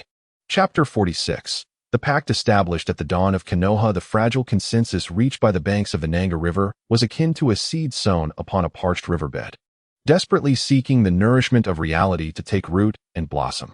In the ensuing days, the high-ranking members of both clans, along with the various factions ensnared in this web, plunged into the tense and intricate negotiations of the alliance's particulars. The negotiations were held within a large tent hastily erected in the buffer zone of the former battlefield. The atmosphere inside was far from amicable. A palpable tension and distrust hung in the air, as if the scent of gunpowder still lingered, ready to ignite. Senju Tobarama, the de facto chief negotiator of the alliance, wore a stern expression. His proposals were stringent and meticulous, each stipulation aimed at constraining the Uchiha's power and autonomy to the utmost degree. The location of Uchiha territory, patrol ranges, allocation of missions, involvement in the defense of the newly established village of Konoha, and even demands for the Uchiha to share certain non-core ninjutsu scrolls to foster mutual trust, each demand unyielding, laden with a deep-seated suspicion of the Uchiha. The Uchiha delegation, primarily composed of several elders, attempted to navigate these negotiations, while Madara rarely participated directly, preferring to listen to reports, his cold gaze from the eternal Mangekyo Sharingan often chilling the elders who stood before him. The elders argued fiercely, striving to secure slightly better conditions for their clan, yet their struggles appeared feeble against the stark disparity in strength and the grim reality of their defeat. Each concession was accompanied by a profound sense of humiliation. Uchiha Izuna, a standout among the younger generation, his three-tomo Sharingan being a rare asset in the aftermath of battle, occasionally attended meetings alongside the elders, tasked with vigilance and documentation. He sat silently in a corner, observing this smoke-free yet equally treacherous contest with a detached eye. In his perception, the negotiation table resembled a colossal vortex of energy. The lines extending from Tobarama were cold, sharp, and meticulously logical, brimming with intentions of limitation and control. Conversely, the lines from his own elders radiated anxiety, humiliation, and a struggle to maintain equilibrium. The two forces clashed violently. Every tenuous agreement felt akin to a slender, taut thread that could snap at any moment. He could also see Hashirama, seated in the primary position and mostly silent, emanating lines that were profoundly different, grand, gentle, imbued with a tone of inclusiveness and hope as he attempted to reconcile the sharp divisions. Yet often, Tobarama's icy analysis of reality would plunge Hashirama into silence. His brow furrowed. Clearly, even the god of shinobi could not fully realize his idealism in the face of the harsh political machinations and deep-seated enmity. After several arduous days of stalemate, a treaty, replete with unequal terms yet signifying a genuine ceasefire, was finally signed. The Uchiha paid a steep price, securing their right to survive in a seemingly exalted yet constrained founding position within the future Hidden Leaf Village. Following the signing of the treaty, the chosen village site began to bustle with activity. This area, situated upstream of the Nanga River, close to the Senju territory yet providing a degree of buffer, was expansive and relatively resource-rich. Construction commenced. The initial atmosphere was exceedingly peculiar. Senju and Uchiha ninjas labored on the same land, yet their divisions were stark. With almost no communication between them, when their gazes met, they bore an unmistakable wariness and barrier. The transportation of timber, clearing of foundations, and construction of walls progressed under a silent yet efficient oppression, as though they were not building a village but rather completing an exceedingly perilous task. Madara and Hashirama occasionally appeared at the construction site. Hashirama often exuded exuberance, even employing would release to expedite the assembly of significant structures, seeking to uplift morale through action. However, his fervor typically resonated only with the Senju ninjas, while the Uchiha responded with even more silent toil. Madara, on the other hand, usually stood aloof upon a distant rise, coldly surveying the proceedings. He observed the Senju's somewhat relaxed demeanor, watched his own clan's silent and humiliated backs, and noted the invisible, yet more formidable barrier between the two clans than any wall could ever be, his gaze profound and inscrutable. No one knew what he was contemplating. Uchiha Izuna was also among the builders. He swung his tools, sweat soaking his clothing, yet most of his focus remained immersed in the perception of his weaving. He could perceive that as the physical form of the village gradually took shape, an exceedingly subtle transformation began to unfold. Despite the prevailing atmosphere of hostility and vigilance, faint threads symbolizing collaboration, albeit passive, habits, and shared aspirations began to quietly emerge within the vast, tumultuous energy field. For instance, when a massive stone required collective effort for its placement, the ninjas of Senju and Uchiha instinctively joined forces, and when an unexpected downpour struck, members of different clans would huddle together under a makeshift shelter to evade the rain. Although they remained silent, the sheer instinctual proximity born of survival subtly began to thaw the ice between them. Song also observed that those early allies, such as Saratobi and Shimura from the smaller clans, appeared somewhat more at ease in this environment. They held closer ties with the Senju while harboring relatively less fear towards the Uchiha, occasionally acting as awkward intermediaries, passing tools or exchanging a few words about construction matters. These delicate interactions, akin to pebbles cast into a lake, though seemingly insignificant, could indeed create ripples. Song himself endeavored to contribute. He would skillfully use his shuriken technique to secure slipping timber for the Senju craftsman from a distance, or silently hand a water pouch to a sweating ninja beside him. Regardless of their clan affiliation, his actions were discreet, devoid of expectation for gratitude or attention, merely a silent practice of his understanding of weaving connections through subtle, positive engagements. The transformation was slow, nearly imperceptible, yet undeniably occurring. At last, as the village began to take shape and the foundation in the central area was laid, Senju Hashirama stood in an open space, hands clasped together, as formidable chakra surged into the earth. In the awed gazes of the onlookers, a magnificent sapling, radiating vibrant life, broke through the soil, growing visibly at an astonishing rate, its branches and leaves flourishing into a striking emblem at the heart of the village.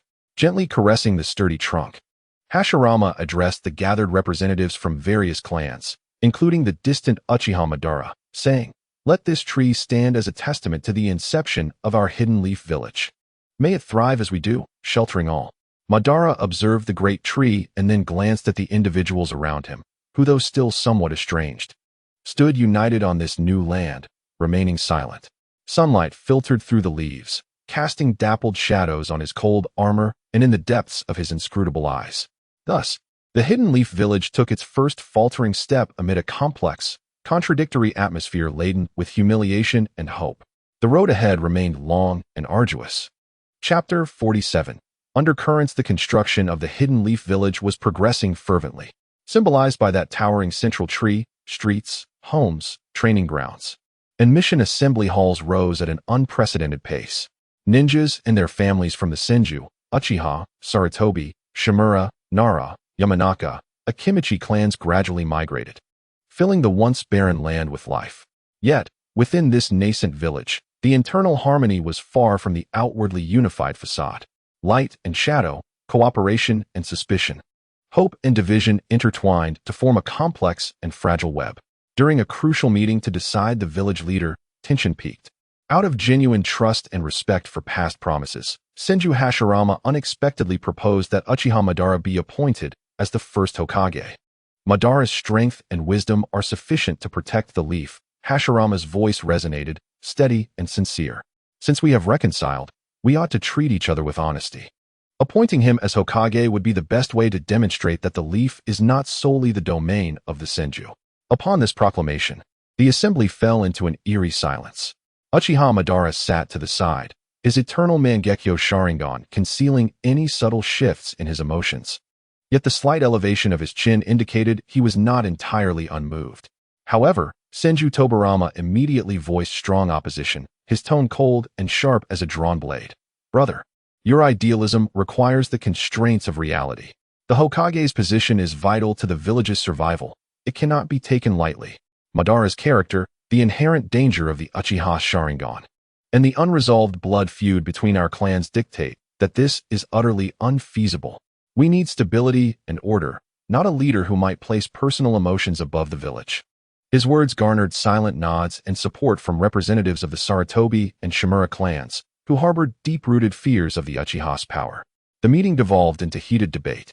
Hashirama remained steadfast in his opinion, even willing to provide support to ensure the proposal's success, but Tobirama and his supporters stood firm.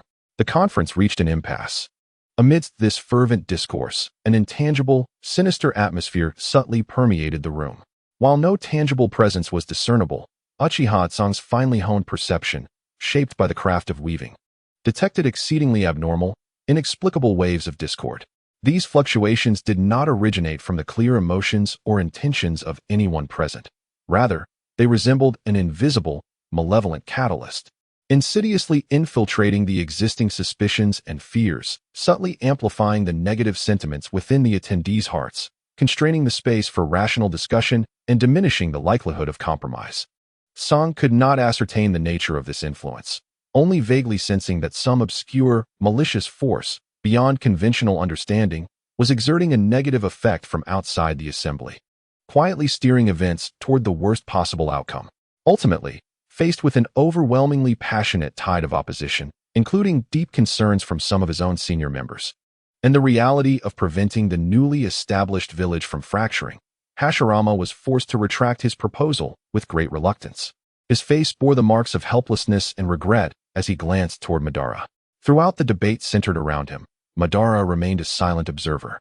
From Hashirama's initial words to the subsequent fierce opposition, leading to Hashirama's eventual concession, he refrained from arguing, yet the aura surrounding him grew increasingly frigid, the light within his eternal Mangekyo becoming ever more profound and inscrutable.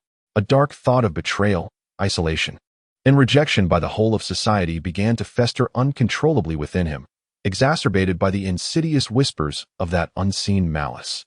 The outcome was inevitable. Senju Hashirama was elected as the first Hokage. The sculpting of Hokage rock commenced immediately, with his visage to be the first engraved into the cliff face, overlooking the entire village. Meanwhile, Uchiha Madara was assigned a seemingly noble, yet ultimately hollow position, ostensibly to safeguard the leaf alongside the Hokage, while the true core of power remained aloof from him. Madara's response was one of prolonged silence. He often secluded himself in the South-He Shrine or stood atop his family's estate, coldly observing the brightly lit Hokage building at the village's heart through his eternal Mangekyo. The sensation of being sidelined, guarded against, and betrayed intertwined with an omnipresent, intangible whisper that guided his thoughts toward the darkest paths, poisoning his heart like venom. Senju Tobirama, seizing the opportunity, consolidated power, rapidly expanding the Umbu he led, primarily composed of Senju and their staunch allies, tasked with the village's intelligence, defense, and special missions, effectively constructing an invisible wall that isolated the Uchiha from genuine authority. The Uchiha clan was relegated to the village's peripheral areas, ostensibly entrusted with significant responsibilities to guard a region, yet in reality, it was a veiled form of surveillance. The interactions between the lower-tier ninjas and civilians became more direct, further reflecting this intricate coexistence. At the Mission Assembly Hall, the distribution of tasks often sparked subtle conflicts. High-risk, high-reward missions are often prioritized for the Senju clan or neutral families, while the Uchiha clan is typically assigned tasks such as patrols, vigilance, or challenging assignments that yield little recognition. The Uchiha ninjas harbor dissatisfaction, yet they endure in silence. In the training grounds, a palpable awkwardness envelopes the young ninjas from different clans as they practice together. The Senju offspring instinctively band together, regarding the Uchiha with a mixture of reverence and distance. In contrast, the Uchiha youth often maintain a stoic demeanor, diligently honing their skills in solitude or observing others with their Sharingan, exuding an air of defiance and isolation. Occasionally, training conflicts lead to verbal disputes or even physical confrontations, quickly escalating into familial tensions that necessitate intervention from higher-ranked ninjas. However, subtle positive changes have begun to emerge. As time passes, the absolute barriers between clans show slight fissures. Some relatively cheerful or pragmatic ninjas have initiated simple exchanges born out of the necessity for collaboration. Hey, over there, lend a hand. Thanks. Your team is responsible for patrolling the Eastern District today. Understood.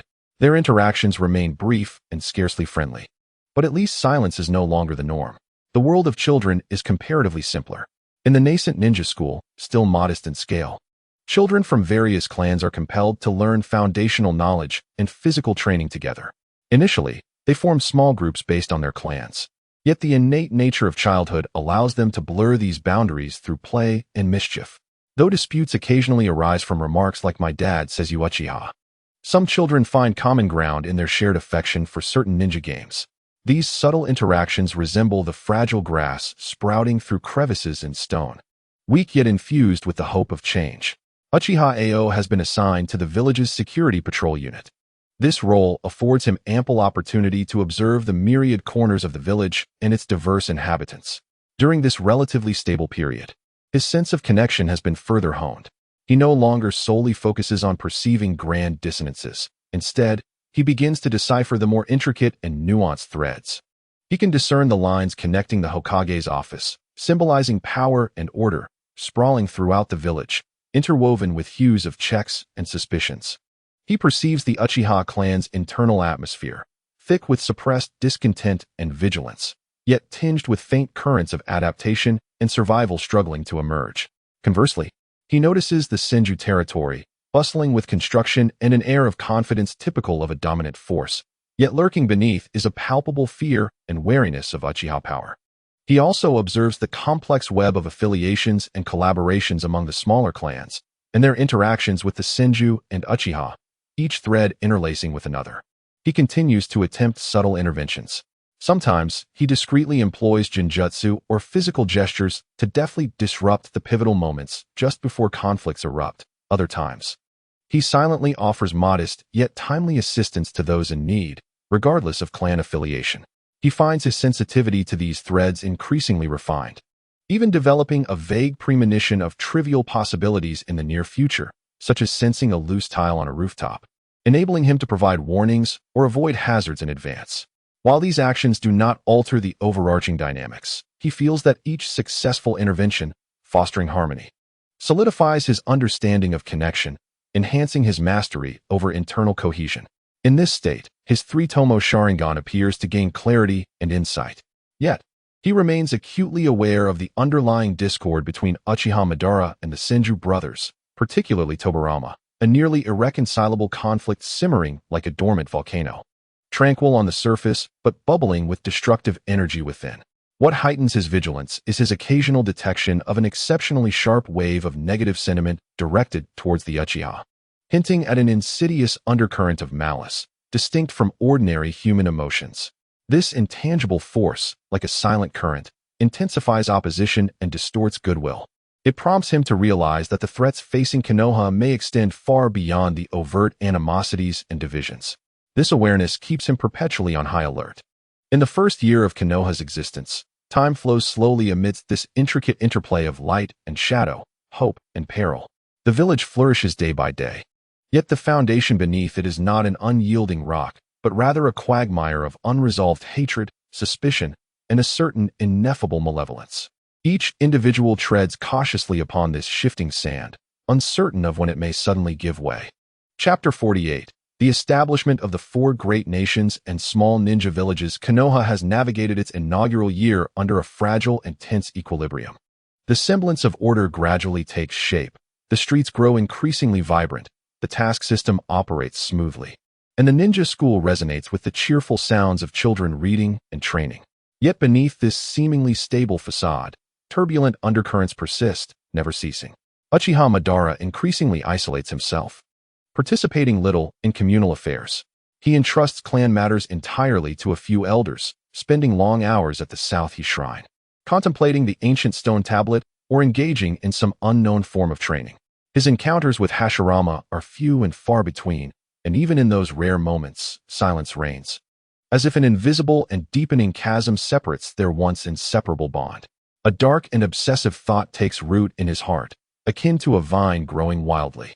Not solely born of his own hatred, but rather a despair nurtured and warped by an unseen force. He increasingly reflects on the taboo content regarding true peace inscribed upon the tablet, pondering the essence of power, and feeling a growing disdain for the hypocrisy and compromises of the village before him. Senju Tobarama, on the other hand, is preoccupied with solidifying the order he has established.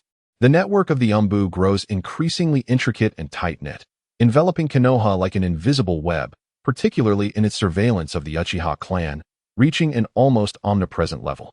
He systematically introduces various regulations for village administration and educational policies, aimed at diminishing the historical significance and influence of the Uchiha clan while vigorously promoting the achievements and ideals of the Senju clan, especially those of his elder brother, attempting to cement their dominance in both thought and public opinion.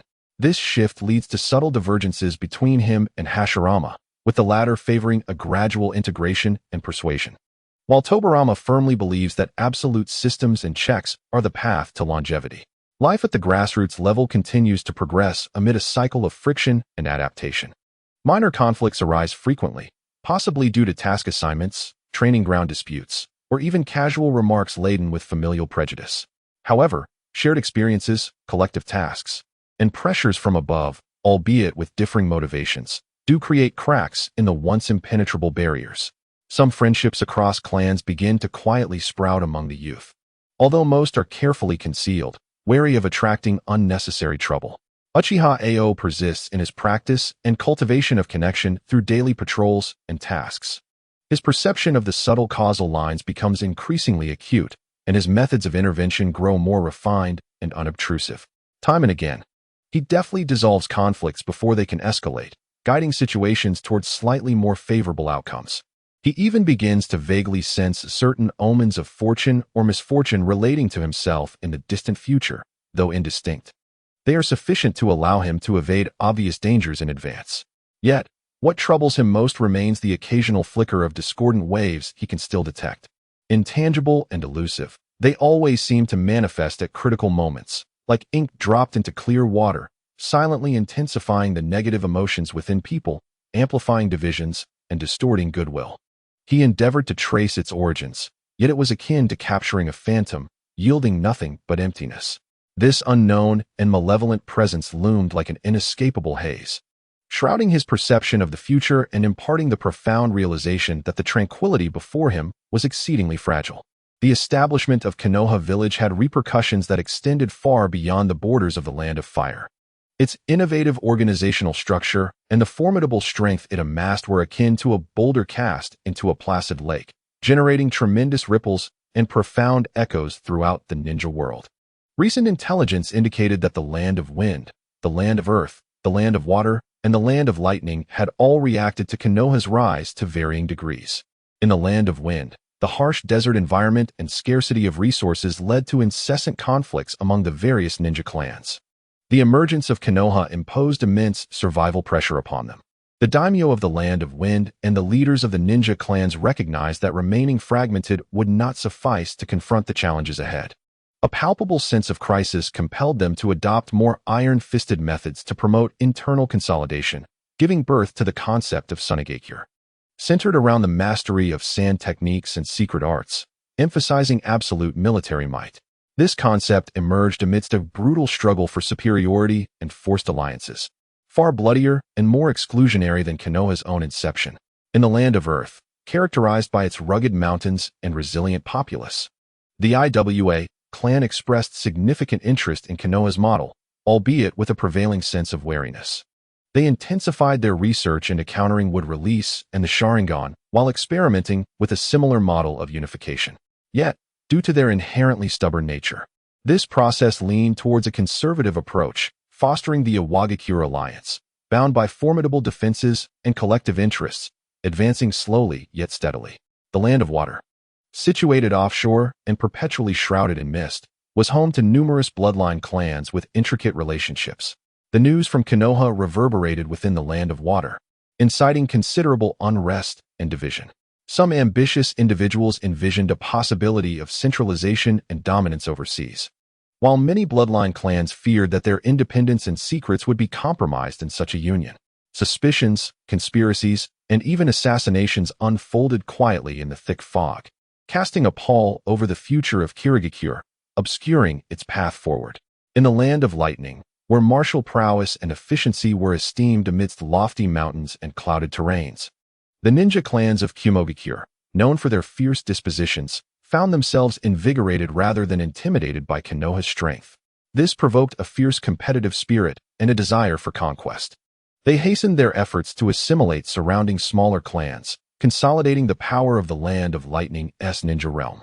Striving to establish a highly militarized Kumogakure capable of contending with Konoha directly, with the name of Reikage already circulating in whispers. Surrounding smaller nations and clans, such as Amigakure, Kusagakure, and Takigakure, found their circumstances increasingly dire. The ascendance of major ninja villages drastically compressed their living space. They were compelled to navigate carefully between the competing powers, oscillating between dependency and ambivalence, becoming the front line and buffer zone in the grand game of the great nations, their fates as precarious as a candle flickering in the wind. A new era of warring states, defined by one nation, one village, was silently approaching. The old familial conflicts were being supplanted by larger, organized confrontations among ninja villages. The dawn of peace brought by Konoha illuminated only a small corner, inadvertently triggering a countdown to a larger-scale conflict. Amidst the pervasive pressure of vigilance, hostility, and competition emanating from all corners of the ninja world, the anxieties within Uchiha Ao deepened. The fissures within were yet to heal while external tempests brewed. He understood that Konoha's trials had only just begun, and his own strength was far from sufficient to face the impending torrent of this new era. He stood at the edge of the Uchiha clan's territory, gazing at the increasingly distinct visage of the first Hokage upon Hokage Rock in the distance. Then casting a glance back towards the somber, tranquil direction of the South Shrine. Slowly he closed his eyes, allowing his consciousness to immerse into the realm of woven threads, continuing to pursue the elusive possibility of true harmony amidst the tangled lines of causality. Chapter 1. The new Konoha. The old roots of Konoha. In the first spring of Konoha, the air was once saturated with a nauseating stench of blood and rust, as if the essence of death and decay entwined tightly, suffocating the breath. However, at this moment, that odor gradually dissipated, replaced by an entirely different fragrance. It was the fresh scent of turned earth, as if the land itself was breathing, releasing the aromas from its depths. Simultaneously, there was the scent of wood being planed, the vitality of trees emanating a subtle woody fragrance. These two aromas intertwined, creating a unique and refreshing atmosphere. Amidst this freshness lingered a slight bitterness of grass, a testament to nature, evoking a sense of vitality and vigor. The faint warmth of cooking smoke added a touch of humanity to the scene, instilling a sense of warmth and tranquility. This novel scent was so unfamiliar to Uchiha Ao that it left him momentarily disoriented. He seemed accustomed to the stench of blood and rust, yet this refreshing aroma brought him an unprecedented sense of relaxation and comfort. He stood upon a newly designated plot of land, behind him a few wooden houses, their frames just erected and still unfinished. This would be the new territory of the Uchiha clan, situated at the outskirts of Konoha village. It was quiet enough to clearly hear the gentle flow of the South River in the distance, along with the faint yet lively clamor emanating from the heart of the village. His dark eyes calmly surveyed the surroundings. The clan members were bustling about, most wearing expressions of a rare blend of fatigue and hope. Children chased and played in the open spaces, their laughter ringing clear, without the immediate concern of adults rushing to rein them in. All of this was a miracle brought forth by the man named Senju Hashirama, and it was the other man, Senju Tobarama, who was meticulously weaving a cage. Ao's gaze drifted past the industrious clan members, resting upon the jagged mountain in the distance, currently being hewn into Hokage rock. It was said that Hashirama's visage would be the first to be carved, symbolizing the dream. A cold, imperceptible smile tugged at the corners of his lips. As Madara's nephew, he sensed the starkly contrasting temperatures of the two Senju leaders more acutely than many of his clan members. Ao, stop dawdling. Come lend a hand. A booming voice interrupted his reverie. It was an elder from the clan, carrying a hefty beam of wood, beads of sweat on his brow, yet his eyes shining brightly. Ao collected his thoughts, allowing a gentle, appropriately distant smile to grace his face as he responded, coming. He stepped forward, effortlessly taking hold of the other end of the beam. His control over his strength was remarkable, showcasing the prowess expected of an Uchiha elite, yet without drawing undue attention. In the early stages of village construction, discretion was a necessary survival strategy, especially under the watchful eye of the keen-sensed second Hokage. Oh no. He was still merely the brother of the Hokage and the most formidable aide. Labor had a calming effect. Ao worked in tandem with his clan members, positioning the beam and driving it into place with precision. His movements were efficient and accurate, although his Sharingan was not activated. His extraordinary dynamic vision and muscle control rendered the tasks effortless. Yet, his thoughts had already drifted far away. Uncle Azuna, if you were still alive, what would you think of today's scene? A fleeting image of his uncle lying in his father Madara's arms, breathless, flashed through his mind, alongside the figure standing nearby, Senju Tobarama. Silver-haired with crimson eyes, his countenance severe. The chilling light of the Flying Thunder God technique seemed to still pierce his retina to this day. That profound hatred stemmed not only from the sacrifices of his clan, but also from the loss of kin. It had never diminished with the advent of peace. Rather, it simmered like a sealed bottle of fine wine, growing richer and more intoxicating in the unseen depths. He merely buried it deeper, shrouding it in layers of calm and silence. Just then, a cold and formidable chakra presence swept through the area, barely perceptible yet powerful. Song's movements exhibited no hint of hesitation, nor did the expression on his face change in the slightest. He remained wholly engrossed in his work. Yet, every nerve within him was taut in an instant. He did not need to look back. He knew who it was. Indeed, moments later, several figures emerged at the entrance of the clan grounds. Leading them was Senju Hashirama, clad not in the armor of the Warring States era, but instead adorned in the white Hokage cloak emblematic of his status, with a dark ninja outfit beneath and a straw hat inscribed with the words First Hokage. His face radiated a captivating smile as he greeted every Uchiha clansman he encountered, even placing a reassuring hand on the shoulder of a nervous Uchiha youth, causing the boy to blush profusely. Half a step behind Hashirama stood Senju Tobarama.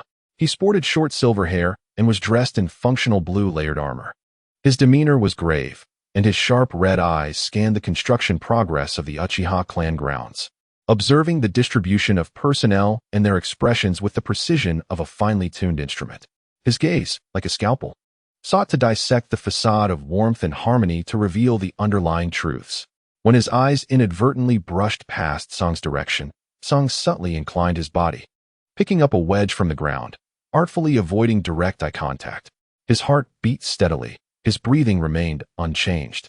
However, beneath lowered eyelids, a flicker of icy malice coursed through his pupils. The intent to kill, like the tongue of a venomous snake, emerged only to be forcibly retracted back into its cold prison. He must not look. He must not reveal any hint of abnormality. In the presence of Tobarama, even the slightest emotional ripple could be captured by that terrifying perception. Hashirama and Tobarama did not linger long. They conducted a brief inspection, offered a few words of encouragement, and proceeded toward the next clan. Hashirama's laughter faded into the distance, yet the invisible pressure left by Tobarama seemed to linger in the air. Lord Hokage and Lord Tobarama appear quite concerned for us, remarked a young clansman beside him, exhaling in relief, his tone tinged with surprise. Song straightened, gazing after the retreating figures, especially the conspicuous silver hair of Tobarama. Concern? He scoffed internally. Perhaps Hashirama did care. But Tobarama? His visit was merely to ascertain whether the cage S-bars were secure, to evaluate whether these newly caged beasts showed any signs of tameness. He could even predict the next move of the second-in-command of Senju. Bestow power while simultaneously bestowing isolation.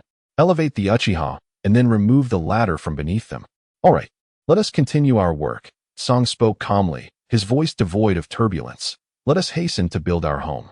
He no longer gazed at the figures in the distance, but redirected his focus onto the hammer and mortise in his hands. The rhythmic sound of striking would resonated steadily.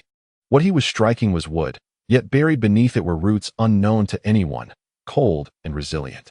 Roots of the old era, deeply embedded in the soil of the new age, patiently awaiting the day of emergence. He understood that peace was merely an illusion. The battle had never ceased. It had only shifted into a mode of concealment and dormancy, in which he excelled. He raised his eyes for one last glance at the Hokage rock that was being sculpted, his gaze tranquil as a deep pool. Chapter 2. Friction at the training ground. The morning mist had yet to fully dissipate, and the Hidden Leaf Village remained shrouded in a thin layer of humidity. Uchiha Song led 5 young ninjas from the clan through the awakening streets towards the planned third training ground. The youth bore expressions of novelty and excitement at the prospect of their new home. Their steps light as they engaged in hushed conversations about the practice of new jutsu or the latest dishes introduced in the dining hall. Song walked silently ahead, his perception like an invisible web, quietly enveloping his surroundings. He could hear the myriad sounds of the early morning, the creaking of vendors setting up their stalls, the gentle voice of a mother calling her child for breakfast, and the rhythmic thudding emanating from the Hokage rock, all woven together into a daily symphony that remained a foreign melody he needed to acclimate to. As the nephew of Uchiha Obito, he had endured more of the warring state's brutality than his peers, and felt the pain of losing loved ones more acutely. The image of his uncle Izuna falling beneath Tobarama's blade lingered in his mind like an unhealable scar, indelibly etched into the depths of his soul. This hatred was carefully wrapped in cold rationality, transforming into a keenly honed observation and insight. He regarded this nascent Konoha with a cautious detachment, as if evaluating a delicate yet potentially fragile work of art. Before long, they arrived at the third training ground. However, even from a distance, the sharp sounds of shurikens striking targets and the muffled explosions of fire techniques reached them, accompanied by a faint scent of singed material. Inside the training ground, 7 or 8 ninjas clad in brown light armor, bearing the insignia of the Sarutobi clan, were engaged in practice. They moved in perfect harmony, their swift transitions between offense and defense indicative of an experienced team. Leading them was a middle-aged jonin, his countenance stern and his gaze as sharp as a lightning bolt. As the Uchiha contingent appeared at the entrance, they naturally drew the attention of the others. The pace of the practice slowed momentarily. A young Uchiha named Uchiha Hien, known for his impetuous nature, stepped forward, his tone imbued with the casual arrogance typical of the Uchiha clan. "Hey, we reserved this training ground for this time." His voice shattered the existing rhythm of the training ground. The Sarutobi ninjas halted, their gazes converging on him. The leading jonin turned, his brow furrowing imperceptibly. Yet his tone remained measured. "Uchiha, my apologies, but our team is on a tight schedule for this joint practice." He gestured toward the fourth training ground, currently unoccupied. Though his words were courteous, the implication was clear: they would not yield their place. Hien's brow instantly furrowed. During the Warring States era, quality training grounds were vital resources, and competition for them relied on strength and audacity. The notion of first come, first served seemed feeble to the young Uchiha who were accustomed to letting strength do the talking. "The fourth training ground is small and inadequate. We were clearly the first," Hien argued, instinctively resting his hand on his ninja tool pouch. The expressions of his fellow Uchiha displayed their displeasure, and the atmosphere grew tense. Just then, Song raised his hand and gently placed it on Hien's shoulder. His movement was slow, yet carried an undeniable weight. "Hien," Song's voice was calm and unperturbed, devoid of any emotion. "The village has its own rules." His dark eyes swept over the Sarutobi group, lingering for a moment on the face of the lead jonin. He could clearly discern the lack of malice in the other's gaze, yet also the unwavering resolve not to back down, even perceiving the slight tension in the man's muscles, prepared for a potential conflict. This subtle vigilance stemmed from long-standing interclan tensions, not something that could be resolved overnight. Instigating a conflict over such trivial matters would be foolish. Song made a quick judgment. This could very well be a friction case that certain individuals would relish. "No matter," Song spoke again, his tone still flat. "We will go to the fourth training ground. We shall not disturb your practice." He inclined his head slightly toward the Sarutobi jonin, his demeanor neither subservient nor arrogant, simply addressing the matter with cool detachment. A flicker of surprise crossed the jonin's eyes, seemingly taken aback by the Uchiha's unexpected acquiescence, known for their pride and obstinacy. He nodded in return, his tone softening somewhat. "Thank you for your understanding." Song chose not to say more, turning to signal his clansmen to depart. Uchiha Hien appeared as though he wished to voice further objections, but under Song's calm yet imposing gaze, he swallowed his words, casting a reluctant glare at the Sarutobi ninjas before following suit. Turning away and not walking far, Song's extraordinary hearing caught the faint, hushed discussions emanating from the training ground behind him. "TSK, that Uchiha fellow is indeed living up to his name." His eyes seem almost to reach the heavens. However, the one at the forefront is a bit different. He hasn't directly resorted to force to seize control. "Force? We are in Konoha now. Do you think it's like the old days? But who knows if it's all an act? These Uchihas are quite cunning. These words pierced the young Uchiha's pride like tiny needles. Yan's expression darkened, and the others clenched their fists. Song appeared oblivious, walking steadily ahead, yet within him, a torrent surged beneath the icy surface. The discussions affirmed his suspicions. The Uchiha's reputation had long been established. Any slight conflict would be magnified and interpreted. Tobirama's desire for isolation and enmity was quietly being realized through these mundane, insignificant frictions. He absorbed every subtle cause and effect, silently documenting them. The fourth training ground proved to be more secluded, with only a rough, uneven surface, scant training facilities, and a few crooked wooden posts and targets. The surrounding trees appeared sparse. Brother Tsong, why should we concede to them? Upon arrival, Yin could no longer contain his frustration, his youthful face reddening with anger. We could easily. What could we do? Song interrupted, turning to meet the gaze of all the young clan members, his eyes calm as they scanned their expressions. Should we force them out with a fireball jutsu? Or challenge them to a brawl with our Sharingan? His voice, though not raised, silenced the agitated youths immediately. And then what? Song continued, his tone unwavering. Should we invite the Umbu, or perhaps even Lord Hokage himself, to witness how the Uchiha clan adheres to the village's rules? To ensure everyone believes that the Uchiha are indeed a combative and unruly clan, in need of special consideration and surveillance? A series of questions fell upon them like a cold shower, leaving Yin and the others momentarily stunned. They had only considered their immediate pride, failing to contemplate the consequences. But should we just swallow our anger? Another clan member murmured, discontent etched across his face. This is not about swallowing our anger, Song remarked, approaching a wooden post and lightly brushing his fingers over its rough texture. This is a matter of discernment. To show weakness in inconsequential matters sometimes requires more wisdom and courage than mere bravado. Our strength should not be squandered on such trivial quarrels. He paused, his gaze sharpening.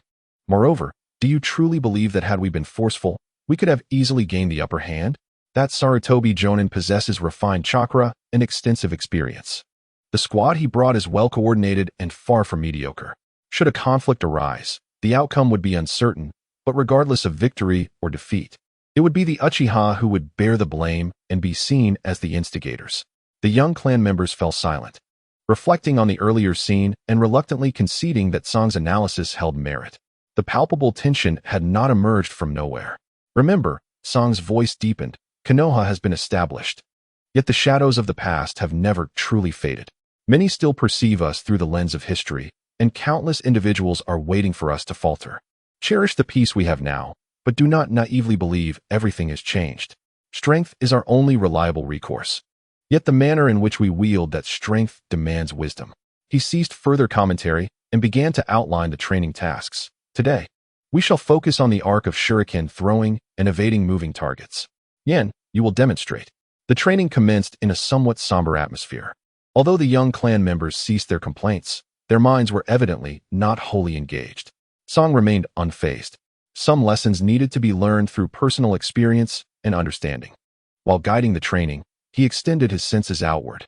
Indeed, shortly after the training began, he keenly detected a faint, cold ripple of chakra fleetingly emanating from the sparse woods at the edge of the training ground, akin to a serpent's flickering tongue before vanishing. It was the Umbu, or rather, a reconnaissance team directly under Tobirama's command. Surveillance was, indeed, omnipresent, perhaps since they departed the Uchiha compound, or even earlier. When they faced off against the Sarutobi clan, this pair of eyes had been observing from the shadows. A subtle, unperceived smile curled at the corners of Tsong's mouth. He nonchalantly corrected a clan member's throwing posture, feigning ignorance of the hidden scrutiny. The sounds of shuriken striking wooden posts and slicing through the air resonated across the vacant training ground. Likewise, Tsong's mind reverberated with silent calculations. He was assessing, recording, and contemplating how to navigate within this invisible web, how to leverage these subtle frictions, and even how to turn this pervasive surveillance to his advantage. These would be the skills he needed to hone on this new battlefield of an era. Chapter 3. The ripples of the Nankagawa. The waters of the Nankagawa flowed, as ever, crystal-clear currents crashing against pebbles, producing a melodious sound. This river had witnessed countless clashes between the Senju and Uchiha clans, and now, it seemed to bask in the gentle glow of peace, becoming considerably more docile. On the riverbank, A relatively flat stretch of beach had become a new playground for the village children. On this day, with the sun shining brightly, several Uchiha children and a few Senju children coincidentally gathered here. The minds of children are always simple, and they were quickly drawn to this area, perfect for skipping stones and collecting beautiful pebbles. Initially, both groups occupied opposite sides, each minding their own business. Yet, the innate curiosity and competitive spirit of children soon took over. It was unclear who initiated it first, but they began competing to see who could skip more stones or find the most unique rocks. A joyful atmosphere gradually blossomed. However, peace is fragile, even among children. The conflict arose from an unusually smooth pebble in the center of the beach, glimmering with a bluish-black sheen under the sunlight. An Uchiha boy and a Senju girl discovered it almost simultaneously, both eager to claim it as their own.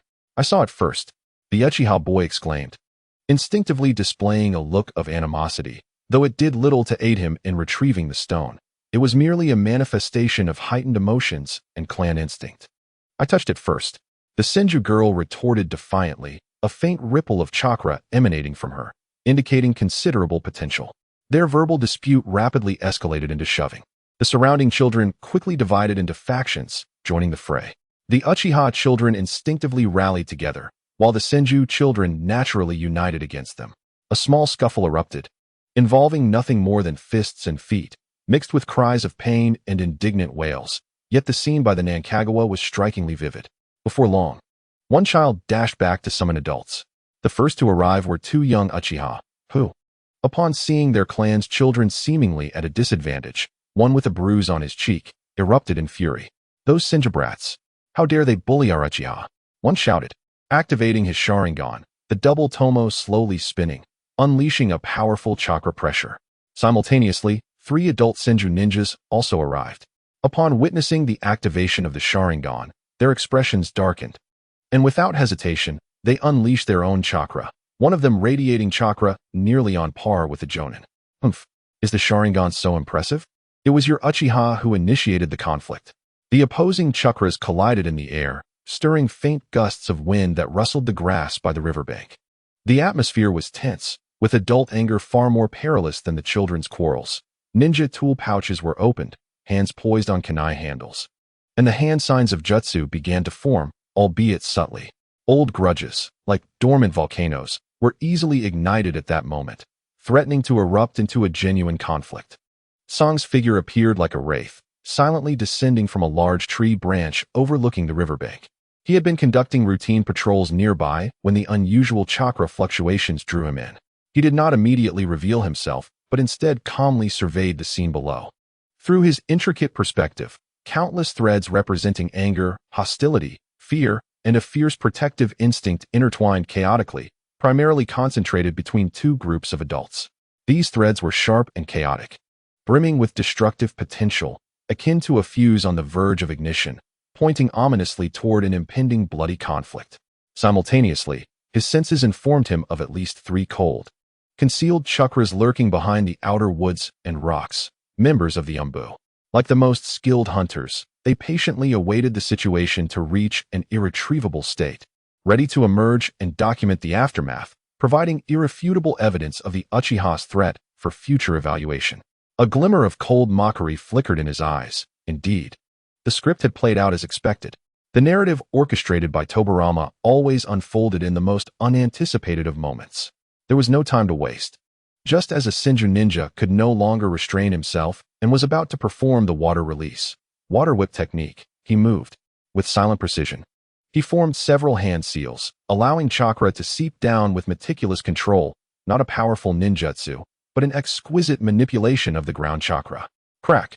Beneath the Senju ninja, a once stable pebble suddenly shattered without warning, causing him to lose his balance momentarily, interrupting his hand signs and nearly resulting in a backlash of gathered chakra. Almost concurrently, the Uchiha youth, who had been most agitated and ready to unleash a torrent of insults at the Senju clan, was abruptly jostled by a slightly more composed companion behind him, causing the venomous words to transform into a muffled grunt of surprise. This minuscule, nearly imperceptible interruption was akin to a drop of cold water splashing into a boiling pot of oil, instantly shattering the precarious equilibrium and rhythm. creating a fleeting moment of rigidity and blankness. In that brief instant, his figure vanished from the treetops, appearing as if by teleportation between the two factions, perfectly positioned on the invisible boundary that was about to be crossed with bloodshed. Stop. His voice was not loud, yet exceptionally clear, calm, imbued with a unique penetrating power and authority, as if it could directly pierce the hearts of those present and extinguish the flames of unrest. He did not unleash chakra to instill fear. Rather, his tranquility itself was a form of strength. All eyes instantly focused on him. He slowly raised his head, and within his eyes, the Sharingan had been activated, its crimson hue swirling ominously and profoundly. He did not employ Jinjutsu, but the mere sight of his eyes was sufficient to instill a sense of dread and oppression in all who beheld them, causing their actions to falter. His gaze calmly swept across every individual present, absorbing their anger, astonishment, and wariness. Look around you. His voice remained steady, yet it carried an undeniable inquiry. Observe this riverbank. Behold the distant Hokage rock. Listen to the sounds of the village. This is Konohagakure, not the old battlefield of Nankawa. He paused, allowing his words to settle in the hearts of all present. Should the playful antics of a few children provoke the Uchiha's Sharingan and the Senju's ninjutsu to collide once more? Was it necessary for the first Hokage to abandon his duties in village construction to personally mediate a dispute among the descendants of his people? Or should the concealed Umbu brothers document today's near outbreak of clan warfare over a child's quarrel, delivering a detailed report to the Hokage's office for future reflection? His words sliced through the absurdity of the moment like a cold scalpel, clarifying the location, invoking the prestige of Hashirama, and brazenly exposing the hidden surveillance. Especially the final sentence sent a jolt through the adults on both sides, their expressions of rage swiftly replaced by embarrassment, apprehension, and even a hint of shame. They suddenly realized how foolish and ill-timed their actions were in this new era of the village, and the serious repercussions such behavior could entail. The lurking Umbu chakras seemed to waver slightly, as if disturbed by the revelation. The tense atmosphere dissipated like a popped balloon. Both parties sheepishly withdrew their chakra, loosened their grips on their kunai, and avoided each other's gazes, as well as the piercing eyes of the one who seemed to see through all. Only then did he turn and approach the mischievous children.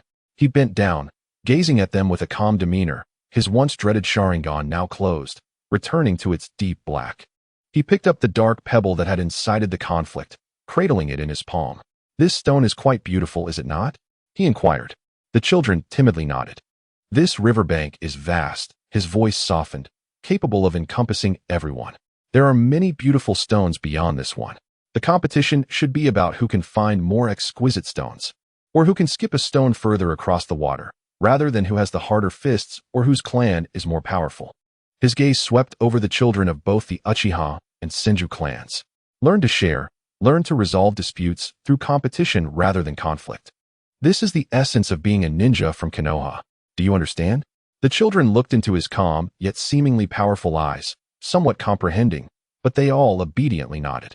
A potential conflict that could have ignited clan strife was deftly extinguished by him in an almost surgical manner. The adults of the Senju and Uchiha clans had nothing to say. Each admonished their children softly before hastily departing from the banks of Nankawa, a bit flustered. The troublesome stone lay abandoned on the ground, no longer of concern to anyone. The lurking Umbu chakra quietly vanished, presumably to draft a report on the incident's resolution, detailing the lack of conflict. Alone by the riverside, he listened to the gentle rush of water. In his perception, the once taut and conflict-oriented threads of causality had loosened and dissipated, replaced by faint lines indicating a path toward resolution and renewal. Through this intervention, he successfully altered the course of events, averting unnecessary bloodshed and division. However, he could distinctly sense that the deeper currents of discord lingering in Konoha's air had not vanished. They flowed beneath the calm surface like murky undercurrents, subtly influencing hearts and amplifying minor grievances. He had resolved this superficial conflict, yet the root causes of long-standing hatred, suspicion, and certain individuals' deliberate instigation remained unaddressed. Similar incidents would inevitably arise in various forms at different locations in the future. He bent down to retrieve the dark pebble, holding it in his palm, feeling its chill and smoothness. Then, with a gentle flick of his wrist, he sent the stone spinning across the clear surface of the Nankawa, causing it to bounce several times and create a long series of perfect ripples before ultimately disappearing into the river's depths.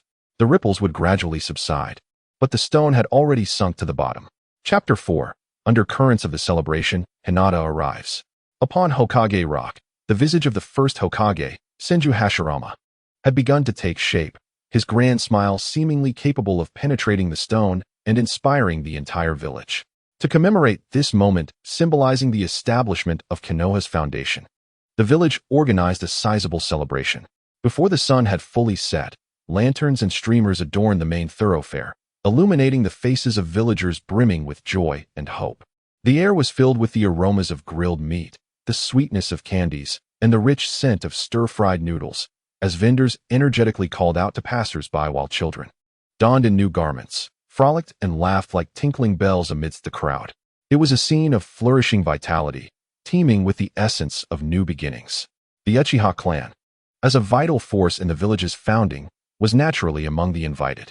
The clan members shed their usual battle attire, donning dark formal kimonos adorned with their family crest.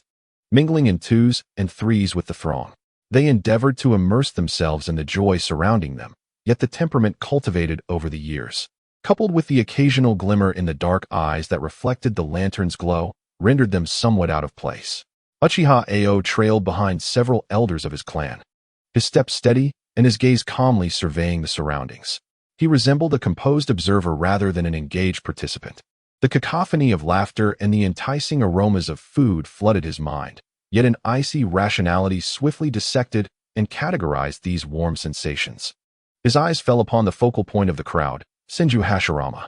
The first Hokage had shed his dignified Hokage robes, donning only a simple dark ninja outfit.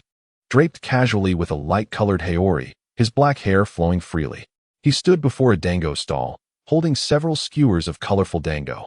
His lips smeared with sauce as he laughed heartily, engaging in jovial conversation with the vendor and nearby villagers. His smile radiated like the midday sun, seemingly capable of dispelling all shadows. He genuinely reveled in this hard-won peace and festivity. Half a step behind Hashirama, Senju Tobarama loomed like a silent and vigilant shadow. Clad in action-friendly blue layered armor, his silver hair and red eyes were particularly striking under the lights. He refrained from joining in the laughter. His sharp gaze functioned like the most precise radar, silently scanning the reveling crowd, assessing every subtle expression, each inadvertent collision, and every shadow that could potentially conceal danger. He was ensuring the safety of the celebration while quietly asserting control over order. Ao sensed at least several dark presences belonging to Tobarama's umbu, like an invisible web, meticulously laid out at crucial points throughout the festival. As the Uchiha entourage passed through, a subtle ripple effect inevitably ensued. The tide of merriment seemed to encounter an unseen reef. Ordinary villagers instinctively slowed their pace or slightly shifted aside to create more space. Their gazes flickered complexly over the Uchiha emblem, a mixture of curiosity towards the formidable clan, reverence for the rumors surrounding the Sharingan, and a hint of deep-seated, indelible fear, an instinctive response to unknown powers and the scars of past wars.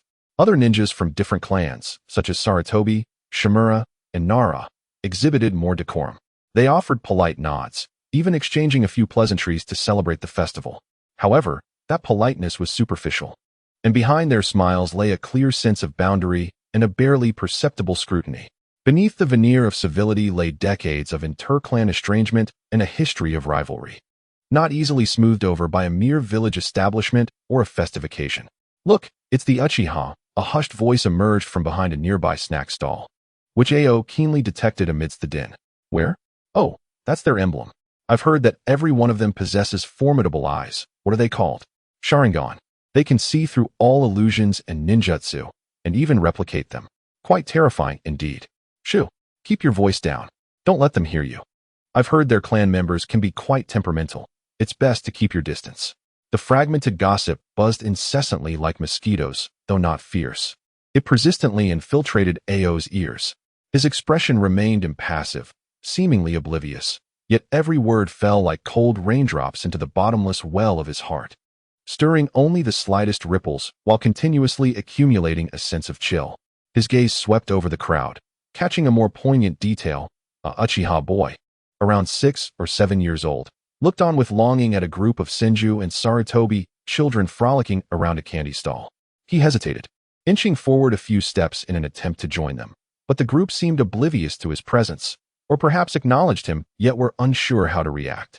For a fleeting moment, their laughter faltered in awkwardness. Ultimately, the Uchiha boy halted outside the circle, silently watching, clutching the hem of his clothing tightly. A flicker of disappointment and confusion crossing his face before he lowered his head and retreated back to his clan. Elsewhere, a few young Uchiha, drawn by the aroma of takoyaki, approached the stall. The vendor, a middle-aged man, instantly transformed his demeanor upon seeing their garb, his smile becoming fervently warm, even tinged with nervousness, as he rapidly packaged their order. While thanking them profusely for their patronage, his hands fumbled slightly in his eagerness. This excess of warmth concealed an invisible distance and caution, as if he were not dealing with ordinary customers, but rather unpredictable entities requiring careful handling. These subtle moments, these silent barriers, illuminated the coldness of reality more vividly than any overt conflict could. Konoha had been established, yet the walls between hearts were far more robust and challenging to dismantle than the newly erected structures. They silently conveyed a truth. Acceptance and integration are arduous paths. As the atmosphere of the celebration crescendoed, Hashirama found himself surrounded by enthusiastic villagers, laughter ringing out. Tobirama remained steadfast at his side, his gaze piercing. At that moment, a slight commotion and whispering arose from the opposite end of the main street, the crowd parting like waves. A group of individuals, strikingly different in demeanor, approached slowly.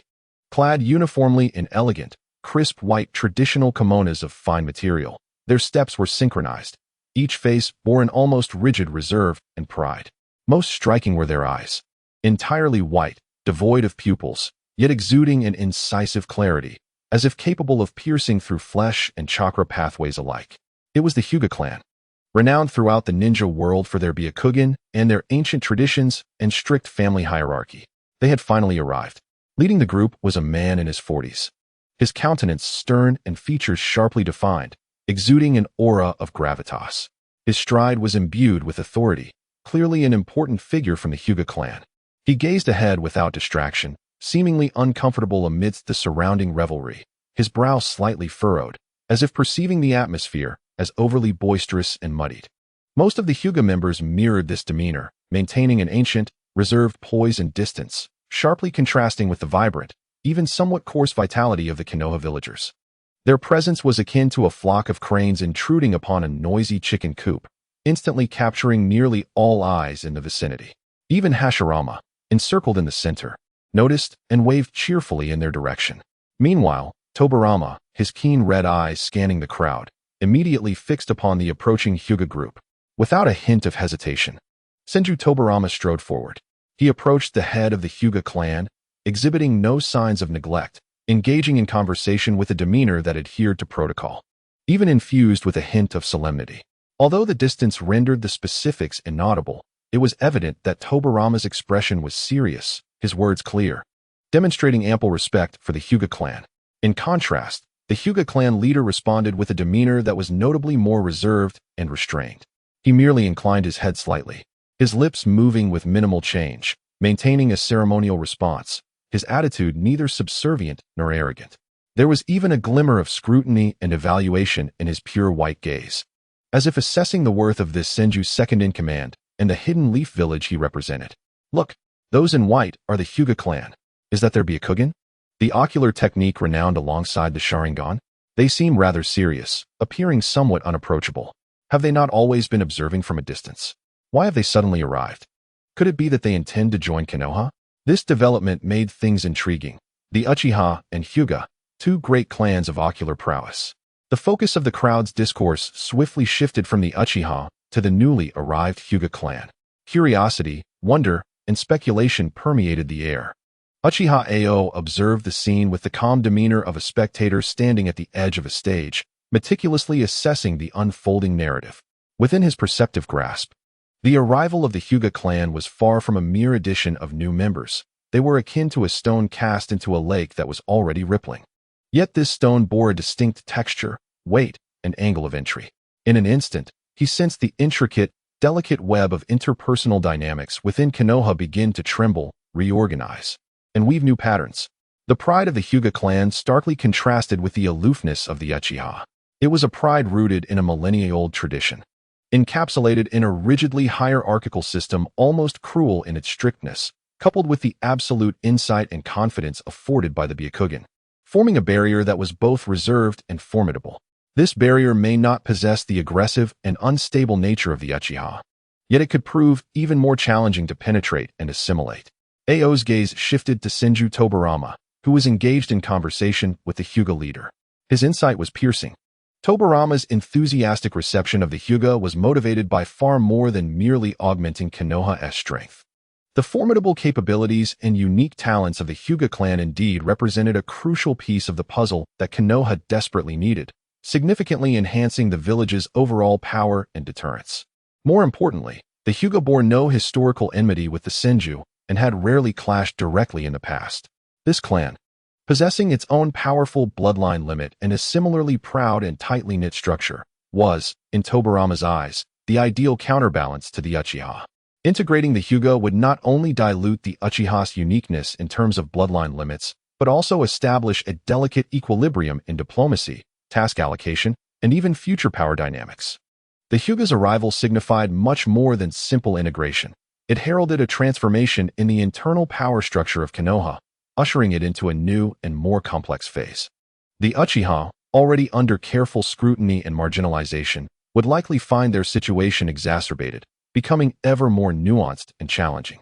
The suspicions from within and the external checks would descend like two nets, ensnaring them simultaneously. The celebratory songs and laughter continued to echo. The aroma of grilled meat lingered enticingly, and children frolicked joyfully.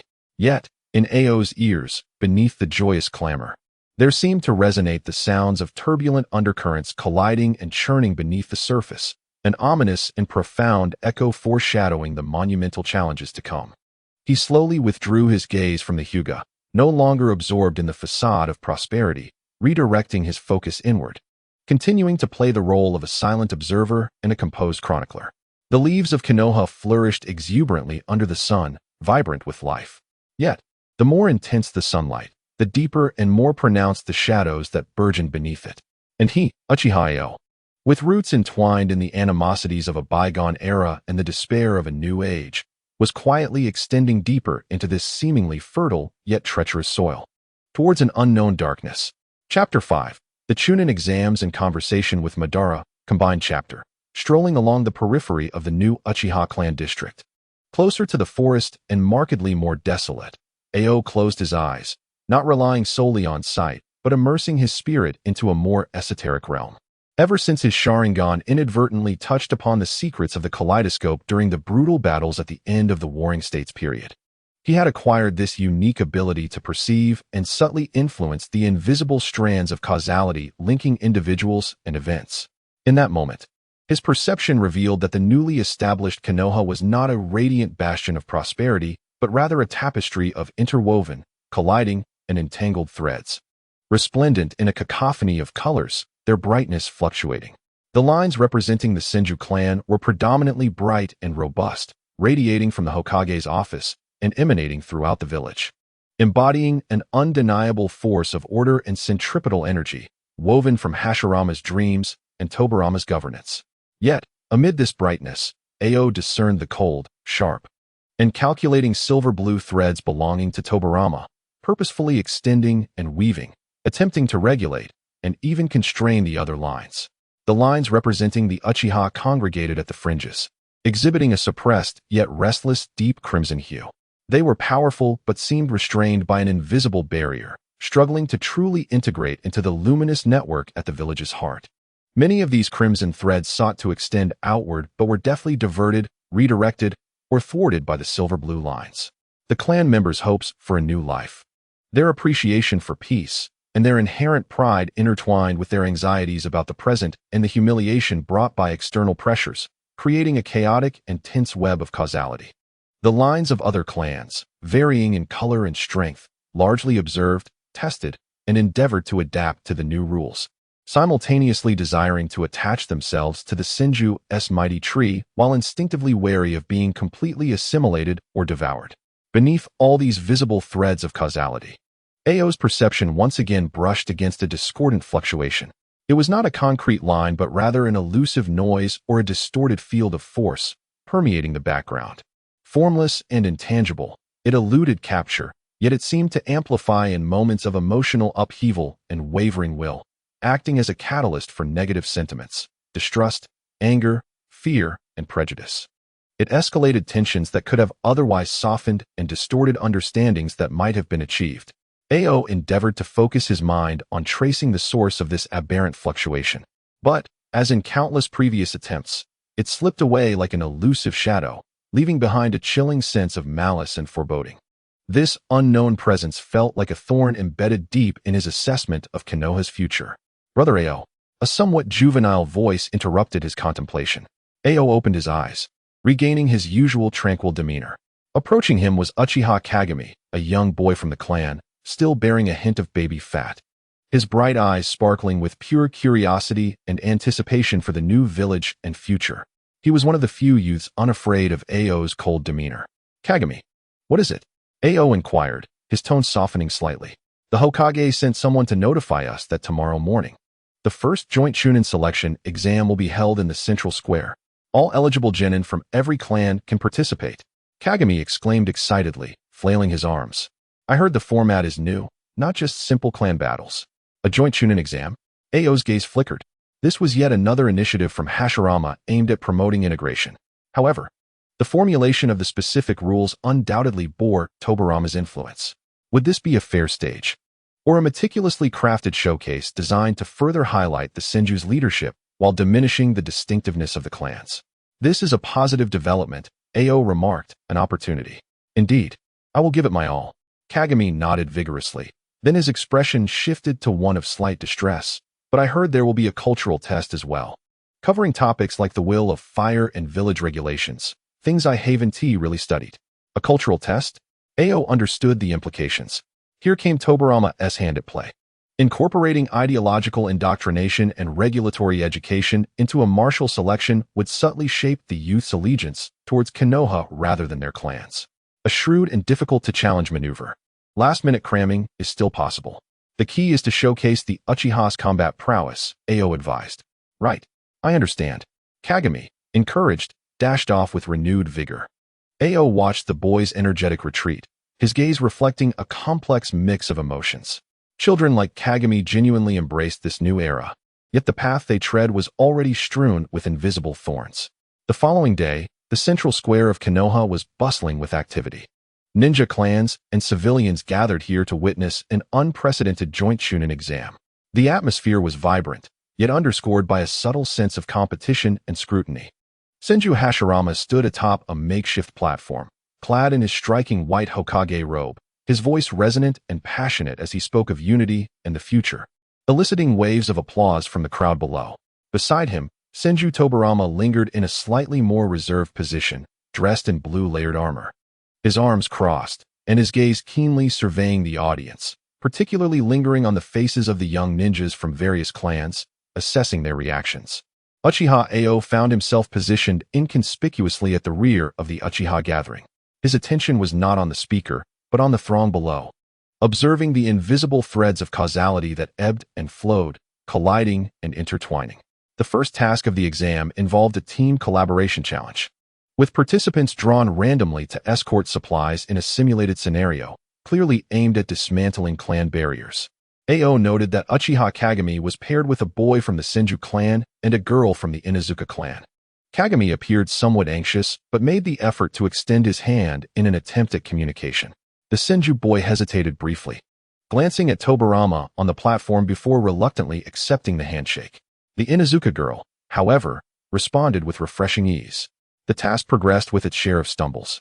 The long-standing adversarial instincts between the Uchiha and Senju clans led to frequent tactical disagreements, leaving the Inuzuka girl caught in the middle and somewhat exasperated.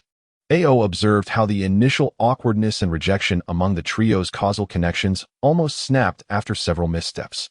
Nonetheless, a shared goal, the pressure of competition from surrounding teams, and their youthful tenacity compelled them to entangle their lines, adapt, and ultimately discover a clumsy yet effective rhythm of cooperation. When they finally completed the task in third place, Despite their exhaustion, the three children exchanged relieved and even slightly exhilarated smiles, high-fiving each other. From his vantage point, Hashirama beamed with genuine satisfaction, applauding vigorously.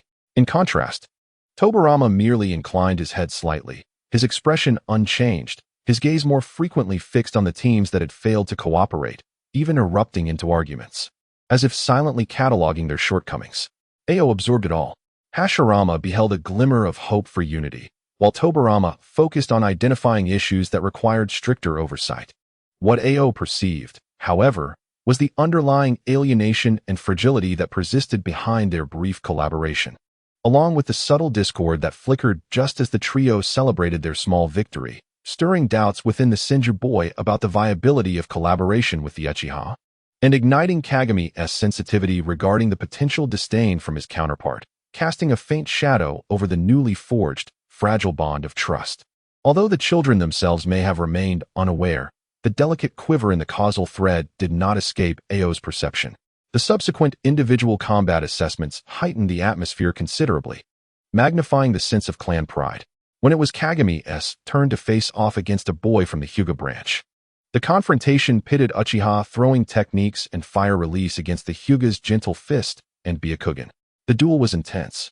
Kagami, leveraging the insights of his Sharingan, struggled to keep pace with the Hyuga's rapid strikes, with both sides exchanging blows amidst roars of encouragement from their respective clans. Ao noticed that Tobarama on the platform was particularly engrossed, his red eyes seemingly intent on dissecting every detail of Kagami's performance in battle. Ultimately, Kagami emerged victorious by a narrow margin, his chakra nearly depleted. Breathing heavily, he glanced at his opponent, hesitating briefly before performing a gesture of acknowledgement, a sign of respect customary in the Warring States period. However, the Hyuga boy misinterpreted this gesture as an act of triumph, his expression darkening as he scoffed and turned away. Kagami stood frozen, the smile on his face faltering, confusion and hurt flickering in his eyes. Ao witnessed the moment Kagami's gesture was misunderstood, the familiar wave of discord emerging anew, amplifying the Hyuga boy's humiliation stemming from his defeat and branch status, distorting the originally well-intentioned action of Kagami. Once again, Ao felt a tightening in his brow. This force seemed to thrive on sowing discord and fostering misunderstandings. It did not directly manipulate hearts, but rather functioned like a masterful musician, subtly altering a crucial note, causing the entire composition to falter. After the exam concluded, the overall ambience remained relatively vibrant. Hashirama personally awarded the headbands to those who excelled, including Kagami, who held the item in his hands. Gazing at the swirling symbol of Konoha, his emotions complex as he reflected on the earlier misunderstanding. As the crowd began to disperse, Ao observed Tobarama engaged in hushed conversation with several jonin responsible for overseeing the exam, his attention intermittently drifting towards the Uchiha, particularly lingering on a few lower-ranking members who had activated their Sharingan. Silently, Ao retreated into the shadows, leaving the square. He did not return to the clan, but took a longer route to a secluded bank along the southern river. This area was distanced from both the Uchiha compound and the village center, with gentle waters and overhanging trees providing cover. He needed to process everything he had observed that day. The joint exam, while seemingly fostering communication, had more clearly exposed the deep-seated conflicts. Tobarama's watchful oversight and control were omnipresent. Hashirama's idealism appeared impotent against the harshness of reality, and that uncanny, divisive wave seemed to gnaw persistently at the already fragile foundation of trust. Could this world, this Konoha, truly evolve towards harmony as Hashirama envisioned? Ao's internal answer increasingly leaned towards the negative. He closed his eyes, once more attempting to sense and trace the source of that anomalous wave. This time, he was more patient, elevating his perceptive abilities to their zenith, the double Tomo Sharingan beneath his eyelids faintly warming, barely manifesting. The chaotic threads of causality swirled like a vast galaxy, the malicious wave moving like a cunning fish within. Suddenly, he seemed to capture a trace clearer than any before. The disturbance was not entirely disordered. Its source did not seem fixed in one location within the village, but was in motion. Moreover, the residual traces subtly pointed towards, just as Ao was on the verge of grasping that thread of insight. He heard a voice, deep and slightly hoarse, yet imbued with an intangible authority, resonating from not far behind him. Startled, Ao opened his eyes wide, his Sharingan vanishing in an instant. He suppressed all visible emotions and turned calmly. There stood Uchiha Madara a few steps away, his back to the flowing waters of the southern river. He was still clad in his deep blue Warring States armor, the red arm guards strikingly prominent, his long black hair cascading casually, his demeanor austere and his gaze profound. Seemingly isolated from the world's clamor and brilliance, immersed in another realm altogether. He did not look at Ao, instead gazing at the gently flowing river, as if contemplating the shattered reflections within the water, or perhaps peering beyond its surface to something deeper and more distant. Lord Madara, Ao greeted respectfully, his heart racing slightly. The aura emanating from his uncle felt even more profound, more detached from this world than before. The causal threads surrounding him appeared to manifest a deeply restrained, almost solidified dark red, starkly contrasting with the vibrant and dynamic causal network of Konoha, as if ready to snap at any moment. Madara did not respond to Ao's greeting, continuing to observe the river, as if speaking to himself, yet also posing a question to Ao. Today's exam was quite lively, wasn't he it? His tone was flat, devoid of discernible emotion, yet imbued with a chilling insight. Did you see it? The so-called unity, the so-called togetherness. As Ban slowly raised his hand, he pointed towards the heart of the village, where the remnants of celebration lingered, merely a castle built upon gravel. Hashirama endeavored to mend the fractures with dreams, while his brother excavated deeper chasms using rules and calculations. Those fleeting handshakes and fragile collaborations crumbled under the weight of true interests and power. Ban's voice carried an unmistakable sarcasm, coupled with a profound, inescapable frustration. They would never comprehend that genuine peace is far from a trivial jest. Song listened in silence, sensing the disappointment and aloofness brimming in Ban's words. The man who once envisioned dreams alongside Hashirama now stood before the fruits of those aspirations, coldly discerning their hypocrisy and inevitable demise. Ban's subsequent words struck Song deeply. For the first time, Ban turned his gaze towards Song, his profound eyes seemingly harboring endless storms. Do you believe that understanding and compromise can eradicate the deeply rooted hatred in this world? Can they usher in everlasting tranquility? This question pierced Song's innermost confusions and reflections of late. Meeting Ban's gaze, he felt his suppressed discontent with the current state, his animosity towards Tobirama, and his vigilance against the twisted malice, all finding an outlet for expression.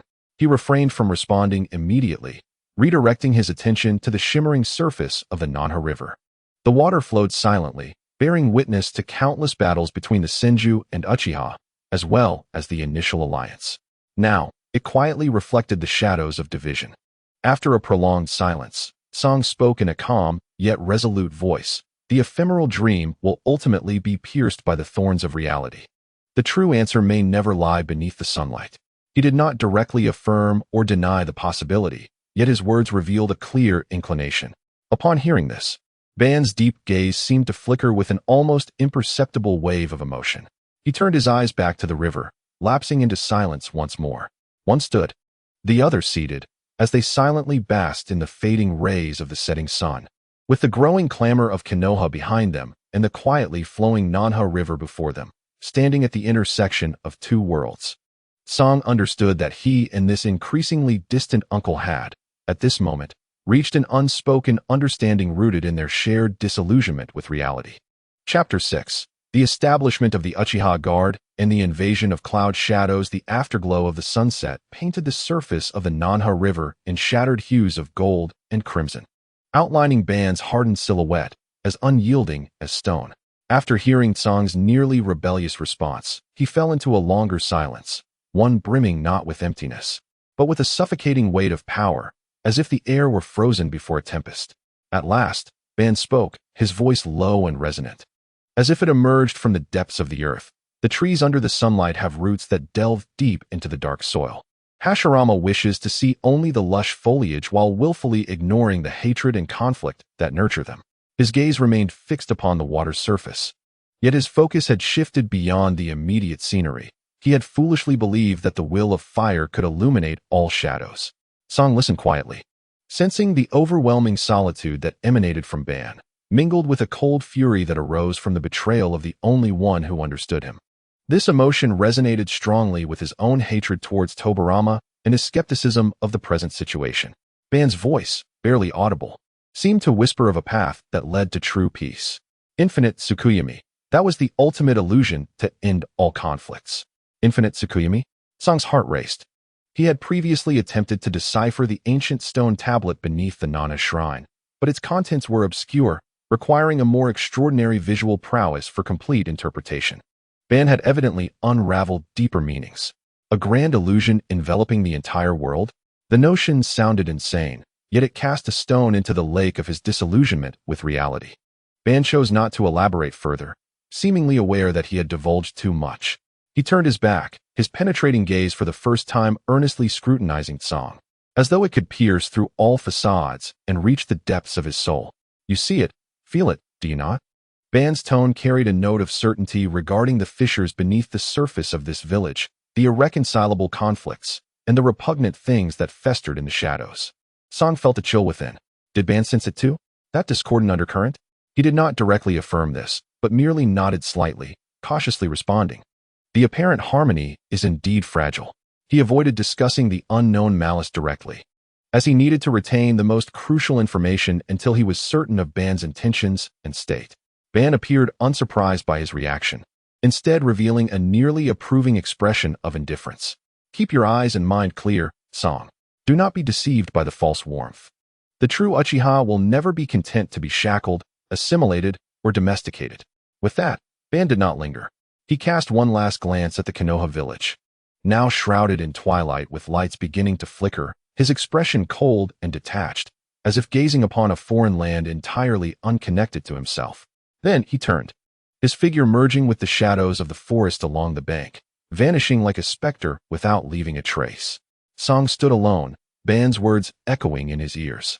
The phrases the true Uchiha, domestication, and infinite Tsukuyami, like shards, collided and recombined in his mind, pointing towards a future vision that was both mad and potentially alluring. The scales within him were tipping violently. After standing by the river for a moment longer, until nightfall enveloped the land, Song turned to return to the Uchiha compound. The reconstruction efforts at the clan site had reached a temporary conclusion. Most houses were now habitable, warm lights spilling from windows, faint sounds of family chatter and laughter wafting through the air. This scene exuded a simple tranquility. Yet, Song's perceptive instincts informed him that beneath this serenity, turbulent undercurrents surged.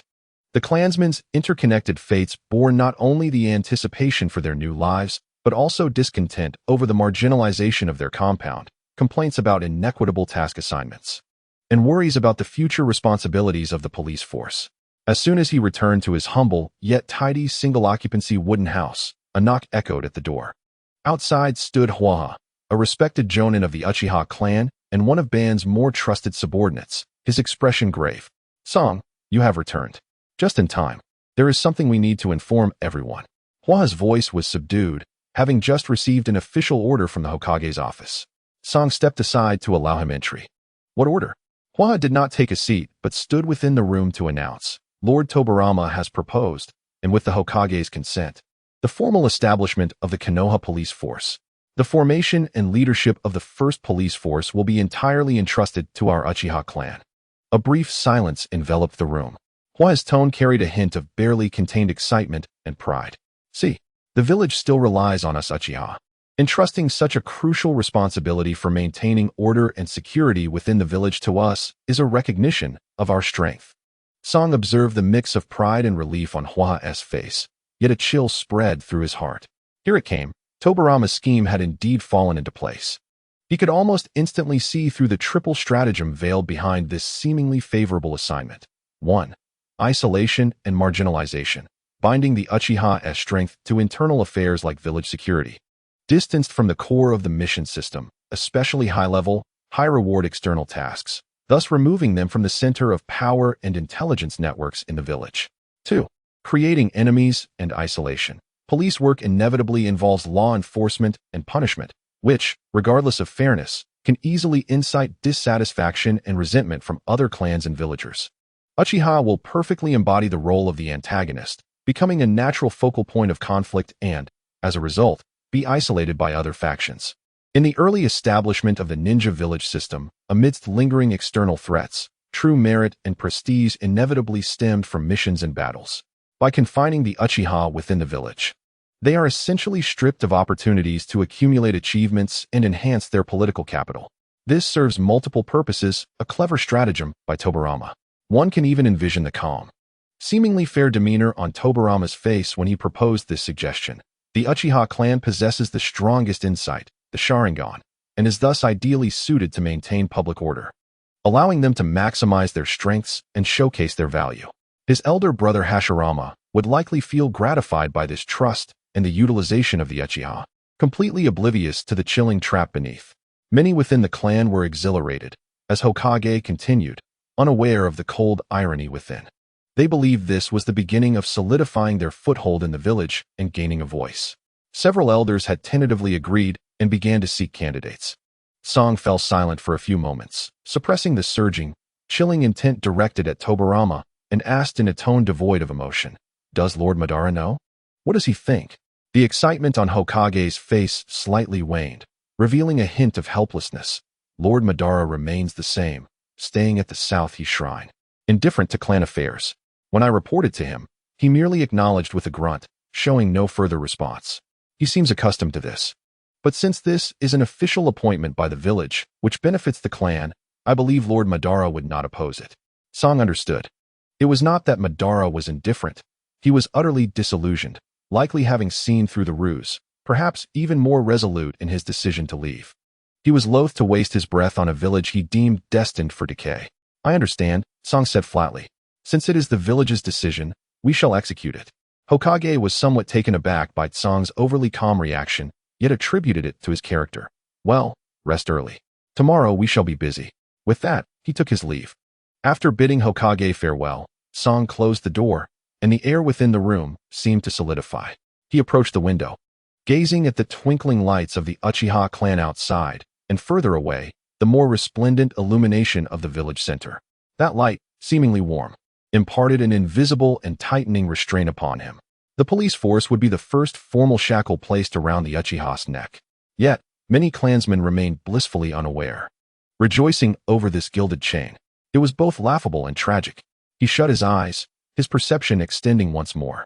He could see the deep crimson causal line representing the Uchiha clan, now being guided and woven by countless slender yet resilient silver-blue threads, symbolizing Tobirama's will, gradually outlining a clear silhouette, a ring that encircled Konoha's interior while isolating itself from the external and core.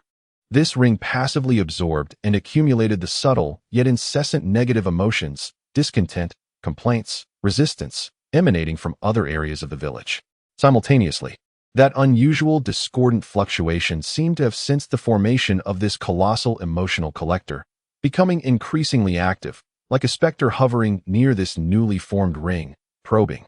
Seemingly quite pleased with this breeding ground, a sense of crisis coiled around Song's heart like a cold serpent.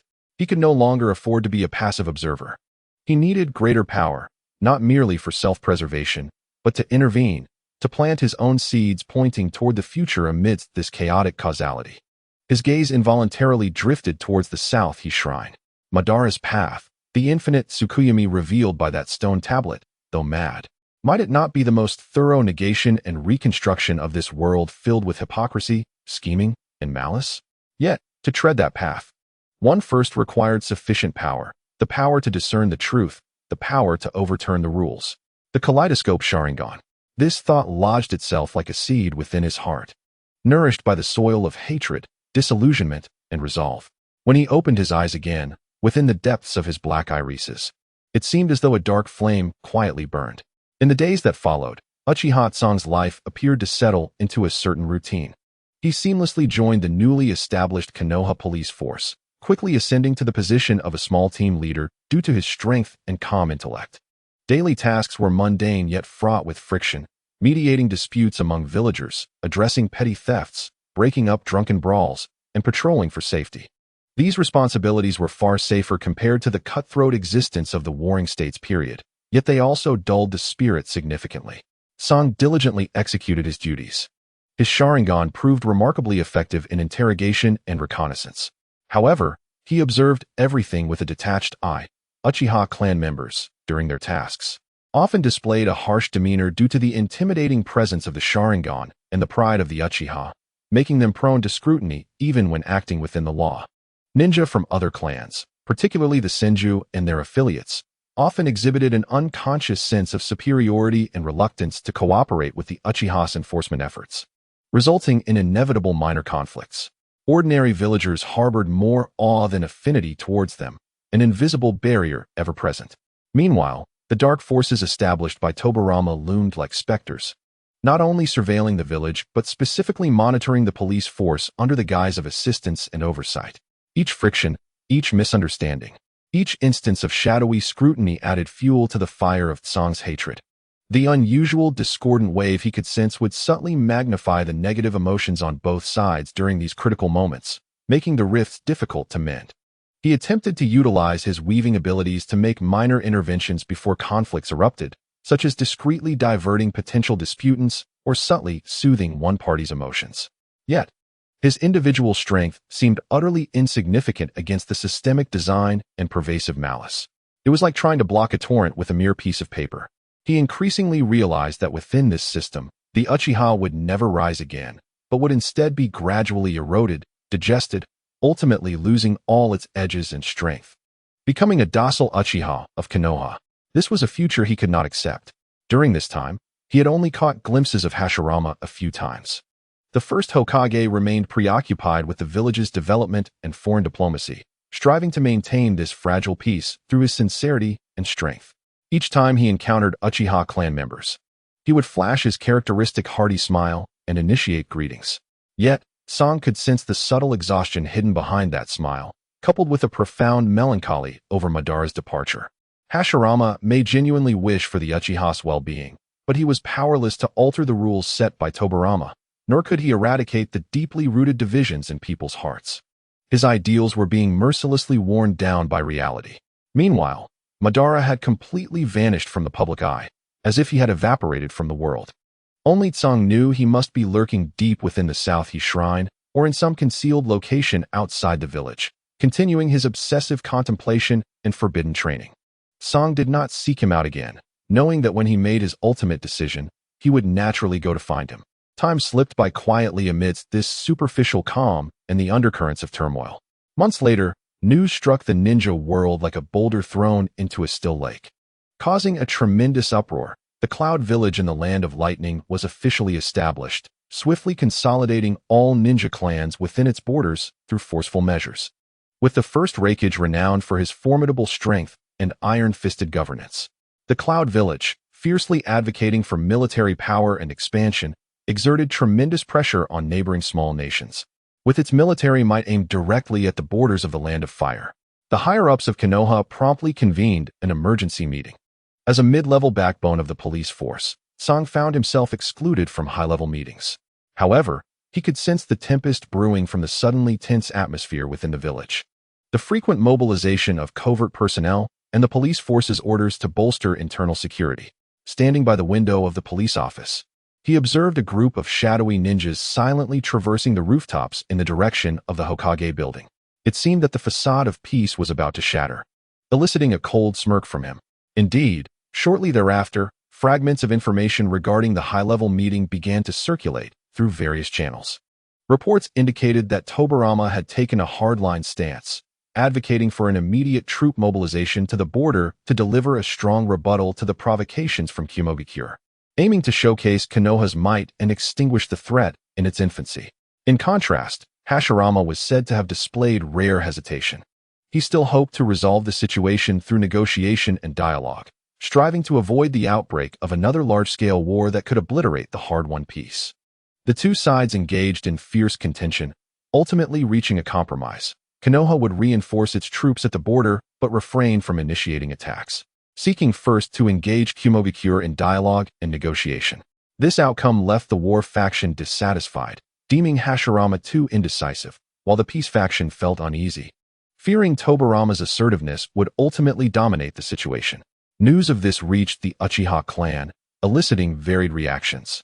Some radicals rubbed their hands together, viewing this as a prime opportunity for the Uchiha to regain prestige through force and alter their circumstances. In contrast, More cautious members worried that once war broke out, the Uchiha, already on the fringes of power, could easily become expendable. Listening to the discussions among his clansmen, Song remained unfazed. Whether in war or peace, the Uchiha were merely pawns. The crux lay in who controlled the board and what their intentions were.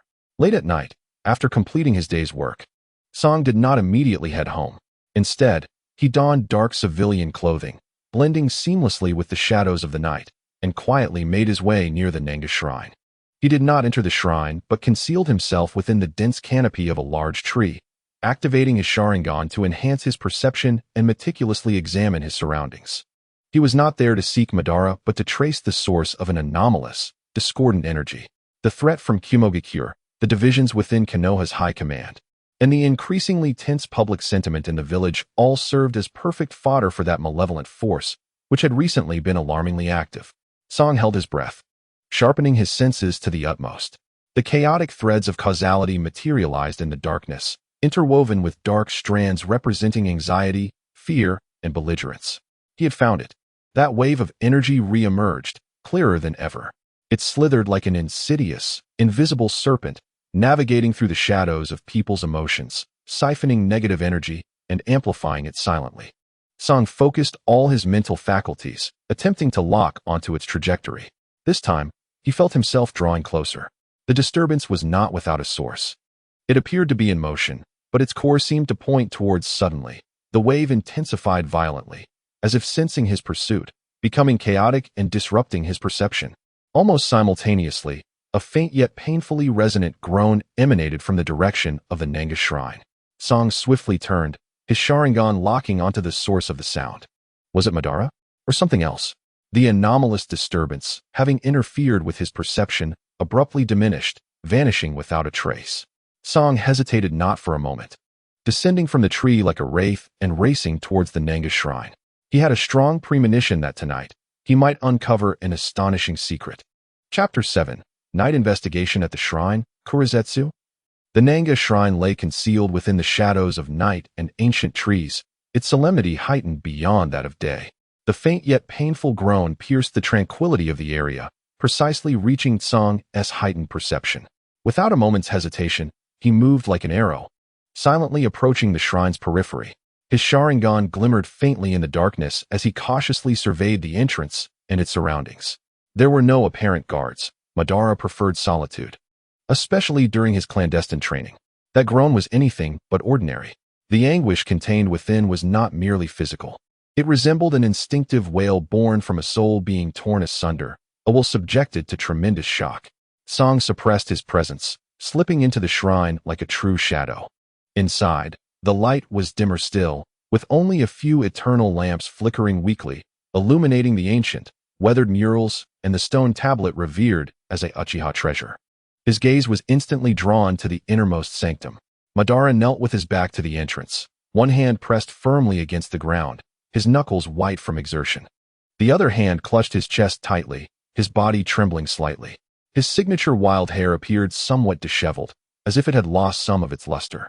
What shook Song to his core was the chaotic, violent aura emanating from Madara, filled with an indescribable negative energy, starkly contrasting with his usual cold, restrained, and powerful chakra. The sensation bore a strange resemblance to the discordant wave Song had been tracking, yet it was even more intense and corrosive. Another suppressed yet agonized growl escaped Madara's lips as his body tensed and trembled violently, as though engaged in a life-and-death struggle against some intangible, invasive force. Song held his breath, hiding behind a massive pillar, fully activating his Sharingan in an attempt to decipher the horrifying scene before him. He observed that the line was not the usual dark red associated with the Uchiha, but rather an almost pure black, absorbing all light. It was so subtle it was nearly imperceptible, perfectly entwining itself, parasitizing Madara's immense reservoir of negative emotional energy, continuously siphoning nourishment while simultaneously infusing deeper darkness and distortion into him. It radiated an ancient, cold, and malevolent aura, originating from the same source as the discordant wave Song had sensed, yet it was more concentrated and purposeful. What was this entity? Song's mind reeled as he fought to maintain his focus, carefully tracing the origin of this bizarre black line. It was not without roots. Its other end seemed deeply connected to the ancient stone tablet in the shrine's depths, yet it also appeared to transcend physical distance, leading to a darker, unfathomable dimension.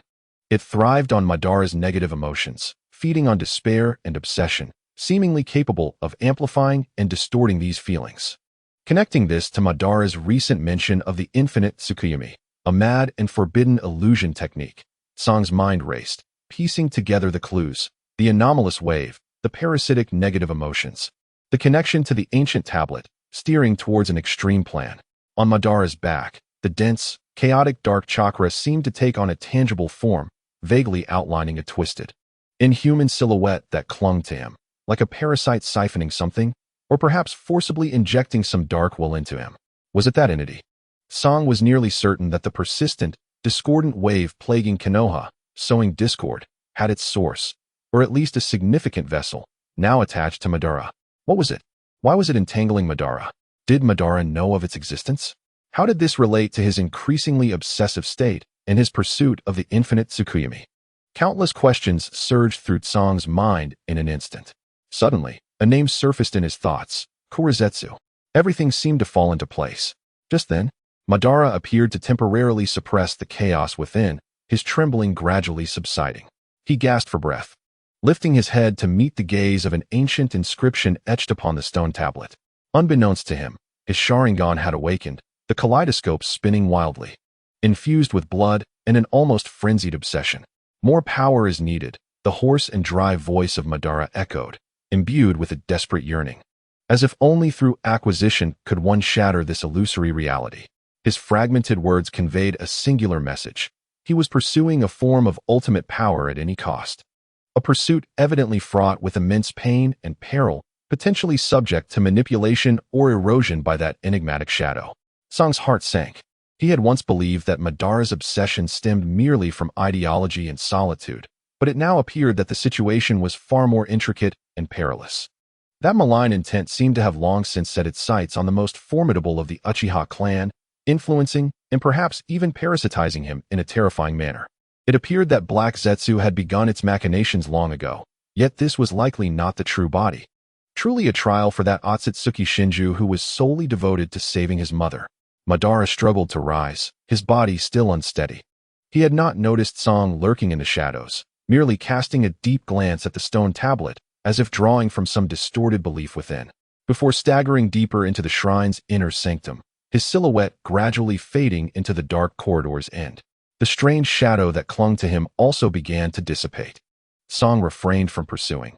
He understood that this was not the moment to confront Madara, especially in light of his unstable state, likely influenced by some unknown malice. He slowly emerged from behind the pillar, standing within the vast hall of the shrine, a chill coursing up his spine. The fractures within Konoha, external threats. The schemes of Tobirama, the plight of the Uchiha, Madara's descent, and the lurking malevolence hidden within the shadows of history. All of these threads intertwined, forming a vast and treacherous web. He approached the stone tablet. The inscriptions were ancient and obscure, beyond the full comprehension of his current ocular prowess. His weaving perception indicated that the causal threads entwined around this tablet were ancient, heavy, and shrouded in mist, intermingled with a line that resonated with the abnormal fluctuations, yet was darker and more profound, akin to a serpent's lair. He withdrew his hand, his gaze sharpening. In that moment, he became acutely aware that without sufficient power, all was mere talk. Whether confronting future crises, intervening in this chaotic causality, or perhaps one day facing the eroded Madara, he required greater strength. The kaleidoscopic Sharingan must attain it.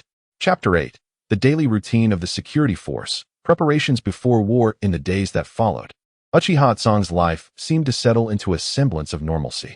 He naturally joined the newly established Konoha police force, quickly ascending to the position of a team leader through his prowess and calm demeanor.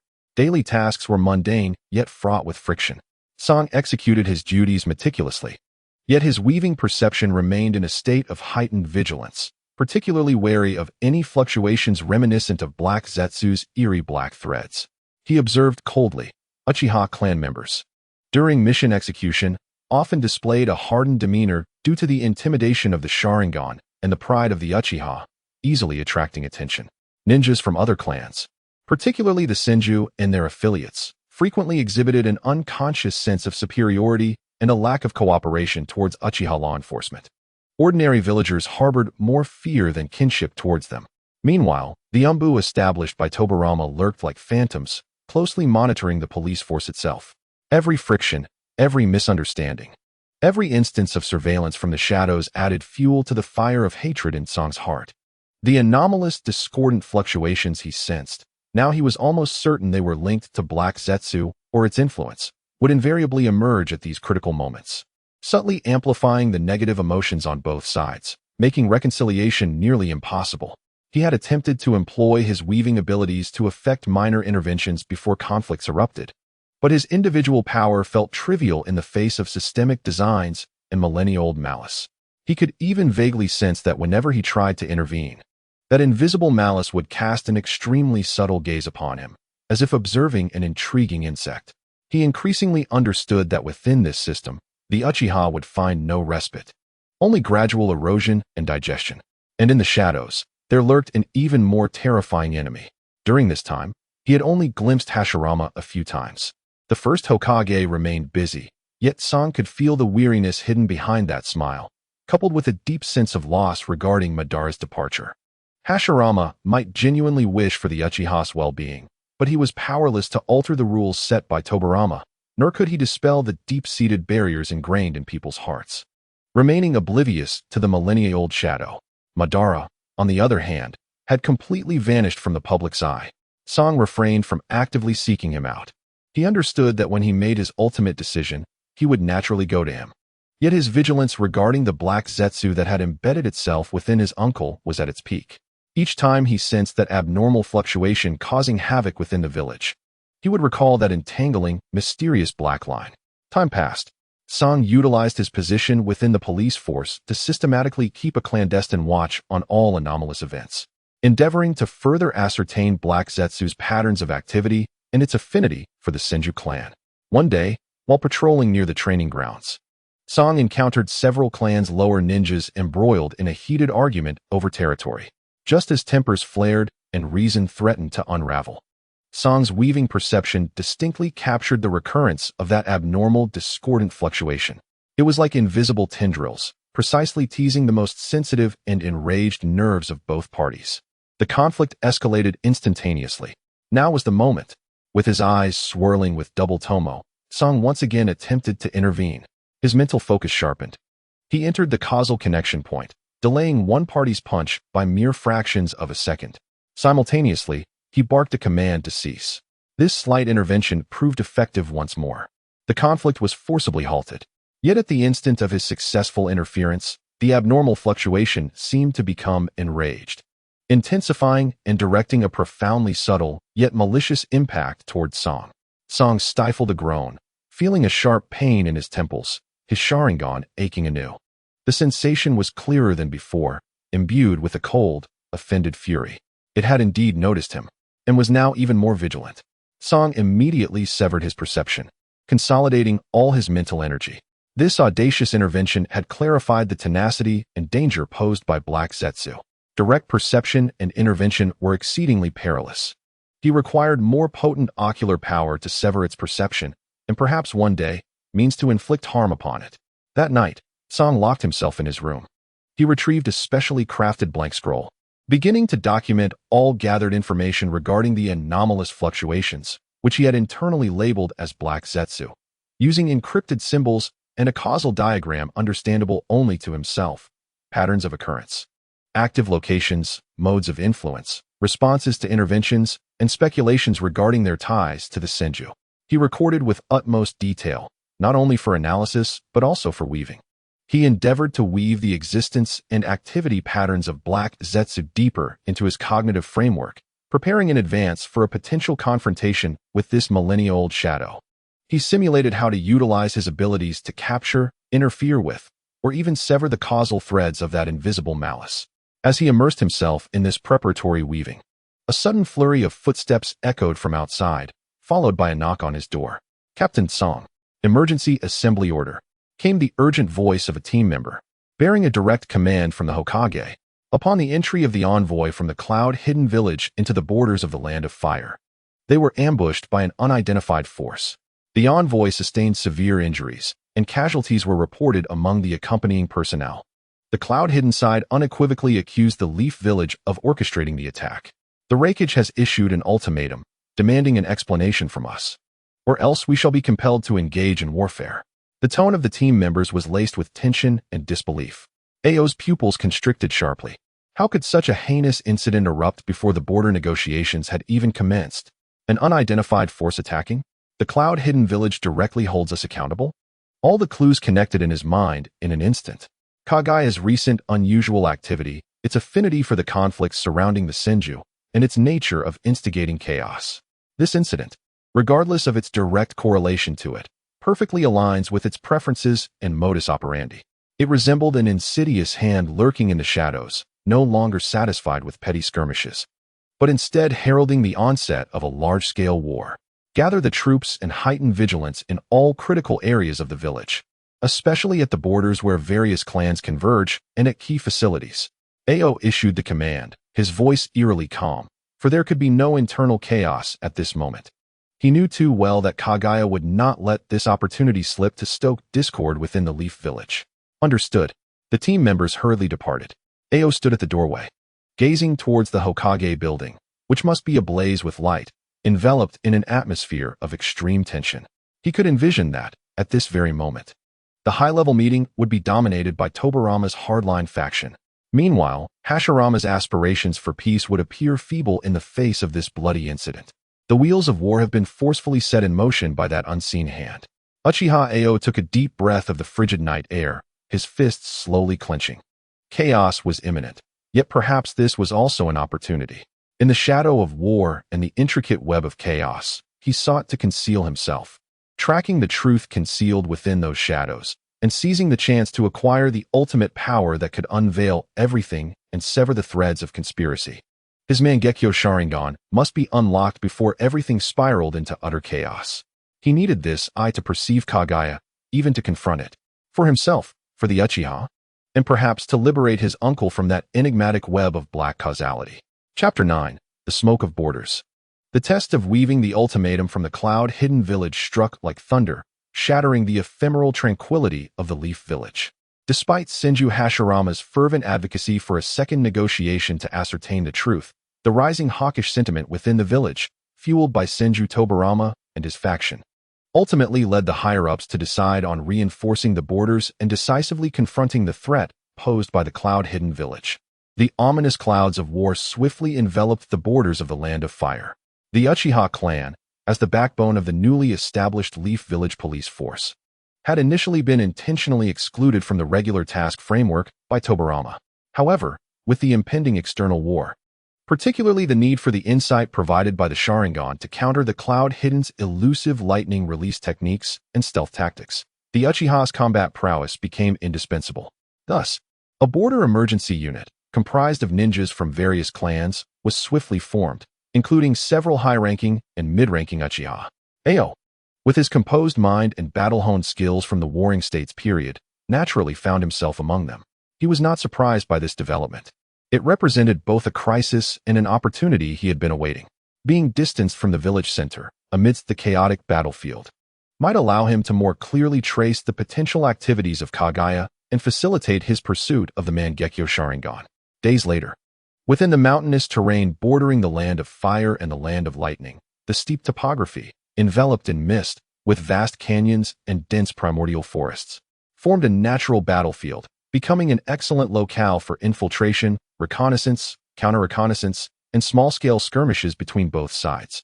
The air was thick with the scent of damp earth, the odor of decaying vegetation, and a faint hint of ozone lingering from the remnants of lightning-release chakra. Distant sounds of ninjutsu clashing and the sharp clang of shuriken echoed through the forest, disrupting the silence and signaling that conflict was ever present. Ao's team was engaged in a reconnaissance patrol. The team comprised 2 ninjas from the Senju clan, 1 from the Hyuga branch, and 2 others from the Uchiha. This mixed composition was originally intended to promote integration, as envisioned by Hashirama, but in practice, it often resulted in a lack of synergy. There are chakra remnants in the left canyon, faint but indicative of the Cloud-Hidden's lightning release. Approximately half an hour ago, reported the Hyuga ninja. his veins bulging as he spoke in a subdued tone, tinged with barely perceptible tension. As the primary reconnaissance force, he bore a considerable burden of pressure. "Can you ascertain their numbers and direction?" inquired the Senju Jonin, who was temporarily commanding the team. The Senju clan, inheritors of the sage body, possessed enormous chakra reserves and robust vitality. But in terms of ninjutsu, unless one was a chosen child like Hashirama, they typically did not employ wood release, favoring instead solid earth release, water release, and exceptional physical and sealing techniques.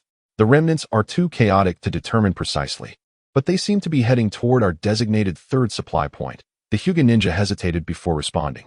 The third supply point? The Senju Jonin furrowed his brow. That location has relatively weak defenses. It could be a feint. Their primary objective may be there. Immediately change course and support the third supply point. With the command given, the team swiftly altered their direction, racing through the thicket. Ao silently followed, his Sharingan already activated, the double tomo slowly rotating, not only vigilantly scanning the surroundings, but also heightening his perception to its utmost limit. Within his awareness, the threads of causality around him became chaotic and suffused with murderous intent. The lines representing his comrades were taut, imbued with vigilance and hostility. The lines indicating potential enemies lurked subtly in the shadows of the forest, and more prominently were the severed or twisted threads of lives recently extinguished or struggling, silently narrating the brutality of war. He particularly focused on sensing whether that peculiar, pitch-black thread of causality would manifest, which would signify Kagaya's presence. Suddenly, the Hyuga ninja at the forefront halted abruptly, his expression changing drastically. Ahead, an ambush. At least 3 squads. They've spotted us. Almost simultaneously with his warning, a deafening thunderclap erupted. Lightning release, retreat. Several dazzling bolts of lightning erupted from the dense forest, akin to a rampaging serpent, bearing a devastating aura as they surged toward the team. The scope of the attack was immense, clearly aimed at annihilating them in one fell swoop. Earth release, earth flow rampart. The Senju Jonin reacted swiftly, slamming his hands onto the ground, and a formidable earthen wall rose explosively, attempting to shield against the lightning strike. Although it lacked the vitality and absolute defense of the clan leaders would release, the Senju's vast chakra reserves still rendered their earth release remarkably solid. The wall trembled violently under the ferocious lightning strike, debris flying, and though it held for the moment, it was evident that it would not withstand for long. The elite of the Cloud Hidden. They're incredibly fast. Another Senju ninja exclaimed, brandishing his kunai, preparing to engage. The surging chakra within him began to swell, ready to unleash powerful techniques. They're targeting us. They aim to wipe out our reconnaissance team. The lead Senju roared, bracing for battle. Hyuga, report their exact positions. However, the attacks from the Cloud-Hidden ninjas came like a tempest, affording them no respite. Countless shuriken entwined with lightning hurtled in from various directions, while several figures surged forth from the trees like phantoms, their blades glinting ominously with dangerous lightning, directly aiming for the Hyuga and Uchiha among the team. Their strategy was crystal clear. Prioritize the elimination of sensory types and the most formidable threat, the Sharingan. The battle erupted instantaneously. The clang of metal, the explosions of ninjutsu. The roars and cries of anguish reverberated throughout the mountains. Ao moved through the chaos like a specter. The Sharingan adeptly captured the trajectory of every incoming attack. His movements were concise and efficient, always managing to evade the lethal strikes of lightning and blades with minimal effort, while his kunai or short sword could counterattack or block from unexpected angles. He refrained from hastily employing potent fire techniques, instead opting to observe and sense. He was deciphering the causality of the battle. The Sharingan not only discerned the flow of chakra and anticipated movements, but, combined with the power of weaving, allowed him to vaguely perceive those fleeting possibilities within the fray. For instance, if the Senju ninja dodged to the left, he would likely be struck by the shuriken enveloped in lightning from the right. If the Hyuga ninja attempted to use the gentle fist to seal a chakra point, he might be evaded and countered at high speed. These nebulous fragments of futures and the flow of causality enabled him to make optimal choices ahead of time. He even sensed a faint, unnatural agitation within the aggressive and murderous strands of causality surrounding the Cloud Ninja, suggesting their attacks were more frenzied and reckless. Was it the influence of Kagaya's will, or merely the norm of the battlefield? Watch out! Song suddenly barked, as he precisely deflected a shuriken, wrapped in lightning. That was about to strike the Hyuga ninja's back, just milliseconds before impact. The Hyuga ninja broke into a cold sweat and glanced back at Song, his expression complex. Song paid him no mind. His gaze was fixed on a Cloud Jonin who had just finished hand signs, preparing to unleash a stronger lightning technique. At the moment the Jonin was about to cast his ninjutsu, Song moved. Instead of launching a direct attack, he seemingly casually threw a kunai tied with an explosive tag towards a nearby tree. Boom. The explosive tag detonated, shattering the tree in half. Its collapse forcing another Cloud Ninja, who attempted a flanking maneuver against a member of the Uchiha clan, to retreat and evade. This seemingly inconsequential act instantly disrupted the subtle rhythm of the Cloud Ninja's coordinated assault. The Jonin, poised to unleash a powerful lightning technique, hesitated ever so slightly due to the unexpected obstruction faced by his comrade. Now was the moment. The leading Senju Jonin seized this fleeting opportunity. His immense chakra surged forth. Earth release, earth flow river. The ground violently convulsed, transforming into a torrent of mud and stone, rushing with great force and restraint towards the Cloud Jonin and the surrounding area. The expansive and ferocious attack was precisely the combat style the Senju clan excelled at, utilizing their chakra to overpower their foes. The Cloud Jonin was caught off guard, instantly engulfed, collided with, and imprisoned by the surging earth. The tide of battle shifted dramatically. Song's intervention was silent and seamless, perfectly blending into the backdrop of the battle, unnoticed by anyone as he cleverly wove that pivotal opportunity. Utilizing his foresight of causality, he nudged the scales of victory with minimal force at the most crucial moment. The remaining Cloud Ninjas, witnessing their leader being gravely wounded and subdued, faltered in their assault and swiftly retreated under the counterattack from the Leaf Squad, vanishing into the dense forest. The battle concluded swiftly. 2 members of the squad sustained minor injuries, but none perished, a stroke of luck. That was close. These Cloud Ninjas are more ferocious than the rumors suggested. One Senju ninja remarked, panting as he surveyed the bloodstains and battle remnants, still shaken. The captain's timing with the earth release was impeccable, another said, looking at the Senju Jonin with admiration. The team leader furrowed his brow slightly, glancing at the large tree shattered by the explosive tag. Then turning to the calm Uchiha Song, who was wiping the blood from his kunai. The timing of that opportunity seemed a tad too coincidental. Song's actions appeared to be aimed at thwarting potential flankers. Was he overthinking? Ultimately, he suppressed his doubts and said solemnly, "Clean up the battlefield. We must leave this place immediately. The Cloud Ninjas may return." Song silently retracted his kunai. The recent battle had deepened his understanding of the application of weaving in real combat. This ability was not merely for killing, but for controlling the situation, subtly altering the flow of causality to guide outcomes in his favor. It was a power born for orchestrating events from the shadows. Simultaneously, he had largely ruled out any signs of direct influence from Kagaya in the actions of the Cloud Ninjas. The slight frenzy was more likely a product of the Cloud's battle style and the atmosphere of the battlefield itself. However, just as the squad prepared to withdraw, a distant yet eerily familiar wave of cold malice suddenly registered in Song's weaving perception, akin to a stone cast into a lake, fleetingly visible, seemingly emanating from the far-off rear positions of the Cloud. Kagaya? It truly was active at the border. What was its aim? To incite a larger conflict? Or did it harbor other schemes? Song's heart sank. It appeared the waters of this war ran deeper than anticipated, and the power and truth he sought were undoubtedly hidden amidst the relentless smoke and tumult of causality. He gazed towards the ominous skies over the land of lightning, his eyes reflecting the swirling tomo of his Sharingan, deepening in intensity. His trials had only just begun, and the path to the kaleidoscope perhaps lay along the blood-soaked borders. Chapter 10. Intensifying conflicts, sowing seeds of grudge. The skirmishes at the border did not abate following a minor victory. Rather, they ignited like a spark thrown onto dry kindling, escalating in ferocity. The Cloud Village had evidently come prepared. Their ninjas were not only fierce warriors, but also employed lightning techniques with astonishing speed, applying relentless pressure on the Leaf's defenses. Despite the Leaf Ninjas' utmost efforts, they gradually felt overwhelmed in the face of such a formidable offensive from the Cloud Village. On the battlefield, the sounds of battle and explosions reverberated, engulfing the surroundings in smoke, rendering the path ahead nearly invisible. The The squad led by Uchiha Song had already encountered such skirmishes multiple times. In each battle, he exhibited a unique quality of calmness, meticulous observation, and adept manipulation of the situation. He seemed like an outsider, yet simultaneously an invisible puppeteer of the entire conflict.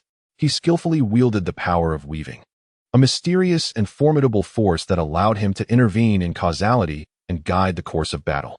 Throughout the fights, Uchiha Song continuously sought to employ the weaving power with greater finesse. He meticulously observed the enemy's attack patterns and trajectories, and at crucial moments, he would precisely disrupt their assaults, causing their techniques to lose accuracy or potency. Occasionally, he would inadvertently alter the surrounding environment, creating mists or obstructions that obscured the enemy's line of sight, thereby providing advantageous openings for his allies to strike.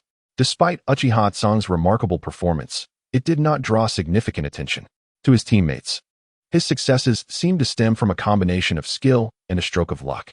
After all, his interventions always appeared perfectly timed, prompting exclamations of his extraordinary fortune. Nevertheless, war is inherently brutal. Blood and death incessantly assaulted everyone's senses, nurturing deep-seated animosities.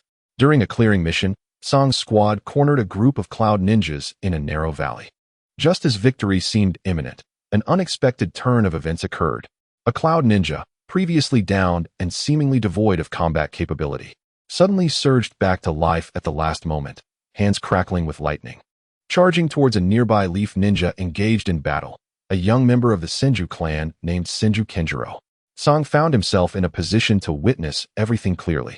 His Sharingan instantly captured the cloud ninja's desperation and the imminent explosion of chakra. He could intervene. With his speed and reflexes, there was ample time. In that fleeting moment, Song discerned the identity of the ninja poised to be ambushed, a chunin of the Senju clan, adorned with a crest that had been entwined with the Uchiha for millennia. A surge of long-suppressed hatred, ignited from the depths of his bloodline, flared violently within him. The image of Uncle Azuna lying in a pool of blood and the cold, merciless red eyes of Senju Tobarama instantly resurfaced in his mind. To intervene? Why should he? A chilling thought seized his consciousness. This was a Senju dying at the hands of the Cloud Ninja, perfectly serving to weaken them, intensify animosity, and hasten the collapse of this hypocritical peace. His movements faltered momentarily. The Kunai hesitated, as if momentarily ensnared by an inconsequential attack from the side. It was in this fatal instant. Boom! A violent explosion of lightning erupted, accompanied by a brief, anguished cry. Senju Kenjiro was struck dead on by a self-destructive lightning technique, his body flying through the air, consumed by raging electricity, perishing in an instant. The Cloud Ninja met the same fate. Kenjiro, a fellow Senju, roared in grief and rage, charging forward in a frenzy. The battle concluded swiftly, the atmosphere heavy with sorrow. Team members silently gathered the remains. The surviving Senju, named Senju Takashi, clutched the charred body of his comrade, his eyes ablaze with crimson fury. He abruptly lifted his gaze, scanning the group before fixing it intently on Song, who stood closest to the scene. "You were right there. Why did you not intervene?" His voice was hoarse, laced with accusation. "With your speed, you could have stopped him." All eyes turned to Song. Song remained expressionless, his heart as cold as iron, devoid of remorse, only a twisted sense of satisfaction and calmness in witnessing the retribution of fate. The actions of that Cloud Ninja were sudden. "I was occupied by another enemy at that moment." Song's voice was steady and unperturbed. "Regrettably, I could not react in time." This explanation was impeccable. The battlefield's conditions were ever-changing, making it impossible to guarantee timely rescues. Takashi fixed his gaze on Song's Sharingan, seeking to glean something from it, yet found nothing, ultimately releasing a frustrated growl as he struck the rocky wall. The team leader, a seasoned Senju Jonin, approached to offer solace, harboring a twinge of doubt, yet recognizing the flawlessness of Song's explanation and wishing to avoid internal discord, thus suppressing the uproar. However, Song understood that a new, hate-laden thread of causality had entwined itself between him and Takashi. That night, the squad rested at a concealed location. Song sat alone at the edge of the camp. He reflected on the choices made throughout the day, his heart untroubled. Kenjiro may have been innocent, but his lineage was Senju. In this world, allegiance was original sin. Hashirama's ideals were naive. Only power and retribution were real. At that moment, A familiar, icy malevolence surged within his sensory perception once more. It was alarmingly close. Song instantly tensed, his Sharingan silently activating, tracking with utmost intensity. He beheld the formless, pitch-black, sinister thread of causality, akin to a venomous serpent, stealthily reaching toward the camp. Specifically targeting the one in the greatest emotional despair, Takashi. The black thread gently brushed against him, entwining with Takashi's sorrow-laden causality, silently pulling and amplifying the grief into resentment, twisting the anger into suspicion and hatred toward all, especially the Uchiha. Indeed, it was Kagaya's malice. Like a vulture drawn to decay, attracted by death and negative emotions. Feeding off them, fanning the flames.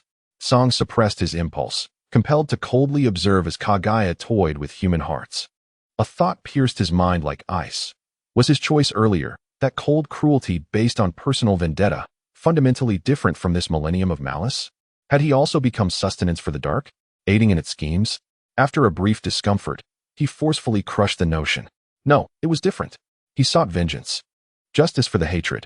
Kagaya's motives were shrouded in unmentionable conspiracy. The distinction lay in the clarity of purpose versus pure chaos. He manipulated disorder. Kagaya created it. His gaze regained its steely resolve. He would not be swayed by futile comparisons.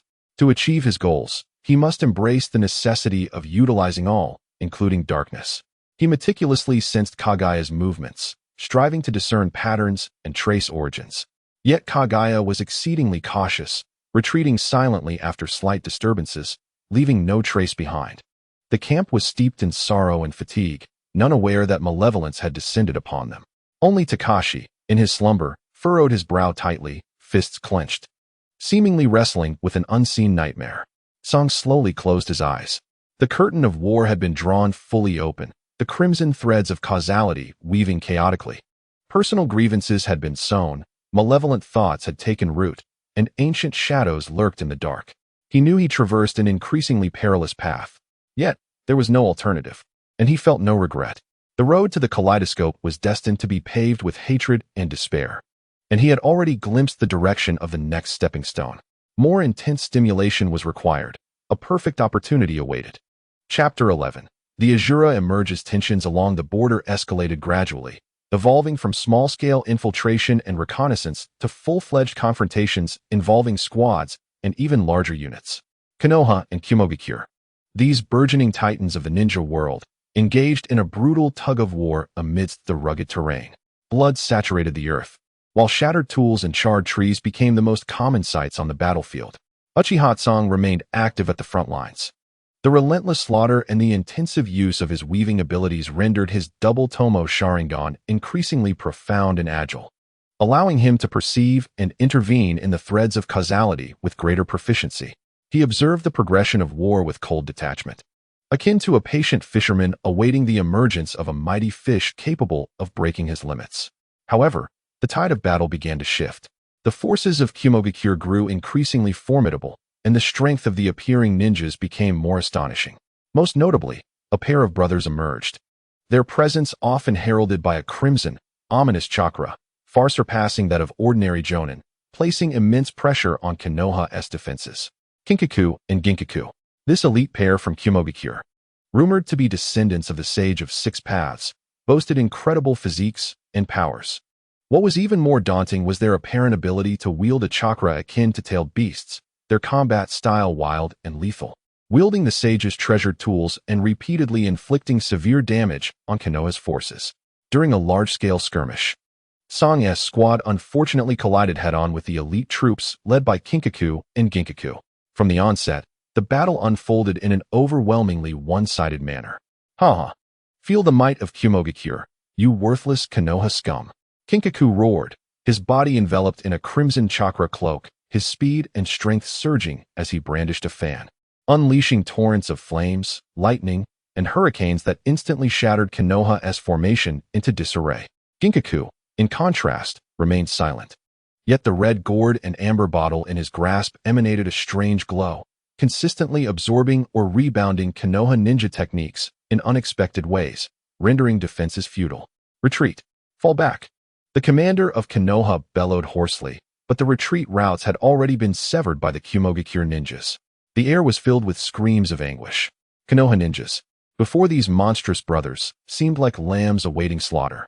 The earth-style wall crumbled beneath a punch wrapped in crimson chakra, while water dragons were dispersed by the winds conjured by the fan, as close-combat taijutsu ninjas were effortlessly torn apart by the overwhelming force and speed. Song struggled to evade amidst the chaos. His Sharingan barely managed to catch glimpses of Kinkaku and Ginkaku's movements, yet the stark disparity in power and speed, coupled with the oppressive crimson chakra, rendered him utterly incapable of confronting them head-on.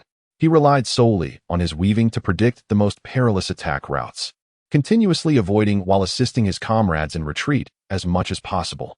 Oh, there's a little Uchiha bug that can dodge quite well. Kinkaku noticed Song, who consistently evaded his strikes by the narrowest of margins, and with a sinister grin, he aimed the fan directly at him. Let us see how you handle this. Boom. A torrent of chaotic energy, infused with lightning and fire, surged toward Song. The attack was vast, swift, and nearly sealed off all avenues of escape. The shadow of death descended in an instant. The pupils of the azure-eyed figure constricted sharply, and the double Magatama spun wildly. Countless possibilities raced through his mind in an instant, yet all led to an inescapable conclusion. Just as the situation became dire, an indescribable, colossal chakra, akin to a natural disaster, suddenly descended upon the battlefield. This chakra was imbued with ferocity, destruction, and an overwhelming sense of absolute authority. Time seemed to freeze at that moment. A silhouette, swift as lightning, materialized between the azure figure and the torrent of energy.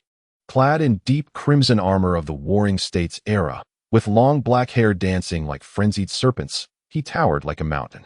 Without turning, he simply raised a hand. Begone. The chilling voice echoed, as if emerging from the depths of the underworld. In the next moment, the mixed torrent of energy, potent enough to obliterate a squad, was effortlessly halted by the initial form of the blue chakra skeleton Susanoo that emerged before his palm, vanishing into nothingness. The aftershocks of the energy clash sent the newcomer's hair swirling wildly and nearly blinded the azure figure. Uchiha Madara. He has finally arrived. The entire battlefield, whether leaf or cloud, fell into a profound silence at that instant. Everyone was awestruck by this terrifying presence that appeared as if a god or demon had descended. The cackling of the golden and silver horns abruptly ceased, replaced by an unprecedented tension and a subtle thrill. Finally, a worthy adversary had arrived. The golden horn licked his lips, his eyes blazing crimson. Uchiha Madara, the Azura of the ninja world. Madara slowly turned, his deep, eternal kaleidoscope eyes exuding a terrifying pressure that swept across the battlefield, where none dared meet his gaze. Ultimately, his eyes settled on the golden and silver horns, reflecting a disdainful indifference. You insignificant remnants of the cloud, who gave you the audacity to tread upon the land of the Fire Nation. Do you wish to dance with fate? His voice was low yet resonated in every ear, brimming with an oppressive force that sent shivers down the spine. Uchiha Madara. Others may fear you, but we brothers do not, retorted Silverhorn coldly, raising his red gourd. Your reputation will serve to adorn our collection. Foolish. A cold smirk graced Madara's lips. In the next moment, battle erupted once more. Yet this time, it was a clash of true titans. Madara refrained from employing his full Susanoo, instead relying on his physical prowess, dazzling fire techniques, and the elusive fan and scythe. Engaging in combat with the golden and silver horns, who unleashed their crimson chakra while wielding the Six Paths treasures. The scene was cataclysmic. Flames surged like an ocean. Lightning split the sky, and shockwaves ravaged the landscape. Ordinary ninjas lacked even the qualifications to spectate, retreating in terror. The azure figure stood in a relatively safe zone, his Sharingan operating at full capacity, fixated on a battle that transcended his current understanding. Is this the true power of my uncle? Is this the might of the Azura of the ninja world? He witnessed how Madara evaded the amber bottle's absorbing light with near precognition, how he deflected the banana fan's attack with his own fan, and how he suppressed Silverhorn's 7-star sword with exquisite fire techniques, a perfect blend of power, skill, and combat instinct, a pure beauty of destruction born for battle. Simultaneously, he sensed the chaotic and violent essence of the crimson chakra emanating from the golden and silver horns. While not as vast as that of a true-tailed beast, its nature bore striking resemblance. Was the Cloud's objective not merely territory and resources? Were they coveting the power of tailed beasts? Were they attempting to harness or even become Jinchuriki themselves? This thought sent a chill through the Azure figure. If even the Cloud sought such perilous power, the future of the ninja world would undoubtedly spiral into a more brutal struggle over these calamity-like monsters. In the heart of the battlefield, Madara grew more invigorated, as though the long-dormant war god had finally found worthy adversaries. He completely suppressed the golden and silver horns, who, despite their 6 paths treasures and the semblance of tailed beast chakra, appeared utterly outmatched against Madara's overwhelming power and extensive combat experience. Damn it, this monster. Golden Horn found himself in a dire predicament, his crimson chakra waning. Big brother, we need to retreat. The intel was wrong. Uchiha Madara is far more terrifying than rumored. Silver Horn, more composed, began to entertain thoughts of withdrawal.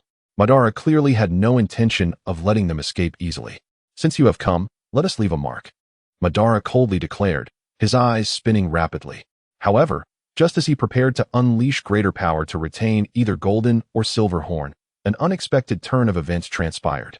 From the distance behind the Cloud, an immensely powerful chakra, saturated with destructive intent, suddenly erupted. Following that, a colossal spear forged entirely of lightning, reminiscent of divine retribution, shot through the air, aimed directly at Uchiha Madara. The might of this attack far surpassed that of the Golden and Silver Horns, reaching the level of a Kage or even higher. It was evidently one of the Cloud's hidden ultimate techniques, perhaps a collaborative ninjutsu, or the invocation of some forbidden weapon or sealing technique. Madara's brow furrowed imperceptibly. He sensed the threat of this strike, and had no choice but to temporarily abandon his pursuit of the Golden and Silver Horns. The eternal kaleidoscope-focused, immense chakra coalesced, Susanoo, the 8-petal Magatama. A massive skeletal arm of chakra materialized in an instant, launching 3 enormous, spinning blue Magatama that collided precisely with the fearsome lightning spear. Boom! A cataclysmic explosion erupted in the sky. A blinding light consumed all, and the deafening roar shook the very earth, the shockwave spreading like a tsunami. The Azure figure was forced to crouch low, bracing against the terrifying aftermath. When he dared to lift his head again, only chaotic energy currents remained in the air. The Golden and Silver Horns, along with the remaining elite of the Cloud, had swiftly retreated from the battlefield under the cover of the explosion. Madara hovered in midair, surrounded by a faint blue chakra mist, surveying the ravaged land and the panicked retreat of his foes with a cold gaze, as if he were a deity descended upon the mortal realm or a Shura returning from hell. He did not pursue them, merely watching with indifference. The surviving ninjas of the Leaf looked upon that figure, akin to a demonic god, their eyes filled with awe, fear, and a complex sense of relief. The Azura of the ninja world, Lord Uchiha Madara. Low whispers of astonishment and discussion rippled through the crowd. Uchiha Ao stood rooted in place, gazing at his uncle's invincible silhouette, his heart shaken as never before. This is absolute power, enough to rival a nation, capable of altering the course of battle, rendering all schemes and machinations futile before such overwhelming strength. Is this the power that the Kaleidoscope Sharingan can bestow? A longing, unprecedented in its intensity, burned in his heart like a wild inferno. Simultaneously, he grasped more profoundly that the wars of the future would be dominated by such monstrous powerhouses and tailed beast weaponry. The internal strife within the Leaf, the plight of the Uchiha, seemed trivial and absurd in the face of such grand tides. He craved power, the power to engage in and even steer this grand feast. At that moment, the Magatama in his eyes spun rapidly, as if on the verge of transforming into 3 Magatama, yet still fell short, merely a hair's breadth away from success, yet he felt his vision sharpened. Madara slowly descended from the sky, his gaze sweeping across the surviving ninjas of the Leaf, briefly lingering on Ao, as if offering a subtle nod, before vanishing like a fleeting shadow, as though he had never been there at all. Only a legend of Ashura's descent remained, alongside a battlefield steeped in silence. Gazing toward the vanishing silhouette of Madara, Song fell into a contemplative silence. The exceptional chakra of the Gold and Silver brothers, the Cloud Village's covetousness for the tailed beast's power, Madara's overwhelming absolute strength, and the hidden machinations of Kuro, who sought to stir the winds of change. Every clue pointed toward a future that was grander, more perilous, and rife with opportunity. He understood that, following this confrontation, the name of Shura would once again reverberate throughout the shinobi world, and the enmity between Konoha and the Cloud would become irreconcilable. Therefore, he, Uchiha Song, must swiftly acquire the means to stand firm amidst this torrent and even stir the waters to his advantage. He felt as though he was drawing closer to the fabled Mangekyo Sharingan. Chapter 12. The Deepening Rift and the Seed of Fire. The news of Uchiha Madara repelling the Gold and Silver Brothers with a force akin to thunder spread like wildfire along the borders of Konoha and throughout the shinobi realm. The fearsome reputation of the Shura resonated once more, greatly uplifting the morale of Konoha's forces, while simultaneously causing the Cloud's offensive to falter and adopt a more cautious approach. However, beneath this veneer of victory, the undercurrents grew increasingly tumultuous. Song became more taciturn in the ensuing battles. Having witnessed Madara's near-divine power and the terrifying energy emanating from the Gold and Silver Brothers, suggestive of tailed beast chakra, he developed a near indifference toward the conflicts among ordinary shinobi. His mastery of weaving techniques grew ever more refined, yet his purpose sharpened, primarily for self-preservation, observation, and the pursuit of the opportunity to awaken his Mangekyo. His cold calculations concerning the Senju clan remained unaltered by Madara's intervention. Rather, they deepened his impatience for the struggles of the lower tiers, especially after witnessing the higher echelons of power in conflict. The brutality of war showed no signs of abating. Though Konoha withstood the initial onslaught from the Cloud, the losses were substantial and their forces were stretched thin. Reinforcements began to be dispatched to the front lines, including some youthful faces that had yet to fully experience the horrors of war. During a brief respite, Song's unit withdrew to a larger camp for supplies and rotation. It was here that he encountered an unexpected figure, Uchiha Kagami. Kagami appeared markedly more mature than during their time in the village.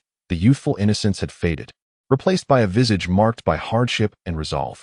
Yet, the light of his faith in the will of fire still burned brightly in his eyes, seemingly purer for having been tempered by the flames of war.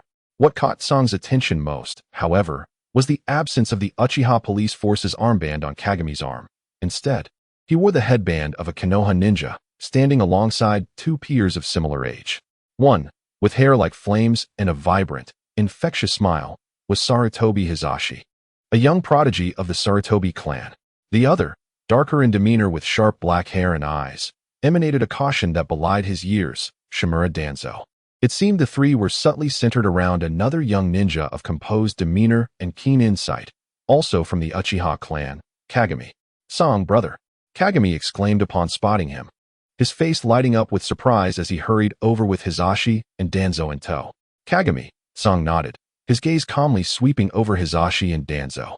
Sarutobi Hizashi greeted him with enthusiasm. "You must beat Song Senpai. Kagami speaks highly of you, saying you are incredibly formidable." Danzo merely inclined his head slightly, his gaze lingering momentarily on Song's Sharingan, tinged with scrutiny. "What brings you here?" "The front lines are perilous," Song inquired, his tone devoid of concern, more a statement than a question. Kagami's expression dimmed slightly, but he quickly regained his composure. "It is Lord Tobarama's orders. He believes that true ninjas must be tempered in real combat to better grasp the essence of the village and the will of fire. Hizashi, Danzo, and I are all highly regarded disciples of the teacher. He hopes we can support one another and grow together." "Lord Tobarama?" The mention of this name elicited a barely perceptible shift in Song's expression. Tobarama Senju had taken Uchiha Kagami as a disciple? What implications lay behind such a decision? Was it a move to further unify or divide? Or did he genuinely value Kagami's talents and the so-called will of fire? Song's gaze fell once more on Kagami. He could vaguely discern the threads of fate intertwining between Kagami, Hizashi, and Danzo, filled with trust and collaboration among comrades. Yet, there also existed a slender, resilient silver-blue thread, representing Tobarama, connecting to Kagami, seemingly guiding and shaping him. Conversely, the line linking Kagami to the Uchiha clan appeared increasingly tenuous and complex. "Lord Tobarama's intentions are indeed earnest," Song remarked, his tone ambiguous, neither commendation nor sarcasm. Kagami seemed oblivious to the deeper implications of Song's words, responding earnestly, "Indeed. While the teacher is strict, all he does is for the strength and stability of Konoha.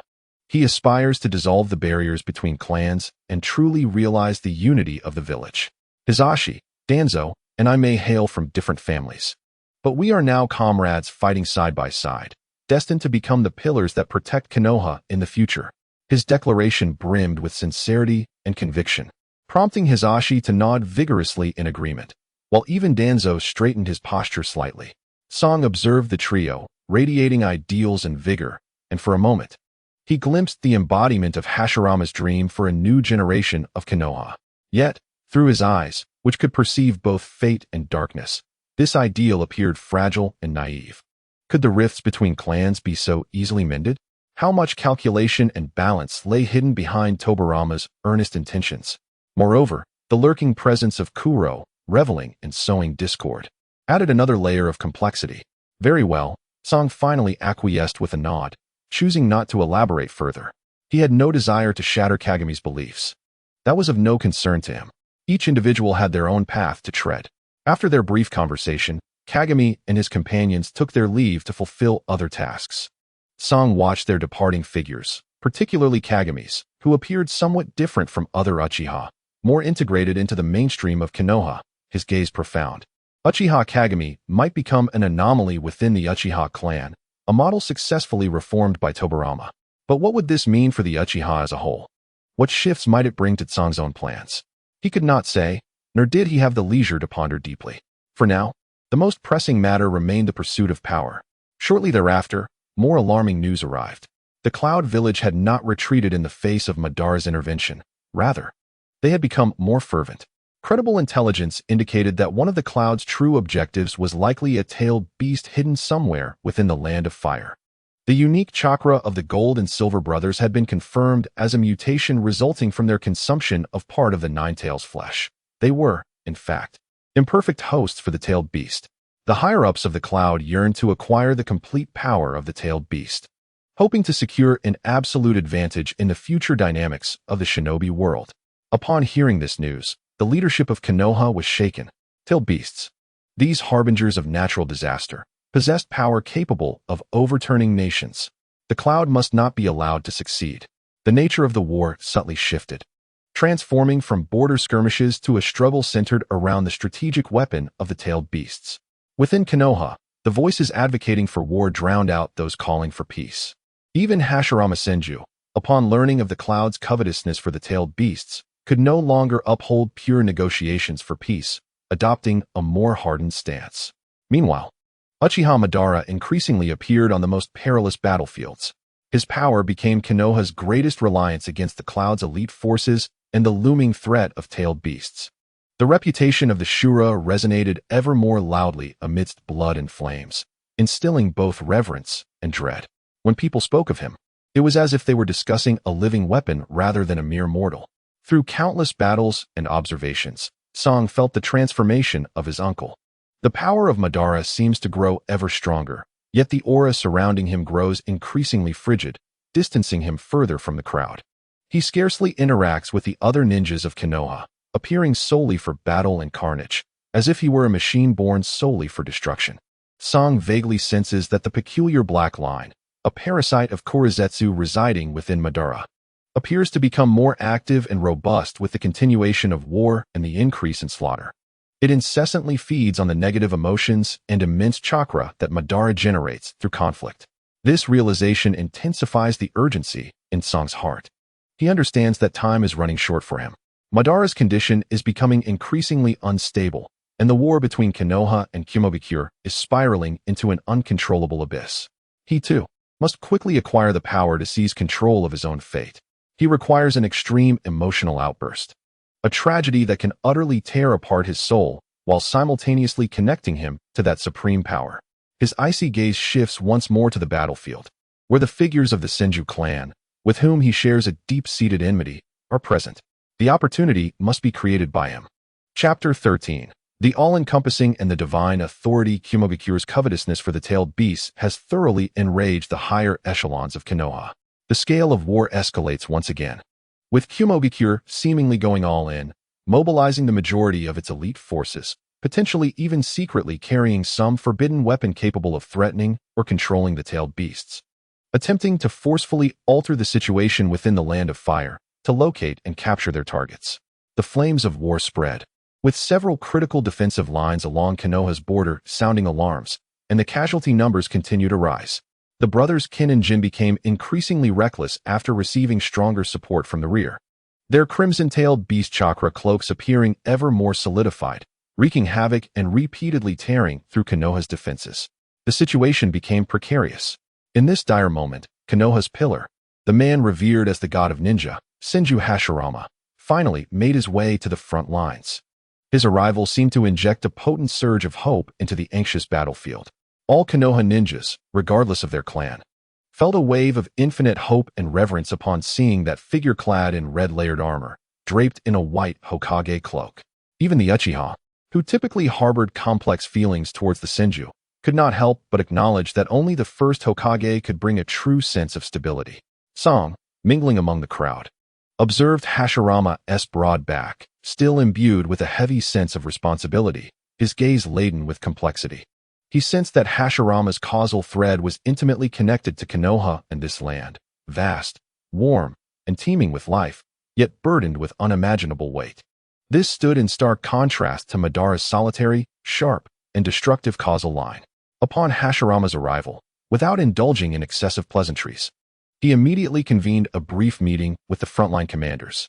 Subsequently, a bold and assertive counteroffensive plan was devised, with him personally leading an elite squad to penetrate deep into the heart of Kumogakure's most aggressive onslaught, to converge with Uchiha Madara, who was likely active in that very area, and with absolute force, decisively crush Kumogakure's main force, shattering their ambitions of acquiring the tailed beasts. The operation commenced swiftly. Song, owing to his abilities and strength, was also selected for this counteroffensive unit. He silently followed the team, yet within him, a sense of anticipation stirred. He had a premonition that what was about to unfold might be a battle worthy of being etched into the annals of ninja history. Indeed, shortly after penetrating deep into enemy territory, they encountered Kumogakure's true main force, along with Uchiha Madara, who was amidst a slaughter. Madara's state seemed even more unrestrained than before, with his complete body Susanoo already manifested. That blue warrior, akin to a demonic deity, wielding a colossal chakra sword, brought forth devastation with each swing, rendering ordinary Kumogakure ninjas as mere chaff before him. The brothers Kin and Jin, from a distance, relied on the Six Paths tools and tailed beast chakra for ranged harassment, yet clearly dared not approach the full embodiment of Susanoo's brilliance. Madara. Hashirama's resonant voice echoed across the battlefield, tinged with a barely perceptible weariness and complexity. The movement of Madara within Susanoo paused momentarily before he scoffed, "Too slow, Hashirama. Apologies for my tardiness." Without further ado, Hashirama clasped his hands together forcefully. Would release, Flower Tree World. Boom. The earth trembled violently, and countless massive trees erupted from the ground, growing wildly, instantly transforming large swathes of the battlefield into a primeval forest. Trees intertwined and pierced, swiftly ensnaring a multitude of Kumogakure ninjas, even hindering the movements of Kin and Jin significantly. Simultaneously, enormous flower buds bloomed atop the trees, releasing a dizzying yellow pollen. This earth-shattering power once again astonished all witnesses. "Damn it, it's Senju Hashirama," Kin roared, wielding a fan to disperse the encroaching trees and pollen. Yet more trees continuously surged forth. "Brother, be careful. The wood release restrains our chakra." Jin cautiously retreated. Madara surveyed the suddenly transformed battlefield, a flicker of indescribable light flashing in his eyes, reminiscence, mockery, yet more so a rekindled battle spirit, despite it being directed towards foes, and an unspoken understanding. "Humph, still the same old tricks," Madara declared, his movements unimpeded as he swiftly formed hand seals, his crimson Sharingan gleaming with a chilling light. A powerful chakra surging from within him, converging between his hands. "Fire release, great fireball," Madara bellowed, thrusting his hands forward. In an instant, a colossal fireball erupted from his palms, akin to a blazing dragon, slicing through the air towards the trees and pollen ahead. Wherever the flames passed, trees ignited instantly, turning to ash, while the yellow pollen vaporized under the intense heat, filling the air with a charred aroma. The might of the great fireball was immense, not only clearing a wide area but also causing the surrounding temperature to spike dramatically, forcing Kumogakure ninjas to retreat. Kin and Jin were also compelled to withdraw repeatedly under this sudden assault, their 6 paths tools dimming in the heat. Madara, you still prefer to solve problems with fire. Hashirama stood atop a nearby tree, smiling slightly, his tone laced with teasing. Humph, in times like these, fire is the most straightforward and effective. Madara retorted, yet a complex emotion flickered in his eyes. Despite their differing philosophies, the tacit understanding between them on the battlefield had never waned. Would release, Flower Tree World. Hashirama clasped his hands once more, and even more trees erupted from the ground, swiftly growing to form a solid defensive line, trapping the Kumogakure ninjas within. Fire release, Great Fireball. Madara followed up with another powerful fire technique, flames surging forth like a tidal wave, instantly engulfing the trees and Kumogakure ninjas ahead. The high temperature and immense force of the flames caught the Kumogakure ninjas off guard, forcing them to retreat in disarray. In this clash of might, Hashirama's wood release and Madara's fire release interwove to create an almost unstoppable force. Each of their attacks loomed like a natural disaster, instilling despair in the hearts of the Kumogakure ninjas. How is this possible? Kin and Jin gazed in terror at the unfolding scene, never having imagined that the power they so proudly wielded would appear so minuscule before these 2 legendary ninjas. Let it end. Hashirama and Madara's voices resonated almost simultaneously, their gazes meeting, an intangible understanding flowing between them. In the next moment, they unleashed their final joint assault, thoroughly obliterating Kumogakure's main force, culminating in a resounding victory for Konoha. The complete body Susanoo soared into the sky, its colossal chakra wings unfurling, eclipsing the sun. In the following instant, an unforgettable spectacle unfolded before all Kumogakure and Konoha ninjas alike. There stood Senju Hashirama atop a massive tree, his hands still clasped in prayer, an immense sage chakra coalescing. Around his body, the verdant chakra surged like tumultuous waves, as if the very essence of the earth's vitality converged upon him. Wood release, wooden man technique, Hashirama shouted. Bringing his hands together in prayer, the chakra instantly coalesced into form. The colossal tree beneath him began to transform, its wooden veins and patterns becoming ever more pronounced, as though it had come to life, exuding an ancient and formidable aura. Simultaneously, Uchiha Madara's complete Susanoo descended, resembling the most loyal and powerful armor. Standing within the Susanoo, Madara formed hand seals, his crimson Sharingan flickering with a chilling brilliance. Armed Susanoo. Madara's deep voice resonated as the chakra of Susanoo began to merge with Hashirama's wood-release power. The blue chakra of Susanoo interwove with the green chakra of Hashirama, creating a unique and potent energy field. The form of Susanoo gradually became enveloped in wooden veins, as if draped in a layer of sturdy wooden armor. This armor not only bolstered Susanoo's defensive capabilities, but also bestowed upon it an ancient and enigmatic power. Susanoo's wings expanded magnificently, its armors sharpened further, and the chakra greatsword in its grasp radiated a ghostly blue luminescence.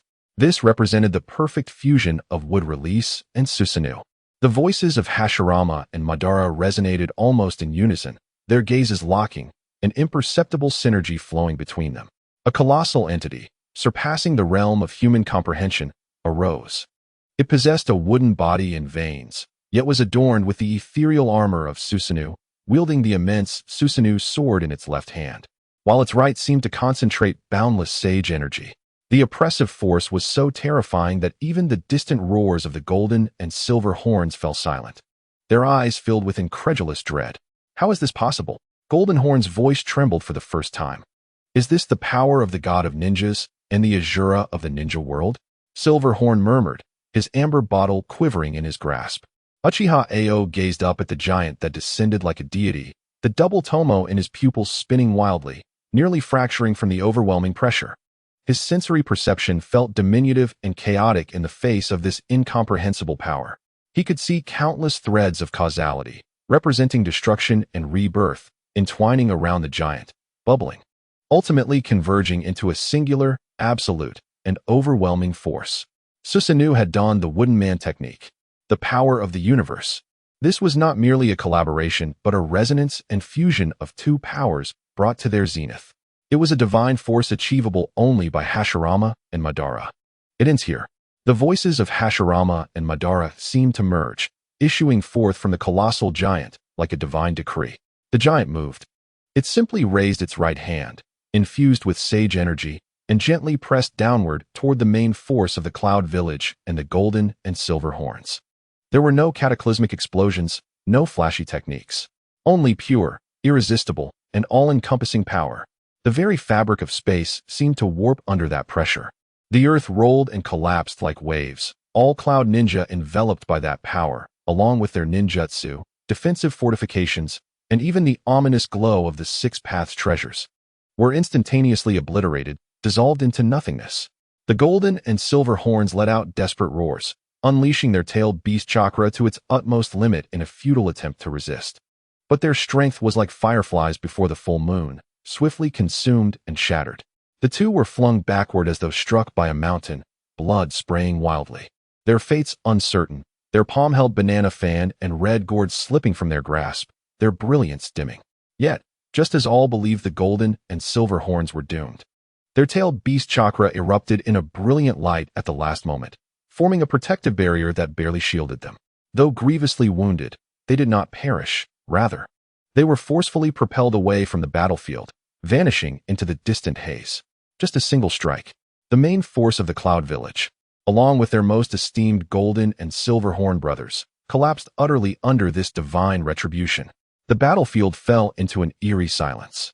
All survivors, whether from Konoha or the few remaining Cloud Ninja, stood agape, gazing at the giant that began to fade, beholding the reunited figures of Senju Hashirama and Uchiha Madara, as if witnessing true deities. Fear, reverence, and fervor intertwined on every face. Uchiha Ao gasped heavily, beads of cold sweat dotting his forehead. In that fleeting moment, he felt himself perilously close to death, despite the power not being directed at him. Yet concurrently, an unprecedented desire and thrill surged within him. This was the pinnacle of power. This was the force he had longed for, capable of overturning all and commanding one's destiny. He looked towards Madara, towards Hashirama. The two, after unleashing that earth-shattering strike, exchanged no words. Hashirama gazed upon the ravaged battlefield and the fallen ninja, his expression heavy with sorrow and compassion. Meanwhile, Madara merely surveyed everything with indifference, a flicker of unfathomable scorn and emptiness crossing his eyes. Their brief alliance against a common foe had not bridged the widening chasm between them. Rather, it highlighted the fundamental divergence in their philosophies. Hashirama sought to utilize this power to protect and create, while Madara, after countless disappointments and the insidious corruption of that dark line, perhaps believed that this power was only worthy of use for ultimate destruction before any envisioned rebirth could transpire. The threat from the Cloud Village, following the annihilation of its main force and the catastrophic defeat of the Golden and Silver Horns, despite their survival, they would be gravely injured, was temporarily alleviated. The remaining Cloud Ninja fled in terror back to the Land of Lightning, with no prospect of return in the near future. Konoha emerged triumphant in this war. Yet, Uchiha Ao understood that the true storm may have only just begun. The temporary disappearance of external threats signified that internal conflicts would soon resurface. Would Uchiha Madara, having acquired such power, willingly remain beneath the Konoha system that contradicted his ideology? Witnessing the divine power, Uchiha Ao realized that his path to the kaleidoscope had finally revealed its clearest, yet most brutal endpoint. He needed a loss and despair of equal magnitude. Chapter 14. The Thunder of the Ninja World and the Fear of All Shadows. The news of Konoha's overwhelming victory, led by the first Hokage Senju Hashirama and Uchiha Madara, who had nearly single-handedly decimated the Cloud Village's main force and severely wounded the Golden and Silver Horns, spread like a tempest throughout the entire ninja world, reaching every corner with astonishing speed. This was far from an ordinary victory in a border skirmish. It showcased an absolute disparity of power that transcended eras, instilling despair in all nations and ninja villages. The entire ninja world fell silent, followed by profound shock, deep fear, and an urgent need for response. Amidst the swirling sands of the Land of Wind, within a relative oasis, the Sand Leader, who had recently forged a preliminary unification of various ninja clans through iron-fisted means, was listening to urgent reports from his subordinates. Beside him stood two young aides, the meticulous Chiyo, skilled in puppet techniques, and her brother, the strategic mastermind, Karatsuchi. The Sand Leader's countenance was grave, The scroll of intelligence in his hand crumpled from his grip. Susanoo has donned the wooden man technique. He repeated this incomprehensible phrase. His voice dry.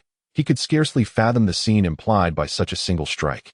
The land of wind was harsh, its resources scarce, and he had poured his heart and soul into barely consolidating a disparate assembly of ninja, striving to establish a sand village that emphasized absolute military strength to confront future challenges. However, the might displayed by Konoha rendered all his efforts and aspirations laughably fragile. His elder brother Chio looked at him with concern. Sha Min abruptly lifted his head, a glimmer of fierce determination flashing in his eyes. No more hesitation. We must act faster and stronger. Conventional ninja forces are utterly meaningless in the face of such power. We require more extreme forces. Tailed beasts, sealing techniques, poisons. We must exhaust all means available to bridge the gap with that monster, regardless of the cost. Calm down, Sha Min, advised the elder ninja Lai Do, a seasoned shinobi from the land of wind and the founder of Sunagakure, who had always been cautious of Sha Min's radical stance. We cannot lose our composure due to a single defeat. While the strength of Konoha is formidable, we too possess our own advantages. What we need is time, not a blind pursuit of power. Taking a deep breath, Sha Min attempted to steady his emotions. Lai Do is right. We cannot lose our rationality. However, this defeat has unveiled the disparity we face. We must gradually enhance our strength based on our current foundation. The research into tailed beasts and sealing techniques must continue. But we must not rush. Chio and Aizo exchanged glances, both sensing the weight of the looming challenge. They understood that the path ahead would be fraught with difficulties. Yet it also presented an opportunity for growth. In the land of water, shrouded in perpetual mist, by a secluded pool, the young prodigy of the Hozuki clan, Hozuki Mangetsu, the future second Mizukage, meticulously polished his signature weapon, renowned for his unique water transformation technique and combat intellect. He emerged as a prominent figure advocating for the unification of bloodline clans. Upon receiving a report from his subordinate, a rare seriousness crossed Mangetsu's typically nonchalant face. What extraordinary news this is, he mused, licking his lips with a sharp gaze. Senju Hashirama and Uchiha Madara. These names are destined to become nightmares for all Kages.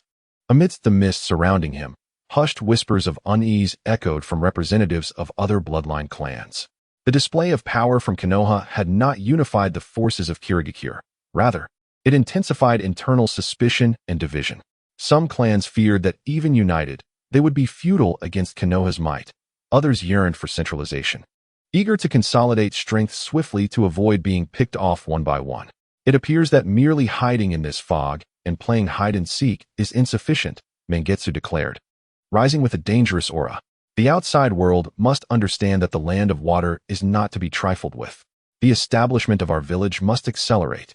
Anyone who dares to undermine us in secret. His unspoken threat lingered heavily in the air, suggesting that the cruel policies of the blood mist were beginning to take root. Mangetsu, you are far too impulsive, cautioned the elder Hakurin, the Mizukage, who had reservations about Mangetsu's radical approach. We cannot lose our reason simply because our enemies are formidable. While Konoha's strength is undeniable, we too have our advantages. What we need is time, not a reckless chase for power. Hakurin, you are always so conservative, Mangetsu retorted. We are out of time. Konoha's strength has surpassed our imagination. If we do not quicken our pace, we will be overwhelmed. Hakurin sighed. Mangetsu, your words hold merit, but we must also proceed with caution. Blindly pursuing power will only plunge us into greater peril. We must build upon our existing foundation, enhancing our bloodline research and leveraging our unique strengths to bolster our overall capabilities. After a moment of silence, Mangetsu finally nodded. You are right. We shall expedite the village's establishment, and we bloodline clans must also hasten our integration. In the land of Earth, within a steep stone mountain's expansive conference room, the resolute heirs of the will of stone gathered. The host was an elder ninja skilled in earth release barriers and defenses, who served as the mentor to Mu, the future second Tsuchikage. Beside Mu stood a younger boy, Anoki, whose stubborn gaze reflected his determination. The intelligence was brought back by a spy from a Wagakure who had survived the war, detailing the events with chilling accuracy. The room fell into an oppressive silence, punctuated only by heavy breathing. That power does not belong to ninjas, an elder murmured, his face marred by fear. Mu's complexion darkened. He was adept in dust release, considering himself among the pinnacle of ninjutsu. Yet the giant described in the report surpassed his understanding of shinobi techniques. Meanwhile, Inoki clenched his fists, his body trembling with a whirlwind of emotions. Fear, yes, but more so an indescribable humiliation and unwillingness to accept defeat.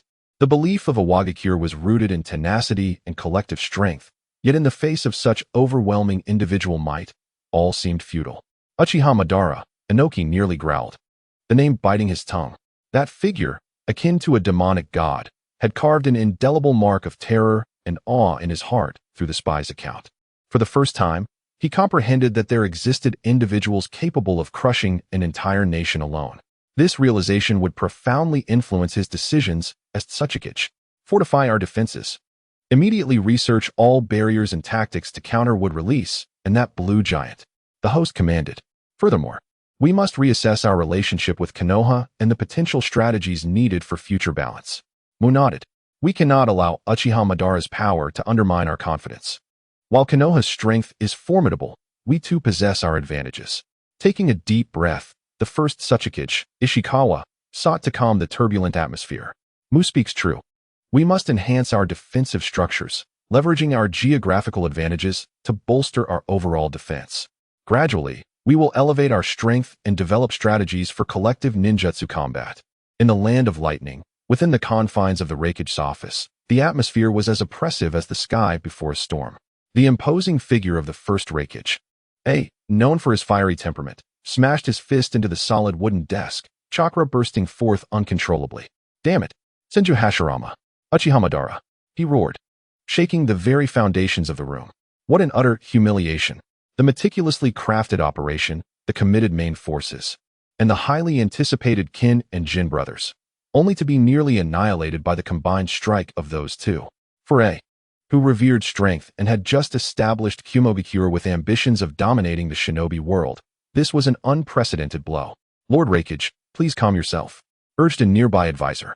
Our immediate priority is to treat Kin and Jin, stabilize the domestic situation, and reassess the level of threat posed by Konoha. Reassess? What is there to reassess? A bellowed. That is a force we cannot confront head-on. A glint of madness and determination crossed his eyes. Unless we too can attain power of equal caliber. Tailed beasts. We must secure a complete tailed beast. Intensify our research. No matter the cost, we must forge a strength that belongs to Kumogakure. Lord Reikage, please remain composed. Interjected the second Reikage, A's younger brother, whose demeanor was more measured and steady. We cannot lose our rationality due to a single defeat. While Konoha's might is undeniable, we too have our strengths. What we require is time, not a reckless pursuit of power. A inhaled deeply, striving to rein in his emotions. You are correct. We will escalate our research into tailed beasts, but we will not blindly chase power. We must gradually enhance our strength while seeking new sources of power. The second Reikage nodded. We will build upon our existing foundation, progressing steadily while emphasizing strategy and planning rather than recklessly clashing with Konoha. We must also contemplate how to appease Konoha's wrath. If we do not rein in our actions, the consequences could be dire. Chapter 15. The Fracture After Victory. The heated debate of war and peace in the Hokage Building's conference hall of the Hidden Leaf Village.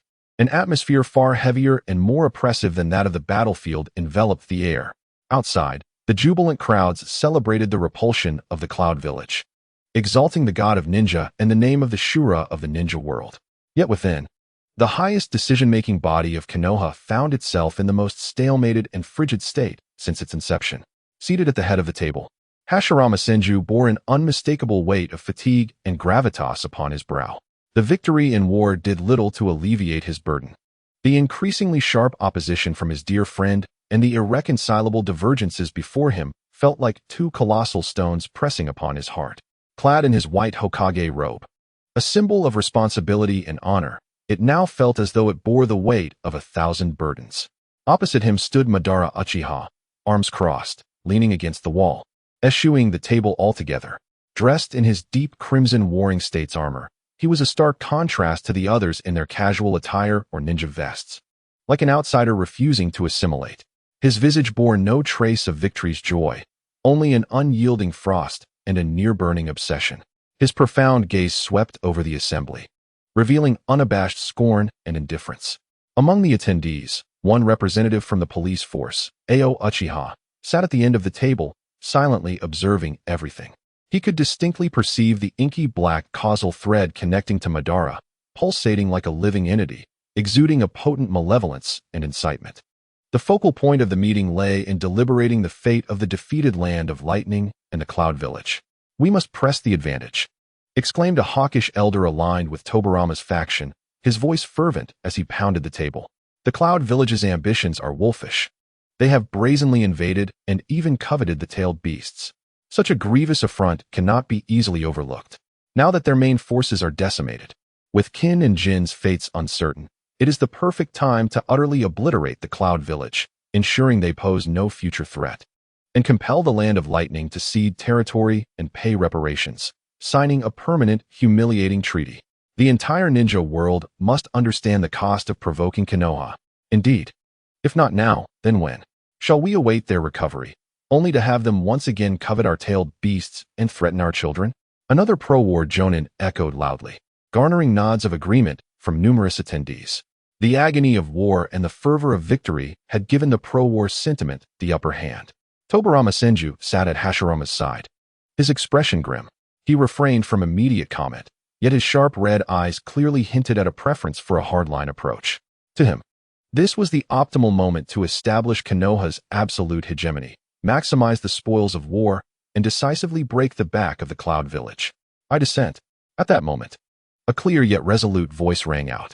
All eyes turned to the young Sarutobi Hisashi, rising to his feet, albeit somewhat nervously. His gaze was unwavering. The war has caused far too much death and destruction. The ordinary ninjas and civilians of the Cloud Village are also victims of this conflict. Should we continue to wage war now, it would only breed more hatred, perpetuating an endless cycle of animosity.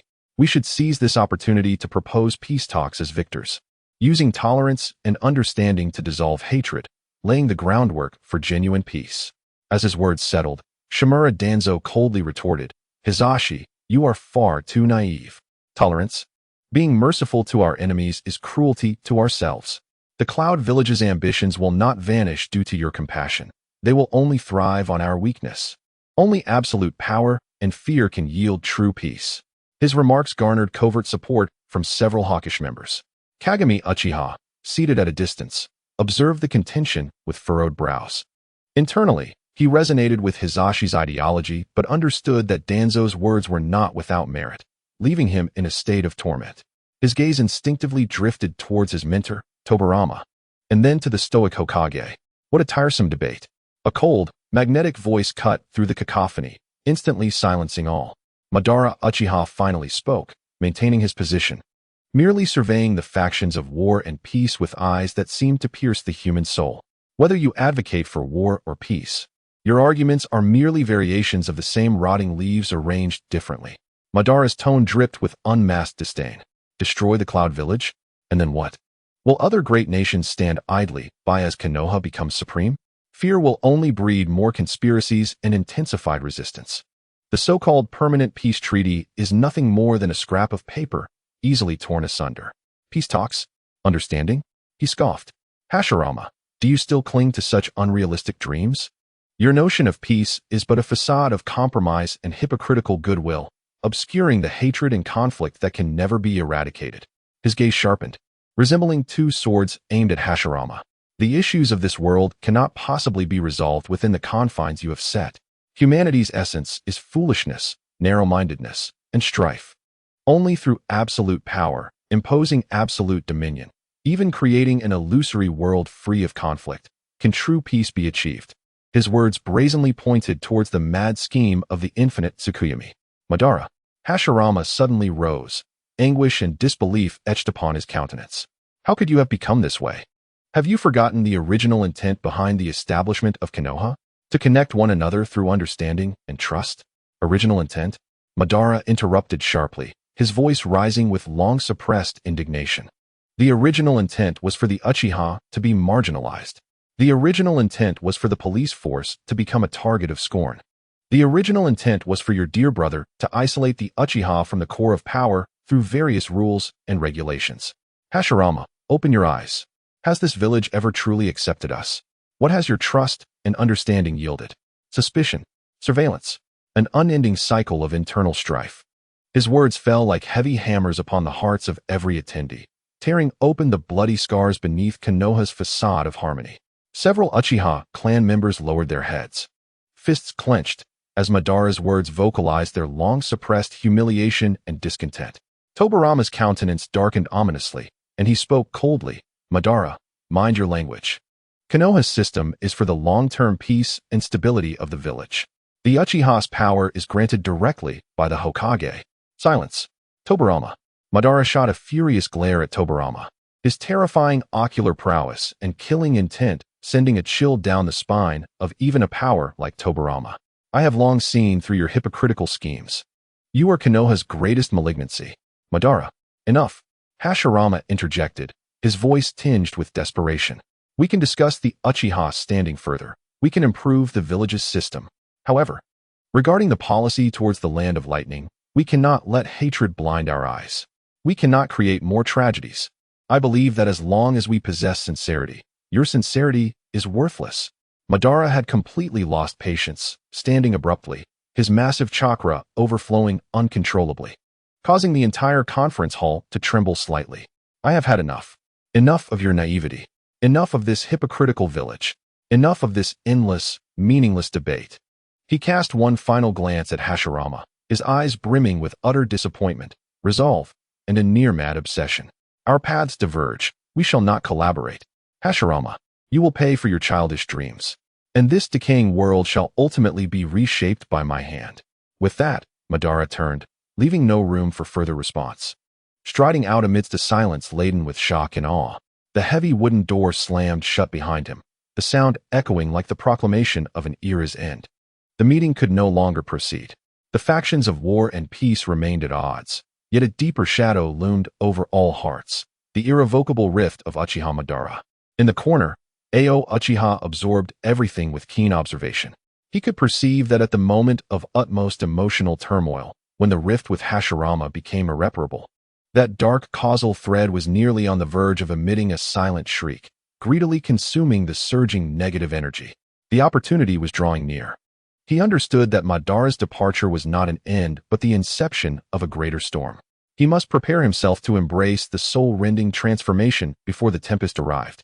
Chapter 16. The undercurrents within the clan and the web of weaving the irrevocable split between Uchiha Madara and Senju Hashirama during the high-level meeting was akin to a massive stone cast into a seemingly tranquil lake, sending ripples that swiftly spread throughout Konoha, especially within the Uchiha clan.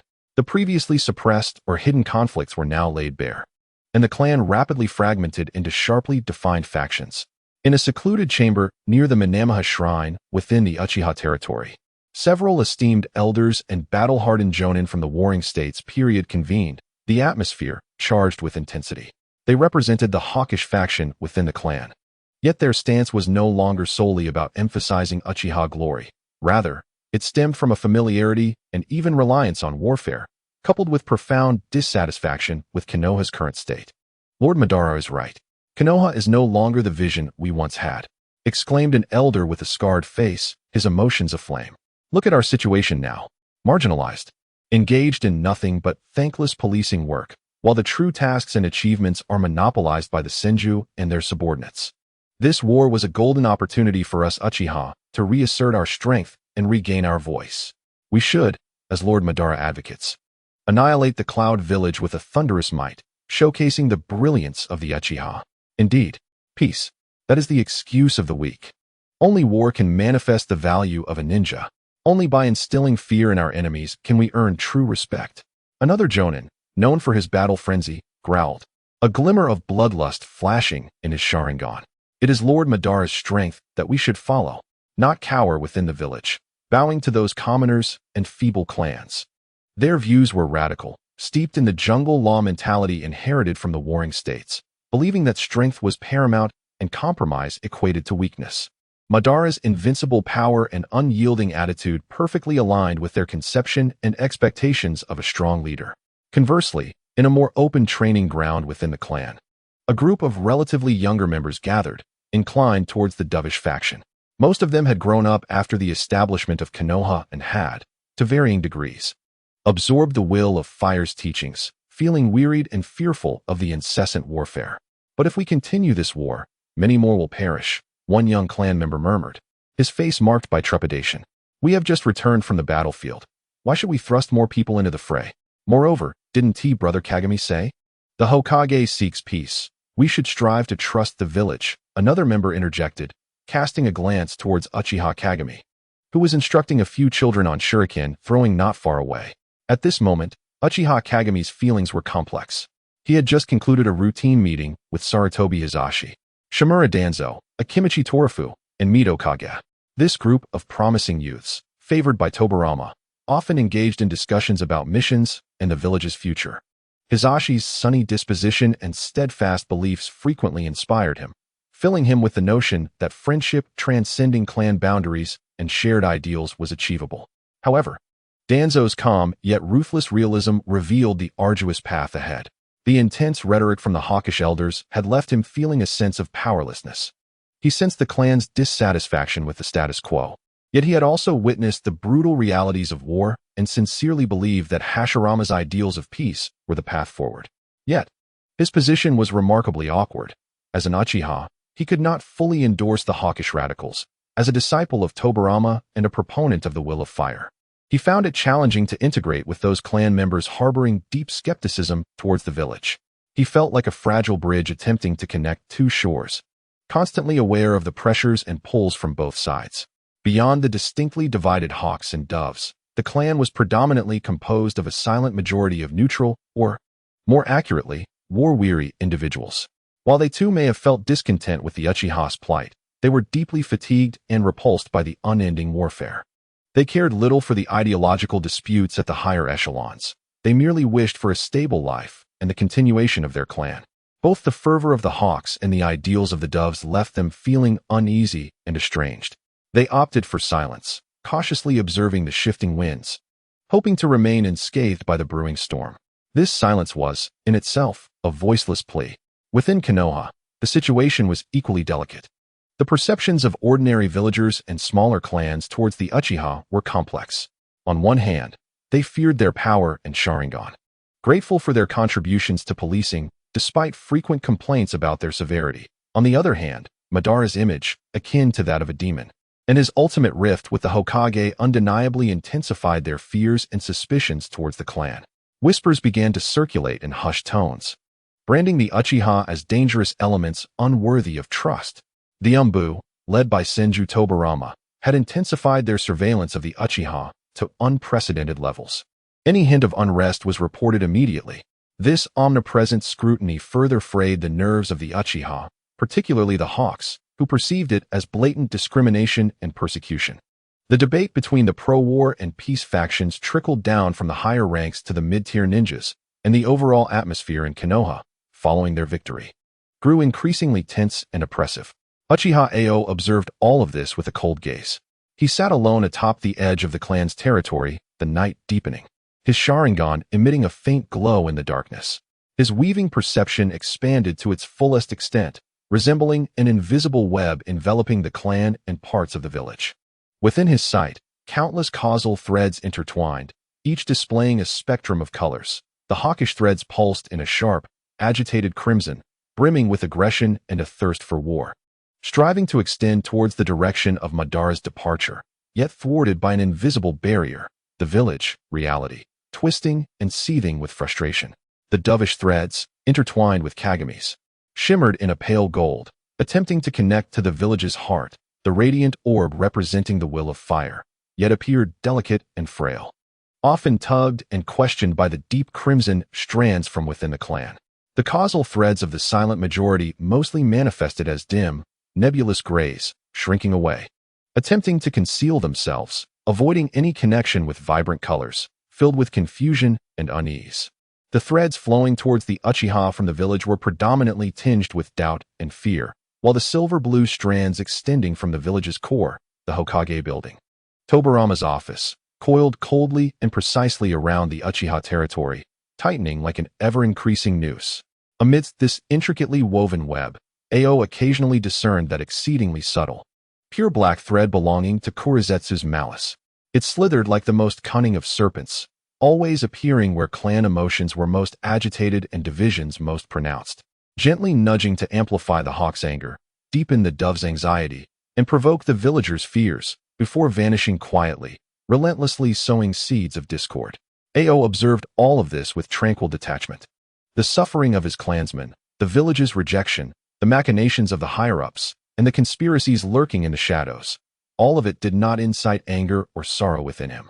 Rather, it rendered him even more composed, instilling a sense of transcendent indifference. These chaotic causal threads, these futile struggles, only served to validate the path he and Madara had deemed correct.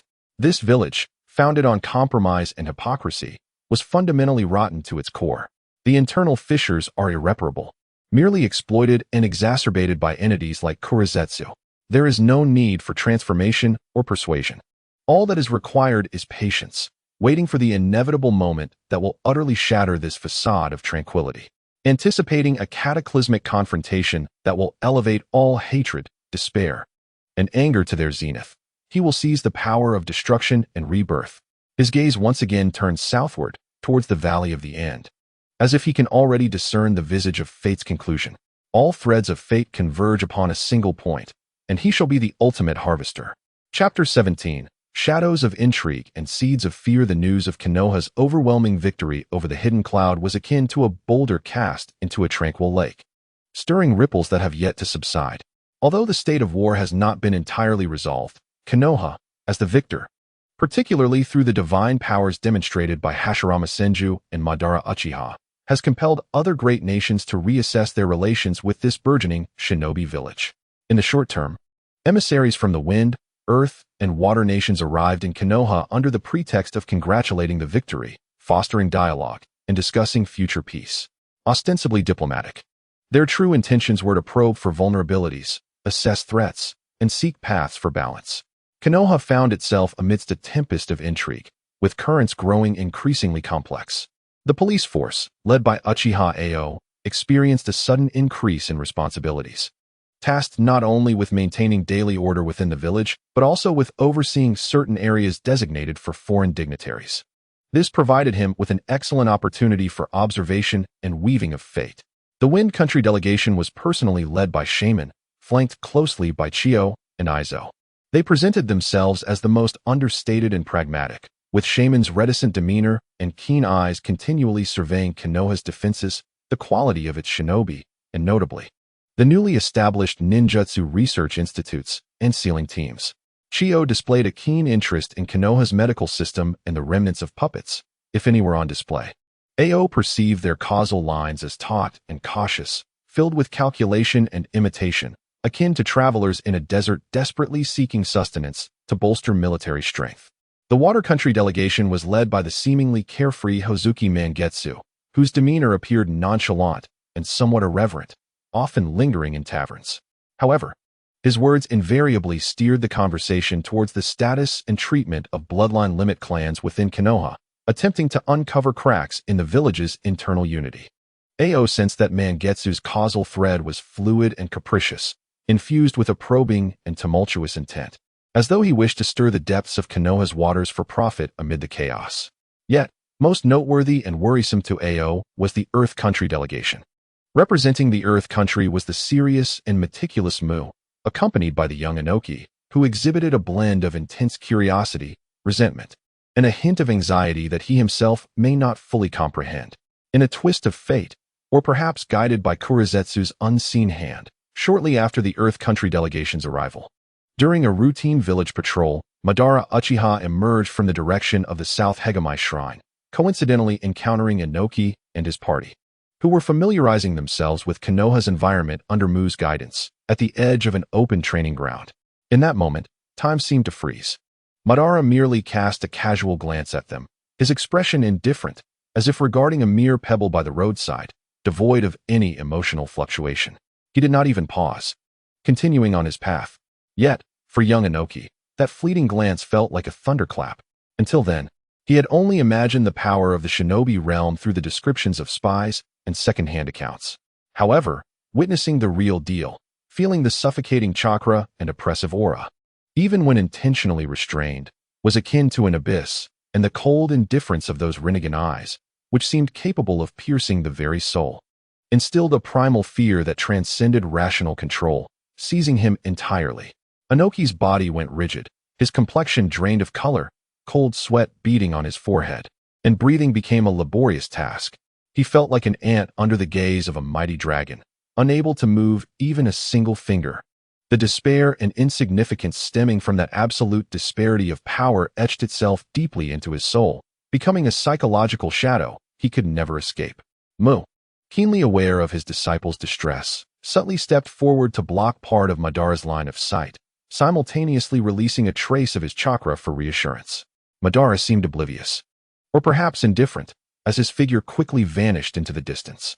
It was not until a considerable time after Madara's departure that Inoki gasped for breath, his body trembling, his eyes filled with lingering fear and apprehension. That was Uchiha Madara? His voice quivered uncontrollably. Mu silently nodded, his expression grave. Now do you comprehend what we will face in the future? The power of the individual can, at times, truly transcend reason. His words carried an ineffable weight. This chance encounter undoubtedly solidified Iwagakure's strategic direction towards vigorously developing dust release, defensive barriers, and swarm tactics to contend with such extraordinary beings. Uchiha Io, having witnessed the entire scene from a distance, stood in the shadows, absorbing Inoki's profound terror and sense of helplessness. His Sharingan subtly shifted, clearly capturing the violent tremors and distortions of Inoki's causal line at that moment, leaving behind an indelible crack marked by fear. A thought, like a seed, quietly settled in Ao's heart. This was an exceptional cause, one that could wield significant influence in the future. Without making any overt moves, he discreetly facilitated another event in the ensuing days, utilizing his position within the police force to subtly adjust patrol routes and communicate with the foreign dignitaries. He orchestrated for a young Chunin, who was talkative and harbored blind admiration for Uchiha Madara, to fortuitously describe in detail to Inoki and Mu the godlike power displayed by Madara during the Valley of the End battle, particularly the apocalyptic strike of Susanoo against the Golem. He skillfully emphasized Madara's despair-inducing individual might over the complex relationship between Hashirama and Madara. He merely planted a seed, a dual-colored seed of fear and longing, rooted in the belief that individual power could overshadow all else. Would this seed take root in Inoki's heart and grow into a conviction that the will of stone, collective, defensive, stubborn, is the sole means to counter such power? Or, under extreme circumstances, might it spawn a grotesque yearning for similar strength? Ao was uncertain, and he did not need to be. He simply needed to sow this cause, allowing it to naturally flourish within the web of future causality, perhaps bearing fruit favorable to him one day. This was his weaving, not direct control, but a gentle nudge at critical junctures, guiding events toward possibilities. Meanwhile, he remained vigilant regarding the movements of other delegations, particularly any signs of Kurizetsu's activities. He sensed that with the influx of outsiders, the latent malice within the village seemed to stir, though it remained exceedingly cunning, vanishing just as he was about to pinpoint its source. On the surface, Konoha was hosting a lavish banquet to welcome the emissaries, with Hashirama putting on a brave face to showcase the village's peace and prosperity. Yet beneath the veneer of revelry, suspicion, probing, fear, and ambition surged like a multitude of undercurrents among various factions. Uchiha Ao, akin to a masterful observer and strategist, sauntered through the chaotic web of causality, calmly weaving the fabric of his own future. He was acutely aware that this farcical spectacle of the various nations' emissaries would not endure for long. Once the envoys departed with their respective evaluations and apprehensions, the taut string within Konoha would inevitably snap. The ultimate moment he awaited was fast approaching. Chapter 18. The emergence of grudges and shadows of the future. The arrival of the delegations from various nations momentarily plunged Konoha into a facade of bustling prosperity. The taverns thrived, and exchanges flourished, yet beneath the polished surface lay countless vigilant gazes and silent contests. Uchiha Ao's law enforcement unit became increasingly occupied, affording him greater opportunities to navigate among diverse individuals. Like a specter, he observed everything with a detached demeanor, quietly weaving the threads of causality in unnoticed corners. During a gathering organized by Konoha to showcase new explosive tags and ninja tools, the delegation from the Land of Wind, led by Shaman found themselves seated adjacent to the unaccompanied representatives of the land of Earth. True to form, Shaman remained silent and pragmatic, scrutinizing each technology with utmost diligence, particularly its potential for mass deployment and associated costs, occasionally exchanging hushed remarks with Chio behind him, deliberating on how to integrate these innovations into Sunagekyure's future puppet army or defensive systems. Meanwhile, the representative from Awagakure, Mu, focused more on the stability of the technologies and methods to counteract them, inquiring meticulously about the triggering mechanisms of the explosive tags and their effective range, contemplating how Awagakure's earthen fortifications could better withstand such assaults. On the heels of Mu followed Inoki, who, despite lingering fears from previous encounters with Madara, strived to concentrate and absorb his teacher's analytical approach. Initially, all was well. However, during the free exchange time following the demonstration, Hozuki Mangetsu casually sauntered over, wineglass in hand. He began by complimenting Shaman's discerning eye before turning to Mu, playfully teasing, "Mr. Mu, you are remarkably cautious, always thinking about how to defend against everything. But then, I suppose you Awagakure folks are like turtles in hard shells, waiting for others to tire themselves out with their assaults. Unlike us from the land of water, or your wind country, Mr. Shaman, who still possess a hint of proactive aggression." His words, laced with barbs, appeared humorous, yet precisely pierced the contrasting military philosophies of Awagakure and Sunagekyure. Mu's expression darkened instantly. His meticulous nature detested such frivolous provocations, especially regarding the village's strategic principles. He coldly retorted, "A solid defense is the foundation of survival. Reckless offense only leads to needless casualties." While Mr. Hozuki's water transformation technique is indeed exquisite, should it encounter an adversary adept at countering Suetun or overwhelming firepower, I wonder how much of that aggression would remain. Shaman frowned slightly upon hearing this. Although he disapproved of Hozuki Mangetsu's provocations, Mu's comments seemed to indirectly imply that Sunagekyure's future puppet army was reckless in its offenses. He replied solemnly, "In the path of ninjutsu, each has its merits. Ultimately, it depends on how one utilizes them. There is no absolute defense, nor is there an entirely safe offense." Hozuki Mangetsu laughed heartily, seemingly pleased that his jest had incited discomfort between the two parties. He swirled his glass. "Oh dear, it was merely a joke. Why so serious? It seems the stones of Awagakure and the sands of Sunagekyure truly find it difficult to coalesce." With that, he sauntered away, leaving behind an atmosphere of awkwardness and coldness between Mu and Shaman.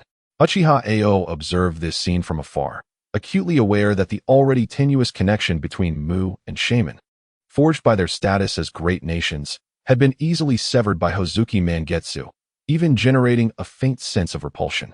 The causative threads stirred by Hozuki Mangetsu resembled a playful trickster's delight. Ao silently recorded this moment, foreseeing it as a small yet enduring wedge that might hinder future alliances between the wind and earth nations. In stark contrast to the duplicitous intents of the delegations from the wind, earth, and water nations, the emissary group, dispatched by Kimogakure, though compelled to adopt a low profile due to defeat, exhibited a markedly different demeanor. The delegation was led not by an elderly elder, but by a remarkably imposing young man, the future second Reikage, whose demeanor was fierce and whose gaze was electrifying. Although he had yet to inherit the title of Reikage at this time, he was already a pivotal figure in Kimogakure's inner circle. A's arrival bore a clear purpose. Firstly, to assess Konoha's actual losses and post-war condition. Secondly, to negotiate less stringent terms for a ceasefire. And thirdly, and most significantly, to establish a peculiar rapport with Senju Tobarama. Both were hardliners responsible for practical affairs in their respective villages, emphasizing efficiency and the pursuit of tangible benefits. During a private discussion regarding post-war border demarcation and reparations, A and Tobarama engaged with minimal pleasantries, diving directly into the subject with incisive rhetoric, fiercely contesting every inch, to the astonishment of the Nara clan advisors in attendance. These two influential figures from the victor and vanquished nations, while fervently disputing specific terms, exhibited remarkably similar thought processes and negotiation tactics. Both were based on cold, pragmatic assessments, seeking to maximize benefits, adept at exploiting each other's weaknesses. They resembled players engaged in a chess match rather than participants in an emotional outburst of hatred.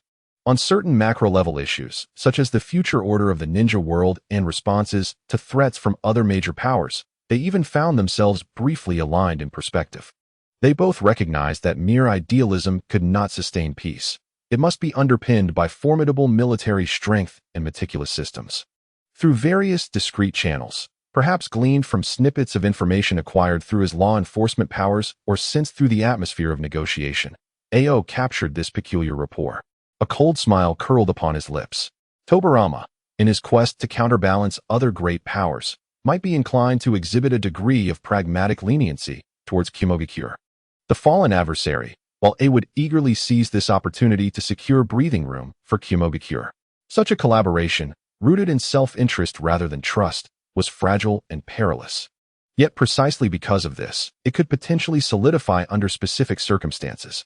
Ao perceived the causative line connecting Tobirama and A, slender yet exceptionally resilient, exuding a cold, metallic quality imbued with calculation and mutual benefit.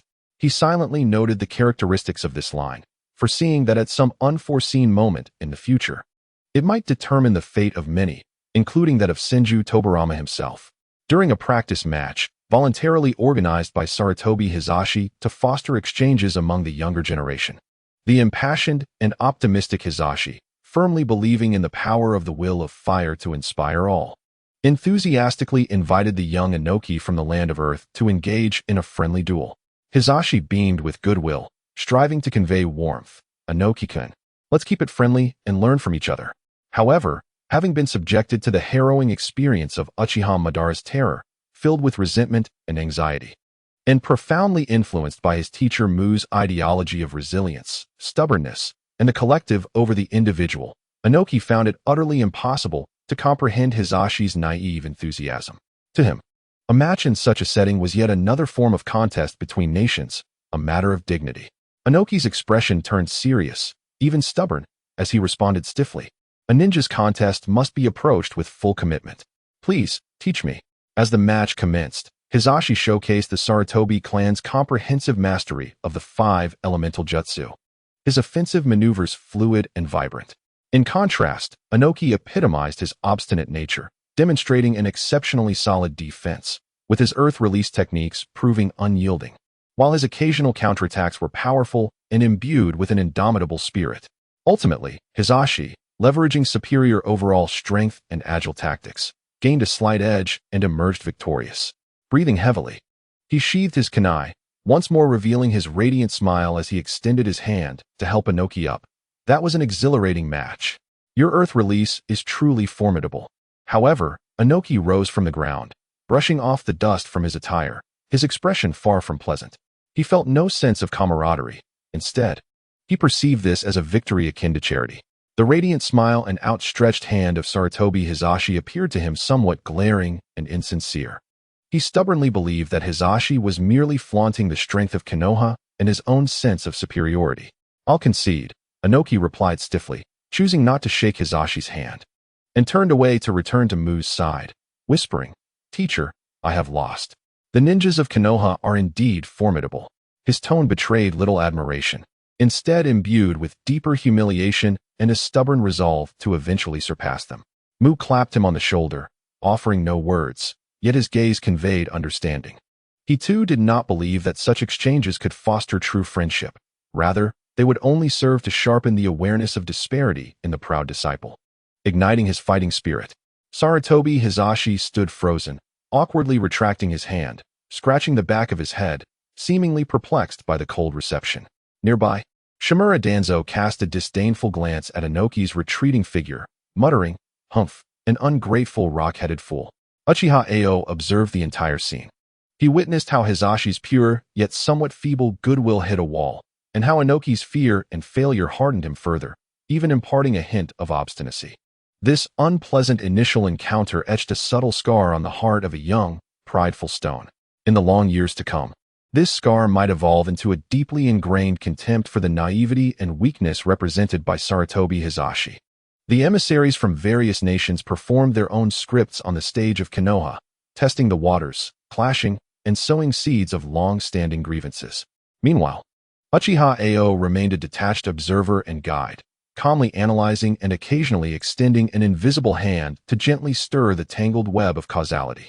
He understood well that these small causes, nurtured by time, would one day grow into towering trees capable of altering the landscape of the ninja world. The storm brewing within Konoha was further accelerated under this external pressure.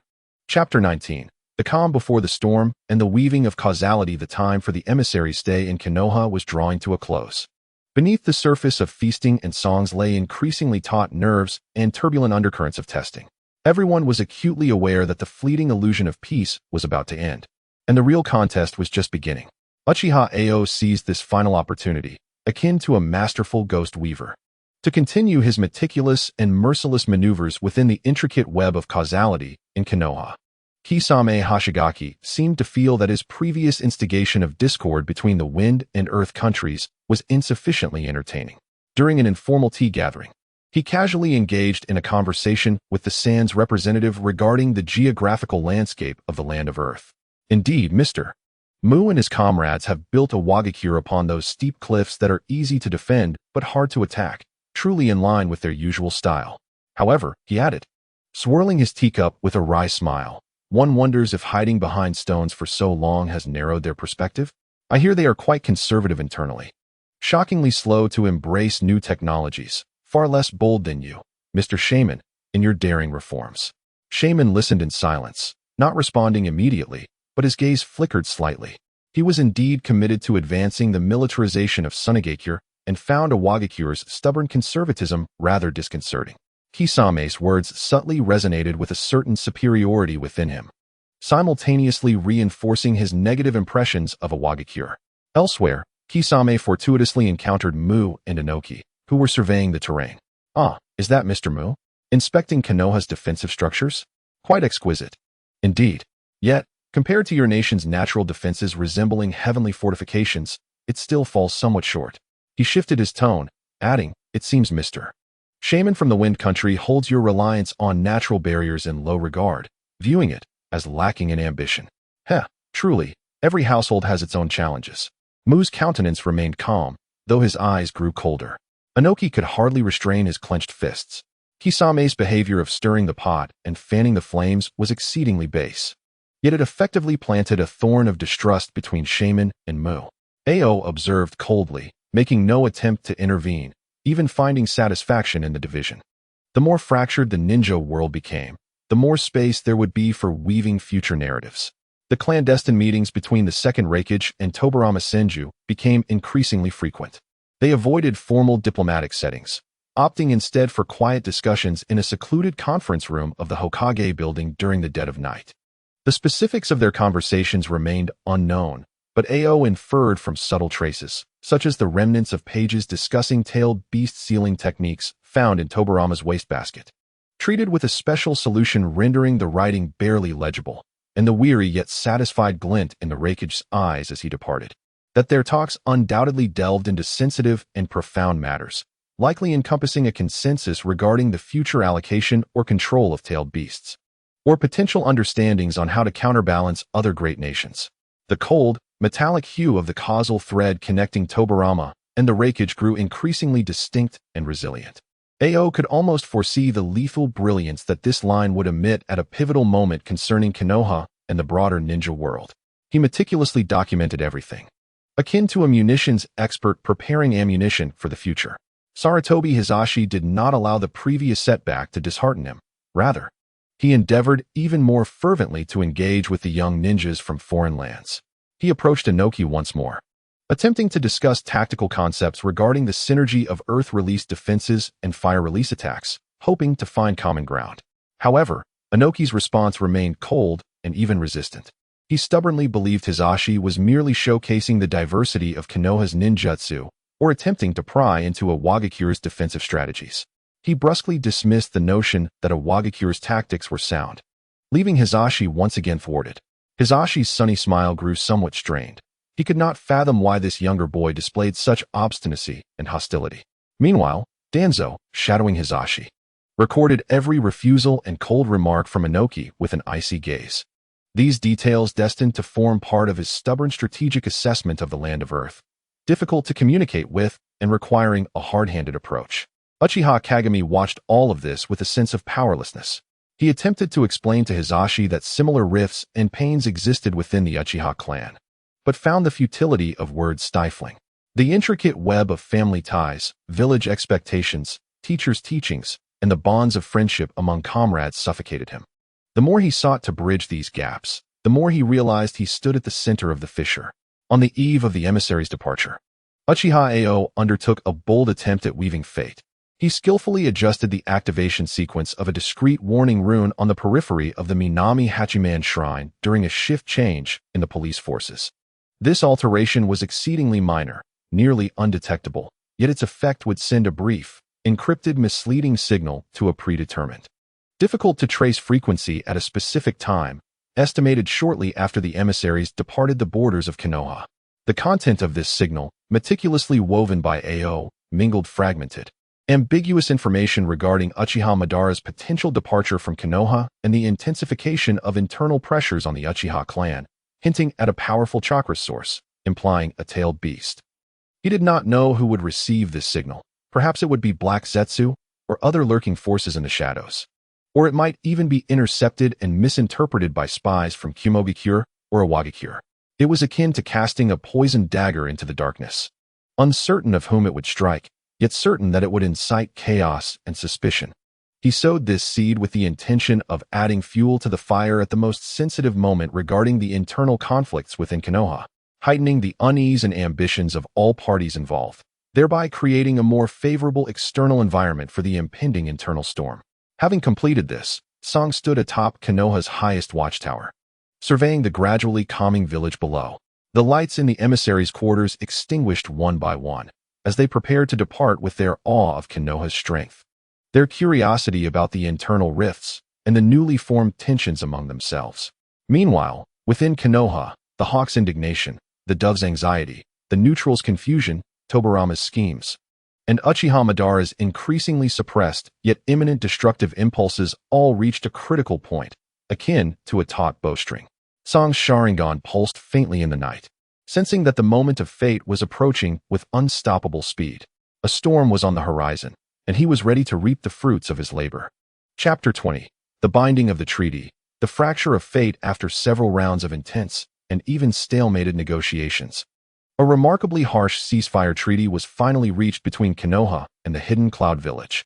Under the leadership of Senju Tobarama, the Second Reikage begrudgingly accepted the terms, which included: the Hidden Cloud Village must pay exorbitant war reparations, cede certain strategically important border territories, strictly limit the size of their ninja forces, and permanently abandon any aspirations towards the Nine Tails, with all facilities related to tailed beasts within their territory requiring supervision and dismantling by Konoha representatives. This treaty was an unadulterated humiliation for the Hidden Cloud, yet it afforded them a precious respite. A departed Konoha with the treaty in hand, filled with resentment and hatred, vowing to use this period of dormancy to strengthen the Hidden Cloud at all costs. Simultaneously, the delegations from the Wind, Earth, and Water nations also took their leave. They departed not only with a recognition of Konoha's formidable military power and some non-core technological information willing to be shared, but also with a profound assessment of Konoha's internal situation. The Sand Village's envoy left with a keen interest in Konoha's military technology and organizational model, along with an agreement inclined more towards economic and technological cooperation. Yet, his vigilance towards Konoha remained undiminished, particularly regarding Uchiha Madara's inhuman strength, prompting him to fervently advance the research of forbidden techniques and the construction of a sand-based military upon his return to the Land of Wind, in search of means to counterbalance such a force. On the other hand, Inoki departed with the heaviest heart. The shadow of his fear of individual extreme power loomed larger, while he became ever more resolute in the belief that Iwagakure must rely on absolute defense, dust release, and collective strength to confront superlative threats. Konoha's might did not evoke a sense of kinship. Instead, it deepened their sense of crisis and isolation.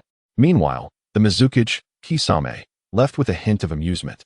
Having successfully sowed seeds of distrust between the Wind and Earth nations, and having glimpsed the immense rift between the Uchiha and the higher-ups within Konoha, this made his journey worthwhile, and upon returning to the Land of Water, he utilized these insights to more forcefully advocate for the rapid consolidation of Kirigakure under the policies of power and blood mist.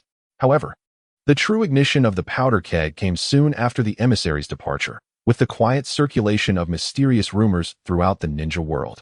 These rumors, like a lethal miasma, varied in versions but bore a core of deadly truth. Some claimed that Uchiha Madara, dissatisfied with the treaty's leniency towards the hidden cloud, had completely severed ties with the Hokage and would soon leave the village. Others suggested that Konoha's higher-ups, fearful of Uchiha power, were plotting to further diminish the Uchiha's influence, even planning to dissolve the police force. More insidious rumors hinted that the Uchiha clan possessed some forbidden power, possibly linked to a tailed beast, harboring ulterior motives and poised to incite rebellion.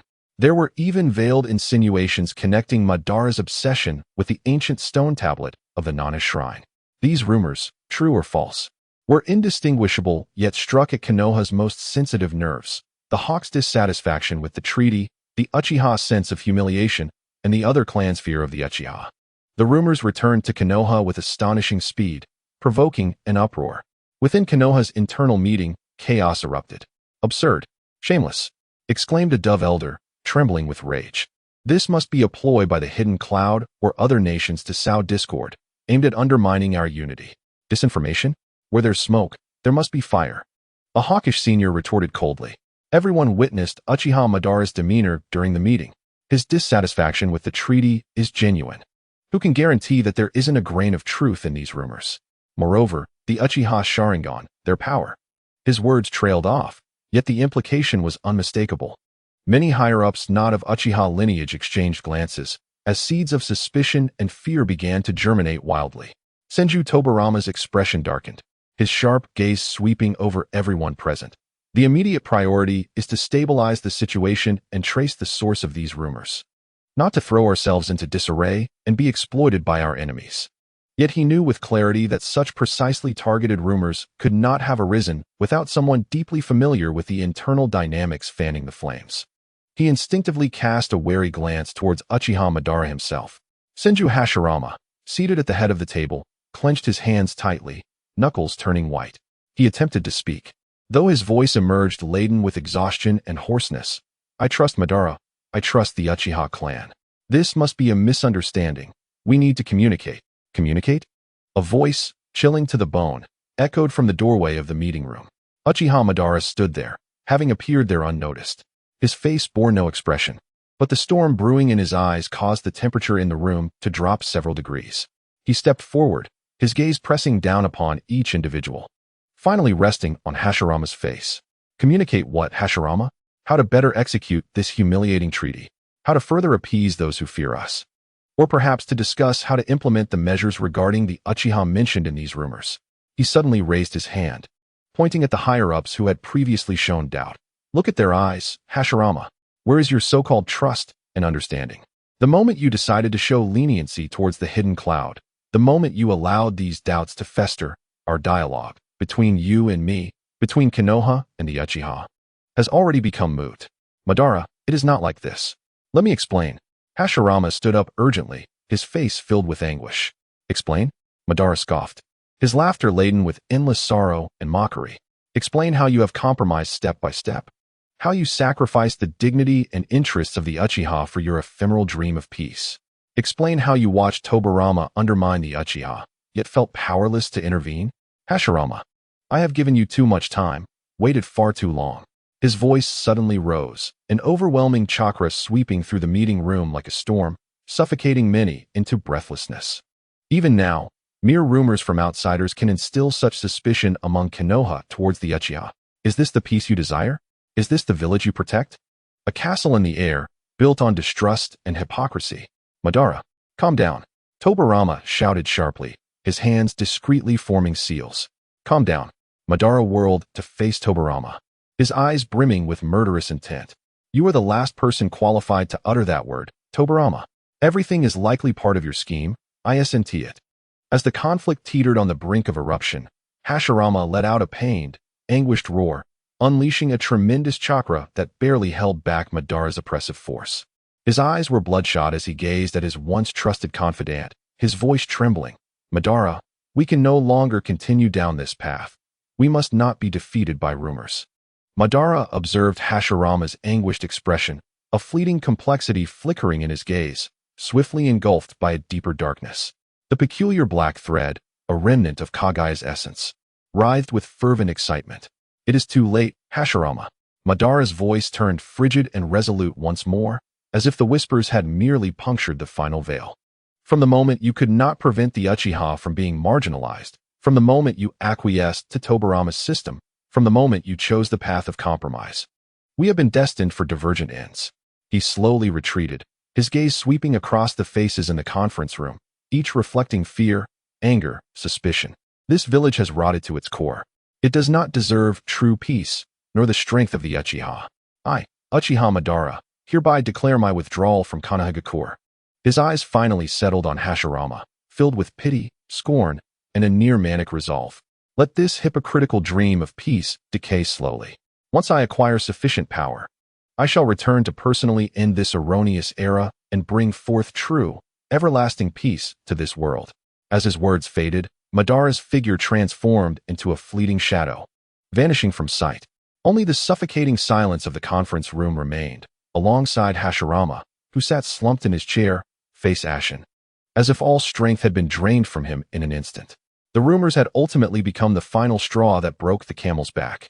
The realm of Shinobi faced a formidable storm. The defection from Konoha was imminent. Chapter 21. The Southern Meeting and Silent Refusal. The news of Uchiha Madara's impending departure from Konoha loomed over the Uchiha clan like a gathering storm, oppressive and suffocating. Before taking action, he summoned all prominent Uchiha remaining in the village for a final meeting at the Southern Shrine. The atmosphere within the shrine was heavy. The flickering light of the eternal flame seemed unable to pierce the oppressive darkness. Whispers filled the air, faces intertwined with fear, anxiety, unease, and disbelief. Uchiha Madara stood before the assembly, clad in his dark attire, his demeanor stern, his gaze sharp as a hawk's, surveying each countenance present. He concealed none of his intentions. "I will depart from Konoha." Madara's voice was calm, yet undeniably resolute, reverberating like thunder in every heart. "This village has long strayed from its original purpose, transforming into a prison for the Uchiha. Hashirama's ideals are but castles in the air, while Tobirama's system is an invisible shackle. Remaining here will only lead to the gradual erosion of our clan, resulting in the loss of all power and dignity." He paused slightly, his penetrating gaze assessing the reactions of his kin. "Now, I offer you a choice." His voice rose, imbued with a final, almost cruel anticipation. "Those willing to follow me in pursuit of true power, to shatter this hypocritical order, to forge a new path for the Uchiha, step forward." Upon utterance of his words, the shrine fell into a profound silence. A few radical hawkish elders and jonin flushed with excitement, their chests heaving with palpable desire to respond. They opened their mouths, nearly ready to voice their oaths of allegiance to the strongest leader they revered, to battle for the honor and power that rightfully belonged to the Uchiha. However, just as they were about to speak, a more formidable and heavier tide of emotion silently engulfed them. It stemmed from the overwhelming majority of clan members, filled with fear, fatigue, and a weariness of war. They perceived the terror in their wives' eyes, heard the stifled sobs of their children, felt the almost tangible resistance and pleas emanating from those who had endured the brutalities of the warring states and were now weary of bloodshed. The scars of war had yet to heal, and the shadow of death brought by the invasion of the Cloud Village still loomed large. The hard-won, relatively stable life, despite its injustices, was a lifeline for many. What did it mean to follow Madara? It meant instant defection, enmity with all of Konoha, a life of tumult, endless battles, an immense risk of death. This vast, silent aversion to war extinguished the fervor that had ignited within the Hawks. Their mouths, once open, failed to produce sound. Their excited expressions became frozen, gradually eroded by the cold reality and the unspoken pressure surrounding them, morphing into reluctant silence and painful struggle. They did not even dare to meet Madara's gaze. The doves and moderates, the majority of whom now fell into this category, lowered their heads deeply or averted their eyes, unwilling to confront Madara. Their silence was, in itself, a profoundly clear response. "We refuse. We fear. We do not wish to fight any longer. We want to stay?" Uchiha Kagami stood amongst the crowd, his face pale as a sheet, his body trembling slightly. The anguish within him reached a peak of torment. He understood Madara's anger and disappointment, and subconsciously felt a part of him agreeing. Yet he was acutely aware of the brutality of war and could not abandon his vestige of allegiance to the village and his comrades. Ultimately, he too could not take that step, merely bowing his head lower. The entire southern shrine was enveloped in a suffocating silence, more stifling than quarrels. No one stepped forward. Only the pitter-patter of raindrops against the window echoed, as if striking at the hearts of all present. Madara's gaze slowly swept over this sea of silence, inch by inch. His expression remained unchanged, yet within his profound eyes, a final glimmer, perhaps the last flicker of hope or the final connection to this clan, extinguished, replaced by an overwhelming void colder than eternal ice. He understood. He comprehended fully, with a faint scoff, barely audible. Filled with infinite scorn, whether directed at these cowardly clansmen or at the lingering expectation he had harbored, he mused, "Indeed, it is as I thought." There were no furious rebukes, no disappointed roars, only a light, yet chillingly final decree.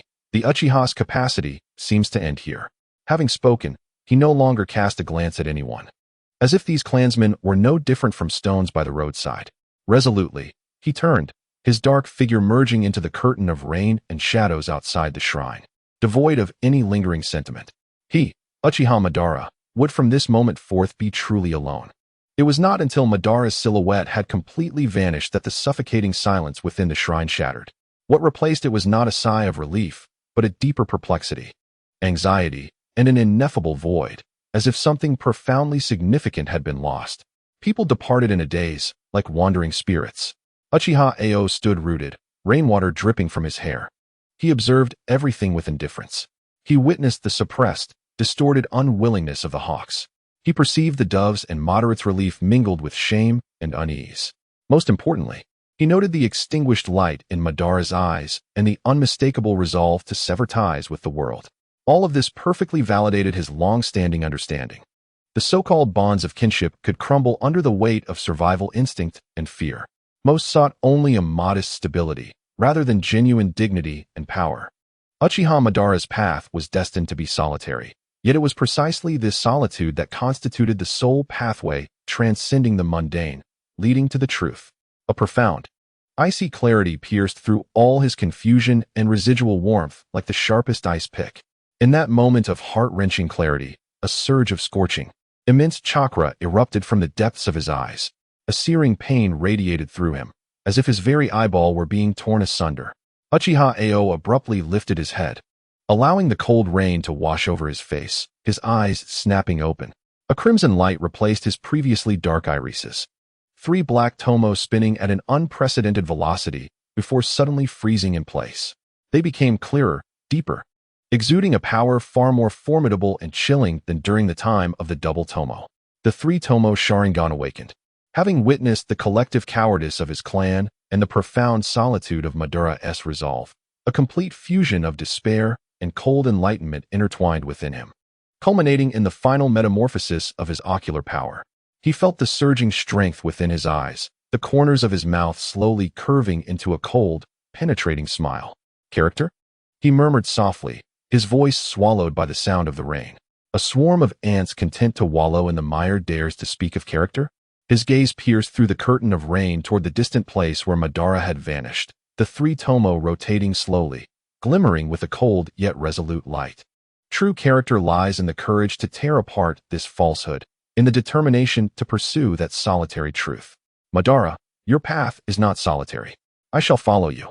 But before that, his gaze, as sharp as the coldest blade, gradually turned toward the center of Konohagakure, the direction of Senjitobarama.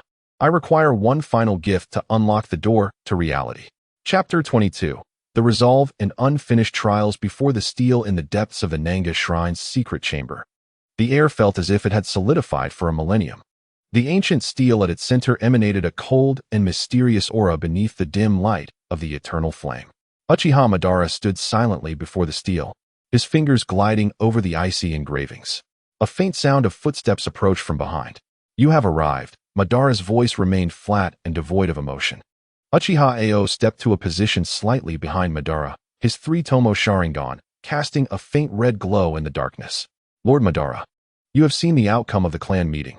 Madara's tone was inscrutable. "I have seen it," Ao replied. The collective cowardice chose safety over dignity. Madara tilted his head slightly, his Rinnegan glancing at Ao. "Do you not consider that wise?" Living is certainly better than dying. Surviving is not living. Ao's voice remained calm, but bore a hint of steely skepticism. Yet, is their choice truly devoid of reason? Or has the decay of Konoha reached a point beyond redemption, necessitating a complete rupture? Madara's gaze sharpened, the pressure in the chamber intensifying. Oh? Are you questioning my judgment? Or have you begun to cherish this false warmth? His words carried an icy chill. Not a question, Lord Madara. Ao met that suffocating gaze, the three tomos slowly rotating. I firmly believe your path is the only route to truth. I share your disdain for this distorted world. He shifted the conversation, his tone becoming exceedingly calm and prudent. However, I believe that complete despair requires the most thorough validation. The Uchiha's character is indeed disappointing, but does that mean this clan, or even this village, holds no value worth saving or deserves more complete destruction? I wish to confirm this myself. He paused slightly before articulating his crucial decision. I shall remain for a time, not out of agreement, but to observe and validate, with my own eyes. In my own way, I wish to witness how Konoha treats the Uchiha after your departure and where their fate will lead. This shall be their final and most brutal judgment. At the same time, Ao's gaze deepened. Perhaps I can also sow some unexpected seeds for your future plans. Madara listened quietly, the coldness in his eyes gradually replaced by a profound, almost playful scrutiny. He did not react with anger to Ao's defiance. Rather, he seemed to perceive another possibility, a colder, more calculating one. Interesting, he finally spoke. You wish to personally witness the end of this despair, even to crown it with your own hands? You aspire to weave your causality as a mere observer? As you say, my abilities may still appear weak, yet they are well suited for action in the shadows, Ao calmly replied. When the final judgment arrives, when the fate of the Uchiha is irrevocably settled, my validation will be complete. That will also be the moment I sever my ties and pursue your path. By then, I shall bring you not questions, but the most resolute belief and perhaps even unexpected assistance. Silence enveloped the chamber momentarily, punctuated only by the crackling of the eternal flame. Madara suddenly chuckled, his laughter tinged with complex meaning. Well, Uchiha Ao, you are more intriguing than I imagined. You are not a blind follower. You are a calm martyr and judge. You desire to witness hell with your own eyes, even willing to stoke the flames. He turned back, facing the steel once more, as if having made a certain decision. Then as you wish. Stay. With your eyes, behold this banquet of despair. In your own way, validate it. As his words fell, Madara's figure moved without warning, not departing, but rather appearing before Ao like a phantom in an instant. A suffocating aura of killing intent bore down upon Ao like a tangible weight. But before that, Madara's voice was as cold as steel. Show me the measure of your resolve to face hell alone. Demonstrate the strength you require to remain. The trial had begun. He paused before adding, exhibit your awareness, Ao. Let me see if your so-called character befits the path you pursue. Before his words faded, an overwhelming wave of killing intent erupted from Madara, instantly filling the entire chamber. This was not a targeted attack, but a pure, oppressive force capable of shattering the spirit of any Jonin in an instant. Uchiha Ao's body stiffened, the three tomo Sharingan spinning wildly. A tremendous fear instinctively tightened around his heart, yet he forcefully suppressed it with his icy will. His spine straightened, his eyes revealing no hint of retreat, only the full operation of his ocular power and utmost calm. Good eyes, Madara evaluated lightly. In the next moment, his figure vanished. Not a body flicker technique, but pure speed reaching its ultimate peak. Ao's three tomo locked onto the motion, barely catching a blurred trajectory rushing toward him. He instinctively rolled to the side. Screech. Three deep claw marks appeared on the stone wall behind him, a result of pure wind pressure. There was no time for thought. Madara's attacks came like a torrential storm, utilizing no ninjutsu, only pure martial prowess coupled with that ghostly speed and terrifying strength, along with an omnipresent insight that seemed to penetrate all intentions. Ao pushed his dynamic vision and insight to the utmost, combining it with an instinctive understanding of the trajectory of danger, barely managing to evade and parry. His movements were succinct and efficient, narrowly avoiding critical strikes each time, yet still accruing new wounds. His arms, cheeks, and shoulders bore the marks of that razor-sharp wind or the pressure of punches. This could hardly be deemed a battle. It was a thorough, one-sided trial, or rather, a crushing. Madara's speed intensified, his angles of attack becoming increasingly devious. Each strike contained devastating power, yet was precisely controlled to just the right extent to push Ao to his limits. Ao's breath quickened, chakra rapidly depleting, his muscles protesting throughout his body. Yet his mind remained exceptionally clear. He no longer attempted to fully discern Madara's movements. That was impossible, but redirected his insight more towards sensing Madara's attack intentions and possibilities, anticipating the most probable consequences of each attack, thereby making optimal evasive choices in advance. He even began to attempt exceedingly subtle interventions, such as kicking up a small stone to disrupt Obito's line of sight while evading, albeit with minimal effect, or utilizing the recoil from his blocks to propel himself into a more advantageous position for his next dodge. At last, in a fleeting moment, Obito's hand sliced through the air towards Sasuke's neck with an astonishing swiftness. This strike exceeded Sasuke's current reaction threshold. The specter of death loomed ominously. Just as the situation reached a critical juncture, Sasuke's three-tomo Sharingan suddenly contracted. He did not attempt to evade entirely, but instead made an incredibly perilous decision. He slightly tilted his head, while concentrating the majority of his chakra into his shoulder, bracing himself to endure the impending blow. Simultaneously, his right hand thrust a kunai at an exceedingly concealed and cunning angle, akin to a serpent striking, aimed at the minuscule opening that Obito exposed during his assault, a flaw that could scarcely be deemed a weakness. He was gambling that Obito would not truly strike to kill, betting on his ability to seize this singular opportunity to touch his adversary. A flicker of faint surprise seemed to cross Obito's eyes. Just before the hand strike was about to make contact with Sasuke's shoulder, the force abruptly diminished to a mere fraction, transforming into a heavy slap. Thud! Sasuke was sent hurtling backward, crashing against the stone wall of the chamber. A metallic taste flooding his throat as he coughed up blood. Excruciating pain radiated from his shoulder blade, as though it were fracturing. Meanwhile, the kunai he had thrust was effortlessly pinched between Obito's fingers, which crushed it into powder with a mere squeeze. The battle, or rather, the trial, came to an abrupt halt. Only Sasuke's heavy breaths remained in the chamber. Obito stood still, gazing at Sasuke, who was laboriously propping himself up from the floor, his expression profound. To seek an opportunity for counterattack, even at the cost of sustaining injuries, and to attempt to exploit my flaws, Obito began, "Your combat style is quite unique. It does not resemble that of a pure Uchiha, but rather that of a strategist lurking in the shadows." He paused before continuing, "Moreover, you seem to possess an uncanny ability to make the most advantageous choices to evade, almost as if you anticipate events a fraction ahead. This is not merely an insight afforded by the Sharingan. Is this your true potential?" Sasuke wiped the blood from the corner of his mouth. Enduring the agonizing pain as he struggled to stand upright, his three-tomo Sharingan still fixed intently on Obito. To perceive causality and weave a future favorable to oneself is perhaps the capability of my kaleidoscope, albeit one that I can only faintly summon at present. It seems to amuse you, Lord Obito. To perceive causality, Obito repeated, a flicker of unusual light igniting in his eyes as if a thought had crossed his mind, seemingly connecting to something inscribed upon the stone tablet. He chose not to delve deeper, merely stating, "A fascinating ability. Cultivate it well, for it may prove invaluable in the future." This was perhaps the highest commendation he could offer. Your resolve and potential I shall tentatively acknowledge. However, the path ahead is darker and lonelier than you might imagine. Tread wisely. With that, he ceased to linger, turning to meld once more into the shadows, as if he had never been present at all. "Remember your choices, Uchiha Sasuke. I look forward to the answers you will bring forth in verification." He cast one last glance at Sasuke and then at the silent stone tablet. After speaking, Obito's figure completely dissolved into the shadows, vanishing from the chamber.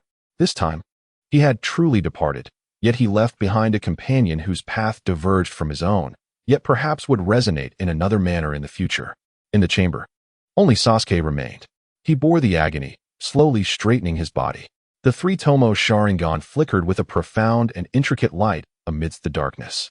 To remain temporarily was not a sign of faltering, but rather a preparation for deeper despair and an ultimate cause. He would observe Konoha with the gaze of a judge, coldly witnessing how it would inexorably push the Uchiha, and itself, towards the final abyss. In this process, he would weave everything into a cohesive tapestry. Chapter 23, Aftershocks. Hashirama's resolve. The news of Uchiha Obito's defection from Konoha struck like a seismic event of magnitude 9. its intense aftershocks relentlessly shaking the entire village. Following the initial shock, a myriad of complex emotions and consequent reactions ensued. Within the Hokage's office, the atmosphere was so heavy it felt as if it could precipitate. Senju Hashirama appeared to age a decade overnight, slumping in his Hokage's seat, his posture no longer erect, his gaze vacantly fixed on the rain drizzling outside. His hands unconsciously rubbing a piece of dulled stone brought back from the Valley of the End. An immense sense of grief and loss threatened to engulf him. The resolute figure of his dear friend sliced through his heart like the sharpest kunai, repeatedly severing his spirit. He incessantly questioned himself. Where had he strayed to let a once-cherished ally, with whom he had built dreams side by side, eventually turn to such an irrevocable opposition? His idealism had suffered an unprecedented blow. The belief that love and understanding could connect all felt pathetically ineffectual in the face of Obito's cold demeanor and the silence of their clan. He lacked the energy to feel anger. Only boundless exhaustion and sorrow remained. Senju Tobarama stood before the desk, his countenance as stern as iron, his gaze sharp as an eagle's. He had just swiftly issued a series of directives to stabilize the situation and now held a freshly drafted document. His tone icy and pragmatic. Brother, this is the preliminary plan for addressing Uchiha Obito. Tobarama placed the document on the desk, pushing it toward Hashirama. Given his blatant betrayal of the village and his highly threatening and inciting rhetoric, I recommend immediately designating him as an S-rank rogue ninja, issuing the highest bounty, and notifying all allied nations. Additionally, we must dissolve all his affiliations within the village and freeze all his resource privileges. This is the choice that best serves the interests and safety of the village. S-rank rogue ninja bounty, Hashirama murmured, repeating the words as if struggling to grasp their implications. He slowly raised his head to meet his brother's gaze, his eyes filled with bloodshot anguish. Tobarama, must we really do this? Madara. He simply chose a path opposing Konoha. Tobarama interrupted him without hesitation, his voice resolute and unwavering. Brother, wake up. He is no longer your friend. He is a dangerous individual who has left the village, a perilous entity wielding power that threatens our safety. We both understand his rhetoric, his hatred for the village. Now is not the time for sentiment. Yet Hashirama's voice was hoarse and weak. Issuing a bounty means irrevocably severing ties. There will be no room for reconciliation. Perhaps he has merely left temporarily, perhaps. There is no perhaps. Tobarama's tone intensified, tinged with undeniable severity. His departure was a premeditated act of treachery. His stance at the clan meeting made everything clear. We must immediately delineate our position, signaling to the entire village and the ninja world our stance on Konoha. Otherwise, how can we quell the internal unrest? How shall we confront the external threats? Shall we wait until he returns with hostility, causing irreparable damage, before we express regret? Hashirama painfully closed his eyes, his hands gripping his own hair tightly. He knew Tobarama spoke the truth. It was logical, the best choice for the village. Yet the mere thought of branding his once comrade with the terms rogue ninja and bounty inflicted a heart-wrenching pain. It was a brutal trampling of his lifelong beliefs.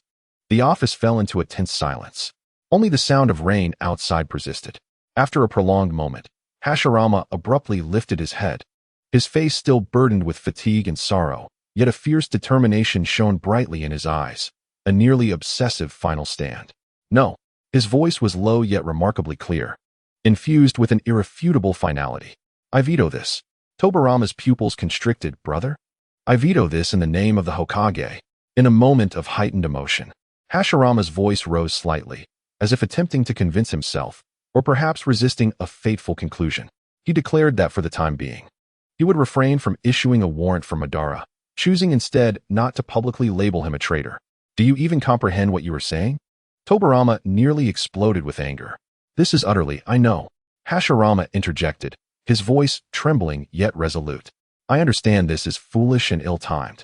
But Tobarama, grant me a moment, just a fleeting moment, for him. I do not wish to sever all possibilities, however minuscule they may be. His tone was almost pleading, yet it carried the weight of the Hokage's authority. We shall publicly state that Uchiha Madara has temporarily withdrawn from the village for personal reflection. All surveillance and precautionary measures against him will be your sole responsibility, conducted in secrecy and elevated to the highest priority. But do not openly rupture our relations. This is an order. The final two words fell heavily from his lips. Tobarama fixed his gaze on his elder brother, observing the complex emotions, pain, weakness, and a fleeting glimmer of unrealistic hope reflected in his eyes. Ultimately, he inhaled deeply, suppressing all dissent. He understood Hashirama. He knew that further argument would bear no fruit at this juncture. "I comprehend," he replied, his voice regaining its icy calm, though the discontent and concern within him threatened to overflow. "I shall act according to your wishes. But brother, I hope you grasp that this decision may yield unforeseen consequences.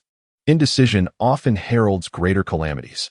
With that, he picked up the rejected document, his expression void of emotion as he turned to leave. He recognized that the clandestine monitoring and preventive measures must be executed with tenfold, if not hundredfold, intensity. In the office, Hashirama was left alone, as if all strength had been drained from him. Slumping in his chair, he gazed out at the overcast sky, murmuring, "Madara, have I truly erred?" The atmosphere within the Uchiha clan descended into a more bizarre state of apprehension and confusion. There were no cheers, no sense of liberation.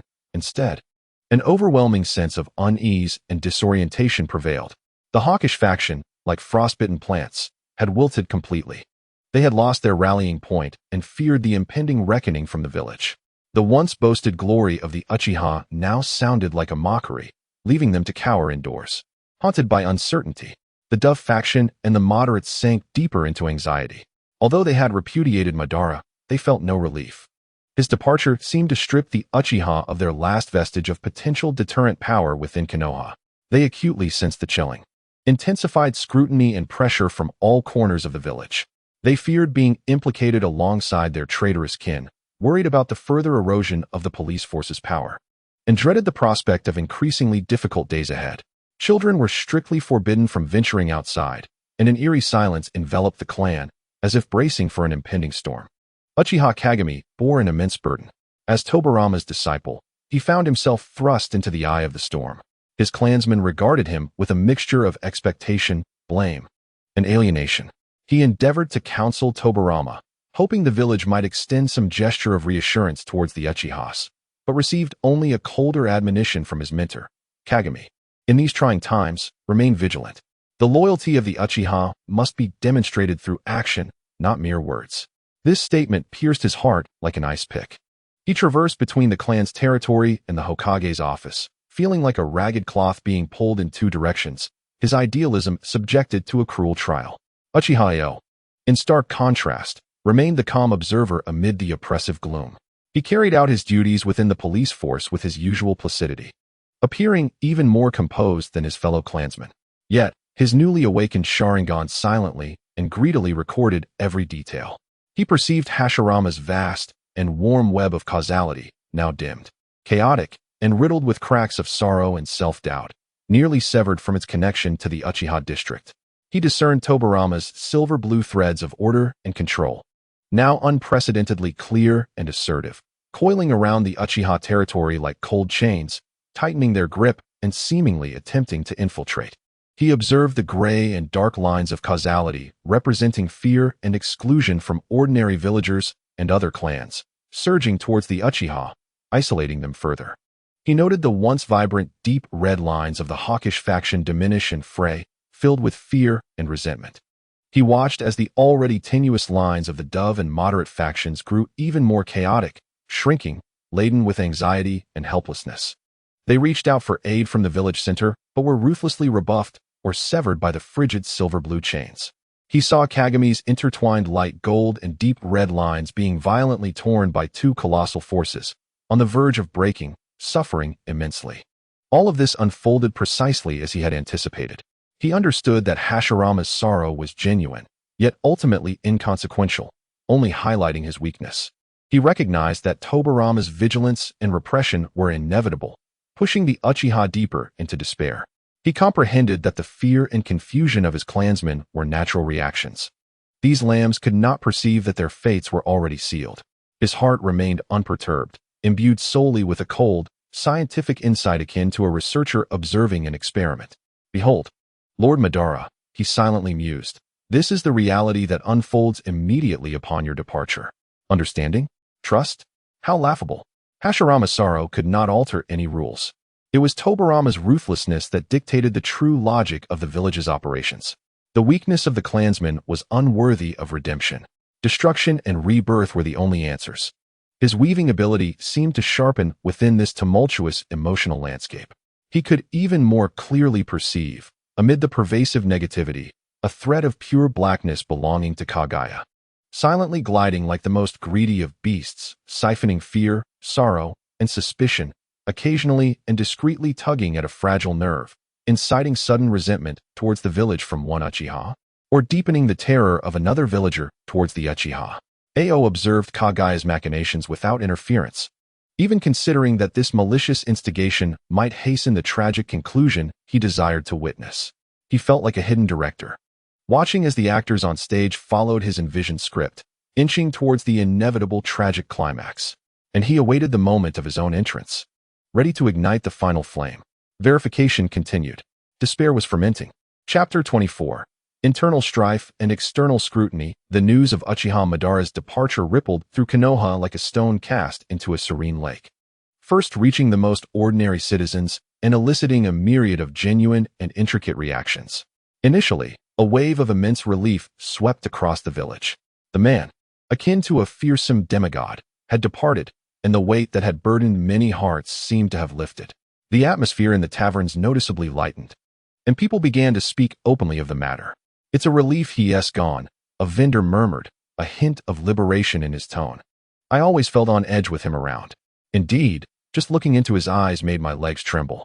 The air feels fresh now," another villager chimed in, a rare smile gracing his face. Such sentiments were prevalent among the common villagers and non-combatants, their immediate perception being the removal of a significant threat. Yet, following this relief, deeper doubts and anxieties emerged. Why did he leave so suddenly? Is the Uchiha clan planning something? A mother whispered anxiously, gripping her child's hand. The Hokage seems quite affected. Could this impact the village? A young ninja furrowed his brow, his eyes filled with concern. Do you think he will return one day to exact revenge? The tremor in the voice of an elderly man resonated with those around him. These anxieties swiftly transformed into a deeper chasm of suspicion and vigilance towards the Uchiha clan. Villagers instinctively avoided that area. Merchants at the market wore rigid smiles upon seeing the Uchiha crest, and children were hastily pulled away by their parents. A silent exclusion and isolation became more pronounced and raw than ever before. Simultaneously, a subtle discontent began to fester. "It is their internal affairs that have disturbed the entire village," one villager complained, his voice low but brimming with dissatisfaction. "If they weren't so troublesome, Madara wouldn't." Another villager murmured in agreement, a flicker of resentment crossing his eyes. This unspoken yet pervasive grievance painted the Uchiha as a source of trouble, further intensifying the divisive sentiments among the clans. The reactions of other ninja villages upon receiving intelligence about the monumental upheaval in Konoha were far from muted. Spies lurking in various nations hastily relayed the shocking news of Uchiha Madara's defection from Konoha, triggering profoundly different yet equally significant tremors. In the Land of Wind, Shaman learned of the news while discussing the future of Sunagakure with Retsu. As Kazekage, Retsu had been tirelessly working to improve the harsh conditions of the village, leaving external matters to Shaman, who had always harbored reservations regarding Shaman's radical stance. "Shaman, remain calm," Retsu advised. "The internal strife in Konoha indeed presents an opportunity. Yet we must not act recklessly. Madara's departure is a loss for Konoha, but Senju Hashirama and Senju Tobarama are formidable opponents. We must cautiously assess the situation." After a moment of silence, Shaman nodded. "You are right, Kazekage. We shall temporarily halt all provocations against Konoha and continue to advance our puppet army and forbidden techniques research. At the same time, we will discreetly reach out to the minor ninja clans in the Land of Rain and the Land of Grass to attempt to establish an intelligence network. Konoha's turmoil is our opportunity, but it must be approached with caution." In the Land of Water, when Hozuki Mangetsu received the news, he was in discussion with Hakuren about the future of Kirigakure. As Mizukage, Hakuren, though no longer youthful and radical, was burdened by the contradictions within the newly established village and the various bloodline clans in the Land of Water, leading him to maintain reservations about Mangetsu's aggressive approach. "Mangetsu, you are too impulsive," Hakuren cautioned. "While Konoha's internal strife is indeed an opportunity, we cannot act blindly. Madara's exit is a loss for Konoha. But Hashirama and Tobarama are not to be underestimated. We need to carefully evaluate the circumstances. Mangetsu smiled. Hakurin, you are always so cautious. I understand your concerns. Yet we cannot afford to miss this chance. We will expedite the integration of Kirigakure, and for those bloodline clans still hesitating, we can apply a bit more pressure. They must either unite or vanish. We must complete the integration swiftly to partake in this upheaval. In the land of Earth, when Mu received the news, he was discussing the future of a Wagakure with Ishikawa. Ishikawa, as Tsuchikage, had long harbored reservations about Mu's cautious demeanor. Mu, you are too cautious, Ishikawa urged.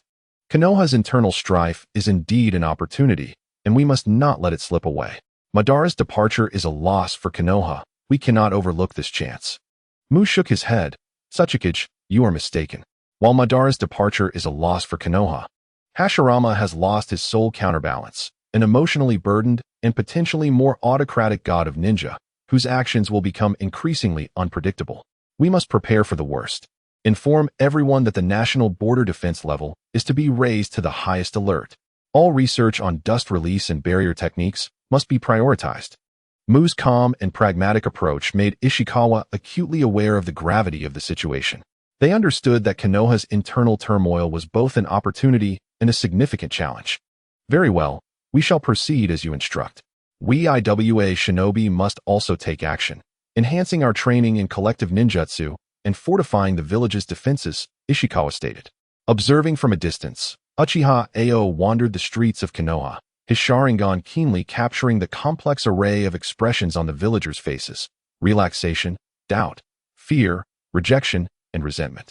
He could hear the hushed whispers, see the averted gazes, and sense the deliberate distance maintained. His heart remained unperturbed, even tinged with a cold sense of satisfaction. Look, this is human nature, he thought coldly, as the fleeting ease was swiftly supplanted by enduring suspicion.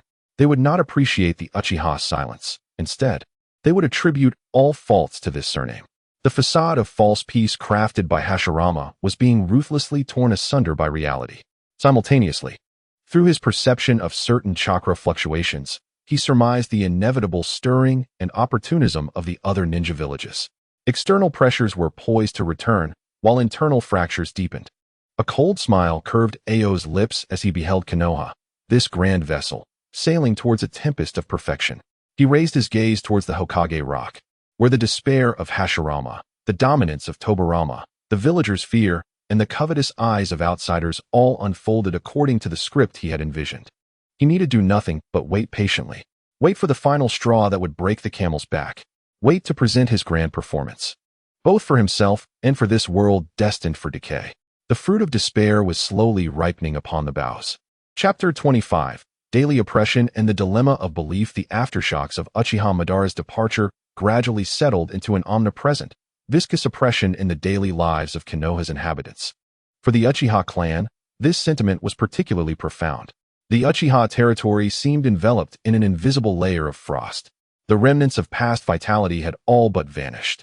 The streets were sparsely populated, and most hurried along, heads bowed, striving to avoid any contact with the outside world. Children were strictly confined to their clan grounds, deprived of their former laughter. The duties of the police force grew increasingly arduous and awkward. Uchiha members patrolling the village could distinctly feel the wary, fearful, and even disdainful gazes directed at them from behind corners.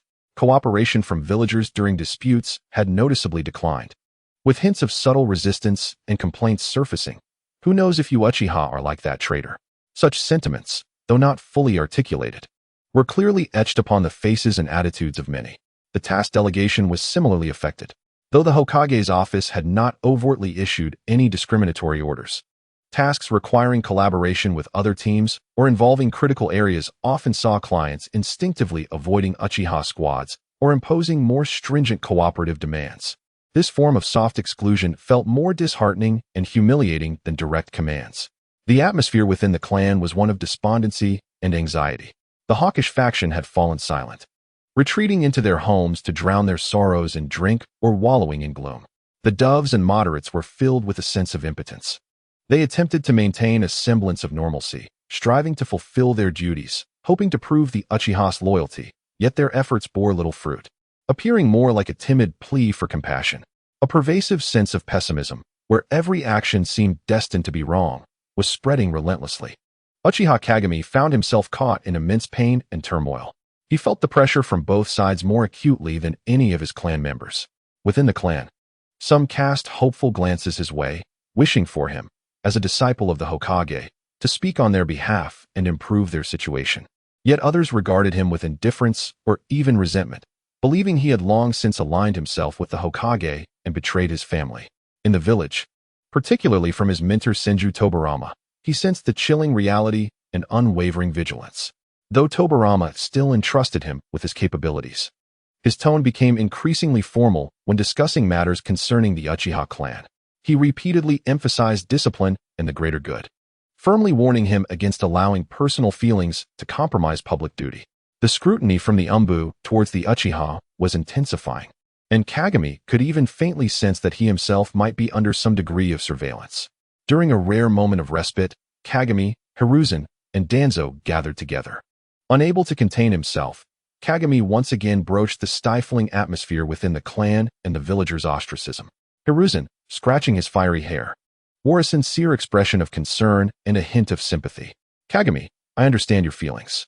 The villagers' fear is misplaced. The Uchiha are an integral part of Konoha. I believe that Lord Hokage and my teacher will ultimately resolve this issue. What we must do is enhance communication and use actions and time to dispel misunderstandings. His words were still steeped in idealism, firmly believing that the will of fire's inclusiveness could resolve all problems. Yet, his naive statements appeared so feeble in the face of brutal reality. Danzo, arms crossed and with a stern expression, articulated a starkly different viewpoint. Hiruzen, you are too naive. Misunderstanding? This is not a simple misunderstanding. He directed a piercing gaze at Kagami, revealing the harsh truth that the defection of Uchiha Obito was indeed a reality. The power he possessed was a genuine threat to the village. It was a normal reaction for the villagers to feel fear. Any clan faced with such a traitor would encounter similar pressures. He paused, his tone growing colder. The Sharingan's power is formidable and perilous. This power itself incites wariness. Given the current situation, it is both necessary and reasonable for the village to heighten surveillance and scrutiny. This is not about trust. It is about responsibility and reality. Kagami, if you truly care for the village, you should understand and cooperate with these measures, helping the village identify the genuinely loyal members of the clan, rather than merely demanding understanding and tolerance. Danzo's words pierced Kagami's heart like a knife, cruelly highlighting the prevailing mindset among the village's upper echelons, particularly Tobarama. Suspicion first. Control paramount. A chilling wave washed over Kagami. If even his companions held such views, what of the others? Tormented by his inner turmoil, Kagami sought out Uchiha Ao, who was alone in a corner of the training ground, polishing his shuriken. In Kagami's eyes, Ao was among the few in the clan who maintained composure and strength, perhaps able to provide him with some insight. Brother Ao, Kagami's voice was laden with fatigue and confusion. What should we do about the current situation? Everyone is afraid and lost, including the village. Uchiha Ao lifted his head, his three-tomo Sharingan calmly fixed on Kagami, not responding immediately. He could distinctly perceive the chaotic, painful, and nearly frayed threads of causality within Kagami. After a long pause, Ao slowly spoke, his voice devoid of emotion.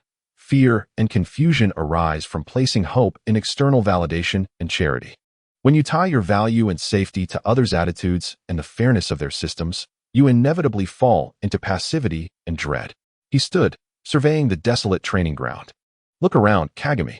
Clan members yearn for the Hokage's reassurance, for the villagers' understanding, for the protection of the system. But what is the result? Lord Hashirama's sorrow cannot alter Tobarama's policies, and your arguments will not dispel Danzo's suspicions. The so-called will of fire crumbles before the harsh realities of interest and fear. Kagami's complexion grew even paler. Is there truly no hope? Must we passively wait like this? Ao's lips curled into a cold smile. Hope has never rested in the hands of others. The Uchiha's fate should be dictated by the Uchiha themselves, not by kneeling and begging for a morsel of pitying trust. He stepped closer, his three-tomo intensely fixed on Kagami's eyes, his words bearing an almost hypnotic quality. Consider this, Kagami. Why have we found ourselves in such a plight? Is it due to a lack of loyalty? Or is it our power that unsettles certain individuals? Yet, we continue to appease those who fear us with our loyalty? These words slithered into Kagami's heart like venomous serpents, striking at his deepest grievances and resentments. But resistance will only worsen the situation, Kagami struggled to articulate. Worse? Can it be more dire than it is now? Ao's voice was low and seductive. Are we to live like livestock, caged, surveilled, and ostracized? True dignity cannot be begged for. Sometimes, retreat and compromise merely lead adversaries to perceive you as weak and easily exploited. He did not directly incite Kagami to act. Rather, he cleverly sowed a seed of doubt within his heart, a seed of utter disillusionment with the existing path, a seed of reflection on the relationship between their power and external attitudes. Think it over well, Kagami. Ao finally patted his shoulder, his tone returning to its usual indifference. Do you wish to remain a powerless supplicant seeking understanding, or become one who can truly dictate their own destiny? With that, he turned and departed, leaving Uchiha Kagami standing alone, his heart tumultuous. Ao's words intertwined with all his suffering and experiences of late, relentlessly challenging the beliefs he once held steadfastly. Ao understood that this seed would not sprout immediately, but it would lie dormant in Kagami's heart, perhaps growing into a force that could alter everything at a critical moment in the future. Meanwhile, he would continue to observe with a detached gaze, awaiting the intricate web of causality he had woven to unfold step by step towards its inevitable conclusion. The daily life of the Uchiha continued under oppression, yet the undercurrents of change stirred silently beneath the surface. Chapter 26. Compromise and choice. Time passed quietly, and approximately a month had elapsed since Uchiha Obito's defection. During this period, the higher-ups of Konoha, particularly Senju Tobarama, displayed exceptional political acumen. The overt attitude began to exhibit a deliberately cultivated sense of calm. Publicly discriminatory remarks were suppressed, announcements emphasizing unity were disseminated, and some trivial collaborative tasks began to be reassigned to Uchiha teams. This superficial easing appeared to bring a semblance of peace to Konoha, yet the tension within the Uchiha clan had not genuinely abated. Among the Dove and neutral factions, some even felt a glimmer of relief, believing that the relationship between the village and the Uchiha was gradually improving. However, Uchiha Ao observed with a discerning eye, perceiving the situation with remarkable clarity. This so-called easing was merely a more sophisticated method of control and stabilization. Tobarama's surveillance had become more covert, and the villagers' ostracism shifted underground. The invisible isolation persisted. Against this backdrop, Uchiha Ao received a routine B-rank escort mission to escort a merchant caravan to a small town on the border of the Fire Country. The team members included himself, a young chunin from the Inazuka clan, a silent chunin named Yamanaka Maku from the Yamanaka clan, and Uchiha Kagami. This was evidently a deliberate arrangement by the higher-ups, aimed at gradually restoring trust and cooperation between the Uchiha clan and other families through such small-scale tasks. The mission itself was uneventful. The caravan owner was respectful and cautious, and the greatest troubles encountered along the way were muddy roads and sporadic wild beasts. The Inazuka youth, named Inazuka Tetsu, had a cheerful disposition and attempted to enliven the atmosphere, often accompanied by his large black dog named Kage. Kage seemed to have inherited his master's buoyant personality, barking occasionally to amuse the group. Yamanaka Maku, on the other hand, possessed almost no presence. His collar was raised high as he silently trailed alongside the team, occasionally small insects fluttering from his sleeves, vanishing into the surroundings as he fulfilled his reconnaissance duties. Kagami remained mostly silent, burdened by heavy thoughts. Ao, while maintaining a calm and efficient demeanor, never ceased his observation of both the environment and Kagami through his Sharingan and sensory perception. He could sense Kagami's internal struggles becoming more pronounced in this isolated setting. Kagami endeavored to fulfill his duties as a Konoha ninja, yet an air of melancholy perpetually shadowed him, as he often subconsciously rubbed his forehead protector. During a brief respite, the caravan leader inadvertently mentioned rumors of unrest in the village and the departure of a prominent figure. In response, Inazuka Tetsu casually remarked, "Yes, but it is all fine now. Lord Hokage and Lord Tobarama will handle it." His tone was imbued with unwavering trust. It seemed that Kajamaru sensed his master's ease, wagging his tail and nuzzling against Tetsu's leg. However, Kagami's body stiffened imperceptibly, and he pressed his lips together, refraining from speaking. Abure Makuro appeared to hear nothing, merely adjusting his sunglasses slightly, maintaining his silence. Ao observed everything, acutely aware of Kagami's inner turmoil and anguish, which became increasingly apparent in their isolated surroundings.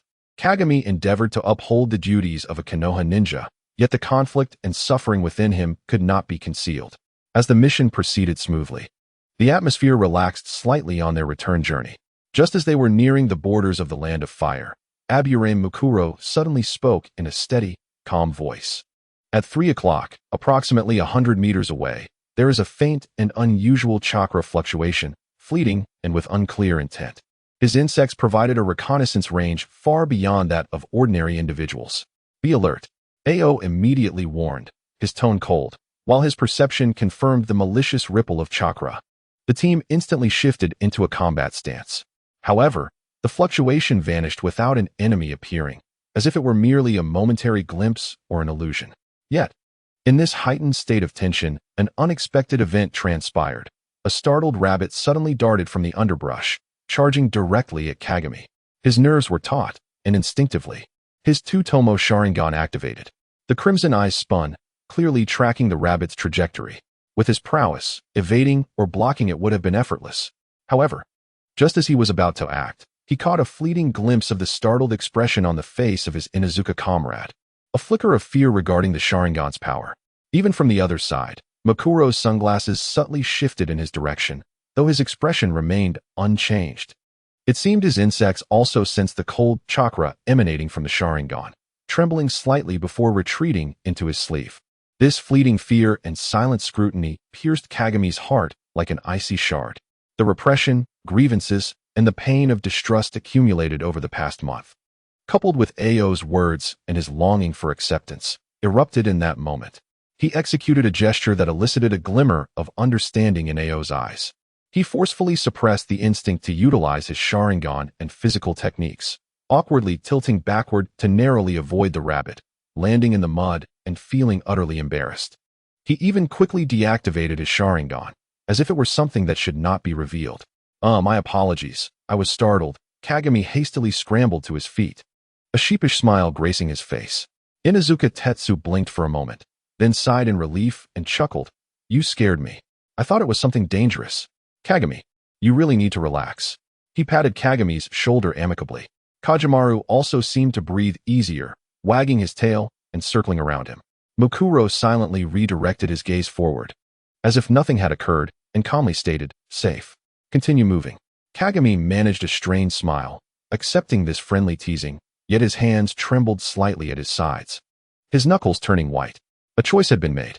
In that moment, Uchiha Kagami chose to suppress his bloodline's power, opting for conformity and compromise in exchange for a sliver of superficial acknowledgement and peace. He chose to deny a part of himself to maintain that fragile dream. Ao calmly withdrew his gaze. He understood that Kagami's